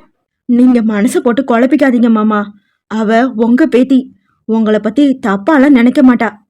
என்னதான் அவரது இரு மருமகள்களும் சமாதானம் செய்தாலும் கூட பரசுராமனுக்குள்ளோ ஒரு குற்ற உணர்ச்சி இருந்து கொண்டே இருந்தது. இவ்வாறாக முழு குடும்பமும் காத்திருக்க அசோகமித்ரனும் அபிநேத்திரனும் மாயாவையும் ரூஹியையும் அழைத்து கொண்டு ராஜநாராயண விலாசத்திற்குள் நுழைந்து இருந்தனர். அவர்களின் கார் உள்ளே வரும் சத்தத்திலேயே வீட்டினரின் மனமெல்லாம் அதிர்ந்து போனது. காரை விட்டு இறங்கி இரண்டு பெண்களும் தனது பேரன்களுடன் நடந்து வருவதை பார்த்த பரசுராமனின் கண்கள் பணிந்தது என்றால் அவரது மனமோ மாயாவை நேராக பார்க்க இயலாது குற்ற உணர்ச்சியில் தவித்துக் கொண்டிருந்தது. அவள் அருகே வரும் ரோஹியையே பரிமளாவின் கண்கள் அளவிட்டுக் கொண்டிருந்தன. ஏனோ மாயாவின் கண்களில் தெரிந்த அந்த கனிவு அவளிடமில்லை. பூர்ணிமாவுக்கு நடந்ததை கேள்விப்படாமலா இருந்திருப்பாள்? அது பழைய கதையாக இருந்தாலும் கூட இப்பொழுது மாயாவிற்கும் அவளது காதலன் அபிஜித்திற்கும் நிகழ்ந்த அவமானம் கண்டிப்பாக அவளது செவியை அடைந்து இருக்கும். அப்படி இருக்கும் பொழுது அவளிடம் கனிவையும் பாசத்தையும் எதிர்பார்ப்பதே அநியாயம் அல்லவா? நால்வரும் வாயிலின் அருகே வந்த பொழுது தமிழரசியின் குரல் அவர்களை தடுத்து நிறுத்தியது. இந்த வீட்டோட பேத்தியும் மருமகளும் வரீங்க, ஆரத்தி எடுக்காம எப்படி உள்ள அனுப்ப முடியும் என்று கேட்டபடியே வந்தவரின் மீது இருந்த மரியாதைக்காக மாயா அமைதியாகவே நின்றாள். தமிழரசியோ முதலில் ரூஹிக்கு தான் ஆரத்தி எடுத்தார். அவளுக்கு திலகமிட்டு உள்ளவாடா என்று அழைத்தவரிடம், இட்ஸ் ஓகே ஆண்டி, ஜூஹிக்கும் எடுத்துடுங்க, நாங்க ஒன்னவே வர்றோம் என்று கூறினாள் கரார் குரலில். அவளது அந்த கரார் குரலை வீட்டில் இருப்பவர்களுக்கு கட்டியம் அடித்து கூறியது. உங்களுடன் உறவு கொண்டாட நான் வரவில்லை என்பதனை. தமிழரசியோ மகிழ்ச்சியாகவே அசோகமித்ரனுக்கும் மாயாவிற்கும் ஆரத்தி எடுத்து திலகமிட்டார். வலது காலை எடுத்து வச்சு உள்ள வாடாமா மகி. அவர் ஏதோ பழக்க தோஷத்தில் அழைத்துவிட இதுதான் சாக்கென்று குத்தி காட்ட சரியாக ஆஜராகினர் சந்திரிகாவும் விஸ்வநாதனும். மறந்துட்டீங்களா தமிழனே, இந்த மகாராணி பேரு மகிமாயில மாயா. டிராமா முடிஞ்சு வேஷத்தை கழிச்சிட்டு உண்மையான ரூபத்தோட வந்து நிக்கிறவள்கிட்ட போய் மறுபடியும் அந்த கேரக்டர் பண்ண வச்சிடுவீங்க போலயே என்று எகத்தாளமாகவே வினவினார் சந்திரிகா. அவரது அந்த எகத்தாள தோணி மாயாவை ஒன்றும் செய்யவில்லை. ஆனால் அசோகமித்ரனோ எரிச்சலுற்றான். ஒரு கடின பார்வையுடன் அவர் பக்கமாக திரும்பியவன், அவ இப்ப மகிமாவா வரல, என் பொண்டாட்டி மாயாவா வந்திருக்கா. சோ என் மனைவிக்கு உண்டான எல்லா மரியாதையும் அவளுக்கு கிடைக்கணும். இங்கே யாராச்சும் பழைய விஷயங்களை பேசி என் வைஃப கஷ்டப்படுத்தினா அவங்களுக்கு ராஜநாராயண விலாசத்துல இடமே இல்ல, தாராளமா கிளம்பி போயிட்டே இருக்கலாம் என்றான் இலக்கமற்ற குரலில். அதில் அதிர்ந்துதான் போனார் சந்திரிகா. அசோகமித்ரனோ தன்னை நம்ப இயலாத பார்வையுடன் பார்த்து கொண்டிருந்த மாயாவின் தோளை அணைத்தபடியே அவளை இழுத்து செல்லாத குறையாக வீட்டிற்குள் நுழைந்திருந்தான். அவனை தொடர்ந்து உள்ளே வந்த ரூஹி பரசுராமனையும் பரிமளாவையும் உணர்ச்சியற்ற விழிகளால் ஏறிட்டு பார்த்தாள். ரெங்கநாதன் மற்றும் மகாலட்சுமியின் புன்னகைக்கு பதிலாக ஒரு மென் சிரிப்பை வீசினாள். விஸ்வநாதனையோ துச்சமாக ஒதுக்கிவிட்டு உமாவுக்கு மட்டும் வணக்கம் கூறினாள். மதிவாணனை மும்பையிலேயே அறிந்திருந்த காரணத்தினால் அவருடைய மனைவியான தமிழரசியிடம் மட்டும் அறிமுகமாகிக் கொண்டாள் ரூஹி. மஹி, நடுங்கும் குரலில் அழைத்த பெரியவரை என்னவென்பதை போல திரும்பி பார்த்தாள் அவள். தனது தோல் சுருங்கிய கரத்தை நீட்டியவரிடம் எந்தவித மறுப்பும் தெரிவிக்க அவளது மனம் இடமளிக்கவில்லை. அதன் காரணத்தால் அவரது கரத்தை பற்றி கொண்டாள் அவள். பரசுராமனின் கண்கள் குளமாக, அனிச்சை செயலாக ரூஹியின் கண்களும் கூட ஈரமானது. ஆனாலும் கூட தனது மனதை உறுத்தி கொண்டிருந்த அனைத்தையும் கேட்டுவிட வேண்டியதுதான் என தீர்மானித்தவள், இவங்க எல்லாரும் அபியையும் ஜூகியையும் அவ்வளவு அசிங்கமா பேசி வீட்டை விட்டு வெளியில அனுப்புனப்போ நீங்க சும்மா தான் வேடிக்கை பார்த்தீங்களா என பரசுராமனையும் பரிமளாவையும் பார்த்து கேட்டாள் ரூஹி. அவர்கள் இருவரும் பதிலளிக்க தடுமாறுகையிலேயே மேலும் தொடர்ந்து, என் அபி மேல பொய்யான கம்ப்ளைண்ட் கொடுத்து அவனை போலீஸ் அரெஸ்ட் பண்ணிட்டு போனப்போ நீங்க அமைதியா தான் பார்த்துட்டு இருந்தீங்களா என தனது அடுத்த கேள்வியை சாட்டையடியாக கேட்டிருந்தாள். பரசுராமனோ தடுமாற்றத்துடன், என்ன மன்னிச்சிடுடாமா, நான் தப்பு பண்ணிட்டேன். என் பேத்தின்னு போய் சொன்னாலும் கூட அந்த பொண்ணு மாயா எங்ககிட்ட காட்டின அன்புல எந்த குறையும் சொல்ல முடியாது. ஆனா போய் சொல்லிட்டாளேன்னு அந்த நிமிஷம் வந்த கோவம், இங்க நடந்த எதையுமே தடுக்காம சூழ்நிலை கைதியா நின்னுட்டோண்டா, எங்களை மன்னிச்சிடுமா என்று கூற, இவர்களிடம் எல்லாம் பாசம் காட்டக்கூடாது என்ற ரூஹியின் சபதமோ உடைந்து விட்டது. சூழ்நிலை கைதி ஆகிட்டேனெல்லாம் சொல்லாதீங்க தாத்தா. பந்த பாசத்துக்கு கட்டுப்பட்ட நியாய தர்மத்தெல்லாம் தூக்கி வீசிட்டு ஒருதலை பட்சமா யோசிக்கிற சந்தர்ப்பவாதிங்க எல்லோருமே தன்னை சூழ்நிலை கைதுன்னு தான் சொல்லிப்பாங்க என்று கண்ணீருடன் கூறினாள் மகிமா என்ற ரூஹி. பரசுராமனும் பரிமளாவும் கூட தனது பேதையின் வார்த்தைகள் அனைத்தும் சத்தியம் என்பதனால் அமைதியாகவே நின்று இருந்தனர். ஆனால் விஸ்வநாதனுக்கோ கோபம் வந்துவிட்டது. என் தந்தையை தலைகுனிய செய்ய இவள் யார் என நெஞ்சை நிமிர்த்தி கொண்டு வந்தார். போதும், உன் அம்மா செஞ்ச கேவலத்தால நாங்க தலை குனிஞ்சு நின்னப்ப உண்டான அவமானத்தை விடலாம். உன் காதலனும் ஃப்ரெண்டும் ஒன்னும் அதிகமா அவமானப்பட்டுல. சின்ன பொண்ணாச்சின்னு பார்த்தா ரொம்ப ஓவரா பேசாதம்மா. அசோக், இந்த பொண்ணுக்கு மரியாதைனா என்னன்னு கொஞ்சம் கத்து கொடுக்க சொல்லுவோம் பொண்டாட்டிக்கிட்ட என்றார் அவர். இவ்வளவு நேரமும் அமைதி காத்து வந்த மாயா அவரது பேச்சினில் எரிச்சலுற்று பேச ஆரம்பித்தாள். என் ஃப்ரெண்டுக்கு மரியாதை கத்து கொடுக்கறதெல்லாம் அப்புறமா பாத்துக்கலாம் சின்ன மாமா. ஆனா வயசுக்கு ஏத்த மாதிரி இல்லாம எதுக்கு எடுத்தாலும் அவசர கொடுக்கத்தனமா நடந்துக்கிற உங்களுக்கும் உங்க தங்கச்சிக்கும் தான் முதல்ல மரியாதைய பத்தி பாடம் எடுக்கணும் என்றால் நேற்றைய சம்பவங்களை மனதில் ஓடவிட்டவளாக. அதில் விஸ்வநாதன் சீற்றமுற சந்திரிகாவோ பத்ரகாளியாகவே அவதாரம் எடுத்து விட்டார். யார் வீட்டுல வந்து யார் அதிகாரம் பண்றது? கேவலம் ஒரு வேலைக்காரி பத்தி போட்ட அண்ணாதனி. ஏன் மரமுக கட்டின தாலி உன் கழுத்துல இருக்கிற காரணத்துக்காக இஷ்டத்துக்கு பேசுவியாடி நீ என்று அகங்காரத்துடன் அவளை அறைய வேகமாக வந்தவரின் கரம் அசோகமித்திரனால் சிறைப்பிடிக்கப்பட்டது. அவர் அதிர்ந்து பார்க்க அவரது கரத்தை பட்டன விட்டவன், என்னோட வைஃபுக்கு மரியாதை கொடுக்க முடியாதவங்க இங்க இருக்க வேண்டாம்னு சொல்லியும் கூட அவளை அடிக்க வரீங்கன்னா உங்களுக்கு எவ்வளவு தைரியம் இருக்கணும்? முதல்ல எங்க குடும்ப விவகாரத்துல நீங்க ஏன் தலையிடுறீங்க? உங்க புருஷன் பொண்ணு மகன்னு உங்க குடும்பத்தை முதல்ல கவனிங்க. இது பரசுராமனோட குடும்ப விவகாரம். அத கவனிக்க எங்க அப்பாவும் சித்தப்பாவும் இருக்காங்க. பேரன்களா நானும் அபியும் இருக்கோம். நீங்க எதுக்கு தேவையில்லாம மூக்க நுழைக்கிறீங்க என்றான் கடுமையான குரலில். சந்திரிகாவிற்கோ முகத்தில் அழுந்தது போல இருந்தது. தனது அன்னைக்கு ஆதரவாக வந்து சேர்ந்தாள் கனிஷ்கா. நீங்க எப்படி எங்க அம்மாவை அடுத்தவங்கன்னு சொல்லலாம்? அவங்களும் இந்த வீட்டுல பிறந்தவங்க தானே. கல்யாணம் பண்ணிட்டு போயிட்டாங்கல்ல, இனிமே அவங்க இந்த குடும்பத்துக்கு விருந்தாளி மட்டும்தான் கனி. அப்ப பூர்ணிமாவோட பொண்ணு இங்க விருந்தாளி தானே. அவளை மட்டும் எதுக்கு மகாராணி மாதிரி வாரிசுன்னு தூக்கி வச்சு ஆடிக்கிட்டு இருக்காரு உன் தாத்தா என்றார் சர்வேஸ்வரன் எதிர்ப்பு குரலில். அசோகமித்ரன் அவரை நிதானமாக ஏறிட்டு, அதுக்கு காரணம் இருக்கு.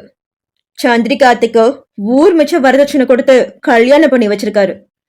கூடவே வருஷா வருஷம் சீர்சனத்தின்னு எதையும் விட்டு வைக்கல. ஆனா பூர்ணிமா அத்தை பிறந்த வீட்ல இருந்து ஒரு குண்டூசிய கூட கொண்டு போகலையே. அவங்களுக்கு செய்ய வேண்டியத நாங்க மகிமாவுக்கு செய்வோம். அதை ஏன்னு கேக்குறதுக்கு யாருக்கும் உரிமை இல்ல என்றான் ஆணித்தரமாக. விஸ்வநாதன் குறுக்கே ஏதோ பேச வர அப்பொழுது அவரை தடுத்து நிறுத்தினார் பரசுராமன். போதும்பா, உங்க சுய விருப்பு வெறுப்புக்கெல்லாம் என்னையும் என் பொண்டாட்டியையும் ஆட்டி வைக்காதீங்க. என் பேத்தி கூட கொஞ்ச நாள் இருக்கணும்னு ஆசைப்படுறோம். இந்த சின்ன ஆசைக்கு எதுக்கு இவ்வளவு எதிர்ப்பு? மகிமாவும் மாயாவும் இனிமே இங்கதான் இருப்பாங்க. அவங்களா இங்க இருந்து போக ஆசைப்பட்டா நான் தடுக்க மாட்டேன். ஆனா வேற யாரும் அவங்கள வெளியே போன்னு சொல்லக்கூடாது. என்ன மதிச்சா அமைதியா போயிடுங்க. பொதுப்படையாக விஸ்வநாதனுக்கும் சந்திரிகாவுக்கும் வேண்டுகோள் வைத்தவர் திடுதிப்பென நடந்துவிட்ட குறையை தவிர பேரனின் திருமணத்தில் வேறு எந்த குறையும் இருக்கக்கூடாது என கட்டளையிட்டிருந்தார் மருமகள்களிடம். எங்களுக்கு மரியாதை இல்லாத இந்த வீட்டுக்கு நாங்க இனிமே வரவே மாட்டோம் என்று முறுக்கிக் கொண்டார் சந்திரிகா. பரிமளா தனது மகளை சமாதானம் செய்ய எவ்வளவோ முயன்றார். அப்பா அசோக எங்க அம்மா அப்பா கிட்ட மன்னிப்பு கேட்க சொல்லுங்க பாட்டி என்று திமிராக கூறினாள் கனிஷ்கா. சர்வேஸ்வரனோ, உங்க குடும்பத்துக்கு போய் நல்லது நினைச்சு இந்த பொண்ணை பத்தி விசாரிச்சு சொன்னதுக்கு எனக்கு இதுவும் வேணும் இன்னமும் வேணும். இனிமேல் நீங்களாச்சு உங்க பேத்தியாச்சு என்று ஒதுங்கிக் கொண்டார். பரிமளா மேற்கொண்ட சமாதான படலம் எல்லாம் தோல்வியில் முடிவடைய சந்திரிகாவும் அவரது புத்திரியும் சர்வேஸ்வரனுடன் முகத்தை தூக்கிக் கொண்டு திருப்பூருக்கு கிளம்பிவிட்டனர். இப்பொழுது அந்த வீட்டினர் மட்டுமே அங்கு மிச்சம் இருந்தனர். மத்த சடங்கு சம்பிரதாயத்தை நடத்த ஏற்பாடு பண்ணிடுங்கம்மா, நான் கொஞ்சம் ரெஸ்ட் எடுக்க போறேன் பரசுராமன் கூற, மாயாவிற்கோ 30 நாட்களில் முடிய போகின்ற இந்த திருமண உறவிற்கு எதற்காக வீணாக சடங்கு சம்பிரதாயம் எல்லாம் என்ற முலாம் பூச வேண்டும் என்ற எண்ணம் தோன்றியது. ஆனாலும் கூட தளர்ந்த நடையுடன் செல்லும் அந்த பெரியவரின் பேச்சை தட்டுவதற்கு மட்டும் அவளுக்கு மனம் வரவில்லை. எனவே அமைதியாகவே இதற்கு முன்னர் அவளுக்காக ஒதுக்கப்பட்டிருந்த அறையை நோக்கி சென்று விட்டாள் அவள். அசோகமித்ரன் ரூஹியை மட்டும் தனியே அழைத்து, நான் கொடுத்த வாக்க காப்பாத்திட்டேன். இனிமே இங்க உனக்கோ ஜூஹிக்கோ எந்த அவமானமும் நடக்காது. அண்ட் யோர் லவர் பாய் அபியும் இன்னும் 2 டேஸ்ல பெயில வந்துடுவான். பட் 30 டேஸ் முடிகிற வரைக்கும் இந்த கேஸ் க்ளோஸ் ஆகாது. டோன்ட் ஃபர்கெட் தட் என்று கூற அவளும் சம்மதமாக தலையசைத்துவிட்டு விடைபெற இருந்தாள். ஆனால் தனது மனதை உறுத்தி கொண்டிருந்த ஒரு கேள்வியை கேட்கலாமா என்று அவனிடம் அவள் அனுமதி கேட்க அவனும் கேட்கும்படி அனுமதி அளித்தான். நீங்க ஜூஹியை லவ் பண்றீங்களா? அவள் கேட்க அவனது இதழிலோ ஒரு புன்னகை. என்ன பார்த்தா அவளை லவ் பண்ற மாதிரியா தெரியுது? ஆளை பார்த்தா அப்படி தெரியல. ஆனா அவளுக்கு ஒண்ணுனா முன்னாடி வந்து பேசுறதெல்லாம் பார்த்தா சந்தேகமா இருக்கு. உன்னோட சந்தேகத்தை நீயே பாதுகாப்பா பெத்து வளர்த்து அதுக்கு பேரும் வச்சுக்க. நான் இந்த மாதிரி சந்தேகத்துக்கெல்லாம் பதில் சொல்ல முடியாது. You may go to your friend's room. And இன்னைக்கு மட்டும்தான் அவ உன் கூட ரூம் ஷேர் பண்ண முடியும் என்று அமர்த்தலாக சொல்லிவிட்டு தனது மொபைலை சுழற்றியபடியே அங்கிருந்து சென்றவனை பார்க்க ரூஹிக்கு கடுப்பு வந்தது என்னவோ உண்மைதான். ஆனால் இவனுக்கு கட்டாயம் மாயாவிடம் ஏதோ ஒரு சாஃப்ட் கார்னர் உள்ளது. அது மட்டும் நன்றாகவே புரிந்தது ரூஹிக்கு. அசோகமித்ரன் கூறியது போலவே மாயா சென்ற அறையை நோக்கி நடை போட்டாள் ரூஹி. இதே குடும்பத்துடன் இன்னும் சில நாட்களில் ரத்தமும் சதையுமாக ஒன்றி வாழ போவதை அவள் அறிந்திருக்க மாட்டாள். அத்தியாயம் 20. ஃபீலிங்ஸை எக்ஸ்பிரஸ் பண்ற விதம் மனுஷனுக்கு மனுஷன் மாறுபடும். சிலர் கோபமோ அழுகையோ சந்தோஷமோ துக்கமோ எதுவா இருந்தாலும் அருவி மாதிரி வெளிப்படையா கொட்டிடுவாங்க. ஆனா சிலரோ எந்த உணர்ச்சியையும் அவ்வளவு சீக்கிரமா வெளிக்காட்டிக்க மாட்டாங்க. ஃபீலிங்ஸ கட்டியால தெரிஞ்ச மனுஷன்தான் பலமானவன்னு தனக்கு தானே சொல்லிப்பாங்க. வெளியுலகத்தோட பார்வைக்கு அவங்க ஒரு ஜடமா கல்லா இரக்கம் இல்லாதவங்களா தான் தெரிவாங்க. படபடன உணர்ச்சிகளை வெளிக்காட்டுறவங்களை விட எல்லா உணர்ச்சிகளையும் கட்டுக்கோப்பா கையாளுறவங்களுக்கு தான் மத்தவங்க தன்னை பத்தி என்ன நினைப்பாங்கங்கிற கவலை இருக்காது. மை லைஃப் மை ரூல்னு வாழ்க்கைய அவங்களோட விருப்பத்துக்கு ஏத்த மாதிரி வாழுற சுதந்திரம் அவங்களுக்கு கிடைச்சிடும். மித்ரனின் என்ன துளிகள். ராஜநாராயண விலாசம். அன்றைய தினம் அபிநேத்ரனும் அசோகமித்ரனும் அபிஜித்தை காவல் நிலையத்திலிருந்து அழைத்து வருவதற்காக சென்று இருந்தனர். கடந்த 2 தினங்களாக ரூஹியின் பெரும்பான்மையான நேரங்கள் அபிஜித்தை பற்றி யோசிப்பதிலேயே கழிந்தது. அவன் வராமல் திருமணத்திற்கான ஏனைய சடங்குகள் எதுவும் நடைபெறுவதில் தனக்கு விருப்பமில்லை என்பதனை மாயாவும் கூறிவிட்டாள். வீட்டினரும் கூட அவளை வற்புறுத்தவில்லை. அந்த 2 தினங்களிலும் ராஜநாராயண விலாசத்தில் தனக்கு நேர்ந்த அனுபவங்களை ஒன்று விடாமல் ரூஹியிடம் கூறிவிட்டாள் மாயா. தனது தோழி தனக்காக உயிரை பணயம் வைத்ததில் அவள் நெகிழ்ந்தாலும் கூட அப்படி தன்னை கொல்லும் அளவுக்கு வெறி இங்கே யாருக்கு இருக்கின்றது என்ற கேள்விதான் ரூஹியின் மனதில் உழன்று கொண்டே இருந்தது. அதே சமயம் தனது தாத்தா வீட்டில் நடந்தேறிய சம்பவங்களை கேள்விப்பட்ட அனுஷியா மீண்டும் அஸ்வத்துடன் மதுரிமாவை அழைத்துக் கொண்டு ராஜநாராயண விலாசத்திற்கு விஜயம் செய்தாள். அங்கே கழுத்தில் மாங்கல்யத்துடன் அசோகமித்ரனது மனைவியாக வந்து நின்ற மாயாவை கண்டதும் தமையனின் மீது அவளுக்கு வந்த கோபத்திற்கு அளவே இல்லை. ஏன் இப்படி செய்தாய் என்று தனி அறைக்கு அவனை அழைத்து சென்று வாட்டி எடுத்து விட்டாள். அவன் சொன்ன எந்த சமாதானத்திற்கும் அவள் அமைதியுறவில்லை. இவள் எப்படிப்பட்டவள் என்று அறிந்து கொள்ளும் ஆவலுடன் ஒருவித குறுகுறுப்புடன் அனுஷையா அறியாத வண்ணம் அவளும் அசோகமித்ரனும் வாதிட்டு கொண்டிருப்பதை அந்த அறைக்கு வெளியில் ஒளிந்திருந்து கேட்டுக்கொண்டிருந்தாள் ரூஹி. அனுஷியா பேச பேச அவள் மீது ஒரு மரியாதை பிறந்தது அவளுக்கு. எதற்காக சம்மதத்தை கேட்காமல் இப்படி அவசர கதியில் ஒரு பெண்ணை மணக்க வேண்டும்? விடாப்பிடியாக அவள் கேட்ட விதத்தினில் அசோகமித்ரனும் கூட வாய் எடுத்து போனான். அவன் அமைதியடைந்ததை பார்த்த ரூஹிக்கோ குதூகலமாக இருந்தது. நல்ல வேணும், இப்படிதான் இவனை வாட்டி எடுக்கணும். என்கிட்ட பேசினப்போ எவ்வளவு திமிர் காட்டினா, இப்போ அவன் தங்கச்சி கிட்ட என்ன காரணம் சொல்ல போறான்? மகிமாவை கண்ட்ரோல் பண்றதுக்காகத்தான் இவன் போட்ட டிராமா இந்த கல்யாணம்னு சொன்னா இந்த பொண்ணை இவனை நேர கிழிச்சிடுவா. வெளியில் ரூஹி மனதிற்குள் உற்சாகமாக பேசிக் கொண்டிருக்க உள்ளே அசோகமித்ரனிடமிருந்து ஒரு பதில் வந்தது. ஒரு வகையினில் அவனது இந்த திடீர் திருமணத்திற்கு எதுவும் ஒரு காரணமாக இருக்குமோ என்று ரூஹி முன்னரே ஊகித்து வைத்த காரணம்தான் அது. நான் மாயாவை லவ் பண்றேன் அனு. அவளை கொஞ்சம் வருஷத்துக்கு முன்னாடி மும்பைல ஒரு ரெஸ்டாரண்ட்ல மீட் பண்ணேன். அப்பவே மனசுல அவளோட முகம், அவளோட டேட்டூ என் மனசுல பதிஞ்சு போயிடுச்சு. அவ இங்கே வந்ததுக்கு அப்புறமா அவளை பத்தியே யோசிச்சு அவளோட ஒவ்வொரு ஆக்டிவிட்டிஸையும் கண்காணிக்கிறேங்கிற பேர்ல நான் அவளை லவ் பண்ணவே ஆரம்பிச்சிருக்கேன். அது எனக்கு ரொம்ப லேட்டா தான் ரியலைஸ் ஆச்சு. அன்ஃபார்ச்சுனேட்லி என் லவ்வை நான் ரியலைஸ் பண்ணப்போ அந்த நேரத்துல தான் அவ மகிமா இல்ல மாயான்னு தெரிய வந்துச்சு. எங்க அவளை பத்தின உண்மை தெரிஞ்சு அவங்க அம்மாவை பத்தி கேள்விப்பட்டா நம்ம ஃபேமிலி அவளுக்கும் எனக்கும் நடுவுல வந்துடுவாங்களோன்னு பயம் வந்துடுச்சுடா. அவளுக்குமே என் மேல துளி கூட நம்பிக்கை இல்லை. நான் எப்ப அவன் நம்பிக்கையை ஜெயிச்சு காதலை சொல்லி வீட்டில் உள்ளவங்களை சமாதானப்படுத்துறதுன்னு சலிப்பு வந்துடுச்சு. அதனாலதான் இப்படி தடாலடியா கோவில்ல வச்சு தாலி கட்டினேன். இப்போ அவ என்னோட ஒய்ஃப். நம்ம ஃபேமிலியில இருக்கவங்களும் வேற வழி இல்லாம எங்களை ஏத்துக்கிட்டு தான் ஆகணும். அதெல்லாம் சரிண்ணா, ஆனா மாயாவை பத்தி யோசிச்சு பாத்தியா? கல்லானாலும் கனவா, புல்லானாலும் புருஷன்னு வாழ்ற அந்த காலத்து பொண்ணு இல்ல அவ. She is independent. சொந்தமா ஒரு பிசினஸ் ரன் பண்றவ. அவ இப்படி தாலி சென்டிமெண்ட்டுக்கெல்லாம் மதிப்பு கொடுப்பான்னு நினைக்கிறியானா? சத்தியமா அந்த மாதிரி தப்பான அனுமானம்லாம் எனக்கு எதுவும் இல்லடா அனு. அவ தாலியே வேலின்னு சொல்ற டைப் இல்லதான். But I believe my love. அவ காதலுக்கு மரியாதை கொடுக்கறவ. நம்ம பூர்ணிமா அத்தை மாமாவோட லவ் லைஃபை பார்த்து வளர்ந்தவ. So she can understand my love. என்ன, அதுக்கு கொஞ்சம் டைம் எடுக்கும். ஆனா அந்த டைம் முடியறதுக்கு முன்னாடி அவ காதலை மட்டும் இல்லாம அவ நம்பிக்கையும் ஜெயிக்கிறது ரொம்ப முக்கியம். அவளை பொறுத்த வரைக்கும் நம்ம குடும்பத்துல யாரோ ஒருத்தர் பூர்ணிமாத்தையோட பொண்ணை கொல்லணும்னு நினைக்கிறாங்க. அவங்க யாருன்னு கூட அவ கெஸ் பண்ணி வச்சிருக்கா. அது உண்மையா இல்ல பொய்யான்னு கண்டுபிடிச்சு நான் அவன் நினைக்கிற மாதிரி அந்த அளவுக்குலாம் வில்லன் இல்லைன்னு அவளுக்கு ப்ரூவ் பண்ணணும்.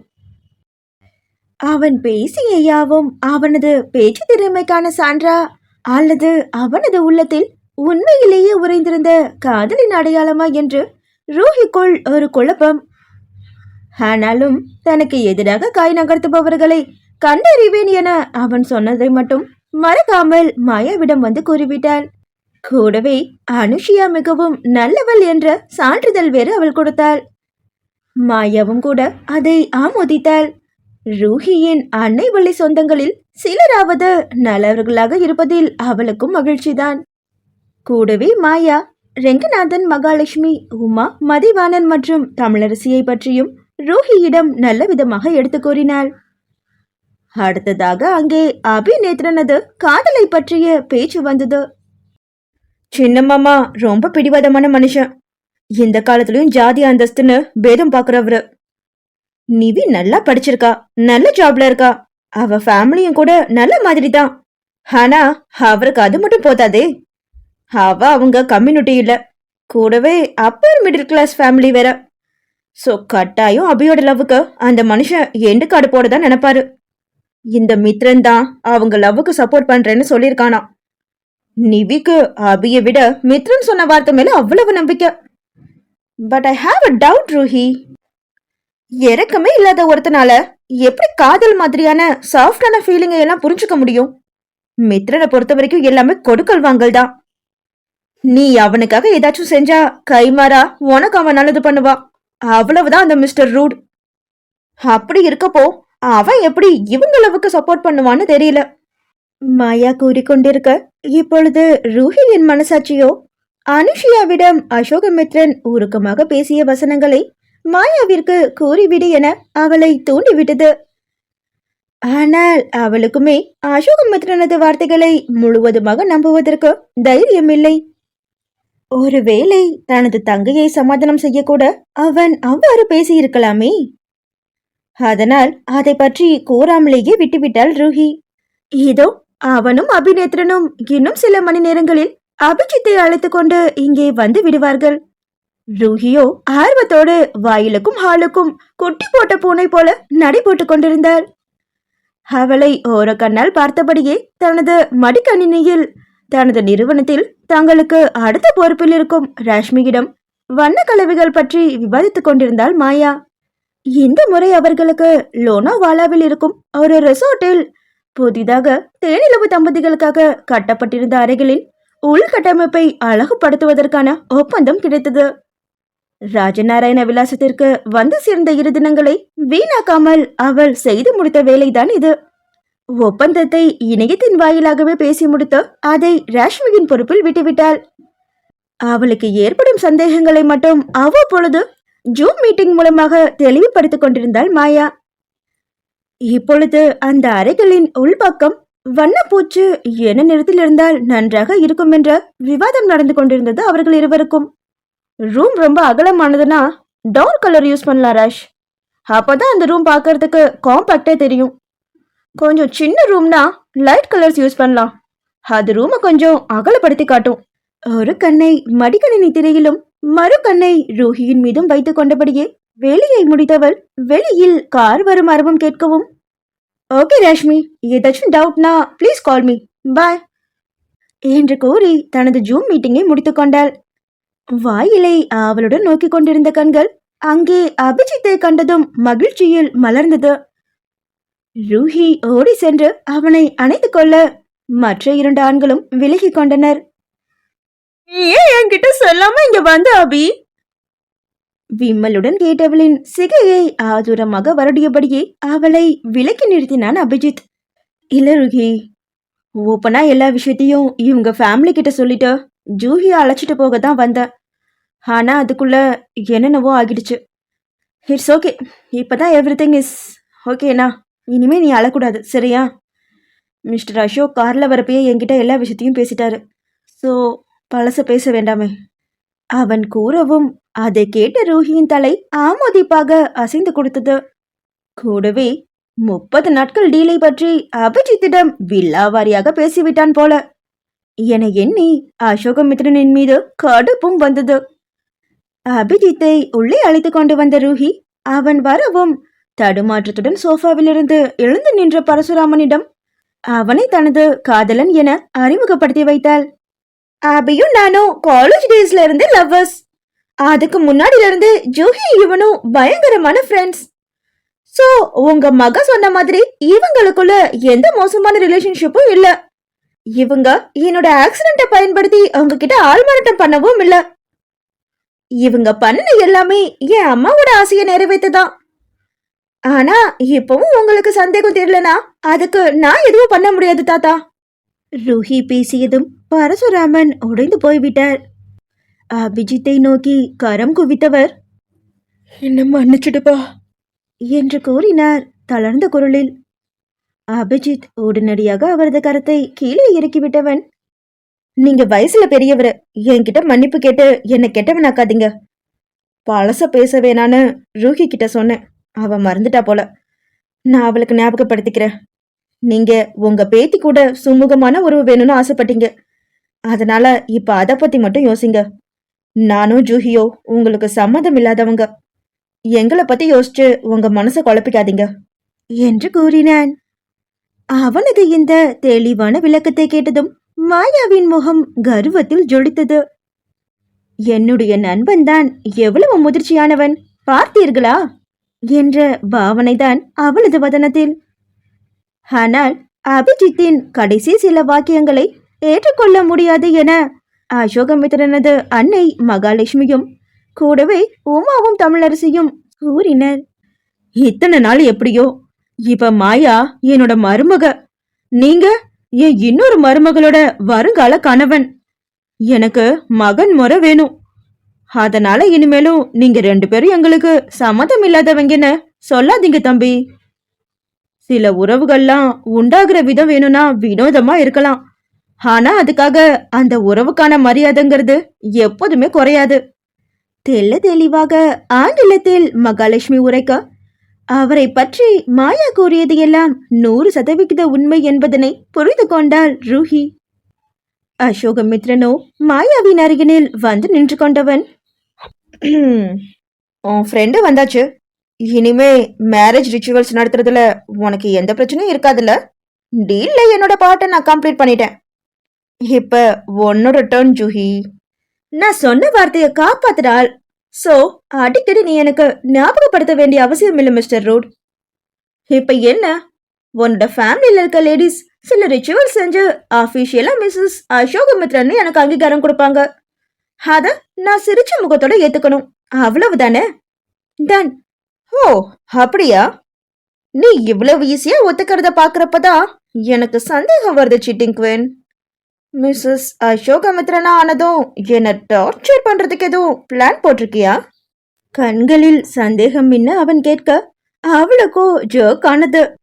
இவன் எப்படி என் மனதில் உள்ளதை படித்தது போல கூறுகின்றான் என்று நினைத்து திடுக்கிட்டவள் சமாளித்து பூசி மெழுக ஆரம்பித்திருந்தாள். அப்படிலாம் எதுவும் இல்லையே. சீக்கிரமா எல்லாம் முடிஞ்சதுன்னா 30 days கழிஞ்சு நான் மும்பைக்கு கிளம்பி போயிட்டே இருப்பேன்ல, அதை நினைச்சுதான் சொன்னேன். ஓ ஓ, நான் கூட நீ என்னோட ஒய்ஃபா இருக்கிறதுக்கு ரொம்ப ஆர்வமா தயாராகிறியோன்னு சந்தேகப்பட்டுட்டேன். அவன் அவ்வாறு கூறவும் ஏதோ சொல்லக்கூடாததை சொன்னது போல விழித்து வைத்தாள் மாயா. அடேங்கப்பா, உன் பொண்டாட்டியா இருக்கிறதுக்காகத்தான் நான் பிறவி எடுத்து வந்திருக்கேன் பாரு. யூ நோ வாட், நீ இப்படி அடிக்கடி சீண்டாம இருந்தா நீ என் கழுத்துல தாலி கட்டினது கூட எனக்கு மறந்து போயிடும். அவ்வளவுதான் நான் உனக்கு கொடுத்திருக்கிற இம்பார்ட்டன்ஸ் என்று சொல்லிவிட்டு உதட்டை சுழித்து அலட்சியம் காட்ட அசோகமித்ரனோ நகைத்து விட்டான். இப்ப என்னாச்சுன்னு சிரிக்கிற? நீ என்ன வேணாலும் பேசு, ஆனா அது எல்லாத்தையும் அந்த ஜாஸ்மின் டாட்டுக்காக நான் பொறுத்துப்பேன் பேபி. சொன்னவனது குரலிலோ குறும்பு வழிந்தோடியது. மாயா அதை கேட்டு மலங்க மலங்க விழித்தாள். இன்ஃபேக்ட் இந்த 30 days டீல் ஐடியாவே அந்த டாட்டுக்காக தான் மிஸ்ஸஸ் மித்ரன் என்றபடியே அவளது கன்னத்தில் தட்ட, என்ன மேன் வளர்ற என்றபடியே தனது கன்னத்தை தொடுத்து கொண்டவள் சற்று தள்ளி நின்ற குடும்பத்தினரை கண்களால் அவனுக்கு சுட்டி காட்டினாள். அசோகமித்ரனோ தலையை இடவலமாக அசைத்து, எனக்கு உன்கிட்ட பிடிச்சதே அந்த டாட்டு தான் ஜூஹி. அதை பார்த்ததும் என்ன அறியாம நான் ரசிக்க ஆரம்பிச்சிடுறேன். உன்னோட ஆலிவ் கலர் ஸ்கின்ல அந்த டாட்டு இன்னும் அழகா இருக்கு தெரியுமா என்று குரலில் ஒருவித ரசனையை கூட்டி கூற மாயாவோ பேச்செழுந்து போனாள். நீ இப்படியே இரு என்று அவளது தலையில் தட்டிவிட்டு அபிநேத்ரனையும் அபிஜித்தையும் அழைத்து கொண்டு மாடியறையை நோக்கி அவன் செல்ல, மாயாவோ அவனது செயல்களையும் பேச்சையும் புரிந்து கொள்ள முடியாமல் பொம்மை என நின்றாள். அத்தியாயம் 21. அன்பு ரொம்பவே ஒரு அழகான உணர்வு. அதை விட ஒரு பெஸ்டான பாசிட்டிவ் ஃபீலிங் இந்த உலகத்துல இருக்கான்னு கேட்டிங்கன்னா நான் கண்டிப்பா இல்லைன்னு தான் சொல்லுவேன். ஆனா அந்த அன்பு மட்டும் ஒருத்தர் மேல நமக்கு வந்துடுச்சுன்னா நம்ம பலகீனமா ஆகிடுறோம். நம்மளால அவங்களோட சின்ன சின்ன வருத்தத்தை கூட தாங்கிக்க முடியாது. அவங்களோட சாதாரண முகசுளிப்பு கூட நமக்கு ரண வேதனையை கொடுக்கும். கூடவே அன்புக்கு நியாயம் தர்மம்ங்கிறதுலாம் கிடையாது. இப்ப நீங்க யார் மேலேயாச்சும் அன்பா இருக்கீங்கன்னா அவங்க தப்பு பண்ணினா கூட அவங்களால அவங்க கிட்ட கடுமையா நடந்துக்கவோ அல்லது தண்டனை கொடுக்கவோ முடியாது. அன்பு நம்மள ஒரு பாரபட்சமுள்ள மனுஷனா மாத்திடும். நம்ம அன்பு வச்சவங்க சந்தோஷப்பட்டா இந்த உலகமே நமக்கு சொர்க்கமா தோணும். அதே சமயம் அவங்களுக்கு ஒரு கஷ்டம் வந்துச்சுன்னா அதே உலகம் நமக்கு நரகத்தை காட்டுறதா தோணும். மொத்தத்துல அன்புங்கிற அந்த அழகான உணர்வு மன ரீதியா நம்மள பலகீனமாக்குறதுனால அதை நம்ம ஒருத்தர் மேல காட்டுறதுக்கு முன்னாடி ஒரு தடவைக்கு 1000 தடவை நல்லா யோசிச்சுக்கணும். இது எல்லாமே என்னோட அம்மா பாரதி பூர்ணிமா அம்மா கிட்ட சொன்னதாம். மாயாவின் நினைவலைகள். PRK mill Palladam. மூங்கில் நாரிலிருந்து நூலில தயாரிப்பதில் உண்டாகும் சவால்களை பற்றிய கூட்டம் நடைபெற்று கொண்டிருந்தது அங்கே. அதில் ரிசர்ச் அண்ட் டெவலப்மெண்ட் துறையின் தலைமை அதிகாரி பேசிக்கொண்டு இருந்தார். இந்த மூங்கில் இலையால ஆன ஃபேப்ரிக் தயாரிக்கிறதுக்கு உலக அளவுல 2 விதமான ப்ராசஸ் பயன்படுத்துறாங்க. Number 1 mechanical process, number 2 chemical process. Mechanical ப்ராசஸ்ல கெமிக்கல் வேஸ்டேஜ் கம்மி, ஆனா அதுக்கு ஆகிற செலவு அதிகம். அதோட அவுட்புட்டும் கூட கம்மியாக தான் இருக்கும். ஸோ பெரும்பான்மையான டெக்ஸ்டைல் கம்பெனிஸ்ல கெமிக்கல் ப்ராசஸை யூஸ் பண்ணி தான் மூங்கில் இலை ஃபேப்ரிக்கை தயாரிக்கிறாங்க. அதுல சோடியம் ஹைட்ராக்சைடும் கார்பன் டை சல்ஃபைடும் முக்கியமானதா உபயோகிக்கப்படுது. இந்த ப்ராசஸ் கிட்டத்தட்ட ரேயான் ப்ராசஸ் மாதிரி தான். அதோட அவுட்புட்டை நம்ம பேம்பு ரேயான்னு லேபிள் பண்ணி தான் விற்கணும். இதுல என்ன ரிஸ்க் இருக்குன்னா அந்த 2 கெமிக்கல்ஸும் ரொம்ப டாக்ஸிக்கானது. ஒர்க்கர்ஸ்க்கு டிசீஸ் வரதுக்கு கூட வாய்ப்பு அதிகம். அவர் கூற அந்த மேலாண்மை குழுவில் இடம்பெற்றிருந்த ரெங்கநாதனும் விஸ்வநாதனும் இது என்னடா புதிய தலைவலி என்பதை போல அசோகமித்ரனை பார்க்க, அவனோ இந்த பிரச்சனைகளை பட்டியலிட்டவரிடமே அதற்கான தீர்வை வினவினான். அதுக்கு ஒரு சொல்யூஷன் இருக்கு சார். அதுக்கு லியோசெல் ப்ராசஸ்னு பேரு. அதை பயன்படுத்தினோம்னா நம்மளால ப்ரொடக்ஷன்ல பயன்படுத்துகிற கெமிக்கல்ஸை 95% ரீசைக்கிள் பண்ணி மறுபடியும் பயன்படுத்த முடியும். அட் த சேம் டைம் குறைவான கெமிக்கல்ஸை யூஸ் பண்ணி பேம்பு யானை மேனுஃபேக்சர் பண்ணவும் முடியும். இப்பொழுது இடையில் புகுந்தார் விஸ்வநாதன். ஆனா இதுக்கு ஆகிற செலவு கெமிக்கல் ப்ராசஸை விட கம்மியா இல்ல அதிகமா? ஏன்னா அதையும் நம்ம கணக்கில் எடுத்துக்கணுமே. எஸ் சார், இந்த மெத்தட்ல நமக்கு தண்ணி கம்மியாக தான் செலவாகும் சார். இன்னும் சொல்லப்போனா என தொடர்ந்து அவர் லியோசெல் தயாரிப்பு முறைக்கு விளக்கம் அளிக்க ஒரு வழியாக அந்த மேலாண்மை குழுவினர் திருப்தியுற்றனர். அந்த கூட்டத்தின் முடிவில் தயாரிப்பு முறை பற்றிய முடிவு எடுக்கப்பட்டது. ஊழியர்கள் அனைவரும் கலந்து சென்ற பிறகு அங்கே ரெங்கநாதனும் விஸ்வநாதனும் மேலாண்மையில் உள்ள சில பிரச்சனைகளை பற்றி அசோகமித்ரனிடம் உரையாட ஆரம்பித்திருந்தனர். அதற்கு இடையிலேயே ரூஹியை பற்றிய பேச்சை ஆரம்பித்தார் ரங்கநாதன். நேத்து தானப்பா அபிய பெயில இருந்து எடுத்தோம். அதுக்குள்ள உங்க மருமகளுக்கு என்ன செய்யணும்னு எதிர்பார்க்குறீங்க? நம்ம PRK குரூப்ல மஹிமாவுக்கும் ஷேர் அலாட் பண்ணணும்னு அப்பா ஆசைப்படுறாருடா. அதுக்கு நீ மறுப்பு சொல்ல மாட்டேன்னு தெரியும்.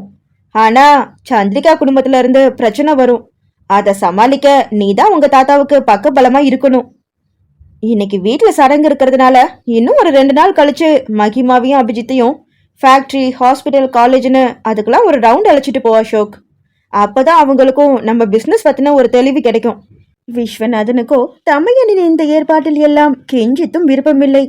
இருந்தாலும் வேறு வழியின்றி பல்லை கடித்து கொண்டு அமர்ந்திருந்தார் அந்த மனிதர். அனைத்தையும் கேட்ட அசோகமித்ரனோ, இன்னும் என்னப்பா சடங்கு பாக்கி இருக்கு? நேற்று ஈவினிங் வெட்டிங் போட்டோ ஷூட் எடுத்து அதை நியூஸ் பேப்பருக்கு கொடுத்தாச்சு. ஃபேமிலி போட்டோ எடுத்து அதை சோஷியல் மீடியால அப்லோட் பண்ணியாச்சு. இன்னைக்கு மார்னிங் முறையா கோவில்ல வச்சு மாலை மாத்தி மற்ற சடங்கு சம்பிரதாயத்தையும் முடிச்சாச்சு. தாலி பிரிச்சு கோக்கறதுக்கு இன்னும் நாள் இருக்குன்னு பாட்டி சொன்னாங்களே. ஹுஃப், இன்னும் என்ன சடங்குப்பா பேலன்ஸ் இருக்கு? அவன் சலிப்புடன் கேட்க, அத உன் ஒய்ஃபுக்கே ஃபோன் பண்ணி கேட்டுக்கூடா மகனே என்று கிண்டலுடன் கூறிய ரங்கநாதன். நம்ம கிளம்புவோமா விஸ்வா? சரவணம்பட்டி சைட்ல வேலை முடிஞ்சதுன்னு சொன்னாங்கல்ல, நம்ம அங்க ஒரு தடவை போய் பார்த்துட்டு அப்படியே ஆனைமலைக்கு கிளம்புவோம் என்றபடியே விஸ்வநாதனுடன் அந்த இடத்தை காலி செய்தார். அவர்கள் கிளம்பி சென்றதும் அசோகமித்திரன் மாயாவின் நின்னிற்கு அழைத்தான். அவளோ அங்கே உற்றார் உறவினர் நடுவில் சர்வ அலங்கார பூஷிதையாக அமர வைக்கப்பட்டிருந்தாள். புது மருமகளை திருமண தினத்தன்று காண முடியாத சொந்தங்களுக்கு ராஜநாராயண விலாசத்தின் சார்பில் இரவோடு இரவாக அழைப்பு விடுக்கப்பட விருந்தோடு சேர்த்து இதர சம்பிரதாயங்களும் நடந்தேறியது. பரசுராமன் மாயாவை தனது மகள் பூர்ணிமாவின் மூத்த பெண் என்றே அறிமுகம் செய்து வைத்தார். அதில் அவர் மீது இருந்த கொஞ்ச நஞ்ச கோபமும் ரூஹிக்கு அகன்று விட்டது. வந்த உறவினர்களில் சிலர் பூர்ணிமா ஜெயச்சந்திரனின் மறைவு குறித்து வினவினாலும் கூட பரிமளா அவர்களின் வாயை அடைத்து விட்டார்.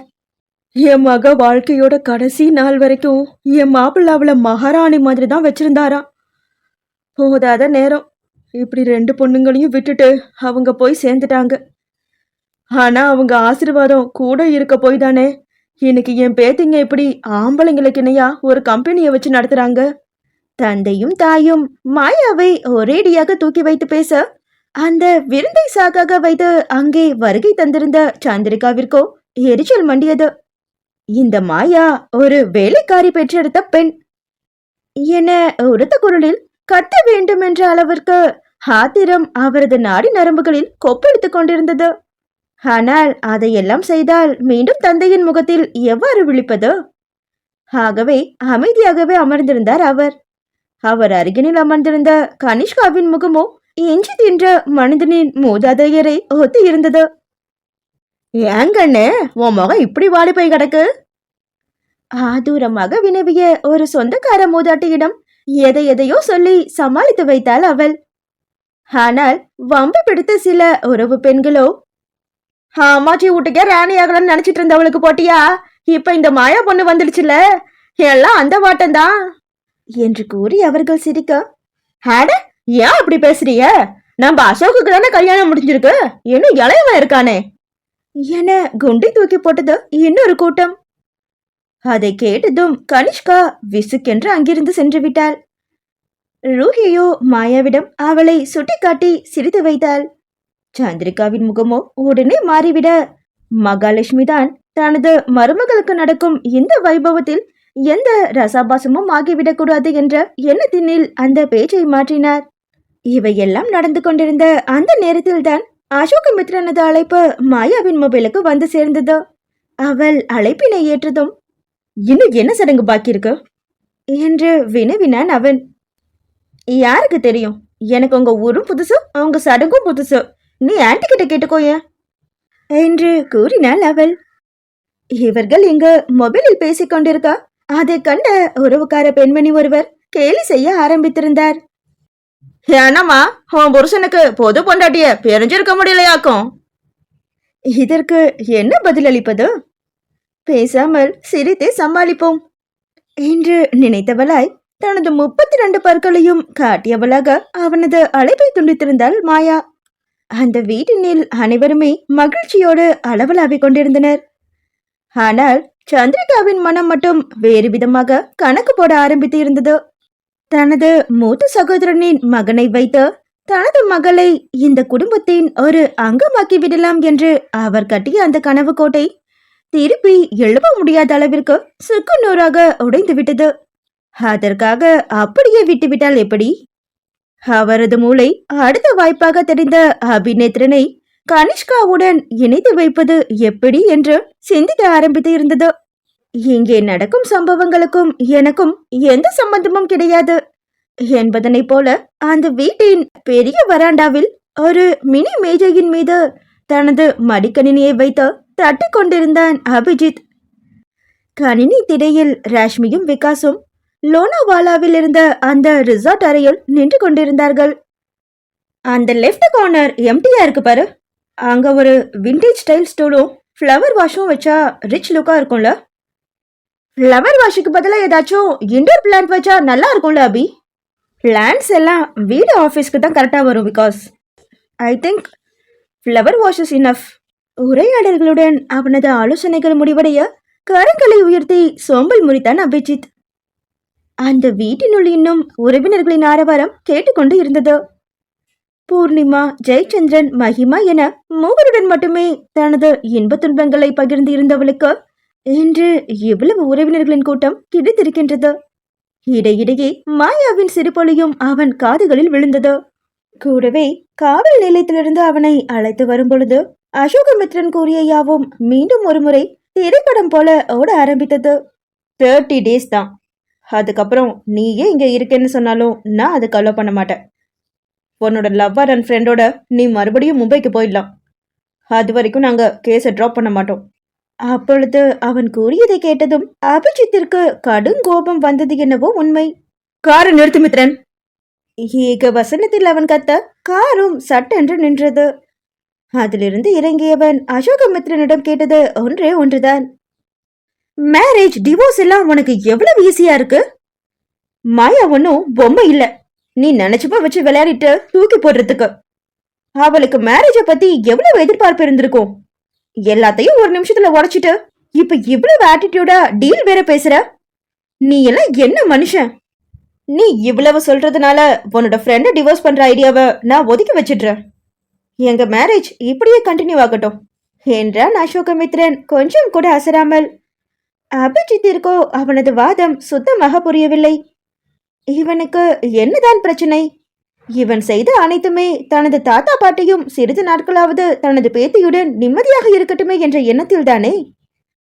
அதற்கு ரூஹி அவ்வளவு எளிதில் ஒத்துக்கொள்ள மாட்டாள் என மாயா கூறிய காரணத்தால் அவளை வைத்தே ரூஹியை அங்கே தங்க வைக்க போட்ட திட்டம் தானே அந்த திடீர் திருமணம். இவ்வாறுதான் அபிஜித் அனுமானித்திருந்தான். ஆனால் இவனோ இந்த உறவு தொடர்ந்தாலும் கவலை இல்லை என்று சொல்லி குழப்புகின்றானே. தனது குழப்பத்தை நேரடியாகவே அசோகமித்ரனிடமே கேட்டுவிட்டான் அவன். லுக் மிஸ்டர் அபிஜித், நான் ரொம்ப பிராக்டிக்கலான மனுஷன். எனக்கு வரப்போற லைஃப் பார்ட்னரை பத்தி பெருசா எனக்கு எந்த எதிர்பார்ப்பும் கிடையாது. பட் அவ போல்டா எந்த மாதிரி சுச்சுவேஷனையும் ஹேண்டில் பண்றவளா இருக்கணும். நான் என்ன சொன்னாலும் சரி சரின்னு தலையாட்டாம சுயமா யோசிக்கிற மூளை உள்ளவளா இருக்கணும். முக்கியமா அவ ஜாஸ்மின் டாட்டு குத்துன பொண்ணா இருந்தா மச் பெட்டர். அவன் அலட்டாமல் சொன்ன பதிலில் அபிஜித் திகைத்துதான் போனான். மாயா சொன்னது போல இவனது திடீர் திருமணத்திற்கான நோக்கம் தாத்தா பாட்டி மட்டுமல்ல, இன்னொரு காரணமும் இருக்கின்றது. அதை நான் கண்டுபிடிக்கின்றேன் என்று தனக்குள் சூளுரைத்தபடியே அவனுடன் கிளம்பியவன் வாய்ப்பு கிடைக்கும் பொழுதெல்லாம் அவனை கவனிக்கத்தான் செய்கின்றான். அவனது கண்கள் மாயாவிடம் ஆர்வத்துடன் படிவதை கண்டவன் அது வெறும் மஞ்சள் கயிறு மேஜிக்கால் வந்த ஆர்வம் என்று நிச்சயம் ஒப்புக்கொள்ள மாட்டான். முடிவு அசோகமித்ரனுக்கு மாயாவின் மீது நேசம் இருக்கின்றது என்று அவனுமே நம்ப ஆரம்பித்து விட்டான். கூடவே அந்த நேசம் மாயாவிற்குள்ளும் நிச்சயம் மாயஜாலத்தை நிகழ்த்தும் என்பதனை அபிஜித்தின் மனம் சொன்னது. அவனது நம்பிக்கையை நிறைவேற்ற வேண்டிய மாயாவும் அசோகமித்ரனும் அவரவர் தொழில்கள் குறித்த யோசனையிலேயே உழன்று கொண்டிருந்தனர். கூடவே ஒருவர் மற்றொருவரை மனதிற்குள் கரித்து கொட்டியது எல்லாம் வேறு கதை. இன்று அவர்களின் இல்வாழ்க்கையை ஆரம்பிக்க வேண்டிய நாள் என பெரியவர்கள் தீர்மானித்து இருக்கிறார்கள். ஆனால் சம்மந்தப்பட்ட அந்த இருவரின் மனநிலையோ எளியும் பூனையுமாக அல்லவா இருக்கின்றது. அத்தியாயம் 22. First impression is the best impression சொல்லுவாங்க. ஆனா ஜூஹியை பத்தி எனக்கு கிடைச்ச ஃபர்ஸ்ட் இம்ப்ரெஷன் பெஸ்ட் இல்ல. அப்ப அவ எனக்கு பணத்தாசை பிடிச்ச கோல்ட் டிக்கரா தான் தெரிஞ்சா. கொஞ்சம் யோசிச்சு பார்த்திருந்தா அவ பேசினதை விட நான் அவளை பத்தி புரிஞ்சுக்கிட்ட விதம் தான் ரொம்ப அபத்தமானதுன்னு தெளிவா தெரிய வந்திருக்கும்.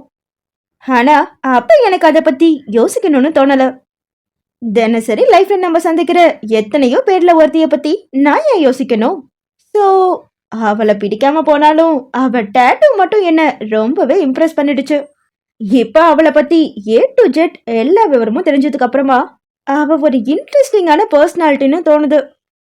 அவளை யாராச்சும் திட்டுனா எனக்கு பயங்கரமா கோவம் வருது. என்னமோ அவ என்னோட ரெஸ்பான்சிபிலிட்டின்னு ஹார்ட் என்கிட்ட அடிக்கடி சொல்லுது. இதையெல்லாம் தொடர்றதும் 30 daysல முடியறதும் என் கையில இல்ல. ஜூஹி தான் இதுல ஃபைனல் டிசிஷனை எடுக்க போறவ. மித்ரனின் என்ன துளிகள். ராஜநாராயண விலாசம். அசோகமித்ரனது அறையாக அது வரையில் இருந்த அன்றிலிருந்து இன்னும் 30 நாட்களுக்கு அவளது அறையாகவும் இருக்கவிருக்கின்ற அந்த ஆலிஸ் ப்ளூ வண்ண அறையில் இருந்த வார்ட்ரோபில் அடைபட்டிருந்த அசோகமித்ரனது உடைகளை அள்ளி வெளியில் போட்டு அதில் தனது உடைகளை எடுத்து அடுக்கிக் கொண்டிருந்தாள் மாயா. அங்கே ஜன்னலின் ஓரமாக கிடந்த ஒரு மேஜையின் மீது படுக்க வைக்கப்பட்டிருந்த அவளது மொபைலில் எட் ஷீரனின் திங்கிங் அவுட் லவுட் என்ற பாடலின் வரிகள் ரம்மியமாக பின்னணி இசை போல ஒழித்து கொண்டிருந்தது. அந்த பாடலை முணுமுணுத்தபடியே தனது உடைகளை அடுக்கி வைத்தவள் அடுத்து நகர்ந்து சென்ற இடம் ட்ரெஸ்ஸிங் டேபிள். அதன் மீது இருந்த அசோகமித்ரனது பர்ஃப்யூம் டியோட்ரண்ட் வகையறாக்களை ஒதுக்கி வைத்துவிட்டு அதில் தனது லோஷன் கிரீம் டப்பாக்களை எடுத்து வைக்க துவங்கினாள். அந்த சமயத்தில்தான் அந்த அறைக்குள் நுழைந்திருந்தான் அசோகமித்ரன். அங்கே ஒழித்துக் கொண்டிருந்த பாடலும் அமர்ந்து அதை ஹம்மிங் செய்து கொண்டிருந்தவளின் கண்ணாடி ஊடான பிம்பமும் ஒரு நொடி அவனை வேறு அறைக்குள் நுழைந்து விட்டோமோ என்று சந்தேகம் கொள்ள வைத்தது. பின்னர் அங்கு தனது மேஜை மடிக்கணினியை பார்த்ததும் தான் அது தனது அறை என உறுதி செய்து கொண்டவன் தொண்டையை சிறும உடனே திரும்பி பார்த்தாள் மாயா. அந்த சமயத்தில் எதிர்ச்சியாக ஒலித்த அந்த பாடலின் வரிகள் இருவரையும் கட்டி போட வைத்தது என்னவோ உண்மைதான். அசோகமித்ரன் ஒரு புன்முறுவல் பூத்தபடியே, இந்த சிச்சுவேஷனுக்கு ஏற்ற சாங் தான், பட் அதோட லிரிக்ஸ்க்கு நம்ம 2 பேரும் பொருத்தமானவங்க இல்லையே என்று சொல்ல, எனக்கு எட் ஷீரன் ரொம்ப பிடிக்கும், அதனால தான் இந்த சாங்கை கேட்டுட்டு இருந்தேன். மற்றபடி இந்த லிரிக்ஸ் எல்லாம் அரைஞ்சு பாட்டு கேட்குறாள் நான் இல்லப்பா என்று கூறிய மாயா தனது தோள்களை குலுக்கியபடியே மீண்டும் தனது அடுக்கி வைக்கும் பணியில் பிஸியாகி போனாள். அசோகமித்ரனும் தனது இரவு உடையுடன் குளியல் அறைக்குள் புகுந்து கொண்டான். உடை மாற்றிக்கொண்டு அவன் மாற்றுடையோடு வெளியில் வருகையில் அங்கே இயர்பட்டுடன் அமர்ந்து பாடலை கேட்டுக்கொண்டிருந்தாள் மாயா. ஒளிர்ந்து கொண்டிருந்த விளக்கை சுட்டிக்காட்டி அசோகமித்ரன், இன்னைக்கு நான் ரொம்ப டயர்டா இருக்கேன், so I have to sleep என்கவும் மறுவார்த்தை பேசாமல் நல்ல பெண்ணாக தனது இயர்பட்டை கழற்றி பத்திரப்படுத்திக் கொண்டவள் படுக்கையிலிருந்து எழுந்து குட் நைட் என்று கூற அவனுக்கோ ஆச்சரியம். நீ என்கிட்ட இவ்வளவு அமைதியெல்லாம் பேச மாட்டியே, என்ன உனக்கு கொடுத்த ஒய்ஃப் கேரக்டர்ல மூழ்கிட்டியா என்று அவன் அவளை சீண்ட, இன்னிலிருந்து 30 நாளைக்கு நான் உன் மேல கோவப்படுறதா இல்ல மித்ரன் என்று அவள் நகர எத்தனைக்க, எங்க போற என்றபடியே அவளை தடுத்து நிறுத்தியவன், இந்த திடீர் சேஞ்சுக்கு என்ன காரணம்னு தெரிஞ்சுக்கலாமா என அவன் வினவ, பெருசா ஒன்றும் இல்லை, கல்யாணம் தான் இன்ஸ்டன்ட் நூடுல்ஸ் மாதிரி 2 மினிட்ஸ்ல முடிஞ்சிடுச்சு, அதுக்காக எல்லாமே அவசர கதிரையில் நடக்கணும்னு அவசியம் இல்லை, ஸோ எந்த சடங்கும் தேவையில்லைன்னு நீ ஆன்டி கிட்ட பேசினியா, அதனால தான் நோ மோர் ஃபர்ஸ்ட் நைட் அரேஞ்ச்மெண்ட்ஸ்னு அவங்க தான் சொன்னாங்க. நீ கொஞ்சம் ரூடாக இருந்தாலும் மெச்சூர்டான மனுஷன்தான், அந்த மெச்சூரிட்டிக்கு கிரெடிட் கொடுக்கணும்ல, அதனால தான் இனிமே உன் மேலே கோவப்பட மாட்டேன்னு சொன்னேன் என்று கூறினாள் மாயா. அந்த முடிவு அவள் மெய்யாகவே எடுத்திருந்த முடிவுதான். இருக்கின்ற 30 நாட்களும் சுமூகமாக இருந்துவிட்டு செல்வோமே என்ற எண்ணம் தான் அவளுக்கு. அசோகமித்ரனோ அவளை நம்ப இயலாத பாவனையில் உருவம் உயர்த்தி, உன்னால என் மேல கோவப்படாம இருக்க முடியாதே, சரி அதை விடு, ஃபர்ஸ்ட் நைட் ட்ராமா தான் எதுவும் கிடையாதுன்னு சொல்லிட்டதுனால இனி சினிமாவில் வர மாதிரி தரையில் படுத்துக்கிறேன், சோஃபாவில் படுத்துக்கிறேன்னு ஒவ்வொரு சீன் போடாமல் பெட்டோட ரைட் சைடில் படுத்து தூங்கு, குட் நைட் என்று விட்டு படுகையில் வீழ்ந்தான் அவன். மாயாவும் தோளை குலுக்கிவிட்டு அவன் சொன்னபடியே வலதுபுறம் அமர்ந்தவள் அவனுக்கு தோளை காட்டியபடியே படுத்து கொண்டாள். அவசரமாக அவளது தோளை தட்டி எழுப்பி இருந்தான் அசோகமித்ரன். திடுத்துப்பென அவனது கரம் தீண்டவும் திடுக்கிட்டு எழுந்தமர்ந்தவள், ஏட பிசாசு மாதிரி தோல்ல சொல்லி கூப்பிட்ட, எங்க நான் குட் பாயா இருக்கணுமா வேண்டாமா, நீ பேட் பாயா மாறுற அளவுக்கு இப்ப நான் என்ன பண்ணிட்டேன் என்று வியப்பை கொட்டி கேட்டாள் மாயா. அதற்கு அவனோ, தயவு பண்ணி நீ திரும்பி படுக்காத, அப்புறம் உன் ஷோல்டர்ல இருக்கிற அந்த ஜாஸ்மின் டாட்டூ என் கண்ணில் பட்டுச்சுன்னா நான் கொஞ்சம் மெல்ட் ஆகிடுவேன், ஏன்னா இந்த சைனீஸ் கண்ணு, குச்சி மூக்கு, ஜிப்பு வாயி, இந்த ஒட்டுன கண்ணும் இதெல்லாம் சேர்ந்த உன்னோட முகத்தை பார்த்தா எனக்கு எந்த ஃபீலிங்கும் வராது, ஆனால் அந்த டேட்டூ அப்படி இல்லை, so try to understand me என்றான் அசட்டையாக. அவன் கூறி முடிக்க மாயாவிற்கோ மூன்றாவது கண் திறக்காத குறைதான். என்ன குறை சொல்றதுக்கு முன்னாடி நீ ஒரு தடவை உன்னோட அழகான முகத்தை கண்ணாடியில பார்த்திருக்கலாம் மிஸ்டர். நாங்க மொஹல்லில படிக்கிறப்போ என்கிட்ட ப்ரொபோஸ் பண்றதுக்கு பசங்க கியூல நிப்பாங்க தெரியுமா? அவள் கூற அசோகமித்ரனோ சத்தமாக நகைத்தவன். பாவம், கண்ணு தெரியாத பசங்க போல. அதுக்காக எல்லாம் நான் உன்னோட சந்திரவதனத்தை பார்த்து ஃபிளாட் ஆகணும்னு அவசியம் இல்லையே. நம்மளோட வீக்னஸ் அந்த டேட்டூ தான். ஒரு டேட்டூல என்ன இருக்குன்னு நீ கேட்கலாம். ஆனா அதெல்லாம் என்ன மாதிரி ஒரு கலா ரசிகனுக்கு மட்டும்தான் புரியும். அதையெல்லாம் விளக்குறதுக்கு இது சரியான நேரம் இல்லை. சோ என்று கூறியவன் அவளை படுக்கும்படி கை காட்ட மாயாவும் சரிதான் போடா என்பது போல தனது கூந்தலை சிலிப்பு கொண்டு படுத்து விட்டாள். கவனமாகவே அவன் புறமாக திரும்பிதான் படுத்து கொண்டாள் மாயா. டேபிள் லேம்பை மட்டும் எரியவிட்டு விலகை அணைத்தவன் உறங்க முயல அதே முயற்சியை மாயாவும் மேற்கொண்டாள். அங்கே அந்த தம்பதியினரின் முதலிரவு வினோதமாக நகர துவங்கியது. அதே நேரம் ரூஹியும் தனது அறையில் தூங்குவதற்காக ஆயத்தமானாள். நைட் கிரீமை பூசிவிட்டு படுக்கையில் அமர்ந்தவள் மொபைலின் திரை ஒளிரவும் அதை எடுத்து பார்த்தாள். அழைத்து இருந்தவன் அபிஜித். நீ இன்னும் தூங்கலையா அபி? புது இடம்ல ருஹி, அதான் தூக்கமே வரல. டைம் பாஸும் ஆக மாட்டுது. நீ கொஞ்சம் மாடி வறண்டாக்கு வரியா? அவளும் காவலும் ததும்பியது அவனது குரலில். ருஹியின் குறும்புத்தனமோ உடனே விழித்து கொண்டது. எதுக்கா? சாருக்குள்ளுள் அபி பாடி தூங்க வைக்கிறதுக்கா? அவளது இந்த குறும்பான பேச்சை நீண்ட நாட்களுக்கு பிறகு கேட்ட அபிஜித்தின் குரலிலோ உல்லாசம் குடியேறியது. அந்த லுள்ளல் அபியெல்லாம் நம்ம குழந்தைக்கு ரிசர்வ் பண்ணி வச்சுக்க. எனக்கெல்லாம் அது தேவையில்ல. உனக்காக இத்தனை நாள் ஜெயிலில் இருந்து கஷ்டப்பட்டிருக்கேன். இந்த பையன் பாவமே, கொஞ்சம் காரணம் காட்டி ஒரு ஹக்கோ கீஸோ கிஃப்டா கொடுப்போமேனு உனக்கு தோணுதா என்று பொய்யாக குறை கூறினான் அவன். ருஹியோ அவனது பேச்சில் உண்டான குறுகுறுப்பை மறைத்தபடியே, பேசுவடா, இங்க ஒருத்தர் நமக்கு செக் வச்சு நம்மள இப்படி லாக் பண்ணிருக்கான். ஆனா நீ அத மறந்துட்டு ஹக்கோ கிஸ்ன்னு பேசிக்கிட்டு இருக்கா. ஒழுங்கா போய் படுத்து தூங்கு, இல்லைன்னா நான் பாட்டு பாட ஆரம்பிச்சிடுவேன் என்று மிரட்டினாள் அவள். உடனே அபிஜித்திற்கு தூக்கி வாரி போட்டது. ஏனெனில் ரூஹியின் குரல் வளம் அவ்வளவு பிரசித்தி பெற்றது. ஐயோ, அதுக்கு நீ என்ன பலார் பலார்னு 2 அரை கூட விடு, வாங்கிட்டு சைலண்டா இருப்பேன். லவ் பண்ற பொண்ணுகிட்ட ஒரு கிஸ் கேட்டது குத்தமா என்று வாய் விட்டே புலம்பினான் அவன். சரி சரி, ரொம்ப பழம்பாதா, நீ அங்கேயே வெயிட் பண்ண, நான் வரேன் என்க அவனும் அந்த மஞ்சள் வண்ண விளக்குளியில் நனைந்திருந்த மாடி வராண்டாவில் நின்றபடியே இருள் சூழ்ந்திருந்த அதன் படிக்கட்டுகளை ஆவலுடன் பார்க்க ஆரம்பித்தான். ஆனால் இங்கு ரூஹியோ, மகனே, என் குரலை அன்னை கிண்டல் பண்றா? இதுல சாருக்கு ஹக்கு கிஸ் வேற வேணுமாம்ல, போட, நான் தூங்க போறேன் என்றதோடு உறங்க ஆரம்பித்திருந்தாள். அதே நேரம் அந்த மாடி வராண்டாவின் விளக்குகள் அணைக்கப்பட்டு இருளில் வரி வடிவமாக ஒரு உருவம் அபிஜித்தை நோக்கி வர, அவனோ அது ரூஹிதான் என்று எண்ணி வேகமாக நெருங்கி மார்போட அணைத்து கொண்டான். ஜானு, ஐ டெரிபிளி மிஸ் யூ என்றவன் எப்பொழுதும் போல தனது மார்பினில் ஒட்டியிருக்கும் அவளது சிரத்தினை தேட, ஆனால் அவனுக்கு அங்கு கிடைத்தது என்னவோ வலிமையான புஜங்கள் மட்டும்தான். கூடவே, அடே என்னடா பண்ற என்று ஆண் குரலில் அலறலும் கேட்க, அபிஜித்தோ வேகமாக அவ்வுருவத்தை விட்டு விலகி நின்றான்.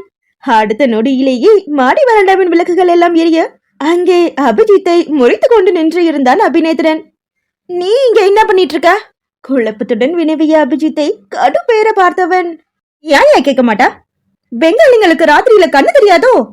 வந்தவன் யாருன்னு கூட தெரியாம மை ஜானு அப்படின்ட்டு கட்டி பிடிக்கிற என்க அபிஜித்தின் முகமோ அசடு வழிந்தது. ஏய் சாரி சாரி, நான் ரூஹியை இங்க வர சொல்லியிருந்தேன். சோ அவதானு நினைச்சு ஒன்ன என்று கூறியவனை நிறுத்து என்பது போல சைகை காட்டினான் அபிநேத்திரன். போதும் போதும், நீ செஞ்சதை சொல்லி வேற கட்டாதப்பா என்றான் படபடப்புடன். அபிஜித்தோ ஒரு நமட்டு சிரிப்புடன், இவ்வளோ பேசுறவரு எதுக்காக லைட் ஆஃப் பண்ணிட்டு வரணும்? அதனால தானே இந்த அசம்பாவிதம் நடந்துச்சு என்று கூற, நீ ஏன் சொல்ல மாட்ட? உன் லவ்வுக்கு எந்த பிரச்சனையும் இல்ல.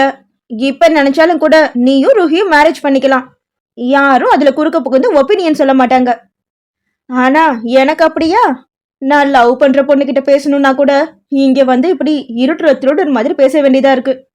லைட் எரிஞ்சதுன்னா இவ்வளவு நேரம் யார்டா பேசுறேன்னு எங்க அப்பா மோப்பம் பிடிச்சுக்கிட்டே வந்துடுவாரு என்றான் அபிநேத்ரன் சோகமாக.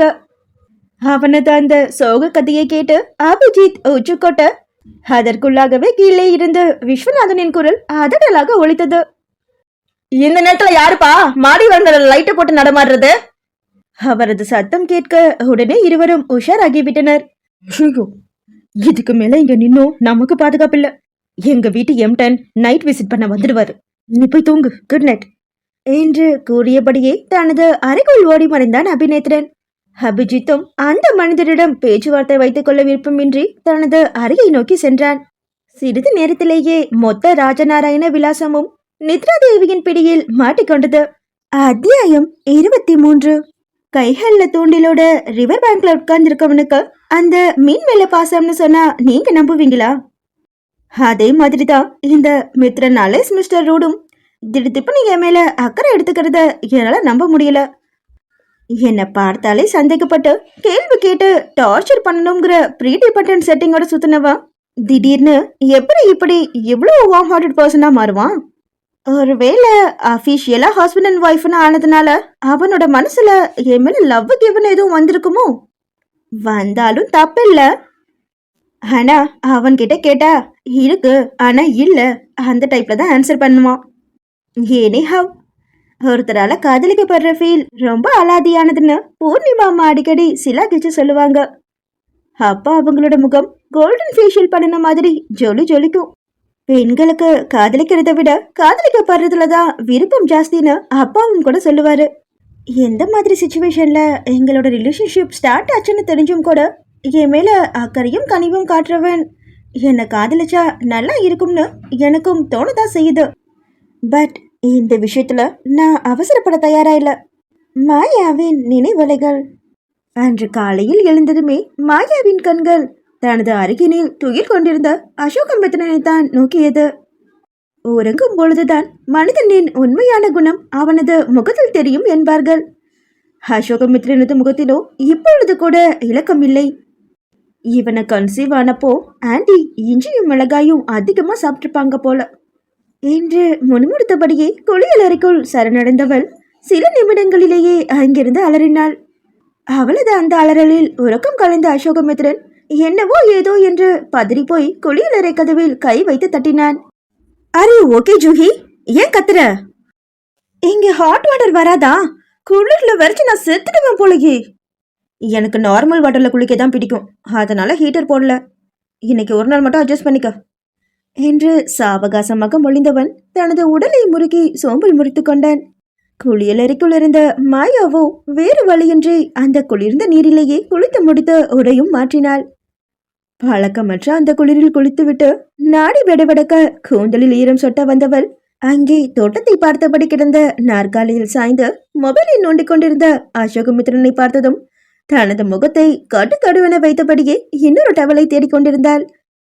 டவல் கிடைக்காமல் போகவே ஹேர் ட்ரையரை எடுக்க போனவள் அவளுக்கு முன்னே ஒரு பூந்துவாலை நீட்டப்படவும் ஆச்சரியத்துடன் அதை வாங்கி கொண்டாள். இத நீயே வச்சுக்க என்று அமர்த்தலாக முழிந்துவிட்டு மீண்டும் தனது மொபைலை நோண்ட ஆரம்பித்திருந்தான் அசோகமித்ரன். இட்ஸ் ஓகே, நான் துவைச்சு தந்துடுவேன். பெருந்தன்மையாக உரைத்தவள் தனது கூந்தலை உலர்த்த ஆரம்பித்திருந்தாள். ஒரு இடத்தில் நிற்காது அங்கும் இங்குமாக நடந்தபடியே கூந்தலை உலர்த்தி கொண்டிருந்தவள் குளியல் அறையிலிருந்து வந்தபொழுது சொட்டிய நீர்த்துளிகளின் மீது கவனக்குறைவாக காலை வைத்துவிட அடுத்த நொடியே வழுக்கியும் விழுந்தாள். ஐயோ! அவளது அந்த அலறலை கேட்டதும் அவசரமாக எழுந்து வந்த அசோகமித்ரன் தரையில் விழுந்து கிடந்தவளிடம் கரத்தினை நீட்டினான். நான் விழறப்ப வந்து தாங்கி இருந்தா நீ மனுஷன், இப்படி விழுந்ததுக்கு அப்புறமா வந்து கைய நீட்டுற? வலியினால் சுளித முகத்துடனே அவனது வலிய கருத்தினை பற்றி கொண்டவள் அவனை குறை கூறியபடியே எழுந்து நின்றாள். உனக்கு கிராவிட்டி பத்தி ஏதாச்சும் ஐடியா இருக்கா? சம்பந்தமே இல்லாமல் புவியீர்ப்பு விசையை பற்றி அவன் கேட்க மாயாவோ என விழித்து வைத்தாள். சினிமா அதிகமா பாப்பியோ? அவன் கேட்க அதற்குமே தான் இல்ல, நீ விழுறதுக்கு முன்னாடியே நான் வந்து தாங்கணும்னு சொன்னியே. சினிமால தான் இந்த கிராவிட்டி, லா ஆஃப் பிசிக்ஸ் இதை பத்திலாம் கவலைப்படாம ஹீரோயின் விழுறத 10 நிமிஷம் ஸ்லோ மோஷன்ல காட்டி அவளை ஓடி வந்து ஹீரோ தாங்குற மாதிரி காட்டுவாங்க. ஆனா பாரு, நம்மளோடது ரியல் லைஃப். இங்க இந்த law of gravitation, law of physics இது எல்லாமே அப்ளை ஆகும். அவனது அந்த விளக்கத்தில் ஆயாசம் முற்று போன மாயா, உன் பொண்டாட்டி ரொம்ப பாவம் என்று உச்சு கொட்டினாள். அசோகமித்ரனோ சிரித்தவன், சுய இறக்கம் நல்லதில்ல ஜூஹி என்று கூற, அச்சோ நான் என்ன சொல்லல, எனக்கு அப்புறமா நீ வேற ஒருத்தைய மேரேஜ் பண்ணுவேல, அவளை நினைச்சு பரிதாபமா இருக்குன்னு சொன்ன என்று கூறினாள் மாயா. அதுக்கு வாய்ப்பே இல்லை. வேகமாகவே பதில் வந்தது அசோகமித்ரனிடமிருந்து. அதில் திகைத்துதான் போனாள் மாயா. ஏன் வாய்ப்பு இல்ல?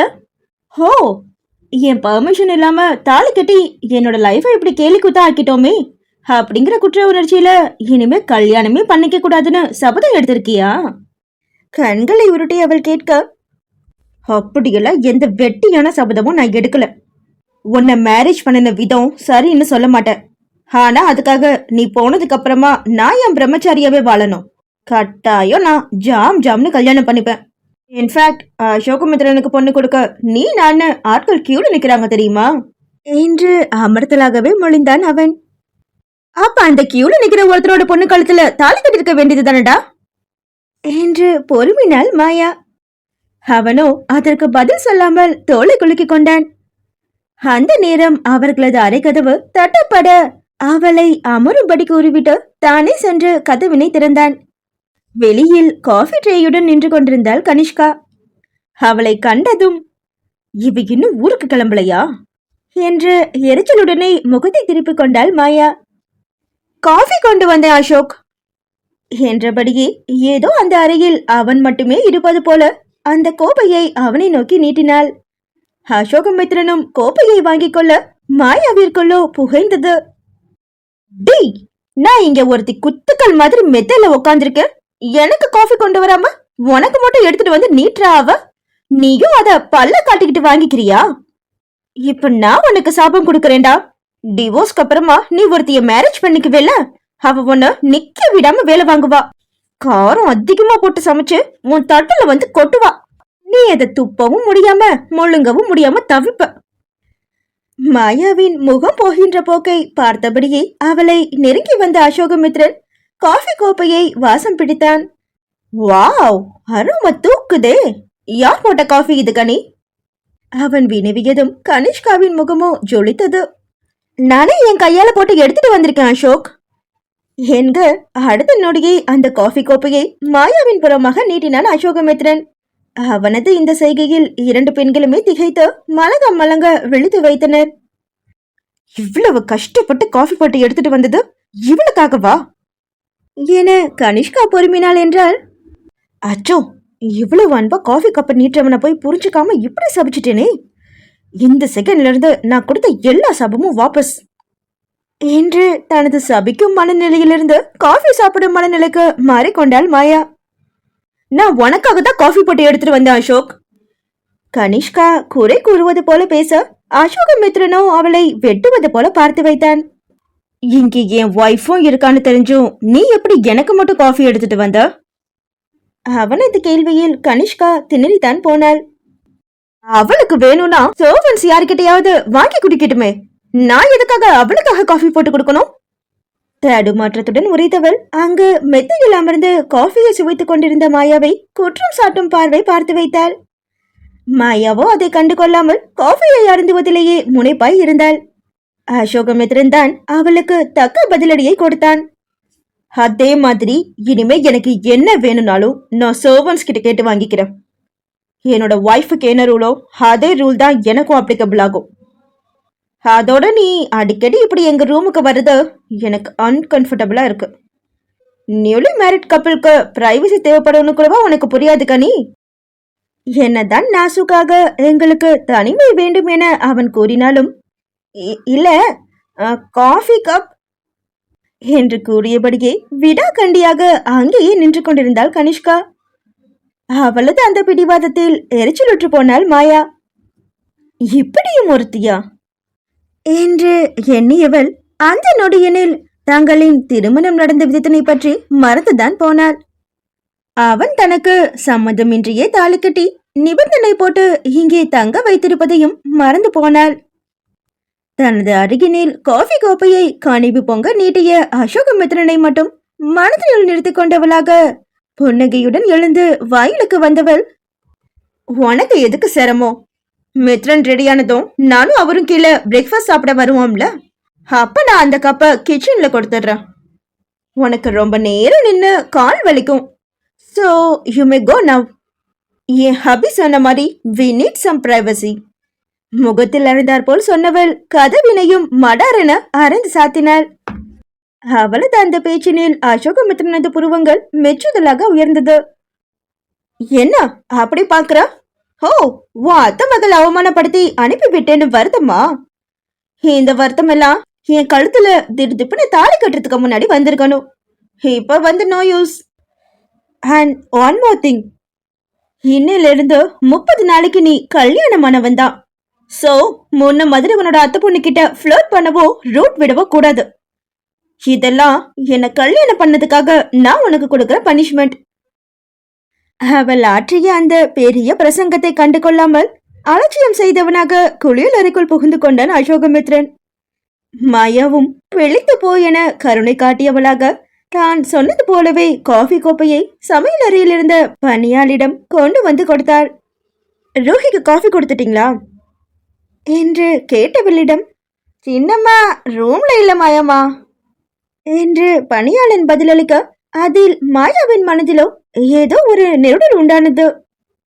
உடனே அவளது அறைக்கு விரைந்து சென்றவள் காலி அறை வரவேற்கவும் திகைத்து போனாள். அறையும் கூட திறந்தே இருந்தது. உடனே ரூஹிக்கு மொபைலில் அழைத்திருந்தாள். ஆனால் அதுவோ ஸ்விட்ச் ஆஃப் என்ற செய்தியையே சொன்னது. மாயாவின் மனதிலோ பதற்றம் தொற்றிக் கொண்டது. அபிஜித்தின் எண்ணம் கூட தொடர்பு எல்லைக்கு அப்பால் இருக்க மாயாவின் மனதிலோ பயம் பந்தய குதிரையாக ஓட ஆரம்பித்தது. இருவரையும் ஒரே நேரத்தில் காணவில்லை. எங்கே சென்றிருப்பார்கள்?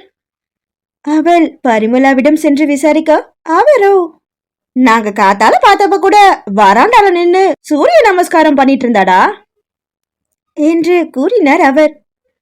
பரசுராமனும், 2 பேரும் எனக்கு குட் மார்னிங் சொன்னாங்களேம்மா என்று கூற மாயாவோ கலங்கி போய்விட்டாள். மகாலட்சுமி வேறு ஒரு குண்டை தூக்கி போட்டார். அவர் அந்த பக்கமாக வந்த சந்திரிகாவையும் கனிஷ்காவையும் பார்த்து, நீங்க 2 பேரும் காத்தால அவளோட ரூமுக்கு போனப்ப மகி அங்க இருந்தாளா என்று வினவ அன்னையும் மகளும் திருத்திருவென விழித்தனர். உடனே மாயா தனது பார்வையை அவர்களின் பக்கமாக திருப்பினாள். என்ன பிளானுடன் நீங்க ரூஹி ரூமுக்கு போனீங்க? அவள் சந்தேகத்துடன் வினவ இருவரும் திணறித்தான் போயினர். குடும்பத்தினரோ வேடிக்கை பார்க்க ஆரம்பித்தனர். மாயா ஆத்திரம் அடங்காதவளாக கனிஷ்காவின் கருத்தினை பற்றி கொண்டு, மரியாதையா சொல்லு, ரூஹி என்ன பண்றதுக்கு பிளான் பண்ணிருக்க என்று கேட்டாள். அவள் அவ்வாறு கேட்கவும் சந்திரிகாவிற்கு கோபம் வந்துவிட்டது. வேகமாக வந்தவர் தனது மகளின் கரத்தை விடுவித்து, நீ யாரடி என் பொண்ணை மிரட்டுறதுக்கு? ஆமா, நாங்க காத்தால மகிமாவோட ரூம் பக்கம் போனோம். ஏன் தெரியுமா? அவளாச்சும் உண்மையாவே அக்கா பொண்ணு தானா, இல்ல உன்ன மாதிரி யாரோ பெத்து போட்ட ஆனா அது கழுதையானு செக் பண்ணி பார்க்க போனோம் என்று அவர் உதாசீனமாக பேச, அப்பொழுது அங்கே, வார்த்தையை அளந்து பேசுங்க அத்த. ஜூஹி கிட்ட யாரும் குரலை உயர்த்தி பேசினா எனக்கு பிடிக்காது என்று இடிகுரலில் முழங்கியபடியே தனது சட்டையின் ஸ்லீவை மடித்து விட்டுக்கொண்டு மாடிப்படைகளில் இறங்கி வந்தான் அசோகமித்ரன். அவனை அங்கு கண்டதும் சந்திரிகா கப்சிப் என்று ஆகிவிட்டார். மாயாவோ ஓடி சென்று அவனிடம் தஞ்சம் புகுந்தாள். ரூஹியையும் அப்பையையும் காணோம் மித்ரன். இவங்க தான் அவ ரூம் பக்கமா போயிருக்காங்க. எனக்கு என்னமோ இவங்க அவளை ஏதோ பண்ணிட்டாங்களோன்னு தோணுது. அப்படியெல்லாம் ஒன்னும் ஆகியிருக்காது ஜூஹி. அவன் அவளை அமைதிப்படுத்த பேச அவளோ அடுத்து உமாவிடம் சென்று நின்றாள். சின்ன மாமா வீட்டுல தான் இருக்காரா அத்த? இல்லையேம்மா, காலையில சந்திரிகா கிட்ட ஏதோ பேசணும்னு போனாரு. அதுக்கப்புறம் நான் காஃபி கொண்டு போய் பார்த்தப்ப அவர் ரூம்ல இல்லையே அவர் கூற மீண்டும் அசோகமித்ரனிடம் வந்தவள், உன்னோட சித்தப்பாவும் இங்க இல்ல. அப்ப கன்ஃபார்மா ரோகியையும் அபியையும் என்னமோ பண்ணிட்டாங்க மித்ரன். எனக்கு நடந்த ஏசி ஆக்சிடென்ட் மாதிரி ஏதோ செட் பண்ணி அவங்களை இந்த வீட்ல இருந்து அனுப்பிட்டாங்க என்று பதற்றமாக மொழிந்தாள் அவள். சந்திரிகாவோ தனது கோபத்தை அடக்கியவராக, ஆட்டை கடிச்சு மாட்டை கடிச்சு கடைசியில என் அண்ணன் கிட்டவே குறை கண்டுபிடிக்கிறா பாருங்க. ஏமா, உனக்கு நடந்தது ஆக்சிடென்ட் தான். நீ என்னதான் இட்டு கட்டினாலும் அதை யாரும் கொலை முயற்சிலாம் சொல்ல முடியாது என்று கூறினார் அவர். ஏன் சொல்ல முடியாதோ? அன்னைக்கு நான் என்னோட ரூமுக்கு போனப்போ அங்க சின்ன மாமா நின்னுட்டு இருந்தாரு. என்ன சுத்தமா பிடிக்காதவருக்கு அங்க என்ன வேலை? இந்த ஊரோட வெதர் கண்டிஷனுக்கு ஏசி தேவையே இல்லைன்னு சொல்லியும் கூட பழைய ஏசி அங்க மாட்ட சொன்னவரு அவர்தானு பாட்டி சொன்னாங்க. அப்புறம் அன்னைக்கு என்னோட ரூமை யாரோ வெளிப்பக்கமா லாக் பண்ணிருந்தாங்க. நான் ஹாஸ்பிட்டல்ல இருந்து திரும்பி வந்தப்போ அந்த ரூம் வாசல் ஓரத்துல எனக்கு கனிஷ்காவோட ஹூப் தியரிங் கிடைச்சது. சோ இப்பதான் என் ரூம வெளிப்பக்கமா லாக் பண்ணிருக்கா. இது எல்லாமே முன்னாடியே பிளான் பண்ணி தான் நடந்திருக்கு. இல்லைன்னு சொல்ல ட்ரை பண்ணாதீங்க. என்கிட்ட கனிஷ்காவோட ஹூப் இன்னும் இருக்கு. அவள் கூறி முடிக்க இப்பொழுது வீட்டினரின் முகத்திலோ கவலை தோற்றிக்கொண்டது. அவள் கூறுவதை நம்பவும் முடியவில்லை. ஆனால் அரை கதவு வெளிப்பக்கமாக தாளிடப்பட்டிருந்ததை அபிநேத்திரனும் உறுதிப்படுத்தியிருந்தான். உமாவால் ஏனோ அவளது கணவர் மீது சுமத்திய பழியை ஏற்றுக்கொள்ள முடியவில்லை. அவளை நோக்கி ஒரு கண்டிப்பு பார்வையை செலுத்தியபடியே அவளை நெருங்கியவர், இங்க பாரு மையா, என் புருஷன் கொஞ்சம் கரடு முடானவர் தான். ஆனா கொலை பண்ற அளவுக்கெல்லாம் மோசமானவர் இல்ல. கொஞ்சம் பார்த்து பேசு என்றவர் அதட்ட மகாலட்சுமியோடு மற்றவர்களும் சேர்ந்து ஒரு அதிருப்தி பார்வையை பார்த்தனர். மாயாவோ அசோகமித்திரனை பரிதாபமாக பார்க்க, அவனோ, நீ டென்ஷன் ஆகாத, அவங்க எங்கேயும் போயிருக்க மாட்டாங்க என்று கூறிக்கொண்டே அவளை சமாதானம் செய்ய முயன்றான். அப்பொழுதுதான் ரூஹியின் குரல் வெளியில் கேட்டது. மார்னிங் டைம்ல ஜாகிங் போனது நல்லா இருந்துச்சுல அபி? அவளுக்கு பதில் அளித்தது அபிஜித்தின் குரல். எஸ், இந்த கூலிங்கான கிளைமேட், சில் ஏர்ல இப்படி போறப்போ மைண்ட் ரெஃப்ரெஷ் ஆகுது. இருவரும் பேசிக்கொண்டே வீட்டிற்குள் நுழைய அனைவரின் பார்வையும் கோப பார்வையாக மாயாவின் பக்கமாக திரும்பியது. அதிலிருந்து அவளை காக்கும் பாதுகாப்பு கேடயமாக நின்றிருந்தான் அசோகமித்ரன். அத்தியாயம் 24. ரோஜாவ என்ன பேர் சொல்லி அழைச்சாலும் அதோட நறுமுட மாறாதுன்னு ஷேக்ஸ்பியர் சொல்லுவாரு. மனுஷங்களும் கூட அப்படித்தான். என்னதான் அவங்க மேல இந்த சொசைட்டியும் அதுல உள்ள சக மனுஷங்களும் சேரவாரி அரைச்சு அவங்கள பத்தின தப்பான பேச்ச பரவ விட்டாலும் அவங்களோட அந்த இயல்பான குணம் மாறுறதில்ல. அதுக்கு உதாரணமா என்னோட வைஃப் ஜூஹிய சொல்லலாம். எங்க ஃபேமிலியில அவ மேல பழி சொல்லாதவங்க யாருமே இல்ல. அப்படி இருந்தும் கூட அவ யாரையுமே வெறுக்கல. அவளை ஆரம்பத்துல இருந்தே சந்தேகப்பட்ட ஏன் மேல கூட அவளுக்கு கோபம் தானே தவிர வெறுப்புங்கிறத அவ காட்டினதே இல்ல. அவளோட இந்த குணம் பாரதி அம்மா கிட்ட இருந்து தான் வந்திருக்கணும். அவங்கள பத்தி பேசுறப்போ அவளோட கோபம் ஏன் எக்ஸ்ட்ரீம் லெவலுக்கு போகுதுன்னு எனக்கு இப்பதான் புரியுது. சூழ்நிலையால சில நேரம் மனுஷங்க வழி மாறி போகலாம். ஆனா அதுக்காக அவங்கள கேரக்டர் அசோசியேஷன் பண்றது முட்டாள்தனம்னு எனக்கு புரிய வச்சவ ஜூஹி தான். மித்ரனின் என்ன துளிகள். ரூஹி அன்று காலையில் கண் விழித்ததே அபிஜித்தின் மொபைல் அழைப்பில் தான். என்ன அபி என்று தூக்கு கலக்கத்துடன் கேட்டவளிடம் முந்தைய நாள் இரவில் நடந்த சம்பவத்தை அவன் சோக குரலில் கூறிக்கொண்டிருக்க, ரூஹியோ சத்தம் போட்டு சிரிக்க ஆரம்பித்திருந்தாள். சிரிக்காத ரூஹி, நீ சொன்னபடி வந்திருந்தா நான் இப்படி அசட்டுத்தனமா நடந்திருப்பேனா? குறைப்பட்டு கொண்டவனை சமாதானம் செய்ய ஆரம்பித்திருந்தாள் ரூஹி. சோ, என் ஜித்து பேபிக்கு கோபம் வந்துடுச்சா? இப்ப நீ சமாதானம் ஆகணும்னா நான் என்ன செய்யணும்? அவள் கொஞ்சம் குரலில் கேட்க உடனே தன்னை காண வரும்படி அழைத்திருந்தான் அவன். ரூஹியும் அவனது வேண்டுகோளை மறுக்க மனமின்றி 15 நிமிட தாமதத்திற்கு பிறகு அவனது அறைக்கு வந்து சேர்ந்திருந்தாள். கதவு திறந்திருக்கவும் உள்ளே சென்றவளை உடனே தனது அணைப்புக்குள் கொண்டு வந்திருந்தான் அபிஜித். அபி என்று தனது முட்டை கண்களை உருட்டியவளின் ஒப்பனையற்ற பேரழகில் தன்னை தொலைத்தவனாக அவளது பால் வதனத்தை தனது ஒற்றை விரலால் அளவிட்டான் அவன். என்னடா பண்றா? கேட்கும் பொழுதே ரூஹியின் குரல் உள்ளே போய்விட்டது. நான் ஒண்ணுமே பண்ணலையே என்று கூறும்பாக மொழிந்தவன் தனது முதல் முதிரையை அவளது நெற்றிதனில் பதித்திருந்தான். அதில் அவளது கண்கள் மூட அடுத்தடுத்த முத்தங்களை அவளது கன்னிமைகள் பெற்றுக்கொண்டன. அவனது அடுத்த இலக்காக அவளது சிவந்த நாசினுனி ஈர்க்க அபிஜித்தின் இதழ்கள் அதன் மீது காதலாய் பதிந்தது. இதழ் ஆக்கிரமிப்புக்கேற்ற அடுத்த இலக்காக அவனது பார்வை நிலைத்து நின்ற இடம் ரூஹியின் சிவந்த அதரங்கள் தான்.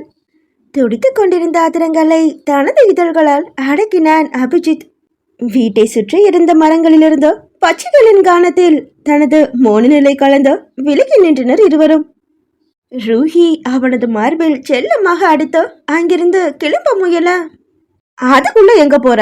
இன்னைக்கு நீ என் கூட ஜாகிங் வர என்று கூறி அவளை தன்னோடு அழைத்து சென்று விட்டான் அபிஜித்.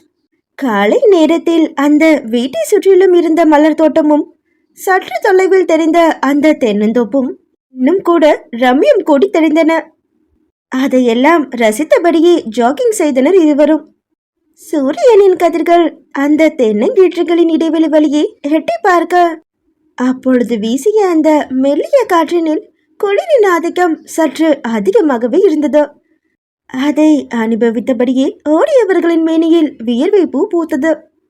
ஜாகிங் சென்று களைத்தவர்கள் சற்று மூச்சு வாங்கியபடியே தென்னந்தோப்பில் பறந்து கிடந்த அந்த பசும்புல் தரையில் சென்று அமர்ந்தனர். வில்லேஜோட அழகே தனியில என்று சிலாக்கித்தபடியே இருவரையும் சேர்த்து செல்ஃபி எடுக்க தனது மொபைலை உயர்த்தினாள் ரூஹி. ஆனால் அதுவோ லோ பேட்டரி என்று அபாய அறிவிப்பு கொடுத்து தனது உயிரை விட்டிருந்தது. செல்ஃபி எடுக்கிற சான்ஸ் போச்சு. சோகமாக உதட்டை பிதுக்கியவள் அபிஜித்தின் மொபைலை கேட்க அவனோ அதை வீட்டில் வைத்துவிட்டு வந்ததாக கூறினான். கூடவே நாளை ஜாகிங் வருகையில் கட்டாயம் செல்ஃபி எடுப்போம் என அவளுக்கு உறுதியளித்தவன் பம்பு செட்டை கண்டதும் அங்கே அவளை அழைத்து சென்று சிறிது நேரத்தை அங்கே கழித்தனர். பின்னர் சூரியனின் கதிர்கள் வழுக்க ஆரம்பிக்கவும் இருவரும் வந்த வழியே வீட்டை நோக்கி நடந்து வந்தனர். மார்னிங் டைம் ஜாகிங் போனது நல்லா இருந்துச்சுல அபி? எஸ், இந்த கூலிங்கான கிளைமேட், சில் ஏர்ல இப்படி போறப்போ மைண்ட் ரொம்ப ரெஃப்ரெஷ் ஆகுது என்று தங்களுக்குள் பேசியபடியே அந்த வீட்டிற்குள் அடியெடுத்து வைத்தவர்கள், நீ டென்ஷன் ஆகாத, அவங்க எங்கேயும் போயிருக்க மாட்டாங்க என்று அசோகமித்திரனது ஆறுதல் சொல்லும் குரலை கேட்டதும் யாருக்கு என்னவாயிற்றோ என்ற கேள்வியோடு ஹாலுக்கு வந்தனர். அவர்களை தொடர்ந்து மொபைலில் பேசியபடியே அங்கே வந்து சேர்ந்தார் விஸ்வநாதன். இவர்கள் மூவரை கண்டதுமே வீட்டினரின் முகம் மாறிவிட்டது. அனைவரும் மாயாவை அதிருப்தியுடன் ஏறிட அதை கவனித்த ரூஹி அபிஜித்தின் கரத்தினை சுரண்டினாள். ஏதோ ப்ராப்ளம்னு நினைக்கிறேன் அபி, ஜூஹி வேற டென்ஷனா இருக்கா. அவள் அவனுடன் பேசிக் கொண்டிருக்கும் பொழுதே சந்திரிகாவின் குரல் ஏளனத்துடன் ஒலித்தது. இப்ப என்ன சொல்ற அசோக்? அண்ணன் தோட்டத்து பக்கமா போன் பேச போயிருக்காரு. இவங்க ரெண்டு பேரும் ஒன்னா சேர்ந்துதான் வெளியில போயிட்டு வந்திருக்காங்க. ஆனா அதுக்குள்ள உன்னோட இந்த இன்ஸ்டன்ட் பொண்டாட்டி என்னென்னவோ பேசிட்டா. ஏண்டா பெரியவங்கன்னு ஒரு மாட்டு மரியாதை வேண்டாமா? உன் பொண்டாட்டிக்கு அதெல்லாம் பேசுனல, இப்ப என்ன சொல்ல போற? அவர் கேட்டுக்கொண்டிருக்க விஸ்வநாதனோ தங்கையிடம் நடந்தது என்ன என விசாரித்தார். சந்திரிகாவும் மூச்சு விடாமல் நடந்த அனைத்தையும் சொல்லி முடித்திருந்தார். விஸ்வநாதன் அதை கேட்டு மாயாவை ஆராய்ச்சி பார்வை பார்த்தபடியே, உனக்கு என் மேல எவ்வளவு வன்மோ? இங்க பாருமா, உன்னை கொல்லணும்னு நினைச்சிருந்தா நான் ஏன் உன்னை இங்க வரவிட்டு இருக்க போறேன்? எங்க அப்பா அம்மாவுக்காக எப்பேற்பட்ட அசிங்கத்தையும் சகிச்சுக்க மனசளவுல தயாராக்கிட்டு தான் நான் இங்க நீ வரத்துக்கு சம்மதிச்சேன். நீ இப்படி என் மேல சந்தேகப்படுறத பத்தி எனக்கு துளி கூட கவலை இல்லை. ஏன்னா பூர்ணிமாவோட வளர்ப்பு கிட்ட வேற எதை எதிர்பார்க்க முடியும்? புத்திசாலித்தனமா பேசுறதா நினைச்சுக்காதீங்க சின்ன மாமா. அதோட எங்க அம்மாவை பத்தி இன்னொரு வார்த்தை இப்படி தப்பா பேசினா நல்லா இருக்காது சொல்லிட்டேன் என்று வெடிக்க ஆரம்பித்திருந்தாள் ரூஹி. அபிஜித் அவளை சமாதானம் செய்ய முயன்று கொண்டிருக்க கனிஷ்காவோ, உன்னோட ஃப்ரெண்டு கம் சிஸ்டர் இந்த வீட்டுல இருக்கிற எல்லார் மேலையும் பழி போடுவா, அதை கேட்டுட்டு நாங்க சும்மா இருக்கணுமா என்று கொந்தளித்தாள் அவள். அங்கே பரசுராமனும் பரிமளாவும் இளையவர்களின் சண்டையை கண்டு துயரமடைந்து கொண்டிருக்க அதை கவனித்து விட்ட அசோகமித்ரன் என்னாஃப் என்க அவனது குரல் உயரவும் மற்றவர்கள் அனைவரும் அமைதியாகிவிட்டனர். ஒரு வீட்டுக்கு வாழ வந்த பொண்ணு அந்த வீட்டுல பாதுகாப்பு குறைவா ஃபீல் பண்ணுனா அந்த வீட்டுல வாழ்ற மனுஷங்களுக்கு தான் அவமானம். ஜூஹி இந்த அளவுக்கு பயப்படுறானா இங்க இருக்க மனுஷங்க அவளை ப்ரொடக்டிவா ஃபீல் பண்ண வைக்கலன்னு அர்த்தம். இதுக்கு நம்ம அசிங்கப்படணும். அவன் மேல இப்படி கோவப்படுறது அனாவசியம். இன்னொரு தடவையும் கூட சொல்றேன், யாரும் இனிமே ஜூஹிய பத்தி குறைவா பேசக்கூடாது. அதோட இறந்தவங்களை பத்தி தர குறைவா பேசி உங்க தரத்தை நீங்களே இறக்கிக்காதீங்க சித்தப்பா. பூர்ணிமா அத்தை ஒன்னும் கொலை பாதகத்தை பண்ணிடல. தங்கச்சி தங்கச்சின்னு நீங்க உருகுறீங்களே, இந்த சந்திரிகா அத்தைய விட பூர்ணிமா அத்தை 1000 மடங்கு நல்லவங்க. அவங்க இறந்தும் கூட நிறைய பேரோட உடம்புல அவங்க உயிர் வாழ்ந்துட்டு தான் இருக்காங்க. அவன் கூற அங்கே குண்டூசி விழுந்தால் கூட கேட்கும் அளவுக்கு அப்படி ஒரு அமைதி. விஸ்வநாதனோ இது என்ன புதுக்கதை என்கின்ற ரீதியில் பார்த்தார் அவனை. அதே நேரம் ரூஹியும் மாயாவும் முகம் மாறி போயினர். அசோகமித்ரனோ தனது கலங்கிய கண்களை யாரிடமும் காட்டிக்கொள்ளாமல், பூர்ணிமாத்த தன்னோட கண்ணையும் கிட்னியும் அவங்க இறந்ததுக்கு அப்புறமா டொனேட் பண்ணணும்னு பிழைச்சு எடுத்திருக்காங்க. இன்னைக்கு அவங்க இறந்தாலும் கூட 4 பேரோட உடம்புல வாழ்ந்துட்டு தான் இருக்காங்க. அவங்கள பத்தி தப்பா பேசினா நம்மளாம் மனுஷங்களே கிடையாது என்று கூறிவிட்டு ஏதோ பேச துடித்த மாயாவை தன்னுடனே இழுத்து சென்று விட்டான். நேரே தங்களது அறைக்கு அழைத்து வந்தவன் கதவை இழுத்து அரைந்து சாத்த மாயா திடுக்கிட்டு போனாள்.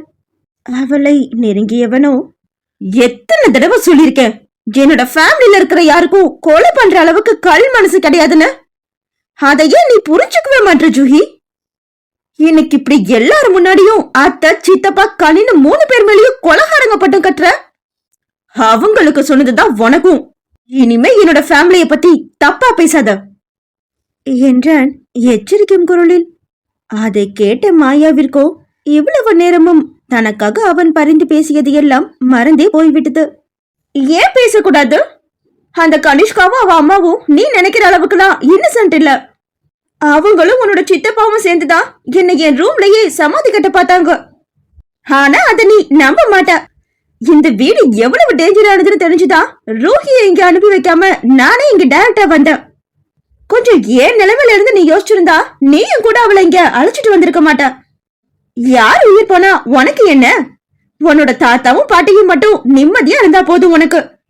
அதனால தானே இப்படி நியாய தர்மத்தை பத்தி எல்லாம் யோசிக்காம என்னோட மனநிலைமை பத்தியும் புரிஞ்சுக்காம என்னோட கழுத்துல தாலிய கட்டின. இப்போ அதையே காரணமா வச்சு ரூஹிய மிரட்டி இங்க அழைச்சிட்டும் வந்துட்ட. இப்ப நீ ஆசைப்பட்ட மாதிரியே உன்னோட தாத்தா பாட்டி நிம்மதியா தான் இருக்காங்க. உங்க அம்மாவும் அப்பாவும் மகனுக்கு கல்யாணம் ஆகி மருமக வந்துட்டான்னு சந்தோஷமா இருக்காங்க. ஆனா நானும் ரூஹியும் இன்னைக்கு இல்லைனாலும் என்னைக்காச்சும் ஒரு நாள் இந்த வீட்டுல இருக்கிற கொலகார பாவிங்களோட சதியில விழுந்து செத்து போகதான் போறோம். அத பத்தி எல்லாம் உனக்கு என்ன கவலை? புருவங்கள் நிறைய ஆவேசமாக பேசிய மாயாவை அசோகமித்ரன் பார்வையால் எடுத்துக்கொண்டிருந்தான். எனக்கு கவலை இருக்கிறதுனாலதான் நான் உன் கழுத்துல தாலி கட்டினேன். கவலை மட்டும் இல்லடி, சந்தேக பார்வையோட பார்க்க வேண்டியவள புத்தி கிட்ட போய் காதலிச்ச முட்டாள்தனத்துக்காகவும் தான் எதையும் யோசிக்காம தாலி கட்டி தொலைச்சேன். புரியலையா? நீ மகிமா இல்ல மாயான்னு தெரிஞ்சா எங்க உன்னைக்கு என் ஃபேமிலியில ஏத்துக்க மாட்டாங்களோ, என்னோட காதல் காணலாவே போயிடும்ங்கிற பயம்தான் உன்னோட சம்மதத்தை கூட எதிர்பார்க்காம உன்னோட கழுத்துல நான் தாலி கட்டினதுக்கான முக்கியமான காரணம். நீ சொன்ன ரூஹி அபி இவங்க எல்லாமே எனக்கு இந்த மேரேஜால கிடைச்ச ஆடட் அட்வான்டேஜஸ் தான். அவங்களுக்காகலாம் நான் ஒன்னும் உன்னை மேரேஜ் பண்ணிக்கல. அன்னைக்கு சொன்னதுதான் இன்னைக்கும் சொல்றேன். நான் உன் கழுத்துல திடீர்னு தாலி கட்டினது எனக்காக, என்னோட காதலுக்காக மட்டும்தான். இவ்வளவு காதலிக்கிறவள காவு கொடுக்கறதுக்கு நான் ஒன்னும் முட்டாள் இல்ல. உன்னை பாதுகாக்கிறதுக்கு நான் எந்த எக்ஸ்ட்ரீமுக்கும் போவேன். அதே நேரம் உன்னோட இந்த முட்டாள்தனமான பயத்தை எல்லாம் என்னால ஏத்துக்க முடியாது ஜூஹி. மூச்சு விடாமல் சொல்லி முடித்தவன் அவளது பதிலையோ அவளது திகைத்த தோற்றத்தையோ கவனிக்க விருப்பமற்றவனாக அங்கிருந்து வெளியேறியிருந்தான். மாயாவோ அவன் சொன்ன காதல் என்ற வார்த்தையை நம்பலாமா வேண்டாமா என்ற திண்டாட்டமான மனநிலையோடு பொத்தென்று தரையினில் அமர்ந்தாள். அசோகமித்ரனது கார் ராஜநாராயண விலாசத்தை விட்டு வெளியேறும் சத்தம் அவளது செவிகளை தீண்டியது. இப்போது என்ன செய்வது? கடமைக்கு தாலி கட்டி குடும்பத்திற்காக 30 நாட்கள் தவணை முறையில் வாழ்க்கையை பரிசாக அளித்த ஒருவன் இப்பொழுது அது காதலுக்காக காட்டிய தாலி என்கின்றான். இதை எப்படி எடுத்துக்கொள்வது? ஒருவேளை இது தன்னை அமைதியாக்கும் உக்தியாக இருக்குமோ? இல்லவே இல்லை என்று உறுதியாக கூறியது அவளது மனசாட்சி. உன்னை ரெஸ்டாரண்ட்ல ரசிச்சேன்னு சொன்னத மறந்துட்டியா? உன்னை தப்பா பேசின கனிய திட்டுனானே அது உனக்கு ஞாபகம் இருக்குதா? அத விடு. இந்த வீட்டுக்கு நீ 2வது தடவையா வந்ததுல இருந்து உன்னை யாரும் மதிப்பு குறைவா நடத்தக்கூடாதுன்னு உனக்காக பேசுறானே, அதையும் மறந்துட்டியா? ஸ்கூல் காலேஜ் பக்கத்து பிளாட்காரங்க கூட எய்ட்ஸால இருந்தவளோட மகள்னு உன்கிட்ட வரதுக்கு கூட பயந்துருக்காங்க. ஆனா மித்ரன் எல்லாம் தெரிஞ்சும் கூட உன்னை கல்யாணம் பண்ணிருக்கான். அதுக்கு காரணம் காதலை தவிர வேற என்னவா இருக்க முடியும் ஜூஹி? அவன் செஞ்ச ஒரே தப்பு உன்னோட சம்மதத்தை கேட்காம தாலி கட்டினது மட்டும்தான். அதுக்காக நீ அவனை மன்னிக்கணும்னு நான் சொல்ல மாட்டேன். ஆனா குறைஞ்சபட்சம் அவனை சந்தேகப்படாம அவனோட காதலை மதிச்சு நடத்து ஜூஹி. That's enough. மனசாட்சி வரிசையாக கூறிய அனைத்தும் 100க்கு 100% உண்மையே. எனவே நியாய புத்தி உள்ள மாயா ஆக்ஞானம் முதல் அசோகமித்ரனையோ அவனது செயல்களையோ சந்தேக கண் கொண்டு பார்க்க மாட்டேன் என்று தீர்மானித்துக் கொண்டாள். ஆனால் ஒன்று, இத்தனை நாட்களாக இலகாத கல்லாக இருந்தவன் உதிர்த்த காதல் என்ற ஒற்றை சொல் பாவை அவளின் மனதினில் மெல்லிய சலனத்தை உண்டாக்கிவிட்டது. அத்தியாயம் 25. உறவுகளோட முக்கியத்துவத்தை பத்தி அடிக்கடி அம்மா எங்க கிட்ட சொல்லுவாங்க. ஆலமரத்துக்கு பலமே அதோட விழுதுகள் தான். அதே போலதான் மனுஷங்களுக்கு பலம் அவங்க உறவுகள் தான்னு சொல்லுவாங்க. அந்த உறவுகள் ரத்த சம்பந்தப்பட்ட உறவுகளா தான் இருக்கணும்னு அவசியம் இல்ல. ஃப்ரெண்ட்ஸும் கூட அதுல சேர்த்திதான். ரத்த உறவுகள் கூட நம்மள புரிஞ்சுக்காதப்போ நமக்கு துணையா நிக்கிறவங்க நம்மளோட நண்பர்கள் தான். ராவத் அங்கிள் மாதிரி ஒரு ஃப்ரெண்டு கிடைக்க கொடுத்து வச்சிருக்கணும்னு அடிக்கடி அம்மா சொல்லுவாங்க. அதையே தான் நான் இப்போ அவைய பாக்குறப்போ எனக்குள்ள சொல்லுப்பேன். அவனை மாதிரி ஒரு ஃப்ரெண்ட் இருந்தா எத்தனை சவாலை வேணாலும் அசால்ட்டா சமாளிக்கலாம். மாயாவின் நினைவலைகள். ராஜநாராயண விலாசம். ரூஹி வேண்டா வெறுப்பாக அபிஜித்துடன் பிஆர்கே குழும நிறுவனங்களை பார்வையிடுவதற்காக கிளம்பிக் கொண்டிருந்தாள். ரெங்கநாதனின் வேண்டுகோளுக்காக அவளை அழைத்து செல்ல சம்மதித்திருந்தான் அசோகமித்ரன். கிளம்பியதும் காலை உணவுக்காக வந்தவளின் முகம் சுரத்தின்றி இருக்கவே பரசுராமன் ரூஹியிடம் என்னவென்று விசாரித்தார். ஏண்டாமா, உனக்கு அங்க போக விருப்பம் இல்லையா? அவர் கேட்க ரூஹியோ சலிப்பாய் உச்சி கொட்டிவிட்டு, அதை பார்த்து நான் என்ன பண்ண போறேன் தாத்தா? இந்த கம்பெனிஸ் ப்ராப்பர்ட்டிஸ் எல்லாமே உங்க ஃபேமிலி கஷ்டப்பட்டு உருவாக்குனது. எனக்கும் இதுக்கும் சம்மந்தமே இல்லை. அப்போ நான் எதுக்கு இதையெல்லாம் பார்க்கணும்? அவள் அவ்வாறு கூறவும் பரசுராமனின் முகமோ சோர்ந்து போனது. இத்தனை நாட்கள் கடந்தும் கூட இவள் தங்களை இன்னும் குடும்பத்தினராக எண்ணவில்லையே என்று எண்ணி வருந்தினார் அவர். நீ பூர்ணிமாவோட பொண்ணுடா. அவளுக்கு இருந்த எல்லா உரிமையும் உனக்கும் இருக்கு. அவர் கூற ரூஹியோ அதற்கு வெறுமனே தலையை ஆட்டினாலே தவிர பதிலளிக்கவில்லை. சொல்ல போனால் பொய்யான சமாதானங்களை கூறுவதை விட உண்மையான மௌனம் சிறந்தது என்று அமைதியாகிவிட்டாள் அவள். அவர்கள் மீது அவளுக்கு வருத்தம் இல்லைதான். ஆனாலும் அவளால் எந்த உரிமையையும் எடுத்துக்கொள்ள முடியவில்லை. இதில் எதுவுமே எனது அன்னைக்கு கிடைக்கவில்லை. பிறகு எனக்கு மட்டும் இதில் என்ன உரிமை இருக்கின்றது என்ற எண்ணம் தான் அவளுக்கு. மற்றவர்கள் அனைவரும் சாப்பிட்டு விட்டதனால் அவர்களுக்காக காத்திருந்த மாயா அவளுக்கும் அபிஜித்திற்கும் உணவு பரிமாற துவங்கினாள். இன்னைக்கு ரேஷ்மி கிளைண்ட் பார்த்துட்டு கூகுள் மீட்ல கனெக்ட் ஆயிடுவா ஜூஹி. அவ விகாஸ் ரூபாலி 3 பேரும் சேர்ந்து எவ்வளவோ சொல்லியும் கூட அந்த கிளைண்ட் பிடிவாதமா இருக்காராம். இட்லியை மென்றபடியே கூறிய அபிஜித்திடம், அவங்க 3 பேரும் பாவம் தான். 6 பேர் செஞ்சிட்டு இருந்த வேலையை இப்போ 3 பேர் மட்டும் செய்யறது கஷ்டம் தானே என்று கூறினாள் மாயா. இன்னும் கொஞ்ச நாள் தானே, அப்புறம் பழையபடியே 6 பேர் சேர்ந்து தானே பண்ண போறோம் என்று ரூஹி சொல்லிக் கொண்டிருக்கும் பொழுதே அங்கே அசோகமித்ரனது தொண்டை செருமல் சத்தம் கேட்டது. மூவரையும் முறைத்தபடியே உணவு மேஜையை நெருங்கியவன் நாற்காலியை இழுத்து போட்டு அமர்ந்தான். ஹாலுக்கு ஒரு மைக் வாங்கி தட்டுமா? விட்டா வீட்டுல இருக்கிற எல்லாரோட காதலையும் போய் நாங்க 30 நாள் டீல்ல தான் இங்க தங்கியிருக்கோம்னு நீங்களே சொல்லுவீங்க போல என்று சிரிசிரித்தவனை முறைத்து பார்த்தாள் மாயா. அவனது தட்டினில் இட்லியை வைத்து சாம்பாரை ஊற்றியவள் தானும் ஒரு தட்டில் அவற்றை எடுத்துக்கொண்டு அவன் அருகினில் வந்து அமர்ந்தாள். மெல்ல குனிந்து அவனது காதருகே, நாங்க சொன்னது மட்டும்தான் கேட்கும். இப்ப நீ உருமாத குறைய ஆர்டர் போட்டது எல்லாம் அவங்க காதல விழாது, அப்படித்தானே என்று வினவ அவனோ தனது தோலை குலுக்கி கொண்டு சாப்பிட ஆரம்பித்திருந்தான். அப்பொழுது ரூஹி நாக்கை துருத்தி அழகு காட்ட அதை அவன் கவனிக்கவில்லை. ஆனால் மாயா பார்த்து விட்டாள். மாயாவோ உடனே பக் என்று நகைத்துவிட அசோகமித்ரன் என்னவென்பது போல தலை உயர்த்தி பார்த்தான். மாயாவோ மீண்டும் சாப்பிடுவதில் முனைப்பாகிவிட்டாள். இப்பொழுதெல்லாம் அவனை எதிர்கொள்வது அவளுக்கு முன்பு போல எளிதாக இல்லை. சண்டைக்காரனாக இருக்கும் வரையினில் அவனிடம் வாதிடவோ பதிலடி கொடுக்கவோ அவள் தயங்கியதில்லை. எப்பொழுது அவளை காதலிப்பதாக அசோகமித்ரன் வாக்குமூலம் கொடுத்தானோ அன்றைய தினத்திலிருந்தே அவன் ஏதாவது ஏடாகுடமாக பேசினால் கூட முறைக்க மட்டுமே செய்தாள் மாயா. போதா குறைக்கு முன்பு போல அவனது சீண்டல்களுக்கு அவளால் இயல்பாக சீர முடியவில்லை. ஒரு காலத்தில் அது தன்னை கோபமாக்கி வாயை கிளற அவன் பயன்படுத்திய யுத்தி என மாயா எண்ணி இருந்தாள். ஆனால் இப்பொழுதோ அது காதலிப்பவனின் செல்ல சீண்டல்களாகவே தெரிய எதிர்வினையாற்றவே யோசிப்பவள் எங்கிருந்து சீருவது? அவன் சாப்பிட்டு முடித்து கிளம்புகையில், ரூஹியை பத்திரமா பார்த்துக்கா என்று 1001வது முறையாக அசோகமித்ரனிடம் கூறினாள் மாயா. இன்னைக்கு எனக்கு கிளைண்ட் கூட மீட்டிங் இருக்கு, இல்லைனா கூட நானும் வந்திருப்பேன் என்றவள் சோகமாக கூறினாள். அசோகமித்ரனோ நெற்றியே ஆட்டாடி விரலால் கீறியவன், இப்ப நாங்க என்ன ஃபேமிலி டூரா போறோம், உன்னையும் கூடவே அழைச்சிட்டு போறதுக்கு? எனிவே நெக்ஸ்ட் வீக் நான் உன்னை ஒரு இடத்துக்கு அழைச்சிட்டு போகணும். எங்க போக போறோம் என்று ஆர்வமாக விசாரித்தாள் மாயா. அசோகமித்ரனோ ஒரு புன்சிரிப்புடன், கண்டிப்பா நம்ம ஹனிமூன் போக போறதில்ல, சோ கொஞ்சம் கம்மியா எக்ஸைட் ஆகு பேபி என்று கிண்டலாக மொழிந்துவிட்டு மற்ற இருவரையும் தன்னுடன் அழைத்து கொண்டு அங்கிருந்து கிளம்பினான்.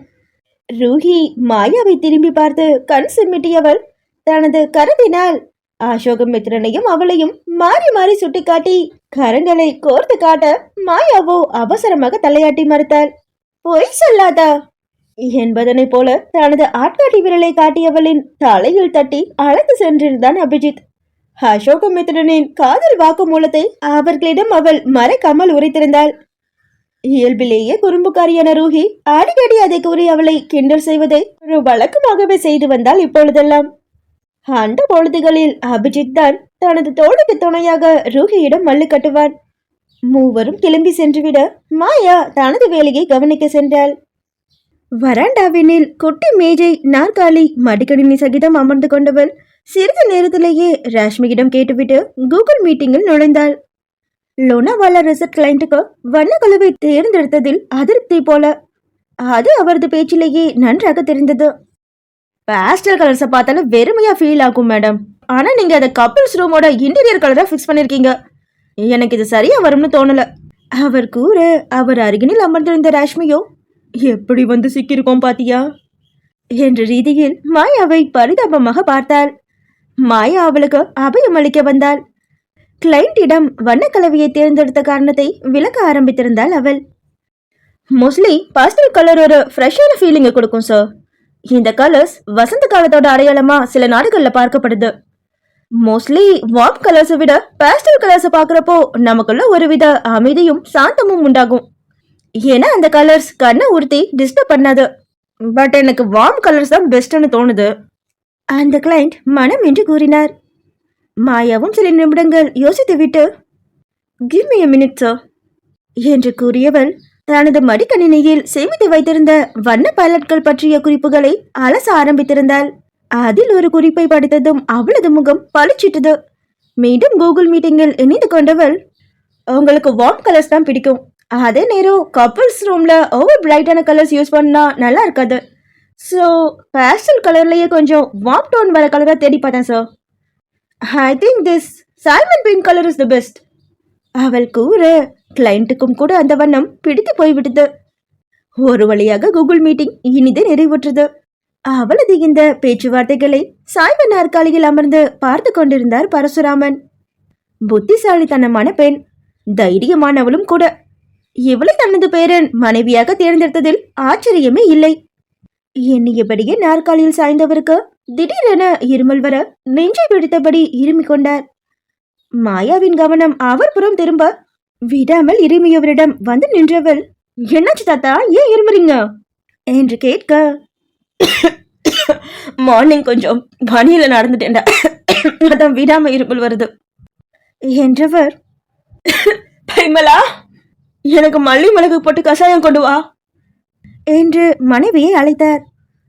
மாயா அங்கே வருவதற்கு முன்புதான் பரிமளா மகாலட்சுமியையும் தமிழரசியையும் அழைத்துக் கொண்டு கோவிலுக்கு சென்றிருந்தார்.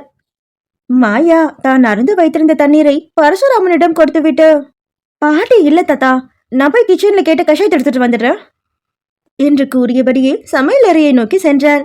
அங்கே மதிய சாப்பாட்டிற்கான காய்கறிகளை நறுக்கும் வேலை நடைபெற்றுக் கொண்டிருந்தது. உமா அவற்றினை மேற்பார்வை பார்த்தபடி பதார்த்தத்திற்கான பக்குவத்தை தலைமை பணியாளரிடம் விலக்கிக் கொண்டிருந்தார். உள்ளே வந்த மாயா அங்கிருந்த பணியாட்களில் ஒருவரிடம் பேச எத்தனைக்க அவரை அதட்டினார் உமா.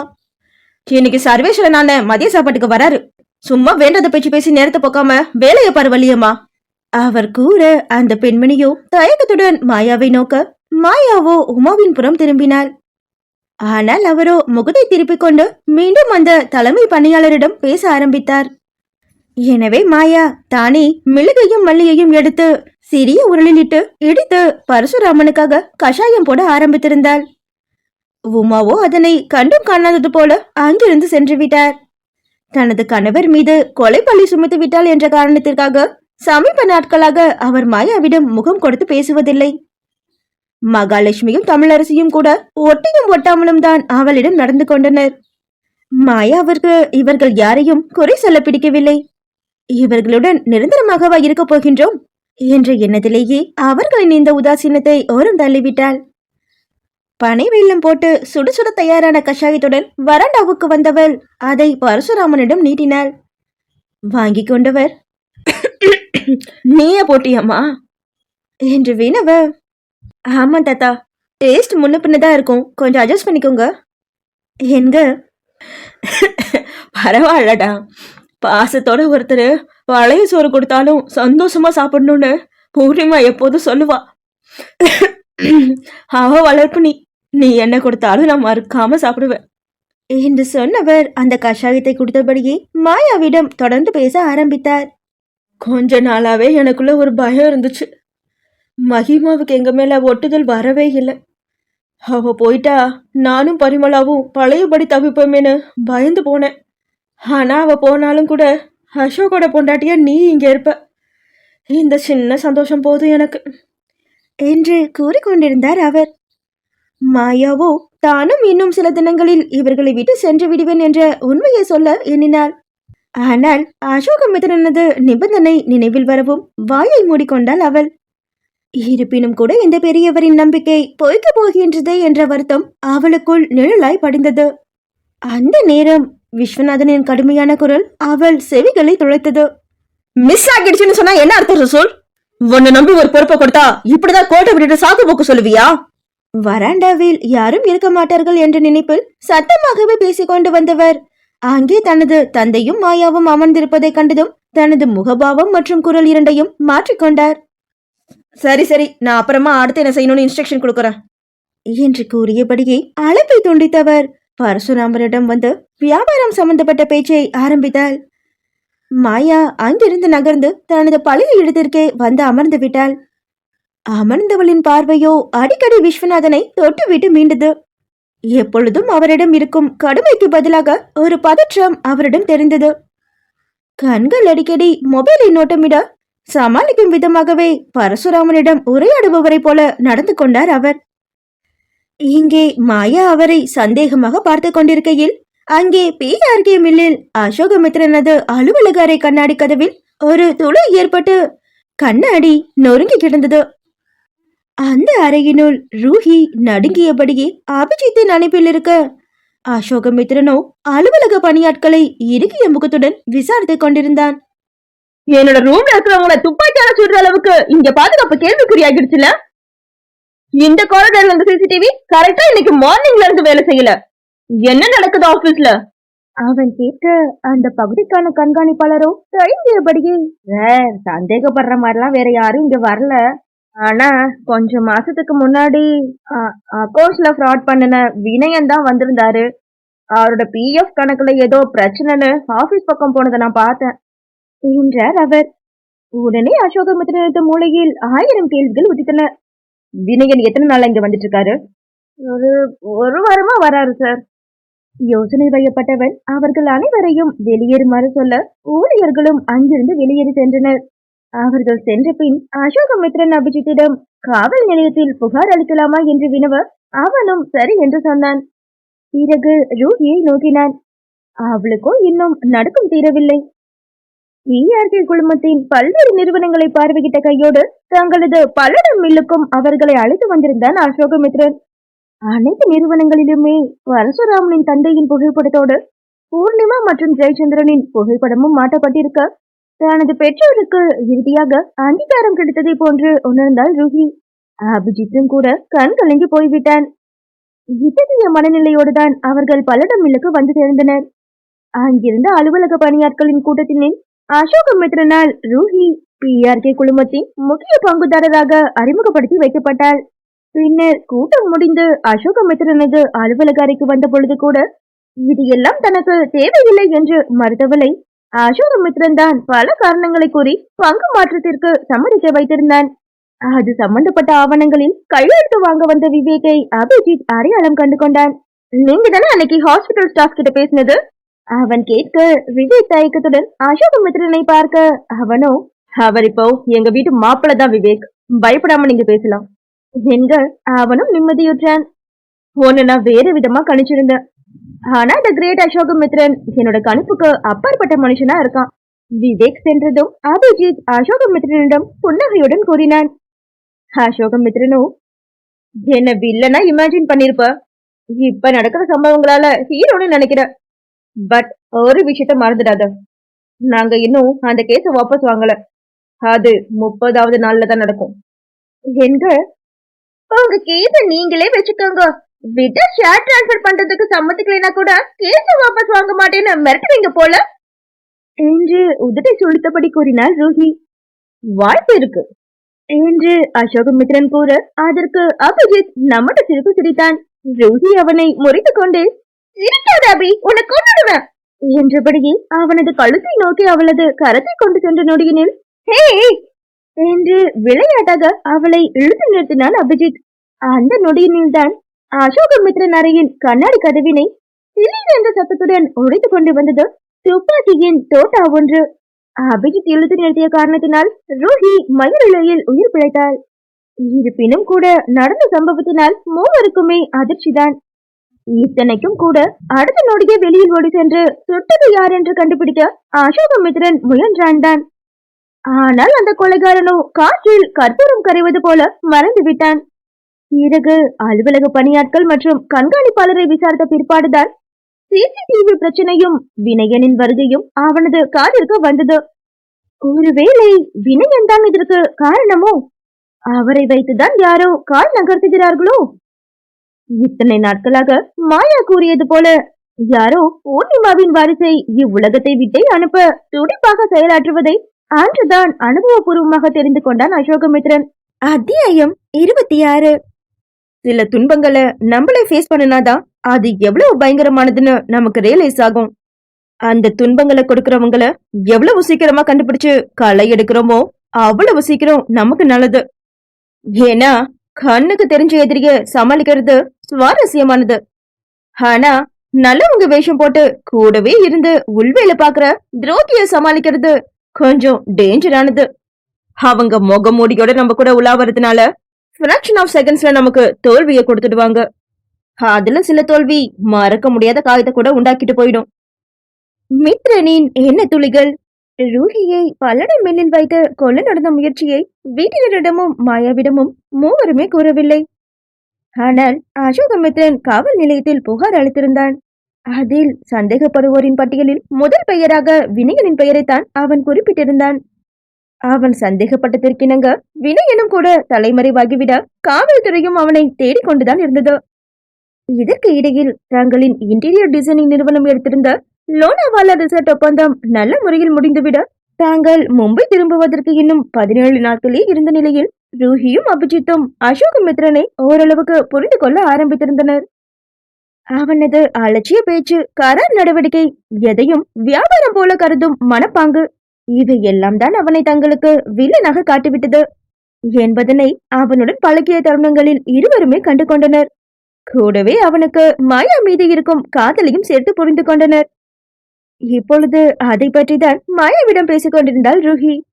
எப்பொழுதுமே ஒரு வியாபார ஒப்பந்தம் முடிந்து அடுத்து கிடைக்கும் இடைவெளியை விடுமுறையாக எண்ணி கழிப்பது அவர்களின் வழக்கம். அந்த பொழுதுகளில் வேலையை தவிர்த்து பொழுதுபோக்கெனில் நேரத்தை கடத்துவர். இப்பொழுது கூட சதுரங்கம் விளையாடியபடியே அசோகமித்ரனை பற்றி தான் பேசிக் கொண்டிருந்தனர் இருவரும்.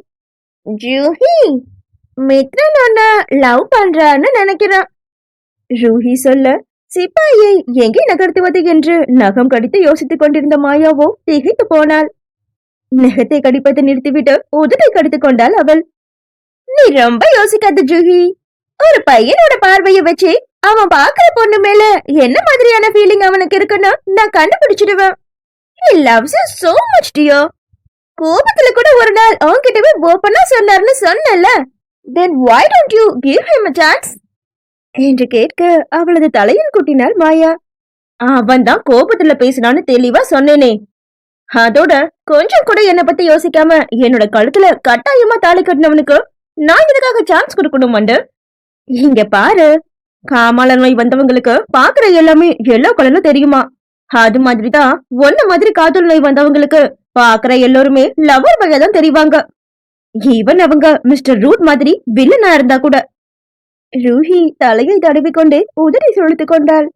அபிஜித் வர இப்பொழுது அவனுமே அசோகமித்ரனை பற்றி உயர்வாக பேச ஆரம்பித்தான். ஹே, ஸ்டாப் இட் யா.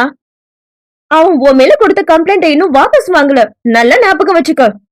சும்மா அவனை இப்படி காதல் மன்னன் ரேஞ்சுக்கு புகழாதீங்க. அவனுக்காக நீங்க இவ்வளவு பேசுறீங்க. ஆனா இன்னைக்கு வரைக்கும் அவன் அவனோட லவ்வுக்காக என்கிட்ட ஒரு வார்த்தை கூட இறங்கி பேசல. ஆச்சு முச்சுன்னு கத்திட்டு போனதெல்லாம் நான் காதல்ல சேர்த்துக்க மாட்டேன் அபி. ட்ரூ லவ்வா இருந்திருந்தா இன்னும் அதை எக்ஸ்பிரஸ் பண்ணிருப்பான் தானே.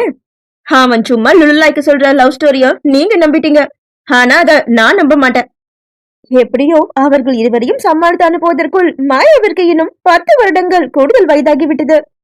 பேசினது போதும், லஞ்ச் ரெடி ஆகிடுச்சு, சாப்பிட வாங்க என்று பொதுப்படியாக அழைத்தார் மகாலட்சுமி.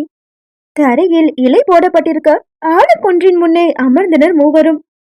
பரசுராமனும் பரிமளாவும் மாயாவிற்கு அடுத்ததாக அமர்ந்து கொண்டனர்.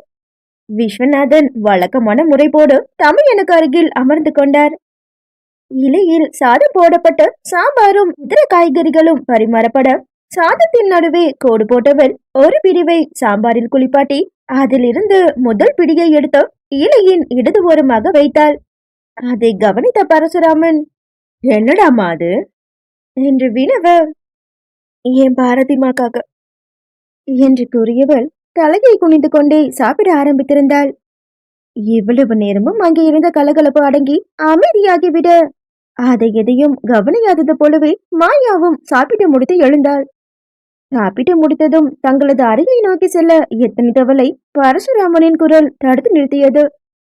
வாடாமா, எல்லாரும் தோப்புல உட்காந்து கொஞ்ச நேரம் பேசிட்டு போண்டா என்று கூறி உரிமையுடன் அழைத்து சென்றார் அவர். அதற்கு சற்று முன்னர்தான் பரிமளா மாயாவை காட்டி, பாவங்க அந்த பொண்ணு, அவளும் நம்ம பேத்தி மாதிரி தானே, பெத்த அம்மாவை பார்த்தது கூட கிடையாது. சந்திரிகா அவளை பத்தி பேசினப்போ நம்ம அமைதியா இருந்தது எவ்வளவு பெரிய தப்பு. இனிமே அவ நம்ம கூட இருக்க நாட்கள்லயாவது அந்த தப்ப நம்ம நிவர்த்தி பண்ணிக்கணுங்க என்றிருந்தார் அவர். சொன்னது போலவே தோப்பிற்கு ரூஹி அபிஜித்தோடு அவளையும் அழைத்து சென்றார். அங்கே அனைவரும் அமர்ந்திருக்க மாயாவும் தனது தோழமைகளின் அருகே அமர்ந்து கொண்டாள். அனைவருமே அமைதியாக இருக்க சாப்பிடும் நேரத்தில் தான் பேசிய பேச்சுக்காகத்தான் இந்த அமைதி என்பதனை புரிந்து கொண்ட மாயா, நீங்க யாரும் சங்கடமா ஃபீல் பண்ணாதீங்க. ஒரு மகளா எங்க அம்மாவுக்காக நான் எதுவுமே செய்யல.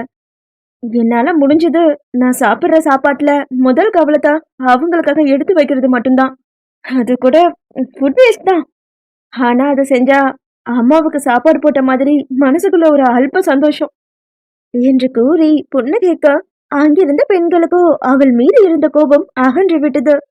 பாவம் அவள், பெற்ற தாயை பார்த்தறியாத பிள்ளை. நான் பார்த்து வளர்ந்த சொசைட்டியை விட நீங்க எல்லாரும் ரொம்ப நல்லவங்க. ஏன்னா நல்லா பழகுனவங்க கூட பாரதி அம்மாவை பத்தி தெரிஞ்சதும் என்னை ஒதுக்கி வச்சிடுவாங்க. ஆனா நீங்க யாரும் அப்படி பண்ணல. ஈவன் ஆன்டிஸ் கூட என் கூட பேசாம இருந்ததுக்கு காரணம் இப்போ சின்ன மாமா மேல நான் சொன்ன குத்தம் தான். எங்க அம்மா ஹெச்ஐவியால இறந்தாங்கிறதுக்காகலாம் என்ன அவங்க ஒதுக்கி வைக்கலையே. ஜூஹி எழுந்து தனது தோழியை அணைத்துக் கொண்டாள். விடு ஜூஹி, பழச ஏன் பேசுற? அம்மா என்ன சொல்லிருக்காங்க? பாரதி மாவை பத்தி நீ நினைச்சா அது பெருமையா நினைக்கிறதா மட்டும்தான் இருக்கணும். So don't get emotional. அவள் அவ்வாறு கூறியதும் மற்ற பெண்களின் பார்வையும் கூட கனிந்தது. மகாலட்சுமி தனது மருமகளின் கருத்தினை பற்றி அவளது சிகையை வருடி கொடுத்தார். உமா அவ்வாறெல்லாம் செய்யவில்லை என்றாலும் கூட அவர் பார்த்த பார்வையினில் விலகல் இல்லை.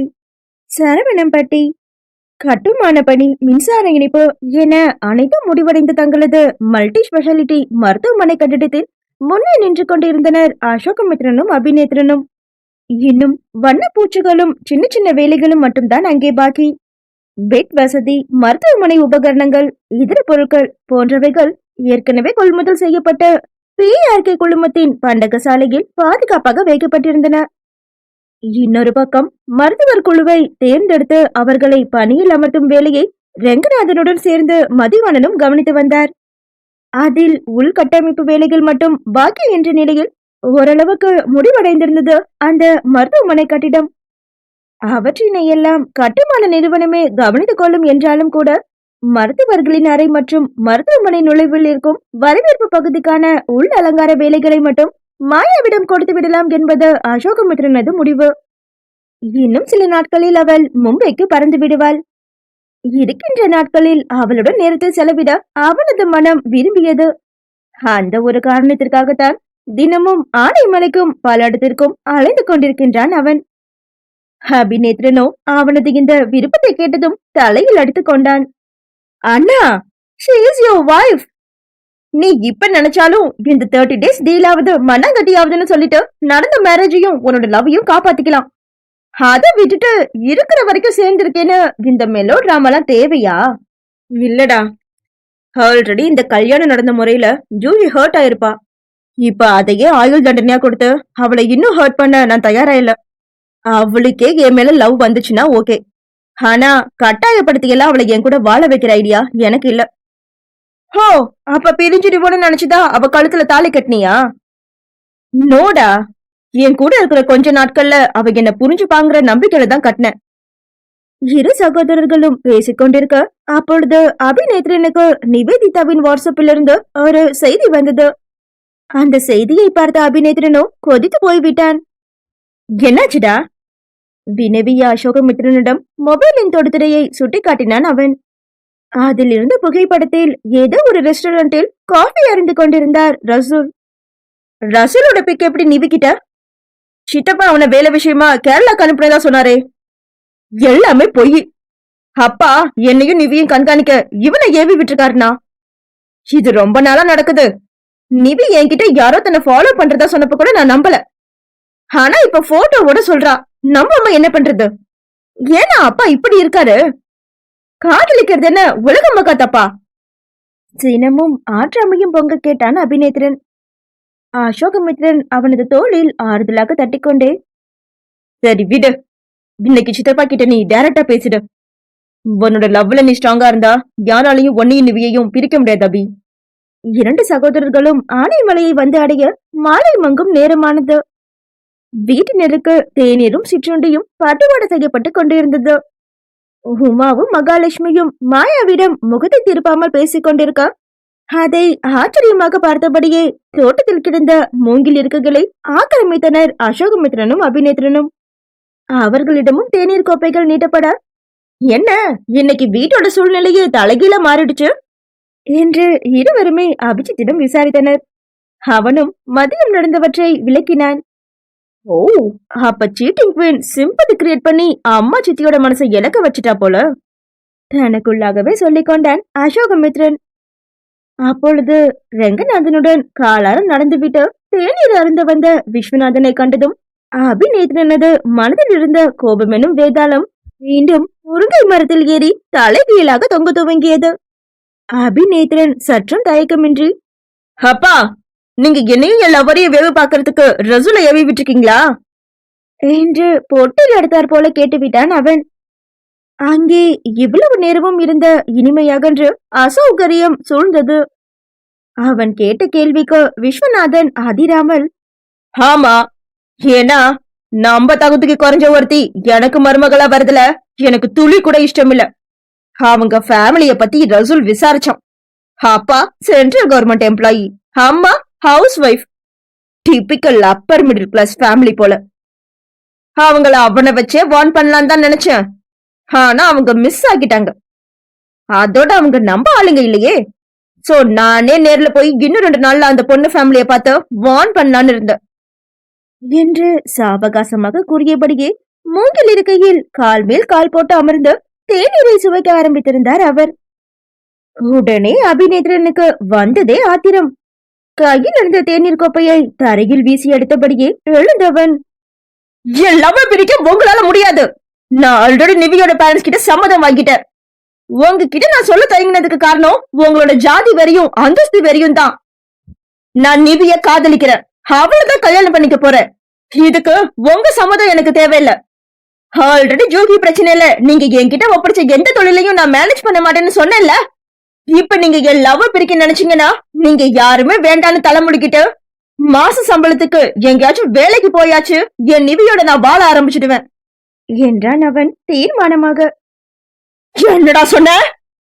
ஆத்திரம் கொப்பளுக்க எழுந்த விஸ்வநாதன் அவனது கன்னத்தை பதம் பார்க்க கையை உயர்த்திய அடுத்த நொடியே அவரது கரம் அந்தரத்தில் ரங்கநாதனால் தடுக்கப்பட்டது. அண்ணா! நம்ப மாட்டாமல் விழித்தவரை பலரென அறைந்திருந்தார் ரங்கநாதன். என்ன காரியம் பண்ணிட்டாருங்க என பரசுராமனும் பரிமளாவும் பதறிக்கொண்டிருக்க பெண்களோ தவிப்புடன் நின்றனர். இளையவர்களோ இட்ஸ் டூ லேட் என்று மைண்ட் வாய்ஸில் பேசிக் கொண்டனர். குறிப்பாக மாயாவும் ரூஹியும். சாந்த ஸ்வரூபியான ரங்கநாதன் தனது இளைய சகோதரனை கோப விழிகளால் முறைத்தபடியே பேச ஆரம்பித்தார். முட்டாளானி! ஜாதியும் பணமும் நம்ம சொந்த ரத்தத்தை விட பெருசு இல்ல. ஒண்ணுமாக்கு செஞ்ச அநியாயம் போதாதா? அவையே இப்ப நாசம் பண்ணுமா உனக்கு? கௌரவத்தை வச்சுக்கிட்டு 1000 வருஷமா வாழ போற விஸ்வா, இன்னைக்கோ நாளைக்கோ எப்ப வேணாலும் எவன் வந்து நம்மள அழைச்சிட்டு போயிடுவான். அதுக்கப்புறமா மத்தவங்க நம்மள சந்தோஷமா ஞாபகப்படுத்தி பார்க்கணும். அத விட்டுட்டு போய் தொலைஞ்சாண்டா சாமின்னு நினைச்சாங்கன்னு வெயி நம்ம வாழ்ந்த வாழ்க்கைக்கு அர்த்தமே இல்லாம போயிடும். நீ என்னையும் அப்பாவையும் மதிச்சா ஒழுங்கா அந்த பொண்ணு வீட்டுல போய் சம்மதம் பேசு. அடுத்த மாசம் நல்ல முகூர்த்தம் பார்த்து கல்யாணத்தை முடிச்சு வச்சுட்டா நம்ம அபி சந்தோஷமா அவன் விரும்பின பொண்ணோட வாழுவான்டா. அத விட்டுட்டு இனியும் அல்ப காரணத்துக்காக இதயமே இல்லாம நடந்துகிட்டேனா இதோட அண்ணன் ஒருத்தர் இருந்தாங்கிறதே மறந்துடு. அபிக்கு என்ன செய்யணும்னு எனக்கு தெரியும் என்று கர்ஜித்துவிட்டு ரங்கநாதன் அங்கிருந்து சென்று விட்டார். பெண்களும் கூட அவரது பேச்சு சரிதான் என்ற ரீதியில் இடத்தினை காலி செய்தனர். பெரியவர்களும் கூட அவர்களை பின்பற்றி சென்று விட்டனர். ஹேட்ஸ் ஆஃப் யூ பெரிய மாமா என்று கண்கள் மலர கூறிய மாயா சல்யூட் வைக்க அதை அசோகமித்ரன் கவனித்தான். அவளோ மெதுவாக அவனது பார்வையிலிருந்து நழுவி மல்லிகை தோட்டத்தின் பக்கமாக ஓடிவிட்டாள். அபிஜித்தும் ரூஹியும் அபிநேத்ரனுக்கு வாழ்த்துக்களை தெரிவித்தனர். அசோகமித்ரனும் அவனது பங்குக்கு வாழ்த்திவிட்டு மல்லிகை தோட்டத்தை நோக்கி நகர்ந்து விட்டான். அங்கே விஸ்வநாதன் மட்டுமே தனித்து நின்றார். மல்லிகை தோட்டத்தினில் அப்பொழுதுதான் வெண்ணிற இதழ்களை விரிக்க ஆரம்பித்திருந்த மல்லி மொக்குகளை ரசித்துக் கொண்டிருந்தாள் மாயா. பேபி பிங்க் பண்ண சுடிதாரில் கூந்தலை முன்பக்கமாக வலிய விட்டபடியே அவனுக்கு முதுகு காட்டியபடி நின்று கொண்டிருந்தாள் அவள். மறையவிருக்கும் கதிரவனின் ஆரஞ்சு வண்ண கதிர்கள் அவளை குளிப்பாட்டிக் கொண்டிருக்க அவளது ஆலிவ் வண்ண மேனியின் மினுமினுப்பு பின்னணியில் அசோகமித்ரனை ஈர்த்தது அவளது டாட்டூ. இவள்தான் எத்தனை அழகு! இந்த அழகியின் கணவன் நான். அது தற்காலிகம்தான் என்றாலும் கூட உண்மைதானே? சீட்டி அடித்தபடியே இட்ஸ் பியூட்டிஃபுல் என்று ரசனையோட கூற திரும்பி பார்த்தாள் மாயா. ஆமா, பாக்குறதுக்கு கிரீன் கலர் கார்பெட்ல ஒயிட் பல்ஸ் கொட்டி வச்ச மாதிரி இருக்குல்ல மித்ரன் என்றாள் அவள் மல்லிகை மலர்களை சுட்டிக்காட்டி. அசோகமித்ரனோ இல்லை என தலையாட்டி மறுத்தவன், ஆலிவ் கலர் கேன்வாஷ்ல பிளாக் ஃபிளவரை யாரோ கலர் ரசிகரான ஓவியன் வரைஞ்ச மாதிரி இருக்கு என்றான் அவன் குறும்பாக.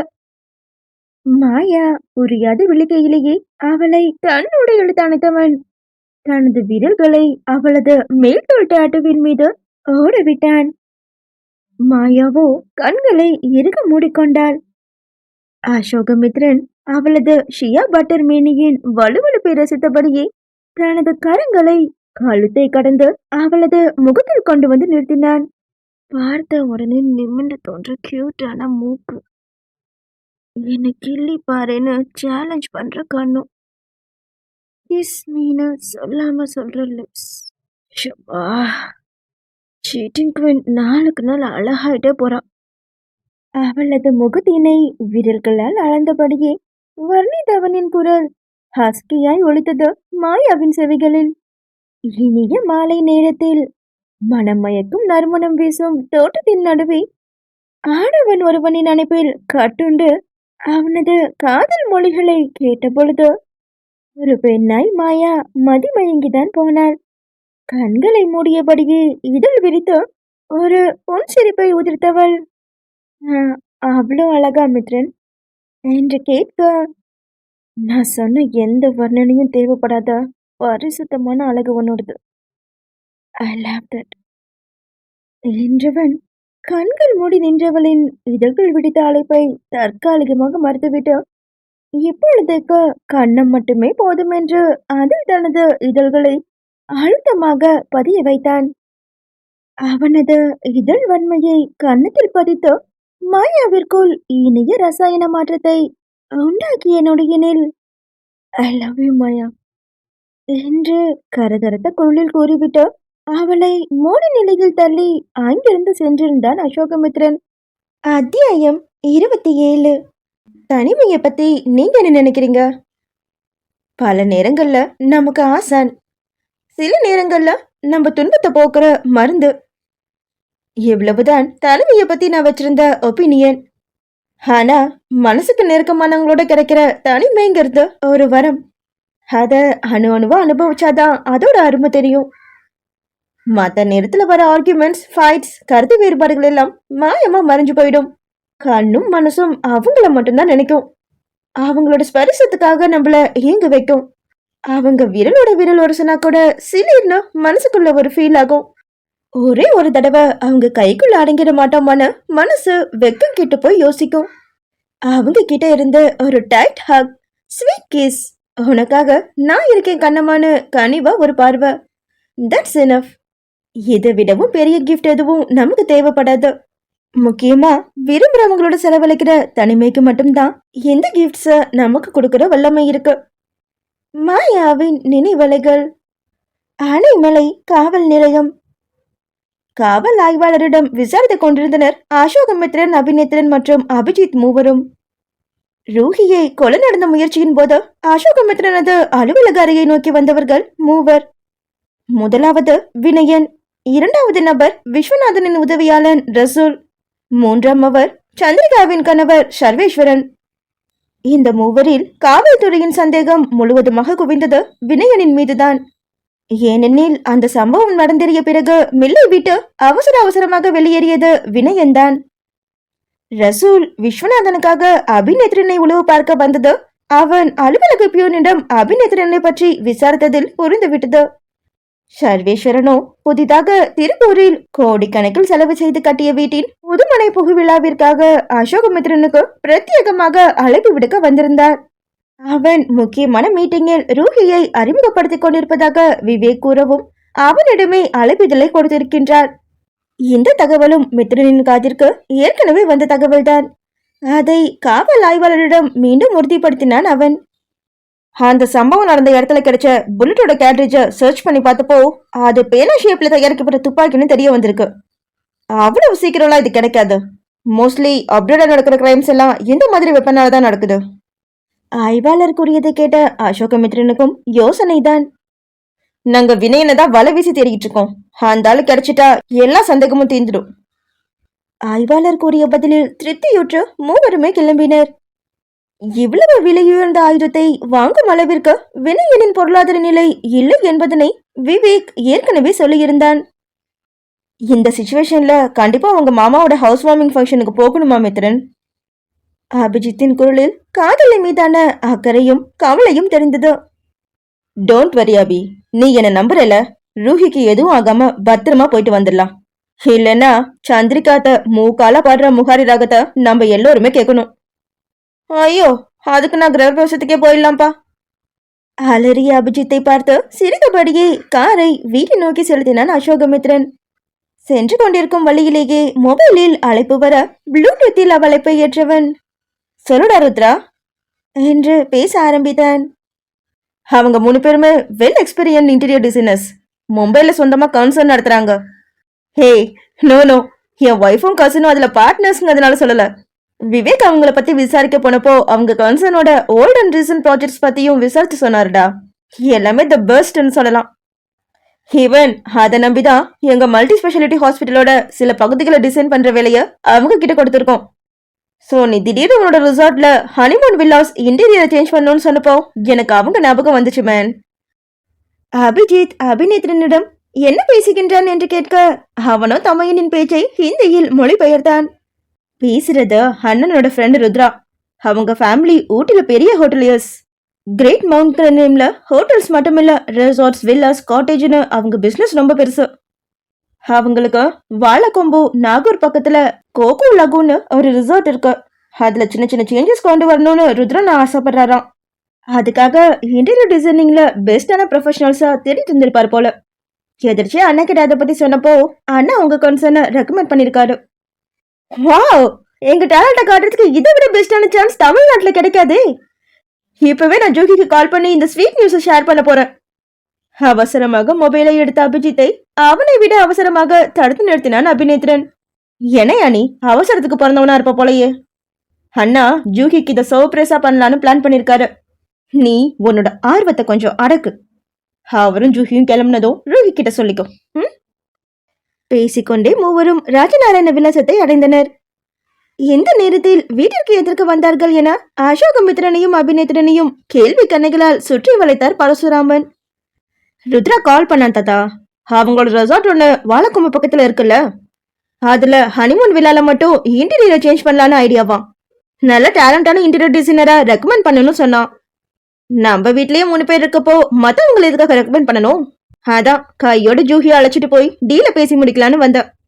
அப்புறம் இது அவளுக்கு தெரிய வேண்டாம், நான் சர்ப்ரைஸா அழைச்சிட்டு போகலான்னு இருக்கேன் என்று கூற பரசுராமனும் பேருனது ஆசைக்கு தடை சொல்லாமல் அமைதியாகிவிட்டார். அங்கே ரூஹியோடு மாடி வராண்டாவில் அமர்ந்து அனுஷியாவிடம் மொபைலில் வம்பளந்து கொண்டிருந்த மாயா வலுக்கட்டாயமாக கீழே அழைத்து வரப்பட்டாள் அவனால். அதுவும் எங்கே போகின்றோம் என்ற விவரத்தை தெரிவிக்காமலேயே. ஹே மேன், நான் எங்கேயும் வரமாட்டேன். பேசிக்கலி எனக்கு டே லைட்ல வெளியே சுத்துறது சுத்தமா பிடிக்காது. அடம் பிடித்தபடியே நகர்வேனா என்று அலச்சாட்டியம் செய்தவளை இழுக்காத குறையாக அசோகமித்ரன் அழைத்து சென்றான். அந்த காட்சியை பார்த்து கொண்டிருந்த வீட்டினரை நகைப்பில் ஆழ்த்தியது அது.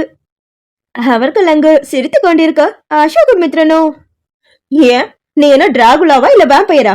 சன்லைட் பட்டதும் பஸ்மம் ஆகிறதுக்கு என்று கிண்டல் செய்தபடியே காரின் முன்பக்க கதவை அவளுக்காக திறந்து விட்டான். மாயாவோ அமர முடியாது என்பதனை போல கைகளை மார்பின் குறுக்கே கட்டி கொண்டவள், என்னோட ஸ்கின் காம்ப்ளெக்ஷன் டார்க் ஆகிடும் மேன். ஒரு தடவை என்னோட ஸ்கின் டேன் ஆச்சுன்னா அதை பழைய நிலைமைக்கு கொண்டு வரதுக்குள்ள நாக்கு தள்ளிடும்.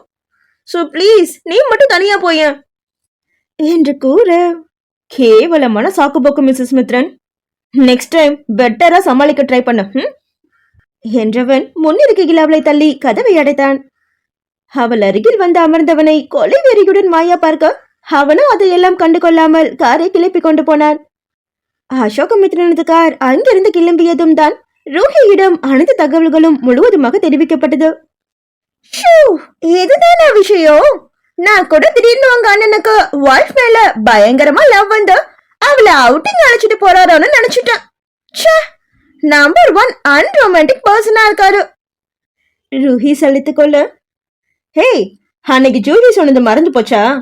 ஜாஸ்மின் கார்டன்ல வச்சு மித்ரன் ப்ரொபோஸ் பண்ணாருன்னு சொன்னாலே அவ என்று எடுத்து கொடுத்தான் அபிஜித்.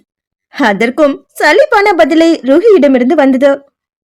ப்ரொபோஸ் பண்ணினா மட்டும் போதுமா? எனக்கு என்னவோ மித்ரன் சும்மா டைம் பாஸுக்கு தான் ஜூஹி கிட்ட பிளே பண்றாரோன்னு தோணுது.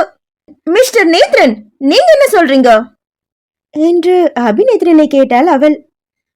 அப்படிலாம் ஒண்ணும் இல்லையே. அண்ணா ஜூகிய ட்ரூவா தான் லவ் பண்றாரு. ப்ரொபோஸும் கூட பண்ணியாச்சு. உன் ஃப்ரெண்டு தான் இன்னும் அவ ஃபீலிங்க சொல்லாம என் அண்ணனை சுத்தல்ல விட்டுட்டு இருக்காமா? அவ எங்க கிட்டயுமே இன்னும் சொல்லல. ஒருவேளை அதுக்கான பிரைவசி கிடைச்சிருக்காதோ என்னவோ என்றான் அபிஜித். உடனே அபிநேத்ரனின் மூளை படுவேகமாக வேலை செய்ய ஆரம்பித்தது. ஐடியா! இப்ப அண்ணனும் ஜூஹியும் ரெசார்ட்டுக்கு தானே போறாங்க. இன்னைக்கு ஒன் நைட் அவங்கள அங்க தங்க வச்சுட்டா அவங்களுக்கு தேவையான தனிமையும் கிடைச்சிடும். ஜூஹியும் கொஞ்சம் ஓபனா பேச வாய்ப்பு இருக்குல்ல. நான் ருத்ரனுக்கு கால் பண்ணி இப்பவே இதை சொல்றேன். இங்கு இவர்கள் இவ்வாறு உரையாடி கொண்டிருக்க, இவர்கள் மூவரும் போட்ட திட்டத்தை அறியாமல் அசோகமித்ரனது கார் வாழைக்கொம்பு நாகூரில் இருக்கும் கொக்கோ லகூன் ரிசார்ட்டை நோக்கி சென்று கொண்டிருந்தது. ஆனைமலையிலிருந்து அருகே இருக்கும் கிராமம் என்பதனால் பெரிதாக எல்லாம் நேரம் எடுக்கவில்லை. இருவரும் கிராமத்தை அடைந்த பொழுது சரியாக மதிய உணவிற்கான நேரம் ஆகியிருந்தது. தென்னை மரங்கள் சூழ்ந்த பகுதிக்குள் அழகான ஓலைகள் வேயப்பட்ட பாரம்பரியமான வீடுகளை ஒத்த வில்லாக்களுடன் கொக்கோ லகூன் ரிசார்ட் அவர்களை வரவேற்றது. காரை அதனது தரிப்பிடித்து நிறுத்திவிட்டு இறங்கி வந்த மாயாவிற்கு அந்த பகல் வேலை வெயில் மேனியை உறுத்தவில்லை. அதற்கு காரணம் அங்கே நிலவிய குளுமையான சூழல். ரிசார்ட்டை ஒட்டி அமைந்துள்ள குளம்தான் இதற்கு காரணம் என்றான் அசோகமித்ரன். அதில் படகு சவாரியும் கூட இருப்பதாக கூறியவன் மேலாண்மை இயக்குநரின் நிர்வாக அறைக்கு அவளை அழைத்து சென்றான். பொன்னிற விளக்குகள் எரிந்து கொண்டிருந்த அந்த அறைக்குள் எஸ் கமின் என்ற அனுமதிக்கு பின்னர் நுழைந்தனர் இருவரும். ருத்ரதேவ், மேனேஜிங் டைரக்டர் என்ற பெயர் பலகையுடன் அவர்களை வரவேற்றது அந்த கண்ணாடி மேஜை. ஹே, வெல்கம் டா அசோக் என்றபடியே திரும்பிய ருத்ரதேவ் என்ற ருத்ராவிற்கு அசோகமித்ரனது வயது இருக்கலாம். எழுந்து நின்று கை குலுக்கியவனின் அசாத்திய உயரம் மாயாவை திகைக்க வைத்தது. ஃபர்ஸ்ட் டைமா ரிசார்ட்டுக்கு தம்பதியா வந்திருக்க அசோக். சோ பிசினஸ் டீல் எல்லாமே லஞ்சுக்கு அப்புறமா பேசலாமா என்றவன் அசோகமித்ரனது அனுமதியை கூட எதிர்பார்க்காத அவர்களை ரிசார்ட்டின் ரெஸ்டாரண்டிற்கு அழைத்து சென்றான். சிஸ்டர், பள்ளிப்பாளையம் சிக்கன் எங்க ஊர்ல ஃபேமஸான டிஷ், சாப்பிடுங்க என்று அவன் உபசரித்த விதத்தில் மாயா நெகிழ்ந்து போனாள். டேய், நானும் இங்க இருக்கேன்டா என்று குறைப்பட்ட அசோகமித்ரனையும் மனதார உபசரித்தான் ருத்ரதேவ். மூவரும் உணவறிந்து முடித்ததும் ரிசார்ட்டின் 5 விதமான அறைகள், ஸ்பா, ஆக்டிவிட்டி ஏரியா, பொழுதுபோக்கு பகுதி, டெஸ்டினேஷன் வெட்டிங்கான திறந்த வெளியில் இயற்கை அழகுடன் அமைக்கப்பட்டிருந்த பகுதி என்று அழைத்து சென்று காட்டினான் அவர்களை. மாயா ஒவ்வொரு பகுதியின் உள் அலங்காரத்தையும் தனது மொபைல் நோட்டில் குறித்தபடியே வந்தாள். ஒவ்வொரு இடத்திலேயுமே அவர்களுக்கு களைப்பு தீர பானங்கள், நொறுக்கு தீனிகள் என வழங்கப்பட்டு கொண்டிருக்க. பிசினஸ் டீல் பேச வந்த மாதிரி தெரியல, என்னமோ இந்த ரிசார்ட்டுக்கு கெஸ்டா வந்த மாதிரி தான் எனக்கு தோணுது அசோகமித்ரன் கூற, ருத்ரதேவோ அவனை நமட்டு சிரிப்புடன் நோக்கி பேச்சை மாற்றினான். தொழில் பேச்சு மட்டுமல்லாது சொந்த வாழ்க்கை பற்றிய பேச்சிலும் நேரம் நகர்ந்ததனால் ஹனிமூன் விழாக்களை பார்வையிடும் முன்னரே மாலை வந்து சேர்ந்து விட்டது. அவ்வளவு நேரமும் அசோகமித்ரன் மாயாவுடன் தான் இருந்தான். புதிய இடத்தில் எதுவும் புரியாமல் அவள் தடுமாறி விடக்கூடாது என்று சாக்குப்போக்கு சொன்னாலும் கூட மெய்யான காரணம் என்னவோ அவளுடன் நேரம் செலவிட பின் நாட்களில் வாய்ப்பின்றி போகலாம். எனவே கிடைத்த நேரத்தை அவளுடன் செலவிடுவோமே என்பதுதான் அவனது எண்ணம். ருத்ரதேவ் நீச்சல் குளத்துடன் தனியாக ஒதுங்கியிருந்த ஹனிமூன் வில்லாக்கள் நிறைந்த பகுதிக்கு அவர்கள் இருவரையும் அழைத்து சென்றான். தான் செய்ய விரும்புகின்ற மாற்றங்களை அவர்களிடம் எடுத்து கூறினான். இவ்ளோ பெரிய லேம்புக்கு பதிலா காம்பாக்டா நியூ மாடல் லேம்ப் போடலாம் என்று மாயாவும் தனது போக்கில் பிசினஸ் பேச்சில் ஆழ்ந்து விட்டாள். அசோகமித்ரனோ அவளது கண்களும் உதடுகளும் படபடப்பதை ரசித்தபடியே இருந்தான். நேரம் இப்படியே செல்ல பேச்சுவார்த்தையை முடித்துக்கொண்டு இருவரும் கிளம்ப எத்தனிக்கையில் ருத்ரதேவ் தன்னிடம் அபிநேத்ரன் ரகசியமாக கேட்டுக்கொண்டதனை செயல்படுத்த ஆரம்பித்திருந்தான். ஏய், நீங்க 2 பேரும் நியூலி மேரிட் கப்பல்ஸ் தானே? why don't you stay here என்றவன் கேட்க, நாங்க வீட்டுல யார்கிட்டயும் சொல்லிட்டு வரல சார், எங்களுக்காக அவங்க வெயிட் பண்ணுவாங்க என்று சமாளிக்க பார்த்தாள் மாயா. அசோகமித்ரனுக்கு அந்த ஏற்பாட்டினில் சம்மதம் தான் என்றாலும் கூட மாயாவின் தயக்கத்தை புரிந்து கொண்டு அவன் அமைதியாகவே இருந்து விட்டான். அதனால என்ன, இப்ப கால் பண்ணி சொல்லிடுங்க. இங்க ஸ்டே பண்ணிட்டு மார்னிங் கிளம்புனா போதும். இந்த டீலை மட்டும் நீங்க திருப்தியா முடிச்சு கொடுத்துட்டீங்கன்னா உங்களுக்கு இன்னொரு சர்ப்ரைஸ் கூட கொடுக்க பிளான் பண்ணிருக்கேன் என்று வற்புறுத்தி கூறி அவர்களை ஒரு ஹனிமூன் விழாவில் கொண்டு சென்று விட்டான் அவன். வெல்கம் டு கொக்கோ லகூன் என்று புன்னகையுடன் உரைத்துவிட்டு அவர்களுக்கு இரவு உணவு இதர வசதிகளை செய்து தரும்படி ரிசார்ட் சிப்பந்தி ஒருவரிடம் ஆணையிட்டு விட்டு அங்கிருந்து சென்று விட்டான் அவன். அவன் கூறிவிட்டு சென்றதும் வேலையும் மடமடவென நடந்தேறியது. இருட்டி விட்டதனால் மஞ்சள் விளக்குகளின் ஒளியில் அந்த மொத்த ரிசார்ட்டும் ஜொலி ஜொலித்தது. அறையின் உள் நுழைந்ததும் மெரூன் வண்ண சோஃபாக்கள் அவர்களை வரவேற்றன. சுவரில் மாட்டப்பட்டிருந்த டிவி, ஒரு ஓரமாக வைக்கப்பட்டிருந்த மேஜையில் எலக்ட்ரிக் கெட்டில், டீ மற்றும் காஃபி பவுடர் என அனைத்துமே அழகாக அடுக்கி வைக்கப்பட்டிருந்தன. போதா குறைக்கு கிங் சைஸ் பெட்டின் வலப்புறம் பெரிய கண்ணாடி கதவுகளுடன் கூடிய அந்த பிரெஞ்சு விண்டோவின் திரைசிலையை விளக்கினாள். அங்கிருந்த நீச்சல் குளமும் ரிசார்ட்டின் புல்வெளியும் ஆங்காங்கே அதன் நடுவே ஒளிர்ந்து கொண்டிருந்த மஞ்சள் விளக்குகளும் ரம்மியமாகவே காட்சியளித்தன. மாயா அந்த அறையினை ஒவ்வொரு அங்குலமாக பார்வையிட்டுக் கொண்டிருந்தாள். அசோகமித்ரனோ அவளை நோட்டமிட்டுக் கொண்டிருந்தான். அவளது பார்வை அவன் புறம் திரும்பும் நொடிகளில் மொபைலை நோண்ட ஆரம்பித்திருந்தான் அவன். 2-3 முறைகளும் இப்படியே நடக்க மாயா அவன் முன்னே சென்று நின்றாள். என்கிட்ட ஏதாச்சும் சொல்லணுமா மித்ரன்? அவள் கேட்க அசோகமித்ரனது இதழ்களோ முறுவலில் வளைந்தது. சொல்லியும் யூஸ் இல்லையே, பிகாஸ் நான் சொல்ல வேண்டியதெல்லாம் அன்னைக்கு மல்லிகை தோட்டத்திலேயே சொல்லிட்டேன். இதுக்கு மேல நீதான் சொல்லணும். நான் என்ன சொல்லணும்? அவள் கேட்க அசோகமித்ரனோ மெதுவாக எழுந்தவன், புரியாத மாதிரியே கேட்டா என்ன அர்த்தம்? என் ஹார்ட்ல உன்னை பத்தி இருக்கிற ஃபீலிங்க நான் சொல்லிட்டேன். அதையே நீயும் ரிசம்பிள் பண்ணணும்னு நான் எதிர்பார்க்கறது தப்புதான்னு தோணுது. ஆனா காதலுக்கு தான் தப்பு சரின்னு எதுவுமே கிடையாதே என்றான் அவன் மென்மையாக. அதை கேட்ட மாயாவோ தலையை உலுக்கிக் கொண்டாள். நீ எப்பவும் போலவே என்கிட்ட பேசு மித்ரன். இந்த மாதிரி சாஃப்டா நீ பேசினா என்னால வேற எதையும் யோசிக்க முடியல. அன்னைக்கு கார்டன்லயும் நீ இப்படிதான் பேசின. தன்மேல் குற்றம் சாட்டும் துணியில் பேசியவளை இழுத்து அணைத்து கொண்டு அவளது மனம் தன்பால் சாய தொடங்கி இருப்பதன் அறிகுறிதான் இது என சொல்லிவிடலாமா என்று அசோகமித்ரனது இதயம் துடி துடித்தது.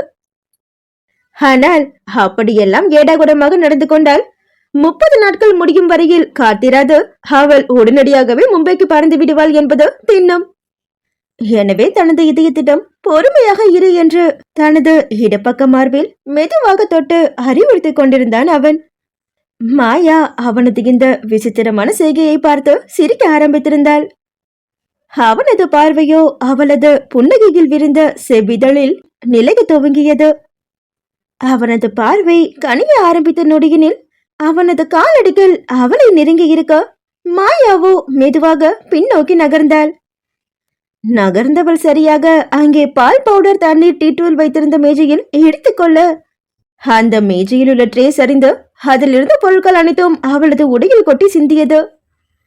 அச்சோ என்றபடியே மாயா திரும்பி பார்க்க அவளது ஜீன்ஸின் பின்பக்கம் முழுவதும் தண்ணீர், பால் பவுடர், டீ-தூள் என்ற கலவையால் நாசமாகிவிட்டது.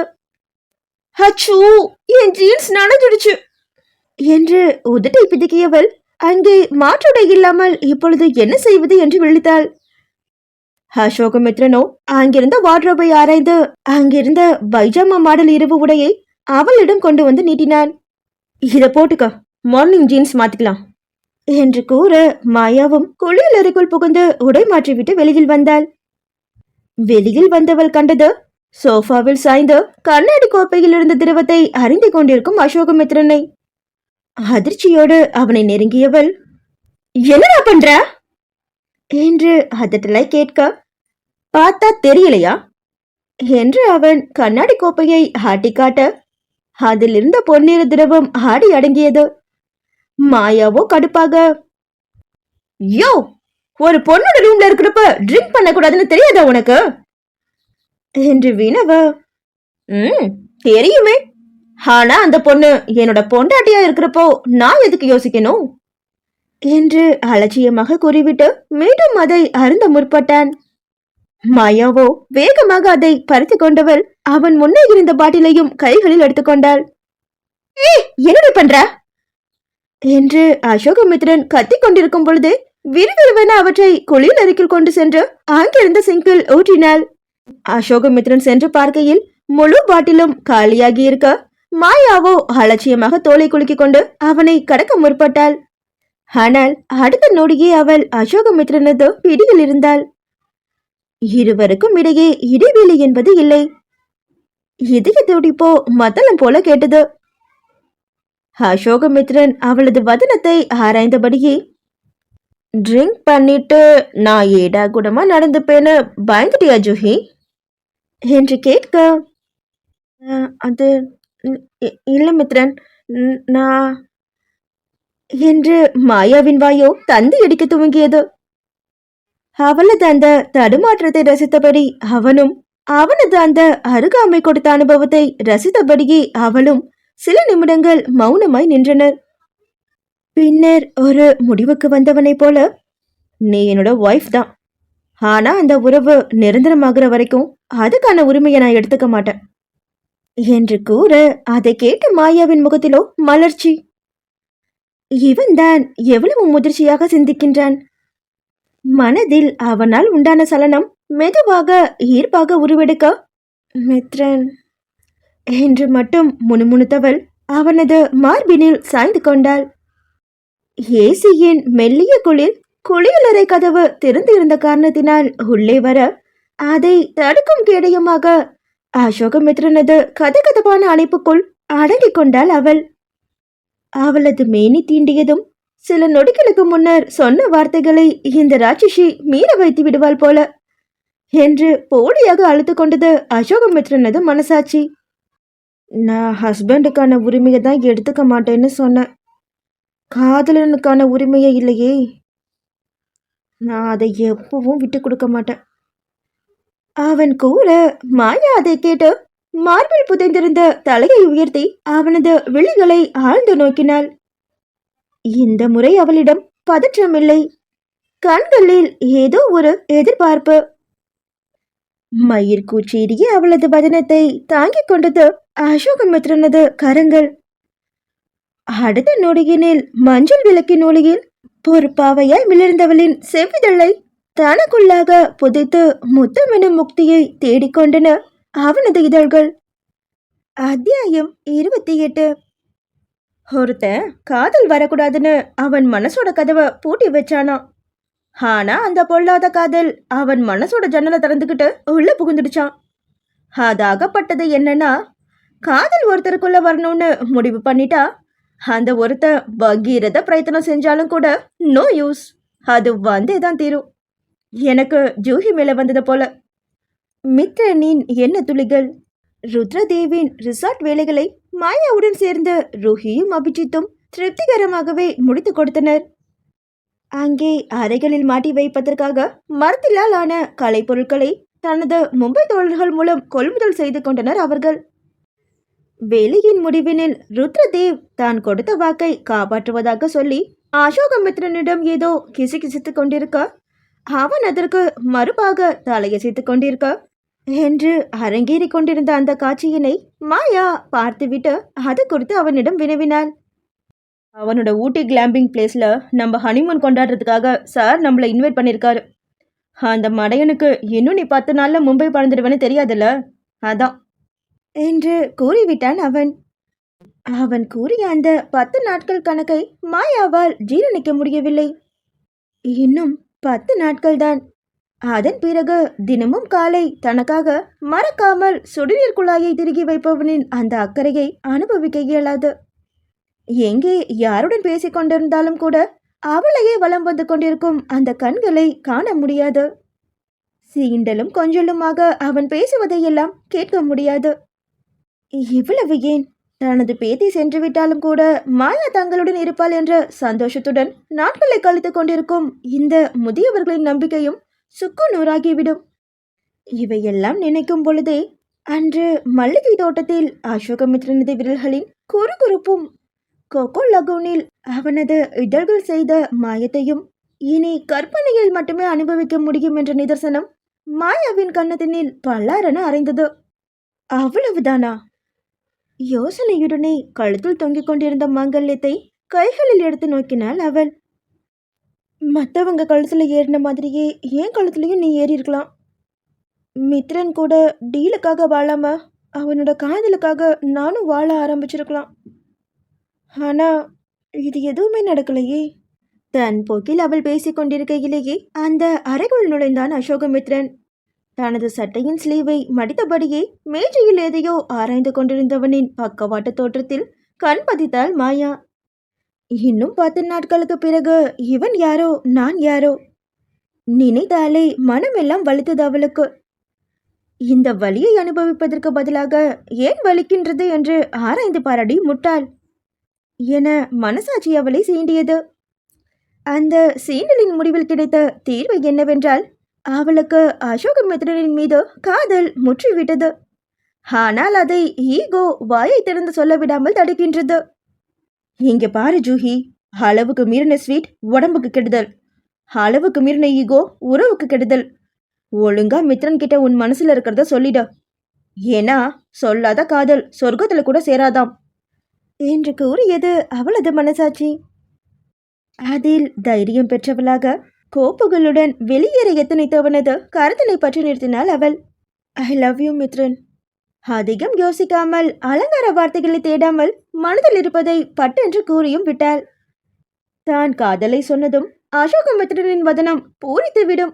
தன்னை அவன் முத்தமலையில் நனைப்பான், ஆலிங்கனத்தில் ஆழ்த்துவான் என்றெல்லாம் அவள் செய்திருந்த கற்பனைகள் அவனது "ஓ ஓகே" என்ற பதிலில் காற்று போன பலூனை போல தோய்ந்து விழுந்தது. சொன்னவன் வெளியேறிவிட்டான். மாயாவோ பற்களை கடித்து கொண்டாள். எவ்வளோ ஓப்பனா நான் லவ் சொல்றேன், அதுக்கு இவன் கொடுக்குற ரியாக்ஷனை பாரு என்று தன்னை சீண்டிய மனசாட்சியிடம் ஆதங்கப்பட்டு கொண்டவள் அப்படியே அதை மறைக்காது ருஹியிடமும் அபிஜித்திடமும் கூறிவிட்டாள். இருவருமே அவளுக்காக பரிதாபப்பட்டனர். இப்படிப்பட்ட கல் நெஞ்சுக்காரனின் தலையில் போய் தங்களது தோழியின் காதல் எழுதப்பட்டிருக்கின்றது என்று பெருமூச்சும் விட்டுக்கொண்டனர்.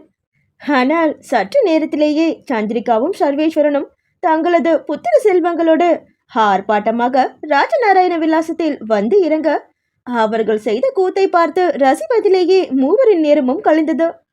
வெகு நாட்கள் கழித்து மாயாவை கண்ட ஆதேஷ் உற்சாகத்துடன் அவளிடம் வளவளக்க ஆரம்பித்திருந்தான். கனிஷ்காவோ வழக்கம் போல அலட்சியமான உதட்டு வளைவுடன் ஒதுங்கிக் கொண்டாள். சர்வேஸ்வரன் தம்பதியினர் தங்களது வருகைக்கான காரணத்தை கூறிக்கொண்டு இருந்தனர். நாங்க திருப்பூர்ல புதுசா கட்டியிருக்கிற வீட்டோட கிரக பிரவேசத்துக்கு நீங்க குடும்பத்தோட வரணும் மாமா. நீங்களும் அத்தையும் எனக்கு அப்பா அம்மா மாதிரி, மச்சான் 2 பேரும் எனக்கு அண்ணன் தம்பி மாதிரி. அதனாலதான் மரியாதையோட அவங்களுக்கும் பத்திரிக்கை வைக்கிறேன் என்றவர் கூடவே அசோகமித்ரனுக்கு மில்லில் சென்று பத்திரிகை வைத்ததை அவர்களிடம் கூறிவிட்டார். அடுத்ததாக அனுஷியாவின் புகுந்த வீட்டிற்கு செல்ல வேண்டும் என்று சொல்லிவிட்டு இருவரும் அங்கிருந்து கிளம்பினர். ஆதேஷ் கேட்டுக்கொண்டதற்கிணங்க மாயாவும் ரோஹியும் கூட அங்கே செல்ல சம்மதித்து விட்டனர். அன்று மாலை வீட்டிற்கு வந்ததும் அசோகமித்ரனும் அபிநேத்ரனும் அவர்கள் மூவரை மட்டும் மாடி அறைக்கு அழைத்து செல்ல மொத்த குடும்பமும் என்னமோ ஏதோ என்று தங்களுக்குள் பேசிக்கொண்டனர். விஸ்வநாதனோ மகன் மீது அதிருப்தியில் ஏதோ சொல்ல வர ரங்கநாதனின் முறைப்பு அவரை அடக்கிவிட்டது. மாடி அறைக்கு சென்றதும் அவர்கள் மூவரின் பார்வையும் கேள்விக்குறியாக இருக்க, அபி மேல கொடுத்த கேஸ வாபஸ் வாங்கியாச்சு என்றான் அசோகமித்ரன். கூடவே, நீங்க மும்பைக்கு கிளம்புறதுக்கு இனிமே தடை எதுவும் கிடையாது, ஆனா எனக்காக இந்த 30 நாள்ல ஃபினிஷ் பண்ணிட்டு கிளம்புங்க என்று வேண்டுகோள் விடுத்தான் அவன். அதை கேட்ட மற்ற இருவரின் முகமும் விகசித்தாலும் கூட மாயா மட்டும் சிடுசிடுவெனவே நின்றாள். எக்ஸ்கியூஸ் மீ, நீ என்னையும் சேர்த்துதான் சொல்றியா என்று வினவ, ஏன் உனக்கு காது கேட்கலையா என்றவன் கூற உடனே எரிமலையாய் வெடிக்க ஆரம்பித்திருந்தாள் மாயா. பாத்தியா அபி, இவனுக்கு எவ்வளவு ஏக்கத்தாளம்னு. இத்தனை நாள் டாட்டுவை பார்த்து உருக்கினவன தெய்வீக காதலன் ரேஞ்சுக்கு நினைச்சு லவ் பண்ணதுதான் நான் செஞ்ச தப்பு. நீ என்னடா சொல்றது? இன்னும் 10 நாள் கழிச்செல்லாம் இல்ல, இன்னும் 5 நாள்ல நான் மும்பைக்கு போக தான் போறேன். நீ லைஃப் லாங் பேச்சுலராகவே சுத்து என்று கடுகடுத்து விட்டு மாடிப்படைகளில் இறங்கி சென்று விட்டாள் அவள்.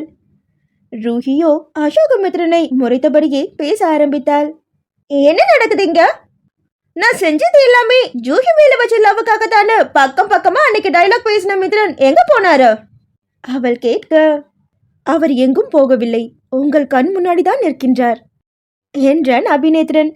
நகைச்சுவை என்ற பெயரில் ரூஹி அசோகமித்ரனின் மீது பதித்திருந்த முறைப்பு பார்வையில் பாதியை ஸ்வீகரித்து கொண்டான் அவன். ப்ளீஸ் மித்ரன், உன் மனசுல என்ன ஓடுதுன்னு தெளிவா சொல்லிடு. நீதான் ஜூஹியை லவ் பண்றேன்னு சொன்ன, இப்ப நீயே வந்து சொன்ன தேதிக்கு முன்னாடி கம்ப்ளைண்ட் வாபஸ் வாங்கிட்டு எங்களை ஊருக்கு போக சொல்ற. Watts in your mind? தீவிரமான தொனியில் அபிஜித் கேட்க, நாளைக்கு ரூஹியோட பர்த்டே, அதுக்கு எங்களோட gift தான் இது. பிறந்த நாளும் அதுவுமா தாத்தா பாட்டி அவளுக்கு கொடுக்க நினைச்ச கிஃப்ட்டுக்கு முன்னாடி இதெல்லாம் ஒண்ணுமே இல்லதான். ஆனா செக் வச்சு நம்மள லாக் பண்ணிட்டாங்களேங்கிற ஃபீலோடவே இவ பர்த்டே செலிப்ரேஷன் நடக்கக்கூடாதுல்ல. அதை முழு மனசோட அவ கொண்டாடணும். அதுக்கு தான் நானும் அபியும் அப்பாவை வச்சு சித்தப்பா கிட்ட பேசி கம்ப்ளைண்ட்டை வாபஸ் வாங்க வச்சோம். அப்ப ஜூஹி என்றனர் ரூஹியும் அபிஜித்தும். அவ என்னோட பொண்டாட்டி, எப்பவும் அவ ஏன் கூட தான் இருப்பா. இப்போ பச்சை மிளகையை கடிச்ச மோட்ல தான் சுத்துவா, கண்டுக்காதீங்க.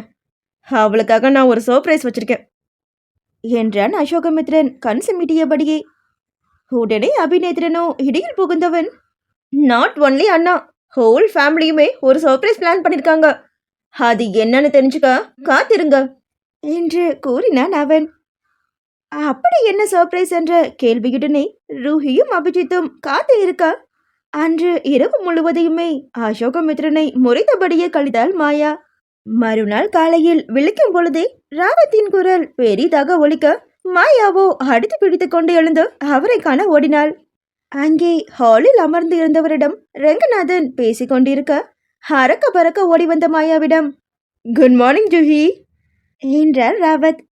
குட் மார்னிங் அங்கிள், நீங்க எப்படி இங்க? மகியோட பர்த்டேக்காக உங்க தாத்தா இன்வைட் பண்ண சொன்னார்டா என்று கூறியபடியே காஃபி கோப்பையை ராவத்திடம் நீட்டினார் மகாலட்சுமி.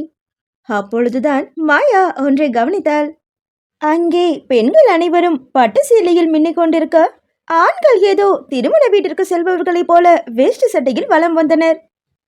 என்ன நடக்கின்றது இங்கே என்று யோசிக்கும் பொழுதே ஒரு பக்கம் சந்திரிகாவின் குடும்பத்தினர் வந்திறங்க, மறுபக்கமோ அஸ்வந்த் அனுஷியாவையும் மதுரிமாவையும் அழைத்து கொண்டு வந்து சேர்ந்தான்.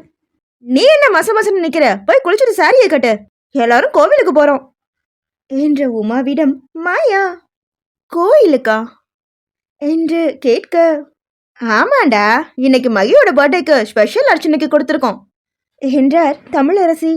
ஹோ, இதுதான் காரணமா என்று யோசித்தவள் ராவத்திடம் சொல்லிக்கொண்டு தனது அறையை நோக்கி சென்றாள். அறைக்கு வரும் வழியில் வேஷ்டி சட்டையில் அக்மார் தமிழ் பையனை போல காட்சியளித்த அபிஜித்தை கண்டதும் வாயை பிளந்தாள் அவள். அபி, நீயா இது? நானே தான், நேற்றன் தான் கட்டிவிட்டான். ஓ, கலக்குற அபி என்று கேலி செய்தவளை, அவன் கலக்கிறது இருக்கட்டும், நீயே இன்னும் தூங்க மூஞ்சி கெட்டப்பட சுத்திக்கிட்டு இருக்க, இந்த ஃபங்க்ஷனோட குட் வைப்ஸையே ஸ்பாயில் பண்ணிட்டு இருக்க என்று அவளை மடக்கியபடியே அங்கு வந்து சேர்ந்தான் அசோகமித்ரன். அவனுமே கூட வேஷ்டி சட்டையில் வந்து நிற்க, மாயாவோ ஒரு நொடி தடுமாறியவள் பின்னர் சமாளித்து கொண்டு உதட்டை சுழித்துவிட்டு தங்களது அறையை நோக்கி சென்றாள். அறைக்கு வந்தவள் குளித்துவிட்டு மகாலட்சுமி தனக்காக வைத்துவிட்டு சென்ற பட்டுப்புடவையை எடுத்து அணிந்து கொண்டாள். அதற்கு பொருத்தமாக ஆபரணங்களையும் கூட வைத்துவிட்டுதான் சென்றிருந்தார் அவளது மாமியார். அனைத்தையும் அணிந்து முடித்தவள் ஹேர் ட்ரையரில் கூந்தலை காய வைத்துக் கொண்டிருக்க, அப்பொழுது பூனை போல வந்து அவளது டாட்டுவில் இதழ் பதித்தான் அசோகமித்ரன். ஐயோ அம்மா என்று பதறி விலகிய மாயா அங்கே அவனை கண்டதும் எரிச்சலுற்றாள். How dare you kiss me? மும்பைக்கு கிளம்ப சொல்லிட்டு எப்போ வந்து கிஸ் பண்ற?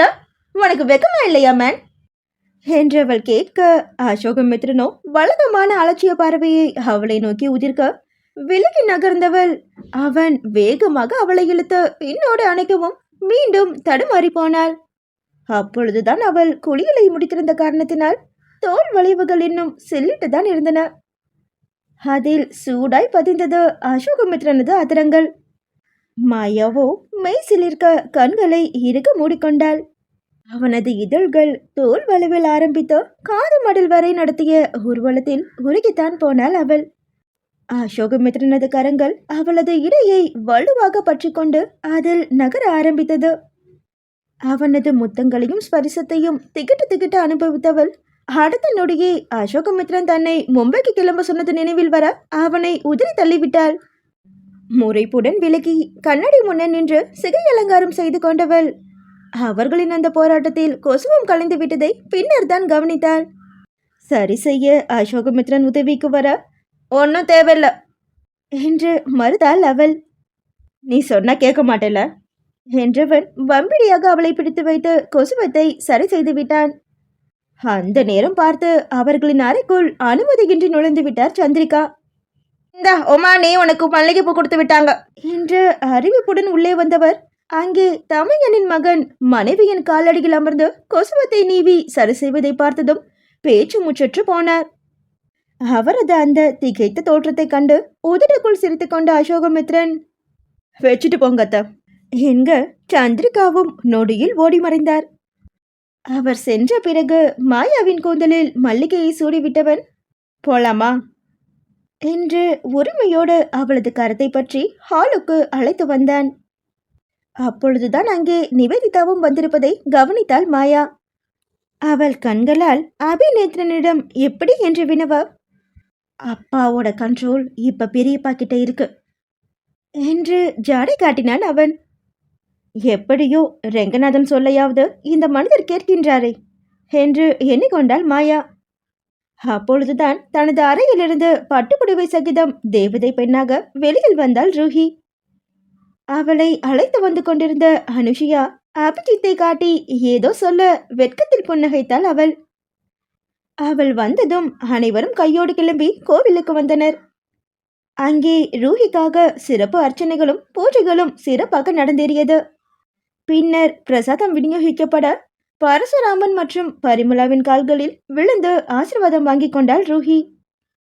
அவர்களும் தங்களது நடுங்கிய கரங்களால் அவளை ஆசீர்வதித்து கண்ணம் வருடி மோவாயை கிள்ளி முத்தமிட்டு தங்களது பாசத்தை வெளிப்படுத்தினர். ரூஹியோ அந்த கணத்தில் நெக்குருகிதான் போனாள். ராஜாத்தி மாதிரி மனசுக்கு பிடிச்சவனை கல்யாணம் பண்ணிக்கிட்டு சந்தோஷமா இருக்கணும் தங்கம் என்று அவர்கள் இருவரும் மனதார அவளையும் அபிஜித்தையும் வாழ்த்தினர். ஓகே ஓகே, இப்ப அடுத்த ஃபங்க்ஷன் ஆரம்பிப்போமா என்று அனுஷியா கேட்க, அடுத்து என்ன என்பது போல பார்த்து கொண்டிருந்த மாயாவை அசோகமித்ரனோடு சேர்த்து நிற்க வைத்தனர் அவளது மாமியார்கள். மாயா திரு திருவென விழிக்கையிலேயே அவளது கைகளில் மலர் மாலை ஒன்று திணிக்கப்பட்டது. மாப்பிள்ளையோட கழுத்துல மாலையை போடுமா என்று பூசாரி அசோகமித்ரனை காட்ட அவளது கண்களோ இன்னும் விரிந்தது. என்ன பாக்குற, மாலையை போடு என்றபடியே அசோகமித்ரன் தலையை நீட்ட மாயாவின் அருகில் நின்று கொண்டிருந்த அனுஷியாவோ அவளது புஜத்தை சுருண்ட அங்கே என்ன நடக்கின்றது என்பதே புரியாமல் அசோகமித்ரனது கழுத்தில் மாலையை ஈட்டிருந்தாள் அவள். அடுத்ததாக அவனது முறை. மாயாவின் சங்கு கழுத்தில் மாலையிட்டவன் பூசாரி எடுத்து வந்த மாங்கல்யத்தை வாங்கி கொண்டதும் தான் அவளுக்கு விஷயமே புரிந்தது. அதை கைகளில் வாங்கியபடியே, மற்றவங்க கழுத்துல ஏறின மாதிரியே உன்னோட கழுத்துலையும் இந்த தாலி சொந்தக்காரங்க ஆசீர்வாதத்தோட ஏறப்போகுது. இனிமே நம்ம டீலுக்காக வாழாம நம்மளோட காதலுக்காக வாழ ஆரம்பிக்கலாம். என்ன சொல்ற ஜுஹி என்று மையலாய் கேட்க மாயாவின் சிரம் சம்மதமாய் அசைந்தது. அடுத்த நொடியே அசோகமித்ரன் அவளது கழுத்தில் 2 முடிச்சுகளை இட 3வது முடிச்சை நாத்தனார் என்ற முறையில் அனுஷியா போட்டு முடித்திருந்தாள். தோழமைகள் உறவுகள் என அனைவரோடு ராவத்தின் ஆசிர்வாதமும் அச்சதையாய் பொழிய நிறைந்த மனதுடன் திருமதி அசோகமித்ரன் ஆனாள் மாயா. அவர்கள் அனைவரும் ராஜநாராயண விலாசத்திற்கு திரும்பி வந்த பிறகு மீண்டும் ஒரு முறை திருமணத்திற்கு பிந்தைய சடங்குகள் அங்கே நடந்தேறியது. இந்த முறை மாயாவோடு ரூஹியும் அபிஜித்தும் கூட அவற்றையெல்லாம் பார்த்து ரசித்தனர். ராவத் இருவரையும் ஆசீர்வதித்தவர், ஜூஹி பூர்ணிமாவோட பிரதிபிம்பம், அவளை நல்லபடியா பார்த்துக்கோங்க மித்ரன் என்றார் கரகரத்த குரலில். அசோகமித்ரனோ ஆதரவாக அவரது கரத்தினை பற்றினான். 1000 வார்த்தைகள் தராத நிம்மதியை அவனது ஆதரவான கரம் பற்றுதல் அவருக்கு கொடுத்து விட்டது. இனி அவருக்கு ஜூஹியை பற்றிய கவலை இல்லை. ரூஹிக்கு அபிஜித் இருக்கின்றான். திருமண விருந்தும் பிறந்தநாள் விருந்தும் தடபுடலாக நடந்து கொண்டிருக்க சந்திரிகாவும் கனிஷ்காவும் தான் பொறுமை தீர்த்தனர். எங்க இருந்தோ வந்தவளுக்கு வாச்ச வாழ்வை பாத்தியா? உனக்கு சாமர்த்தியம் பத்தாது பாரு, என் அண்ணன் பசங்க 2 பேருமே வெளியில இருந்து பொண்டாட்டி செலக்ட் பண்ணிட்டாங்க அவர் கூற, உடனே கனிஷ்காவின் பார்வையும் மாயாவையும் நிவேதிதாவையும் மாற்றி மாற்றி வெறுத்து பார்த்தது. போதா குறைக்கு அசோகமித்ரன் மாயா, அபிநேத்ரன் நிவேதிதா, அபிஜித் ரூஹி என்று 3 ஜோடிகளும் புகைப்படம் எடுத்த காட்சி வேறு அவளது வயிற்றை எரிய வைத்தது. ஆனால் அவளால் வயிற்றெரிச்சல் பட மட்டும்தானே முடியும். சொந்தங்களின் கலகலப்பான சங்கமத்தினால் மாலை கடந்து இரவு வந்தது தெரியவில்லை. இளையவர்களின் ஆசைப்படியே மாலை நேரத்தில் கேக் வெட்டினாள் ரூஹி. முதல் துண்டினை மாயாவிற்கு கொடுத்தவள் அவளை அணைத்து கொண்டு, "Love you so much, Ruhi. I'm feeling very happy for you. I too love you, Ruhi. No one can separate us, even our death." Ruhi இவ்வாறு சொல்லவும் மாயா அவளது தோளில் பட்டென்று அடி வைத்தாள். "வேர்டு அன்னைக்கு என்ன வார்த்தை பேசுற?" "சாரி சாரி சாரி" என்று காது மடலை பிடித்து மன்னிப்பு வேண்டினாள் ரூஹி. பின்னர் அனைவரும் அவளுக்காக வாங்கி கொண்டு வந்த பரிசினை நீட்ட அபிஜித் மட்டும் அமைதியாக நின்று கொண்டிருந்தான்.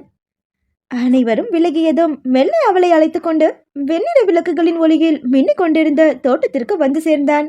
ரூஹி புரியாது விழிக்கையிலேயே, "உனக்கு என்னோட பர்த்டே கிஃப்ட்" என்றபடியே அவளது முகத்தின் முன்னே நீட்டினான் அதை. அது ஒரு கண்ணாடி குடுவை. அந்த குடுவையினுள் மின்மினி பூச்சிகள் விட்டு விட்டு மின்னிக் கொண்டிருந்தன அழகாய். "Hey, fireflies!" கண்கள் ஜொலிக்க குதூகலித்தவளின் கரங்களில் மின்மினி பூச்சிகள் அடங்கிய அக்கண்ணாடி குடுவையை கொடுத்திருந்தான் அபிஜித். அதை வாங்கி கொண்டவள், "லவ்லி கிஃப்ட் அபி, இதை நான் பறக்க விடவா?" என்று கேட்க அவனும் சரி என்றான். சிறு வயதிலிருந்தே அவளுக்கு மின்மினி பூச்சிகள் என்றால் கொள்ளை இஷ்டம். மொஹாலியில் படித்துக் கொண்டிருந்த சமயத்தினில் அவளிடம் காதலை எவ்வாறு சொல்லலாம் என்று மாயாவிடம் கேட்டதற்கு அவள் கொடுத்த ஐடியா தான் இது. இப்பொழுது அதையே அவளது பிறந்தநாள் பரிசாக கொடுக்கவும் ரூஹி மகிழ்ந்து போனாள். ரூஹி முகம் மலர குடுவையின் மூடியை திறந்ததுதான் தாமதம். இறக்கையை விரித்து கொண்டு மினுக் மினுக்கென்ற ஒளியுடன் பறந்தன மின்மினி பூச்சிகள். அதை கண்கள் விரிய ரசித்தவளின் கரத்தினை பற்றி கொண்டான் அபிஜித். அவனை நோக்கியவளின் விழிகளில் தெரிந்த காதலை ரசித்தபடியே முழங்காலிட்டவன் ஒரு மோதிரத்தை நீட்டி, "Will you marry me?" என்று கேட்க ரூஹியும் சந்தோஷமாக விரலை நீட்டினாள். அவளது மோதிர விரலில் அழகாய் போய் அமர்ந்து கொண்டது அந்த பிளாட்டினம் மோதிரம். அதில் முத்தமிட்ட அபிஜித்தோ எழுந்து அவளை அணைத்து கொண்டான். இதை விட சிறந்த பிறந்தநாள் பரிசு எதுவும் இல்லை என்பதனை நன்றாகவே அன்று புரிந்து கொண்டாள் ரூஹி. அன்றைய தினம் பூர்ணிமாவின் இரு மகள்களும் சுற்றம் நட்பு சூழ மகிழ்ச்சி கடலில் தத்தம் வாழ்க்கை துணையுடன் நீந்தி கழித்தனர். அத்தியாயம் 29. காதலோட தன்மை மனுஷனுக்கு மனுஷன் மாறும். சிலரோட காதல் மென்மையானது, சிலரோடது கொஞ்சம் முரட்டுத்தனமானது, சிலரோட காதலோ கண்மூடித்தனமானது. ஆனா இதுல 3வது கேட்டகரி லவ் கொஞ்சம் டேஞ்சரானது தான். என்னோட மிஸ்டர் ரூடோட லவ் அவன மாதிரியே கரடு முரடான செகண்ட் கேட்டகரி லவ். அதட்டெல்லாம் பேசிக்கிட்டு இருக்கப்பவே திடீர்னு ஊருக்கம்மா கண்ணுல காதல் சொட்ட பாக்குறதுக்கு அவனால மட்டும்தான் முடியும். சொல்ல போனா அவனோட காதல் முரணான உணர்வுகளோட குவியல்னு சொல்லலாம். மாயாவின் நினைவலைகள். அசோகமித்ரன் தனது மடிக்கணினியில் PRK மல்டி ஸ்பெஷாலிட்டி மருத்துவமனையின் 3 வடிவத்தை பார்த்து கொண்டிருந்தான். அங்கே அனைத்து வேலைகளும் முடிவடைந்திருந்த நிலையில் மருத்துவமனையின் ஒவ்வொரு பிளாக்குக்கும் பரசுராமனோடு கலந்து ஆலோசித்த பிறகு குடும்பத்தின் முக்கியமான நபர்களின் பெயர்களை தேர்ந்தெடுத்து இருந்தனர். அவற்றை பார்வையிட்டுக் கொண்டிருக்கும் பொழுதுதான் மாயாவும் அவன் அருகில் வந்து அமர்ந்து கொண்டாள். அசோகமித்ரன் அவளை நிமிர்ந்து பார்த்தான். காலையில் அவன் கட்டிய புதிய மஞ்சள் கயிறும் வகுட்டில் வைத்த குங்குமமும் மின்ன அவனது தோலை உரசியபடியே அமர்ந்திருந்தவளை பார்த்ததுமே அள்ளிக்கொள்ள ஆவல்தான். ஆனால் இன்னும் முடிக்க வேண்டிய வேலை ஒன்று பாக்கி இருக்கின்றதே. எனவே மடிக்கணினியை அவளது புறம் திருப்பி காட்டியவன், "இந்த பிளாக்குக்கு பூர்ணிமாத்தையோட நேம் வைக்க போறோம். இதுக்கு ஜெயச்சந்திரன் மாமாவோட நேம். அண்ட் இந்த பிளாக்குக்கு பாரதிமாவோட நேம் வைக்கணும்னு தாத்தா சொல்லியிருக்காரு." அவன் கூறவும் மாயாவின் கண்களோ பணித்தது. "ஹே, இப்ப என்ன நடந்துச்சுன்னு கண்ணு கலங்குது என் ஜூஹிக்கு" என்று அவளது கன்னத்தினை பிடித்து கொஞ்சவும் சிரித்தவள், "அவங்களுக்கு கிடைச்ச அதிகபட்ச கௌரவம் இதுதான் மித்ரன், அதான்" என்றாள் மாயா. ராவத் அங்கிள் அவங்க பூர்ணிமாத்தைக்கு செஞ்ச ஹெல்ப்பை பற்றி சொன்னாங்க. ரூஹியை கன்சீவ் ஆகியிருந்தப்போ பூர்ணிமாத்தைக்கு நடந்த ஆக்சிடெண்ட்டில் அவங்க கான்ஷியஸ் இல்லாமல் போனப்போ பாரதி மாதா அவங்கள ஹாஸ்பிட்டல் அட்மிட் பண்ணாங்களாம். அவங்க மட்டும் எனக்கு என்னென்ன போயிருந்தா பூர்ணிமாத்தையோடு சேர்த்து ரூஹியும் உலகத்துக்கு வராமலே போயிருப்பான்னு அங்கிள் சொன்னதும் தாத்தா அழுதேட்டாரு. யார் வேணாலும் பாரதி மாவை வேலைக்காரி நோய் வந்தவன 1000 சொல்லட்டும் ஜூஹி, பட் அவங்க எங்கள் குடும்பத்தை பொறுத்த வரைக்கும் தெய்வம். என் அத்தையோட வாரிசு 2 பேரையும் காப்பாத்தின அந்த தெய்வம் எனக்கு கொடுத்த வரம் தான் நீ. உணர்ச்சிகளை எப்பொழுதும் கட்டுக்குள் வைத்திருக்கும் அசோகமித்ரன் அப்பொழுது கண் கலங்கி விட்டான். யாரோ ஒருத்தர் செஞ்ச தப்புக்கு எங்கள் அம்மா நோயோட வாழ்ந்து பள்ளியோடவே இறந்து போயிட்டாங்கன்னு யோசிச்சு நிறைய தடவை அழுதுருக்கேன் மித்ரன். அவங்களுக்கு இப்போ நீயும் தாத்தாவும் தான் பெரிய கௌரவத்தை கொடுத்துருக்கீங்க. ஓகே ஓகே, அழுததெல்லாம் போதும். அவனுக்கு நான் இன்னொரு குட் நியூஸ் வச்சுருக்கேன். ராவத் அங்கிள் நம்ம ஹாஸ்பிட்டலோட ஸ்பெஷல் சர்ஜனாக ஒர்க் பண்ணுறதுக்கு ஒத்துக்கிட்டாரு தெரியுமா? சரியான நேரத்தில் ட்ரீட்மெண்ட் கிடைக்காம சர்ஜரி நடக்காமன்னு எத்தனை இளைஞ உயிரை விடுறாங்க. நம்ம ஹாஸ்பிட்டலில் அப்படி ஒரு இறப்பு கூட நடந்துடக்கூடாதுன்னு தான் தேடி தேடி ஃபேமஸான ஸ்பெஷலிஸ்டாக அப்பாயிண்ட் பண்ணியிருக்கோம். கூடியவன் பின்னர் மருத்துவமனை திறப்பு விழா பற்றி விவரித்து முடித்து, அந்த திறப்பு விழா முடிந்ததும் ராவத், ரூஹி மற்றும் அபிஜித் மூவரும் மும்பைக்கு கிளம்புவார்கள் என்று கூறினான். அதை கேட்டதும் ஜோஹியின் முகம் வாடி போனது. ஆனால் அவர்களின் அந்த நிறுவனத்தை அங்கே தலைமையேற்று நடத்த ஆள் வேண்டுமே. ஏற்கனவே ராஷ்மியும் ரூபாலியும் தாங்கள் இல்லாமல் திருமணம் செய்து விட்டதாக மாயா மீது வருத்தத்தில் இருக்கின்றார்கள். இதில் ரூஹி வேறு இங்கேயே இருந்துவிட்டால் விகாஸோடு சேர்ந்து இங்கேயே வந்து மாயாவை கடத்தி கொண்டு போனாலும் ஆச்சரியப்படுவதற்கில்லை. கூடவே அசோகமித்ரனும் மாயாவும் கூட ஆனைமலையிலேயே தங்க போவதில்லையே. அவர்களும் கோவைக்கு திரும்பித்தானே ஆக வேண்டும். அங்கே சென்றதும் சீக்கிரமாகவே மும்பை இன்டீரியர் டிசைனர் நிறுவனத்தின் கிளை ஒன்றை கோவையில் ஆரம்பித்து நடத்துவதற்கான திட்டத்தை ஏற்கனவே அசோகமித்ரனோடு சேர்ந்து மாயாவும் பரிசீலித்து விட்டாள். எனவே திருப்பூரில் நடக்கவிருக்கும் சந்திரிகாவின் இல்ல கிரகப்பிரவேசத்தை முடித்துக்கொண்டு மற்றவற்றை கவனிக்கலாம் என்று தம்பதிகள் இருவரும் தீர்மானித்திருந்தனர். அன்று கிரகப்பிரவேச தினம். அதிகாலை 4 to 6 சுப நேரம் என்பதனால் காலையிலேயே ராஜநாராயண வாசிகள் திருப்பூரில் வந்து ஆஜராகிவிட்டனர். சர்வேஸ்வரனும் சந்திரிகாவும் பயபக்தியுடன் எளிமையான ஆடைகளை அணிந்து கொண்டு ஹோமத்தில் வந்து அமர்ந்தனர். ஹோமமும் இனிதே நிறைவேற பூஜைக்காக பசுவை அழைத்து வந்திருந்தனர்.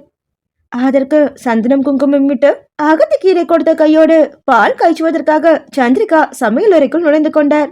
அவருடன் மற்ற பெண்களும் கூட சென்று விட்டனர்.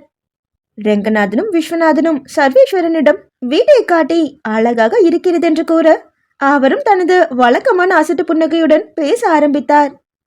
அசோகமித்ரனும் அபிநேத்ரனும் மட்டும் எதுவும் பேசாமல் வேடிக்கை பார்த்தபடியே அமர்ந்திருந்தனர். இடையில் அசோகமித்ரனுக்கு மொபைலில் ஒரு அழைப்பு வர அவன் வெளியேறி சென்றான். கனிஷ்கா அங்கு அபிஜித்துடன் பேசிக் கொண்டிருந்த ரூஹியையும் மாயாவையும் அசுஷையுடன் பார்த்தபடியே நிற்க, அப்பொழுது அனுஷியாவும் அஸ்வத்தும் வந்து விட்டனர்.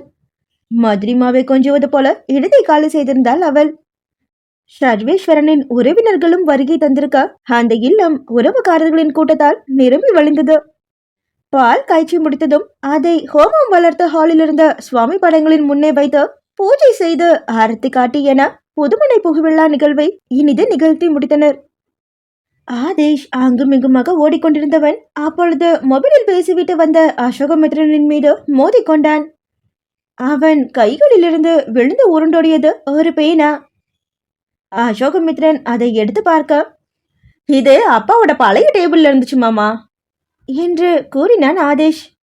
அசோகமித்ரன் அதை கைகளில் வைத்து பார்த்து கொண்டிருக்க, எங்கிருந்தோ வேகமாக வந்து அசோகமித்ரனின் கரத்திலிருந்து பேனாவை பறித்த சர்வேஸ்வரன் மகனிடம் கோபமாக திரும்பினார். எங்க இருந்துடா இதை எடுத்த? என் திங்ஸ் இருக்கக்கூடாதுன்னு உங்ககிட்ட எத்தனை தடவை சொல்லியிருக்கேன் என்று வழக்கத்திற்கு மாறான முறுக்குத்தனத்துடன் ஆதேஷை உலுக்கினார் அவர். பா, கை வலிக்குதுப்பா, விடுங்க. ஆதேஷ் வழியில் கத்த, அவனை விடுங்க மாமா என்று கர்ஜித்தான் அசோகமித்ரன். ஆதேஷின் அலறலை கேட்டு பெண்கள் அனைவரும் அங்கே கூடிவிட, சந்திரிகாவோ என்றைக்கும் இல்லாத திருநாளாக மகனிடம் இப்படி ரொட்டுத்தனமாக நடந்து கொள்ளும் தனது கணவரை கண்டு கடுப்பெண்ணில் மகனை தன் பக்கமாக இழுத்து கொண்டார். ஏன் அப்படி பையன்கிட்ட மொட்டத்தனமா நடந்துக்கிறீங்க என்று தனது 3வது கண்ணை திறக்க ஆரம்பிக்க, சந்திரிகா கோவப்படாதமா என்று அவரை அமைதிப்படுத்த முயன்றார் தமிழரசி. பரிமளா உமாவிடமும் மகாலட்சுமியிடமும் கூறி அவரை உள்ளே அழைத்து செல்லுமாறு கண்ணை காட்ட, அந்த நொடியினில் அழுத்தமான ஷூ காலடிகளுடன் அந்த வீட்டிற்குள் நுழைந்திருந்தனர் காவல்துறையினர். நாங்க மிஸ்டர் சர்வேஸ்வரனை அரெஸ்ட் பண்றதுக்காக வந்திருக்கோம் அவர்கள் கூற, அடுத்த கணமே அந்த வீட்டிற்குள் அதீத அமைதி. சர்வேஸ்வரன் பதற்றத்தை மறைத்தபடியே காவல்துறையினரிடம் பேச ஆரம்பித்தார். நான் என்ன தப்பு பண்ணி அரெஸ்ட் பண்ண வந்திருக்கீங்க? உங்க ஒய்ஃபோட சிஸ்டர் டாட்டர் மஹிமா ஜெயச்சந்திரனை 2 தடவை கொலை பண்ண முயற்சி பண்ணதுக்காக உங்களை அரெஸ்ட் பண்ண வந்திருக்கோம். அங்கிருந்த அனைவருமே அவர்கள் கூறியதை கேட்டு அதிர்ந்து நிற்க அசோகமித்ரன் சர்வேஸ்வரனிடமிருந்து அந்த பேனாவை பிடுங்கினான். அதை காவல் ஆய்வாளரிடம் கொடுத்தவன், இதுதான் நீங்க சொன்ன துப்பாக்கியான, செக் பண்ணுங்க சார் என்றவன் சர்வேஸ்வரன் பக்கமாக திரும்பி, போதும் மாமா, இதுக்கு மேலேயும் நடிக்காதீங்க. நீங்க வினயன் ஹெல்ப்போட சிசிடிவில ஃபால்ட் ஏற்படுத்தி அன்னைக்கு மில்லுல இன்விடேஷன் கொடுக்க வர்ற மாதிரி இந்த பேனா துப்பாக்கியை வச்சு ரூஹியை கொள்ள ட்ரை பண்ணிருக்கீங்க. அந்த நேரத்துல அங்க யாரும் இல்லாம பார்த்துக்கிட்டது வினயன். நீங்க நீட்டின எலும்பு துண்டுக்காக உங்க கொலை முயற்சிக்கு ஹெல்ப் பண்ணவரை போலீஸ் அரெஸ்ட் பண்ணிட்டாங்க. அவரும் அப்ரூவரா மாறி உண்மையை சொல்லிட்டாரு என்றான் அவன் கடுமையான குரலில். அவன் சொன்னதை கேட்டதும் அங்கிருந்த அனைவரும் அதிர்ந்து நிற்க சர்வேஸ்வரனது உறவினர்கள் அவருக்கு ஆதரவாக பரிந்து பேசிக்கொண்டு வந்தனர். போதும்பா, எவனா ஒருத்தன் சொன்னானா இவன் போலீஸ வர வச்சானா? உங்க குடும்பத்துக்கே இதான் வேலையா? ரொம்ப வருஷத்துக்கு முன்னாடி உங்க அத்தை சர்வேஸ்வரனோட மானத்தை வாங்கினா, இன்னைக்கு நீ அதே வேலையை செய்யற. கேட்க ஆள் இல்லைன்னு நினைச்சிட்டு இருக்கியா அசோக் என்று அவர்கள் சத்தம் போட உடனே தமையனுக்கு ஆதரவாக வந்தான் அபிநேத்ரன். எல்லாம் தெரிஞ்ச மாதிரி சும்மா கத்தாதீங்க. இவர் மும்பைல ரூஹி ஆள் வச்சு கொள்ள முயற்சி பண்ணினது, ரூஹிக்கு பதிலா மஹிமான்னு சொல்லிட்டு ஆனைமலைக்கு வந்த மாயாவ ஏசில ஃபால்ட்டுங்கிற போர்வையில எலக்ட்ரிஷியனை வச்சு கொல்ல முயற்சி பண்ணதுன்னு ஏகப்பட்டு தப்பு பண்ணிருக்காரு. எல்லாருமே இவருக்கு எதிராக சாட்சி சொல்ல ரெடியா இருக்காங்க. அவன் கூற சர்வேஸ்வரனோ பிடிபட்டு விட்டோமே என்று பதறவில்லை. சற்று முன்னர் ஆதேஷிடம் காட்டிய அதே மூர்க்கத்தோடு எல்லாத்துக்கும் இவதான காரணம் என்று அலறியபடியே மாயா மற்றும் அபிஜித்துடன் நின்று கொண்டிருந்த ரூஹியை நெருங்கினார். அதற்குள் ரூஹியை தனது பின்னே இழுத்து நிறுத்தினான் அபிஜித். கூடவே சர்வேஸ்வரனது சட்டையை பற்றியவன், don't try to cross your limit என்று எச்சரிக்க காவல்துறையினரும் அவரை பிடித்து நிறுத்தினர்.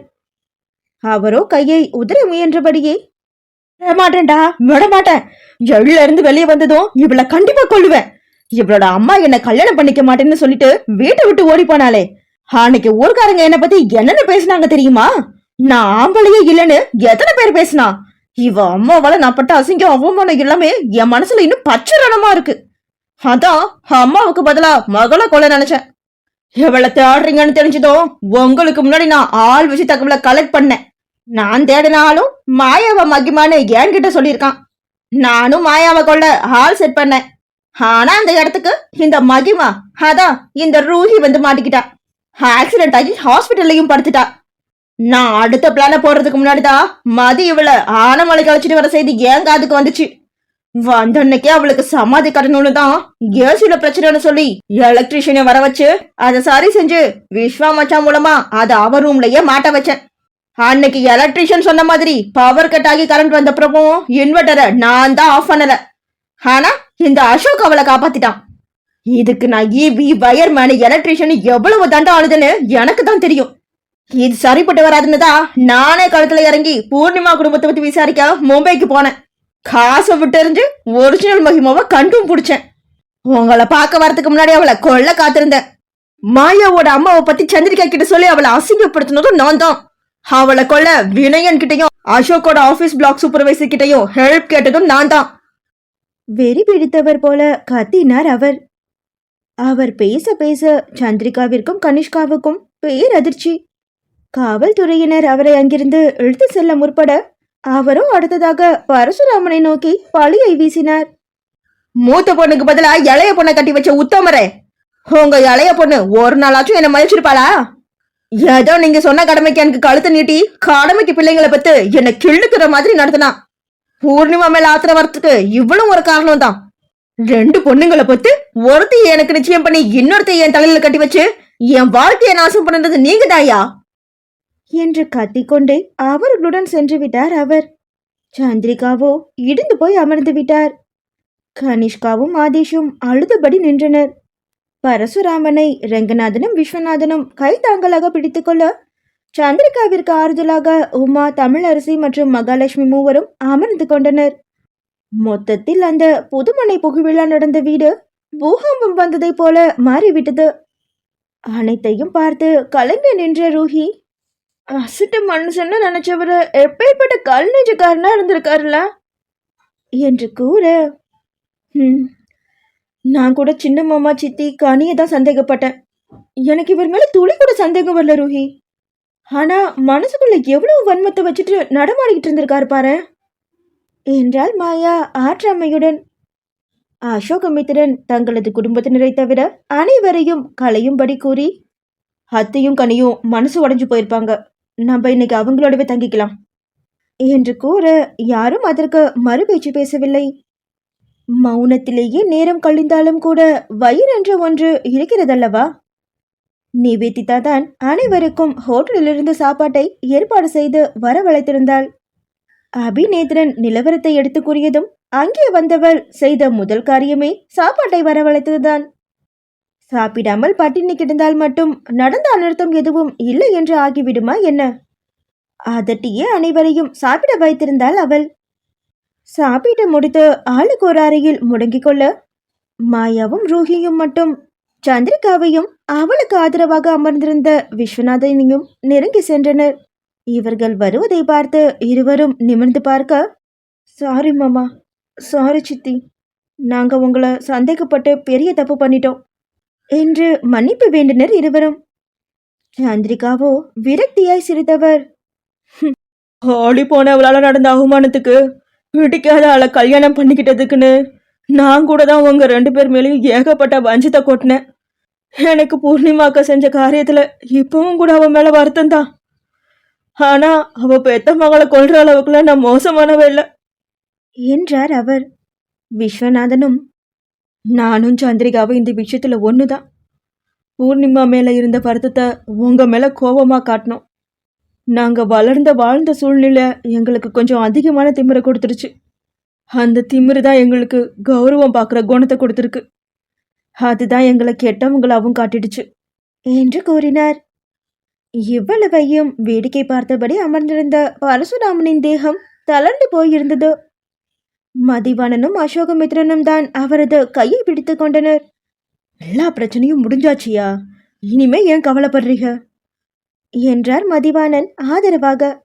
அசோகமித்ரனும், ஆமாம் தாத்தா, நடந்த எதையும் நம்மளால மாத்த முடியாது. ஆனா நடக்க போற சந்தோஷமான நிகழ்வுக்கு தயாராகலாமே என்று பொடி வைத்து பேச பரசுராமன் கேள்வியாய் அவனை நோக்கினார். ஆமாம் தாத்தா, இன்னும் ஒரு வாரத்துல உங்க கனவு ஹாஸ்பிட்டலோட ஓப்பனிங் செரிமனி இருக்கு. அதை நினைச்சு சந்தோஷப்படுங்க. வந்த பிரச்சனை முடிஞ்சிடுச்சு. இனிமே நம்ம குடும்பத்துக்கு சந்தோஷம் மட்டும்தான் என்று கூறியவன் அவரது தோள்களில் சாய்ந்து கொண்டான். இந்த காட்சியினை தொலைவில் இருந்து பார்த்து கொண்டிருந்த மாயாவின் பார்வையில் ஒரு நெகிழ்ச்சி. இத்தனை நாட்களாக கண்ணை கட்டியிருந்த கருப்பு துணி அகற்றப்பட்டு யார் எதிரி என்று கண்டு கொண்ட பிறகு அவளது மனம் அமைதியுற்றுவிட்டது. இனி அடுத்த சுப நிகழ்வுக்காக தனது மனநிலையை தயார் செய்ய ஆரம்பித்தாள் அவள். அத்தியாயம் 30. நீங்க ஒருத்தவங்களை காதலிச்சிங்கன்னா அவங்கள முழுசா காதலிங்க. அவங்களோட பிளஸை மட்டுமல்ல மைனஸையும் சேர்த்து காதலிங்க. அவங்களோட அழகான பக்கத்தை மட்டுமல்லாம யாருக்கும் தெரியாம மறைச்சு வைக்கப்பட்டிருக்கிற அவங்களோட கருப்பு பக்கத்தையும் சேர்த்து காதலிங்க. அவங்க மேல நம்ம காட்டுற அதே அளவு காதல அவங்க நமக்கு திருப்பி கொடுப்பாங்களாங்கிற கேள்விக்கு இடமில்லாம காதலிங்க. இவங்க நம்ம கூட வாழ்க்கை முழுக்க வருவாங்களா இல்லையாங்கிற சந்தேகத்திலேயே பொழுத வீணாக்காம கிடைக்கிற ஒவ்வொரு மணித்துளிலையும் அவங்கள காதலிங்க. ஏன்னா காதல்ங்கிறதே எதிர்பார்ப்புகளற்ற அற்புதமான ஒரு உணர்வு. நானும் ஜூஹியும் அனுபவபூர்வமா அதை இன்னைக்கு உணர்ந்துட்டோம். மித்ரனின் என்ன துளிகள். ராஜநாராயண விலாசம். தனது உடைமைகளை எடுத்துக்கொண்டு ஹாலுக்கு வந்திருந்தாள் ரூஹி. இன்னும் சில மணி நேரங்களில் அவளும் அபிஜித்தும் கோவை விமான நிலையத்திலிருந்து ராவத்துடன் சேர்ந்து மும்பைக்கு கிளம்பவிருக்கின்றார்கள். அந்த ஹாலின் வலப்பக்க சுவரில் பெரியவர்களின் புகைப்படத்துடன் பூர்ணிமாவின் புகைப்படமும் தொங்குவதை கண்டவள் வாழ்வின் பெரிய சந்தோஷத்தை அடைந்தது போல புன்னகைத்தாள். அப்பொழுது அவளது தோளில் யாரோ கரத்தினை பதிக்க திரும்பி பார்க்க அங்கே பரசுராமனும் பரிமளாவும் நின்று கொண்டிருந்தனர். நீ வந்து எங்க கூட தங்கின இந்த 1 மாசத்துல என்னென்னவோ நடந்துடுச்சுமா. உன்னை எங்க கூடவே வச்சுக்கணும்னு பேராசைதான். ஆனா என் பேத்திக்கு என்ன விருப்பமோ அதை தான் அவ செய்யணும்னு இப்ப நான் தெளிவா இருக்கேன். மக விஷயத்துல இல்லாத தெளிவு பேத்தி விஷயத்துல வந்திருக்கு பாரேன். தாத்தா, அவங்களுக்கு எப்ப என்ன பார்க்கணும்னு தோணாலும் உடனே வீடியோ கால் பண்ணிடுங்க. அதோட இங்க திருவிழா நடக்குமாமே, அதுக்கு ஃபுல் ஃபேமிலியும் ஒண்ணு கூடுவோம்னு ஆதிஷ் தான் சொன்னான். இனிமே வருஷம் வருஷம் நானும் அபியும் கூட அதுல கலந்துக்க ஓடோடி வந்துடுவோம்.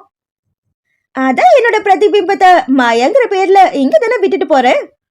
சொல்ல போனா உங்க பேத்தி மகிமாவா அவங்க 2 பேரோட மனசுலயும் அவ தானே முதல்ல பதிஞ்சிருப்பா. அவ எப்பவுமே நீங்க கூப்பிடுற தூரத்திலேயே இனி இருப்பா. ருஹி கூற பரிமளா அவளது கண்ணம் கிள்ளி முத்தமிட்டார். அப்போது ரோலர் சூட்கேஸை உருட்டிக்கொண்டு அபிஜித்தும் அங்கு வந்து சேர்ந்தான். கூடவே அபிநேத்திரனும் அவனிடம் வம்பளந்து கொண்டே வந்தான். இந்த தடவை போனா போகுதுன்னு சிங்கிளாவே ஒன்னையும் ருஹியும் அனுப்பி வைக்கிறோம். ஆனா நெக்ஸ்ட் டைம் விசிட்ல கட்டாயம் உங்க கல்யாணம் தான் என்றவன் கூற, கல்யாணம் எங்க வேணாலும் நடக்கட்டும், ஆனா ஹனிமூன் மட்டும் கொல்கத்தால தான் நடக்கும். ஏன்னா ரூஹிக்கு என்னோட கையை பிடிச்சிட்டு ஹவுரா பிரிட்ஜ் மேல நடந்து போறதுதான் அவளோட ஹனிமூன் ட்ரீம் என்று கூறிக்கொண்டே வந்தவன் அங்கே தாத்தா பாட்டியின் காலில் விழுந்து ஆசீர்வாதம் வாங்கி கொண்டான். மதே, ரெடி ஆகிட்டியாப்பா? உள்ளே பார்த்து கொண்டே பரசுராமன் அழைக்க தனது உடமைகளோடும் தமிழரசியோடும் அங்கே வந்து சேர்ந்தார் மதிவாணன். ராவத்தோடு ருஹியும் அபிஜித்தும் சென்றாலும் கூட தான் அழைத்து வந்ததை போலவே அவர்களை கொண்டு சென்று விடுவதும் கடமை என அவர்களோடு கிளம்பியிருந்தார் அவர். போன தடவை மாதிரியே ஜலதோஷத்தை இழுத்துட்டு வந்துடாதீங்க என்று அறிவுரையோடு தமிழரசி அவரை வழி அனுப்பி வைத்தார். கூடவே அவர், மாயா இன்னுமா ரெடி ஆகல? எங்க லக்கேஜ்லாம் எடுத்து வச்சிட்டு இருக்காங்க தமிழ், நான் எங்களோட நேத்தே பேக் பண்ணி வச்சுட்டேன் என்று அவருக்கு பதில் கூறினார் மகாலட்சுமி. உமாவும் கூட அவ்வாறே கூறினார். இந்த காட்சியை கண்ட பரிமளாவோ கொஞ்சம் சோர்ந்துதான் போனார். வருடத்திற்கு ஒரு முறை ஊர் திருவிழாவை காரணம் காட்டி மகள், மகன்கள், பேரன்கள் மற்றும் பேத்திகள் என்று ராஜநாராயண விலாசத்தில் ஒன்று கூடுவது அவர்களது வழக்கம். திருவிழா முடிந்து கொடி இறங்கியதும் அவர்கள் பெட்டி படுக்கையோடு கிளம்பி செல்வதும் புதிதில்லைதான். ஆனால் என்ன ஒன்று, இந்த வருடம் நடந்த பிரச்சனைகள் மற்றும் குழப்பங்களால் அனைவரும் அதிக நாட்கள் ஒன்றாகவே இருந்து விட்டார்கள். அதனால் உண்டான சிறு வருத்தம் தான் இது. ரெங்கநாதன் 5 நாட்களுக்கு முன்னர் திருப்பி விழா கண்ட அவர்களது மல்டி ஸ்பெஷாலிட்டி மருத்துவமனையோடு சேர்த்து இதர மருத்துவமனைகளின் மேலாண்மையையும் கோவையில் இருந்தபடியே கவனித்துக் கொள்ள வேண்டும். இயந்திர உதிரி பாகங்கள் தயாரிக்கும் தொழிற்சாலையை கவனிக்கும் பொறுப்பு இனி விஸ்வநாதனுடையது. மற்ற தொழில்களோடு சேர்த்து அதையும் கவனிக்க வேண்டிய கட்டாயம் அவருக்கு. அபிநேத்திரன் கல்வி நிறுவனங்களையும் அசோகமித்ரன் டெக்ஸ்டைல் மில்களையும் மேலாண்மை செய்வதற்கு என பழையபடி அவர்களின் ஜாகை அமைந்திருக்கும் கோவைக்கு சென்று விடுவர். இப்படி அனைவருமே கிளம்பிய பிறகு வீட்டில் வெறுமை சூழுமே என்று எப்பொழுதும் அவர்கள் யோசிப்பது போல இந்த முறை பரசுராமனும் பரிமளாவும் யோசிக்கவில்லை. அதற்கு காரணம் சந்திரிகாவும் அவரது பிள்ளைகளும் தான். ஆம், சர்வேஸ்வரனின் கைதுக்கு பிறகு சந்திரிகாவை தங்களுடனே வந்து தங்கிக் கொள்ளுமாறு அழைத்து கொண்டனர் பெரியவர்கள். சந்திரிகாவுக்கும் கூட அதுவே நிம்மதியாக இருக்கவே இனி நிரந்தரமாக ராஜநாராயண விலாசத்தையே தனது வசிப்பிடமாக கருதி அங்கேயே வந்து சேர்ந்து விட்டார். ஆதிஷுக்கும் கூட அருகில் உள்ள பள்ளியில் இடம் வாங்க விஸ்வநாதன் ஏற்பாடு செய்து கொடுத்தார். என்னதான் இனிமே பெற்றோர்கள் தனிமையில் வாட மாட்டார்கள் என்றாலும் கூட தங்களது சகோதரியின் வாழ்க்கை இப்படி ஆகிவிட்டதே என்ற வருத்தம் அவருக்கும் ரெங்கநாதனுக்கும் இருந்தது என்னவோ உண்மைதான். சந்திரிகா மருத்துவமனை திறப்பு விழா அன்றே சர்வேஸ்வரனை பற்றிய நினைவுகளுக்கு இனி தங்களது வாழ்வில் இடமில்லை என்று தெல்ல தெளிவாகவே கூறிவிட்டார். அதில் அனைவருக்குமே ஒரு சின்ன நிம்மதி. மகாணி, உமானி, உங்க 2 பேருக்குமே தனித்தனியா பால்கோவா 2 டின்ல வச்சிருக்கேன். வள்ளியம்மா தான் ஆசையா செஞ்சிருக்காங்களாம் என்று எவர் சில்வர் பாத்திரங்களை அவர்களை நோக்கி நீட்டினார் சந்திரிகா. மகாலட்சுமியும் உமாவும் அவற்றை வாங்கி கொண்டனர். அசோக், என்னமா நீ லக்கேஜை பேக் பண்ணி முடிக்கல என்று மகனை அழைத்தார் மகாலட்சுமி. அங்கே அசோகமித்ரனோ ருத்ரதேவிடம் மொபைலில் உரையாடி கொண்டிருந்தான். மாயாவோ அவனை முறைத்தபடியே நின்று கொண்டிருந்தாள். மகாலட்சுமி அழைக்கவும் கடுப்புடன், ஹனிமூனு வேணா, ஒரு மண்ணாங்கட்டியும் வேண்டாம் என்று கூறிக்கொண்டே சூட்கேஸை திறக்க போனவளை அவசரமாக தடுத்து நிறுத்தினான் அவளது கணவன். ஏய், நம்ம தங்க போற கிளாம்பிங் டென்ட் ஹவுஸ் பத்தி தான் ருத்ரா சொல்லிட்டு இருந்தான் செல்லும். என்று கொஞ்சியபடியே சூட்கேஸை பூட்டியவன் அதை எடுத்துக்கொண்டு மனைவியோடு அறையை விட்டு வெளியேறி ஹாலுக்கு வந்து சேர்ந்தான். அனைவரும் வந்துவிட்டதும் பூஜை அறையில் இருந்த தெய்வங்களை வணங்க சொல்லிவிட்டு அனைவருக்கும் விபூதி பூசிவிட்டனர் பரசுராமனும் பரிமளாவும்.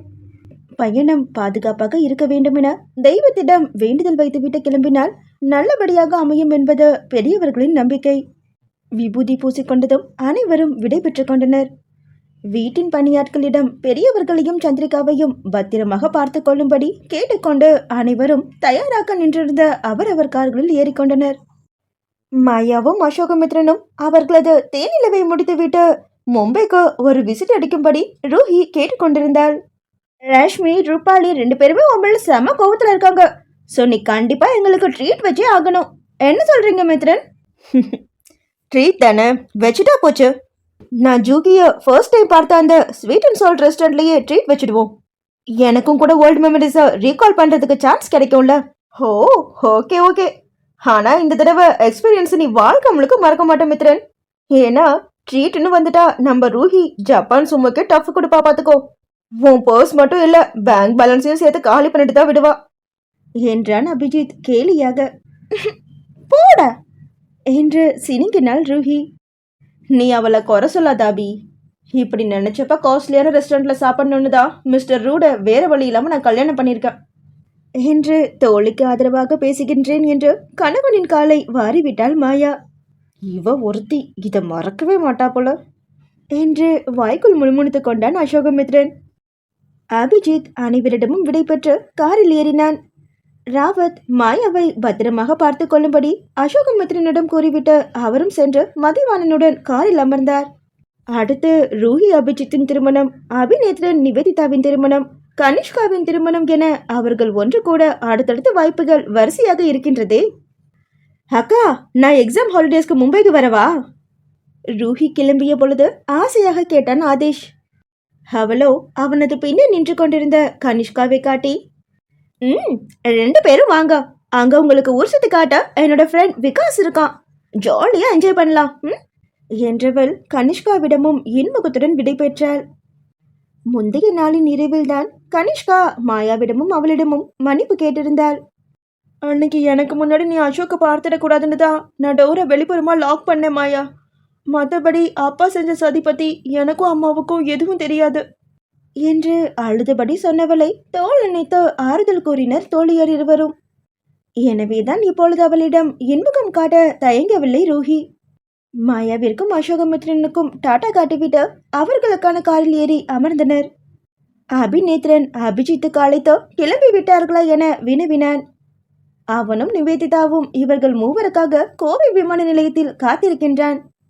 கார் கிளம்பியதும் ரூஹி கையசைக்க அடுத்தடுத்து மகாலட்சுமி, ரங்கநாதன், உமா, விஸ்வநாதன், தமிழரசி இவர்கள் அமர்ந்திருந்த கார்களும் ஒவ்வொன்றாக ராஜநாராயண விலாசத்தை விட்டு வெளியேறி சென்றன.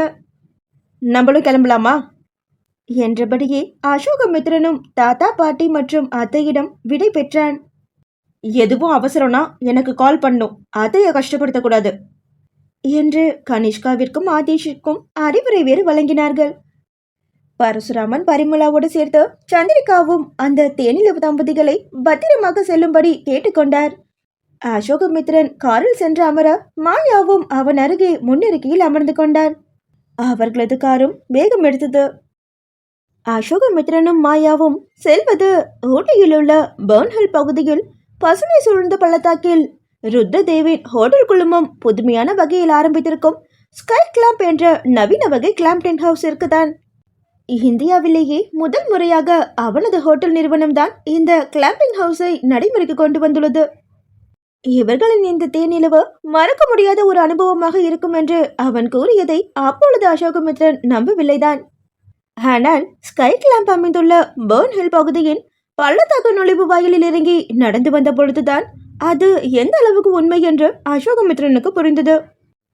பச்சை பசேல் என்ற சூழலுக்கு நடுவே ஆங்காங்கே அரைவட்ட வடிவினில் வெண்ணிற டென்ட்டுகள் தரையிலிருந்து சில அடிகள் உயரத்தில் இரும்பு கம்பிகளின் உபயோகத்தினால் மரத்தினால் நிர்மாணிக்கப்பட்டிருந்தன. அங்கே அவர்களுக்கு உதவியாக வந்தவர், உங்களுக்கு ஸ்பெஷலா பிரீமியம் கிளப் அலாட் பண்ணியிருக்கோம் சார். இதில் ரிலாக்ஸ் பண்ணுறதுக்கு ஹாட் டப், ஜாலியாக நேச்சர் என்ஜாய் பண்ணுறதுக்கு ப்ரைவேட் ஹாமாக்லாம் இருக்கும். சாப்பிட்றதுக்கு தனியா பேஷியோ கூட இருக்கும். ஃபுட் எல்லாமே நீங்க ஆர்டர் பண்ணதும் நாங்களே கொண்டு வந்து கொடுத்துடுவோம் சார் என்று கூறினார் அவர். இருவரும் அந்த மரத்திலால் ஆன வெண்ணிற கிளாம்பை வந்து அடைந்ததும் டென்ட்டுக்குள் நுழைந்தனர். கிட்டத்தட்ட ஒரு ஹோட்டல் அறையை போன்ற வடிவமைக்கப்பட்டிருந்த அந்த கிளாம்ப் அறையின் 450 சதுர அடியில் சோஃபா, காஃபி டேபிள், நாற்காலி, வாஷ் பேஷன், குளியலறை என அனைத்துமே அடங்கியிருந்தது. வந்ததும் அக்கடாவென சோஃபாவில் சரிய விழுந்தவளை அதட்டை உருட்டி முகம் கழுவி உடை மாற்றி வர வைத்தான் அசோகமித்ரன்.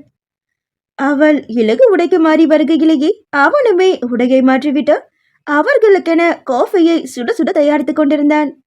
காஃபி தயாரானதும் ஆளுக்கு ஒரு கோப்பையில் ஊற்றிக்கொண்டவர்கள் கிளாம்பை விட்டு வெளியே வந்து அந்த மர வராண்டாவின் கைப்பிடியை பிடித்தபடியே சுற்றிலும் தெரிந்த பச்சை பசில் பள்ளத்தாக்கையும் எஸ்டேட்டையும் ஆங்காங்க முளைத்திருந்த இதர கிளாம்ப் வகை டென்ட்களையும் பார்த்தபடியே காஃபியை சுவைத்துக் கொண்டிருந்தார்கள். அழகான இயற்கை, சிலுசிலுவென வீசும் காற்று, தலைக்கு மேல் கூரையாய் ஆகாயம், அருகே காதல் மனைவி, இத்தனையையும் விட சுற்றிலும் யாருமற்ற இனிமையான தனிமை. கண்களை மூடி சிலாகித்தவன் அந்த மர வராண்டாவின் இன்னொரு ஓரமாக கிடந்த ஹாட் டாப்பையும் அதற்கு அடுத்து இருந்த ஹாமக்கையும் நோட்டம் விட்டான். உறுதியான கம்பிகளால் பிணைக்கப்பட்டிருந்த வலை போன்ற அமைப்பு அது. அதில் படுத்துக்கொண்டு கீழே உள்ள பசும்புல் வெளியையும் மேலே தெரியும் ஆகாயத்தையும் வஞ்சகமின்றி ரசிக்கலாம். அசோகமித்ரன் தயக்கமின்றி அதில் படுத்து கொண்டான். கைகளை மடித்து தலைக்கு அண்டை கொடுத்தவன் ஒரு கரத்தினை நீட்டி, ஜூஹி கம் ஹியர் என்றழைக்க மாயாவோ சற்றே பயத்துடன் தான் அந்த ஹாமக்கை நோக்கி வந்தாள். ஹே, இதுக்கு ஏன் இவ்வளவு பயப்படுற? இது நெட் மாதிரிதான், பட் இது மெட்டலால செஞ்சது, ரொம்ப உறுதியா இருக்கும், பயப்படாம வா என்று கூறி கையை நீட்ட மாயாவோ மெதுவாய் அவளது கரத்தை நீட்டவும் அதனை சொண்டி இழுத்தவன் அவள் தடுமாறி தனது மார்பினில் விழவும் வாகாக தாங்கி அணைத்து கொண்டான். அவனது அந்த அணைப்பினில் அடங்காதவளாக, இப்படி பயம் காட்டுற மேன், ஒரு நிமிஷம் என் ஹார்ட்ட வெளியில வந்துடுச்சு. அவள் திமிர இரு கரம் கொண்டு அவளை அடக்கி தனது அணைப்புக்குள் பதுக்கிக் கொண்டான் அசோகமித்ரன். ஹேய், இதெல்லாம் ஒரு த்ரில் என்றவனின் முதுகுக்கு பின்னே படர்ந்திருந்த ஹோமக்கின் ஜாலடை துளை வழியாக சில அடிகள் கீழே தெரிந்த பசும்புல் வெளியை பார்த்ததும் மாயாவிற்குள் கிளி பிடிக்க தொடங்கியது. அவளும் திரும்பி நேராக படுத்துக்கொண்டாள். இவ்வளோ ரொமான்டிக்கான பிளேஸுக்கு என்னோட லைஃப் பார்ட்னரோட வருவேன்னு 1 வருஷத்துக்கு முன்னாடி யாராச்சும் சொல்லியிருந்தா கூட நான் நம்பி இருக்கவே மாட்டேன் ஜூஹி. இது எல்லாத்துக்கும் காரணம் நானா? இல்லடி, உன்னோட jasmine tattoo. Love you so much Juhi என்றபடியே தனது கரத்தினால் அந்த டாட்டூவை வருடி விட்டான் அசோகமித்ரன். மாயாவோ அதில் முகம் சிவக்க, லவ் யூ மிஸ்டர் ரூட் என்று கூற அவளை தோளோடு அணைத்து கொண்டு, வாட் அ லவ்லி மூமெண்ட் என்கவும் அவனது பேண்ட் பாக்கெட்டில் இருந்த மொபைலினை எடுத்தாள் மாயா. எல்லா லவ்லி மூமெண்ட்ஸையும் நம்ம செல்ஃபியோட கொண்டாடணும் என்று கூறியவள் தனது கைகளை உயர்த்தி, மித்ரன், என்ன மாதிரி லிட்டில் ஹாட் சிம்பிள் காட்ட என்றாள் அவள். அதாவது ஆட்காட்டி விரலையும் பெரு விரலையும் குறுக்காக சொடுக்கிடுவது போல மடித்து அதில் ஞ என்ற வடிவம் வருமல்லவா, அதைதான் லிட்டில் ஹாட் சிம்பிள் என்றாள் அவள். அசோகமித்ரனும் அவ்வாறே காட்ட ஒரு கிளிக். அடுத்ததாக 2 விரல்களை மட்டும் காட்டி அமைதிக்கான ஒரு போஸ் கொடுக்க அசோகமித்ரனும் அதையே திரும்ப செய்தான். மீண்டும் ஒரு கிளிக். அடுத்ததாக வேறு போஸ்க்கு செல்ல எத்தனித்தவளின் கரத்திலிருந்து மொபைலை பிடுங்கினான் அவன். ஏன் என அவள் குழம்பி நிற்கையிலேயே அவளது கன்னத்தில் இதழ் பதித்து ஒரு செல்ஃபியை எடுத்திருந்தான் அசோகமித்ரன். ஏய் மித்ரன்! அவள் அதிரவும், என்ன ஷாக்? நீ சொன்ன லிட்டில் ஹாட் பீஸ் சிம்பிள் வச்சு போஸ்ட் கொடுத்தல, இப்ப நான் செஞ்சா மட்டும் தப்பா என்று கூறும்பாய் மொழிந்தவன் அடுத்து அவளின் இதழை நோக்கி குனிந்தான். மாயா அவனது கரத்திலிருந்து மொபைலை பிடுங்கி ஓரமாய் வைக்க அவளது செவிதழ்கள் அவனிடம் சிக்கிக் கொண்டன. இருவரும் முத்த போரில் ஈடுபட்டு கொண்டிருக்க அப்பொழுதென வானம் திடீரென இருண்டு மழை துளிகளை பரிசாய் அளித்தது. மழை துளிகள் தீண்ட 3 நிலை கலைந்து மீண்டவர்கள் ஒருவரை ஒருவர் விட்டு பார்வையை திருப்ப முடியாமல் தவித்தனர். அசோகமித்ரன் மாயாவை எழுப்பிக் கொண்டு தானும் எழுந்தவன் மீண்டும் 3 நிலைக்கு திரும்பியவனாக அவளை தனது கரங்களில் ஏந்திக் கொண்டான். காதலில் இணைந்த இரு உள்ளங்களும் கிளப் ஹவுஸுக்குள் சென்றுவிட வானமகளின் பூமலை ஆசிர்வாதத்துடன் மித்ரனுடன் இரண்டர கலந்தால் அவனது மாயவள். மாயாவும் அசோகமித்ரனுமாக அறிமுகமாகி திருமண உறவுக்குள் நுழைந்தவர்கள் மாயமித்ராவாக இனி தங்களது வாழ்வை இனிதே வாழட்டும் என நாமும் வாழ்த்தி விடைபெறுவோமாக. மாயமித்ராவின் பயணம் உங்களுக்கு பிடித்திருக்கும் என்று நம்புகின்றோம். மிக்க நன்றி.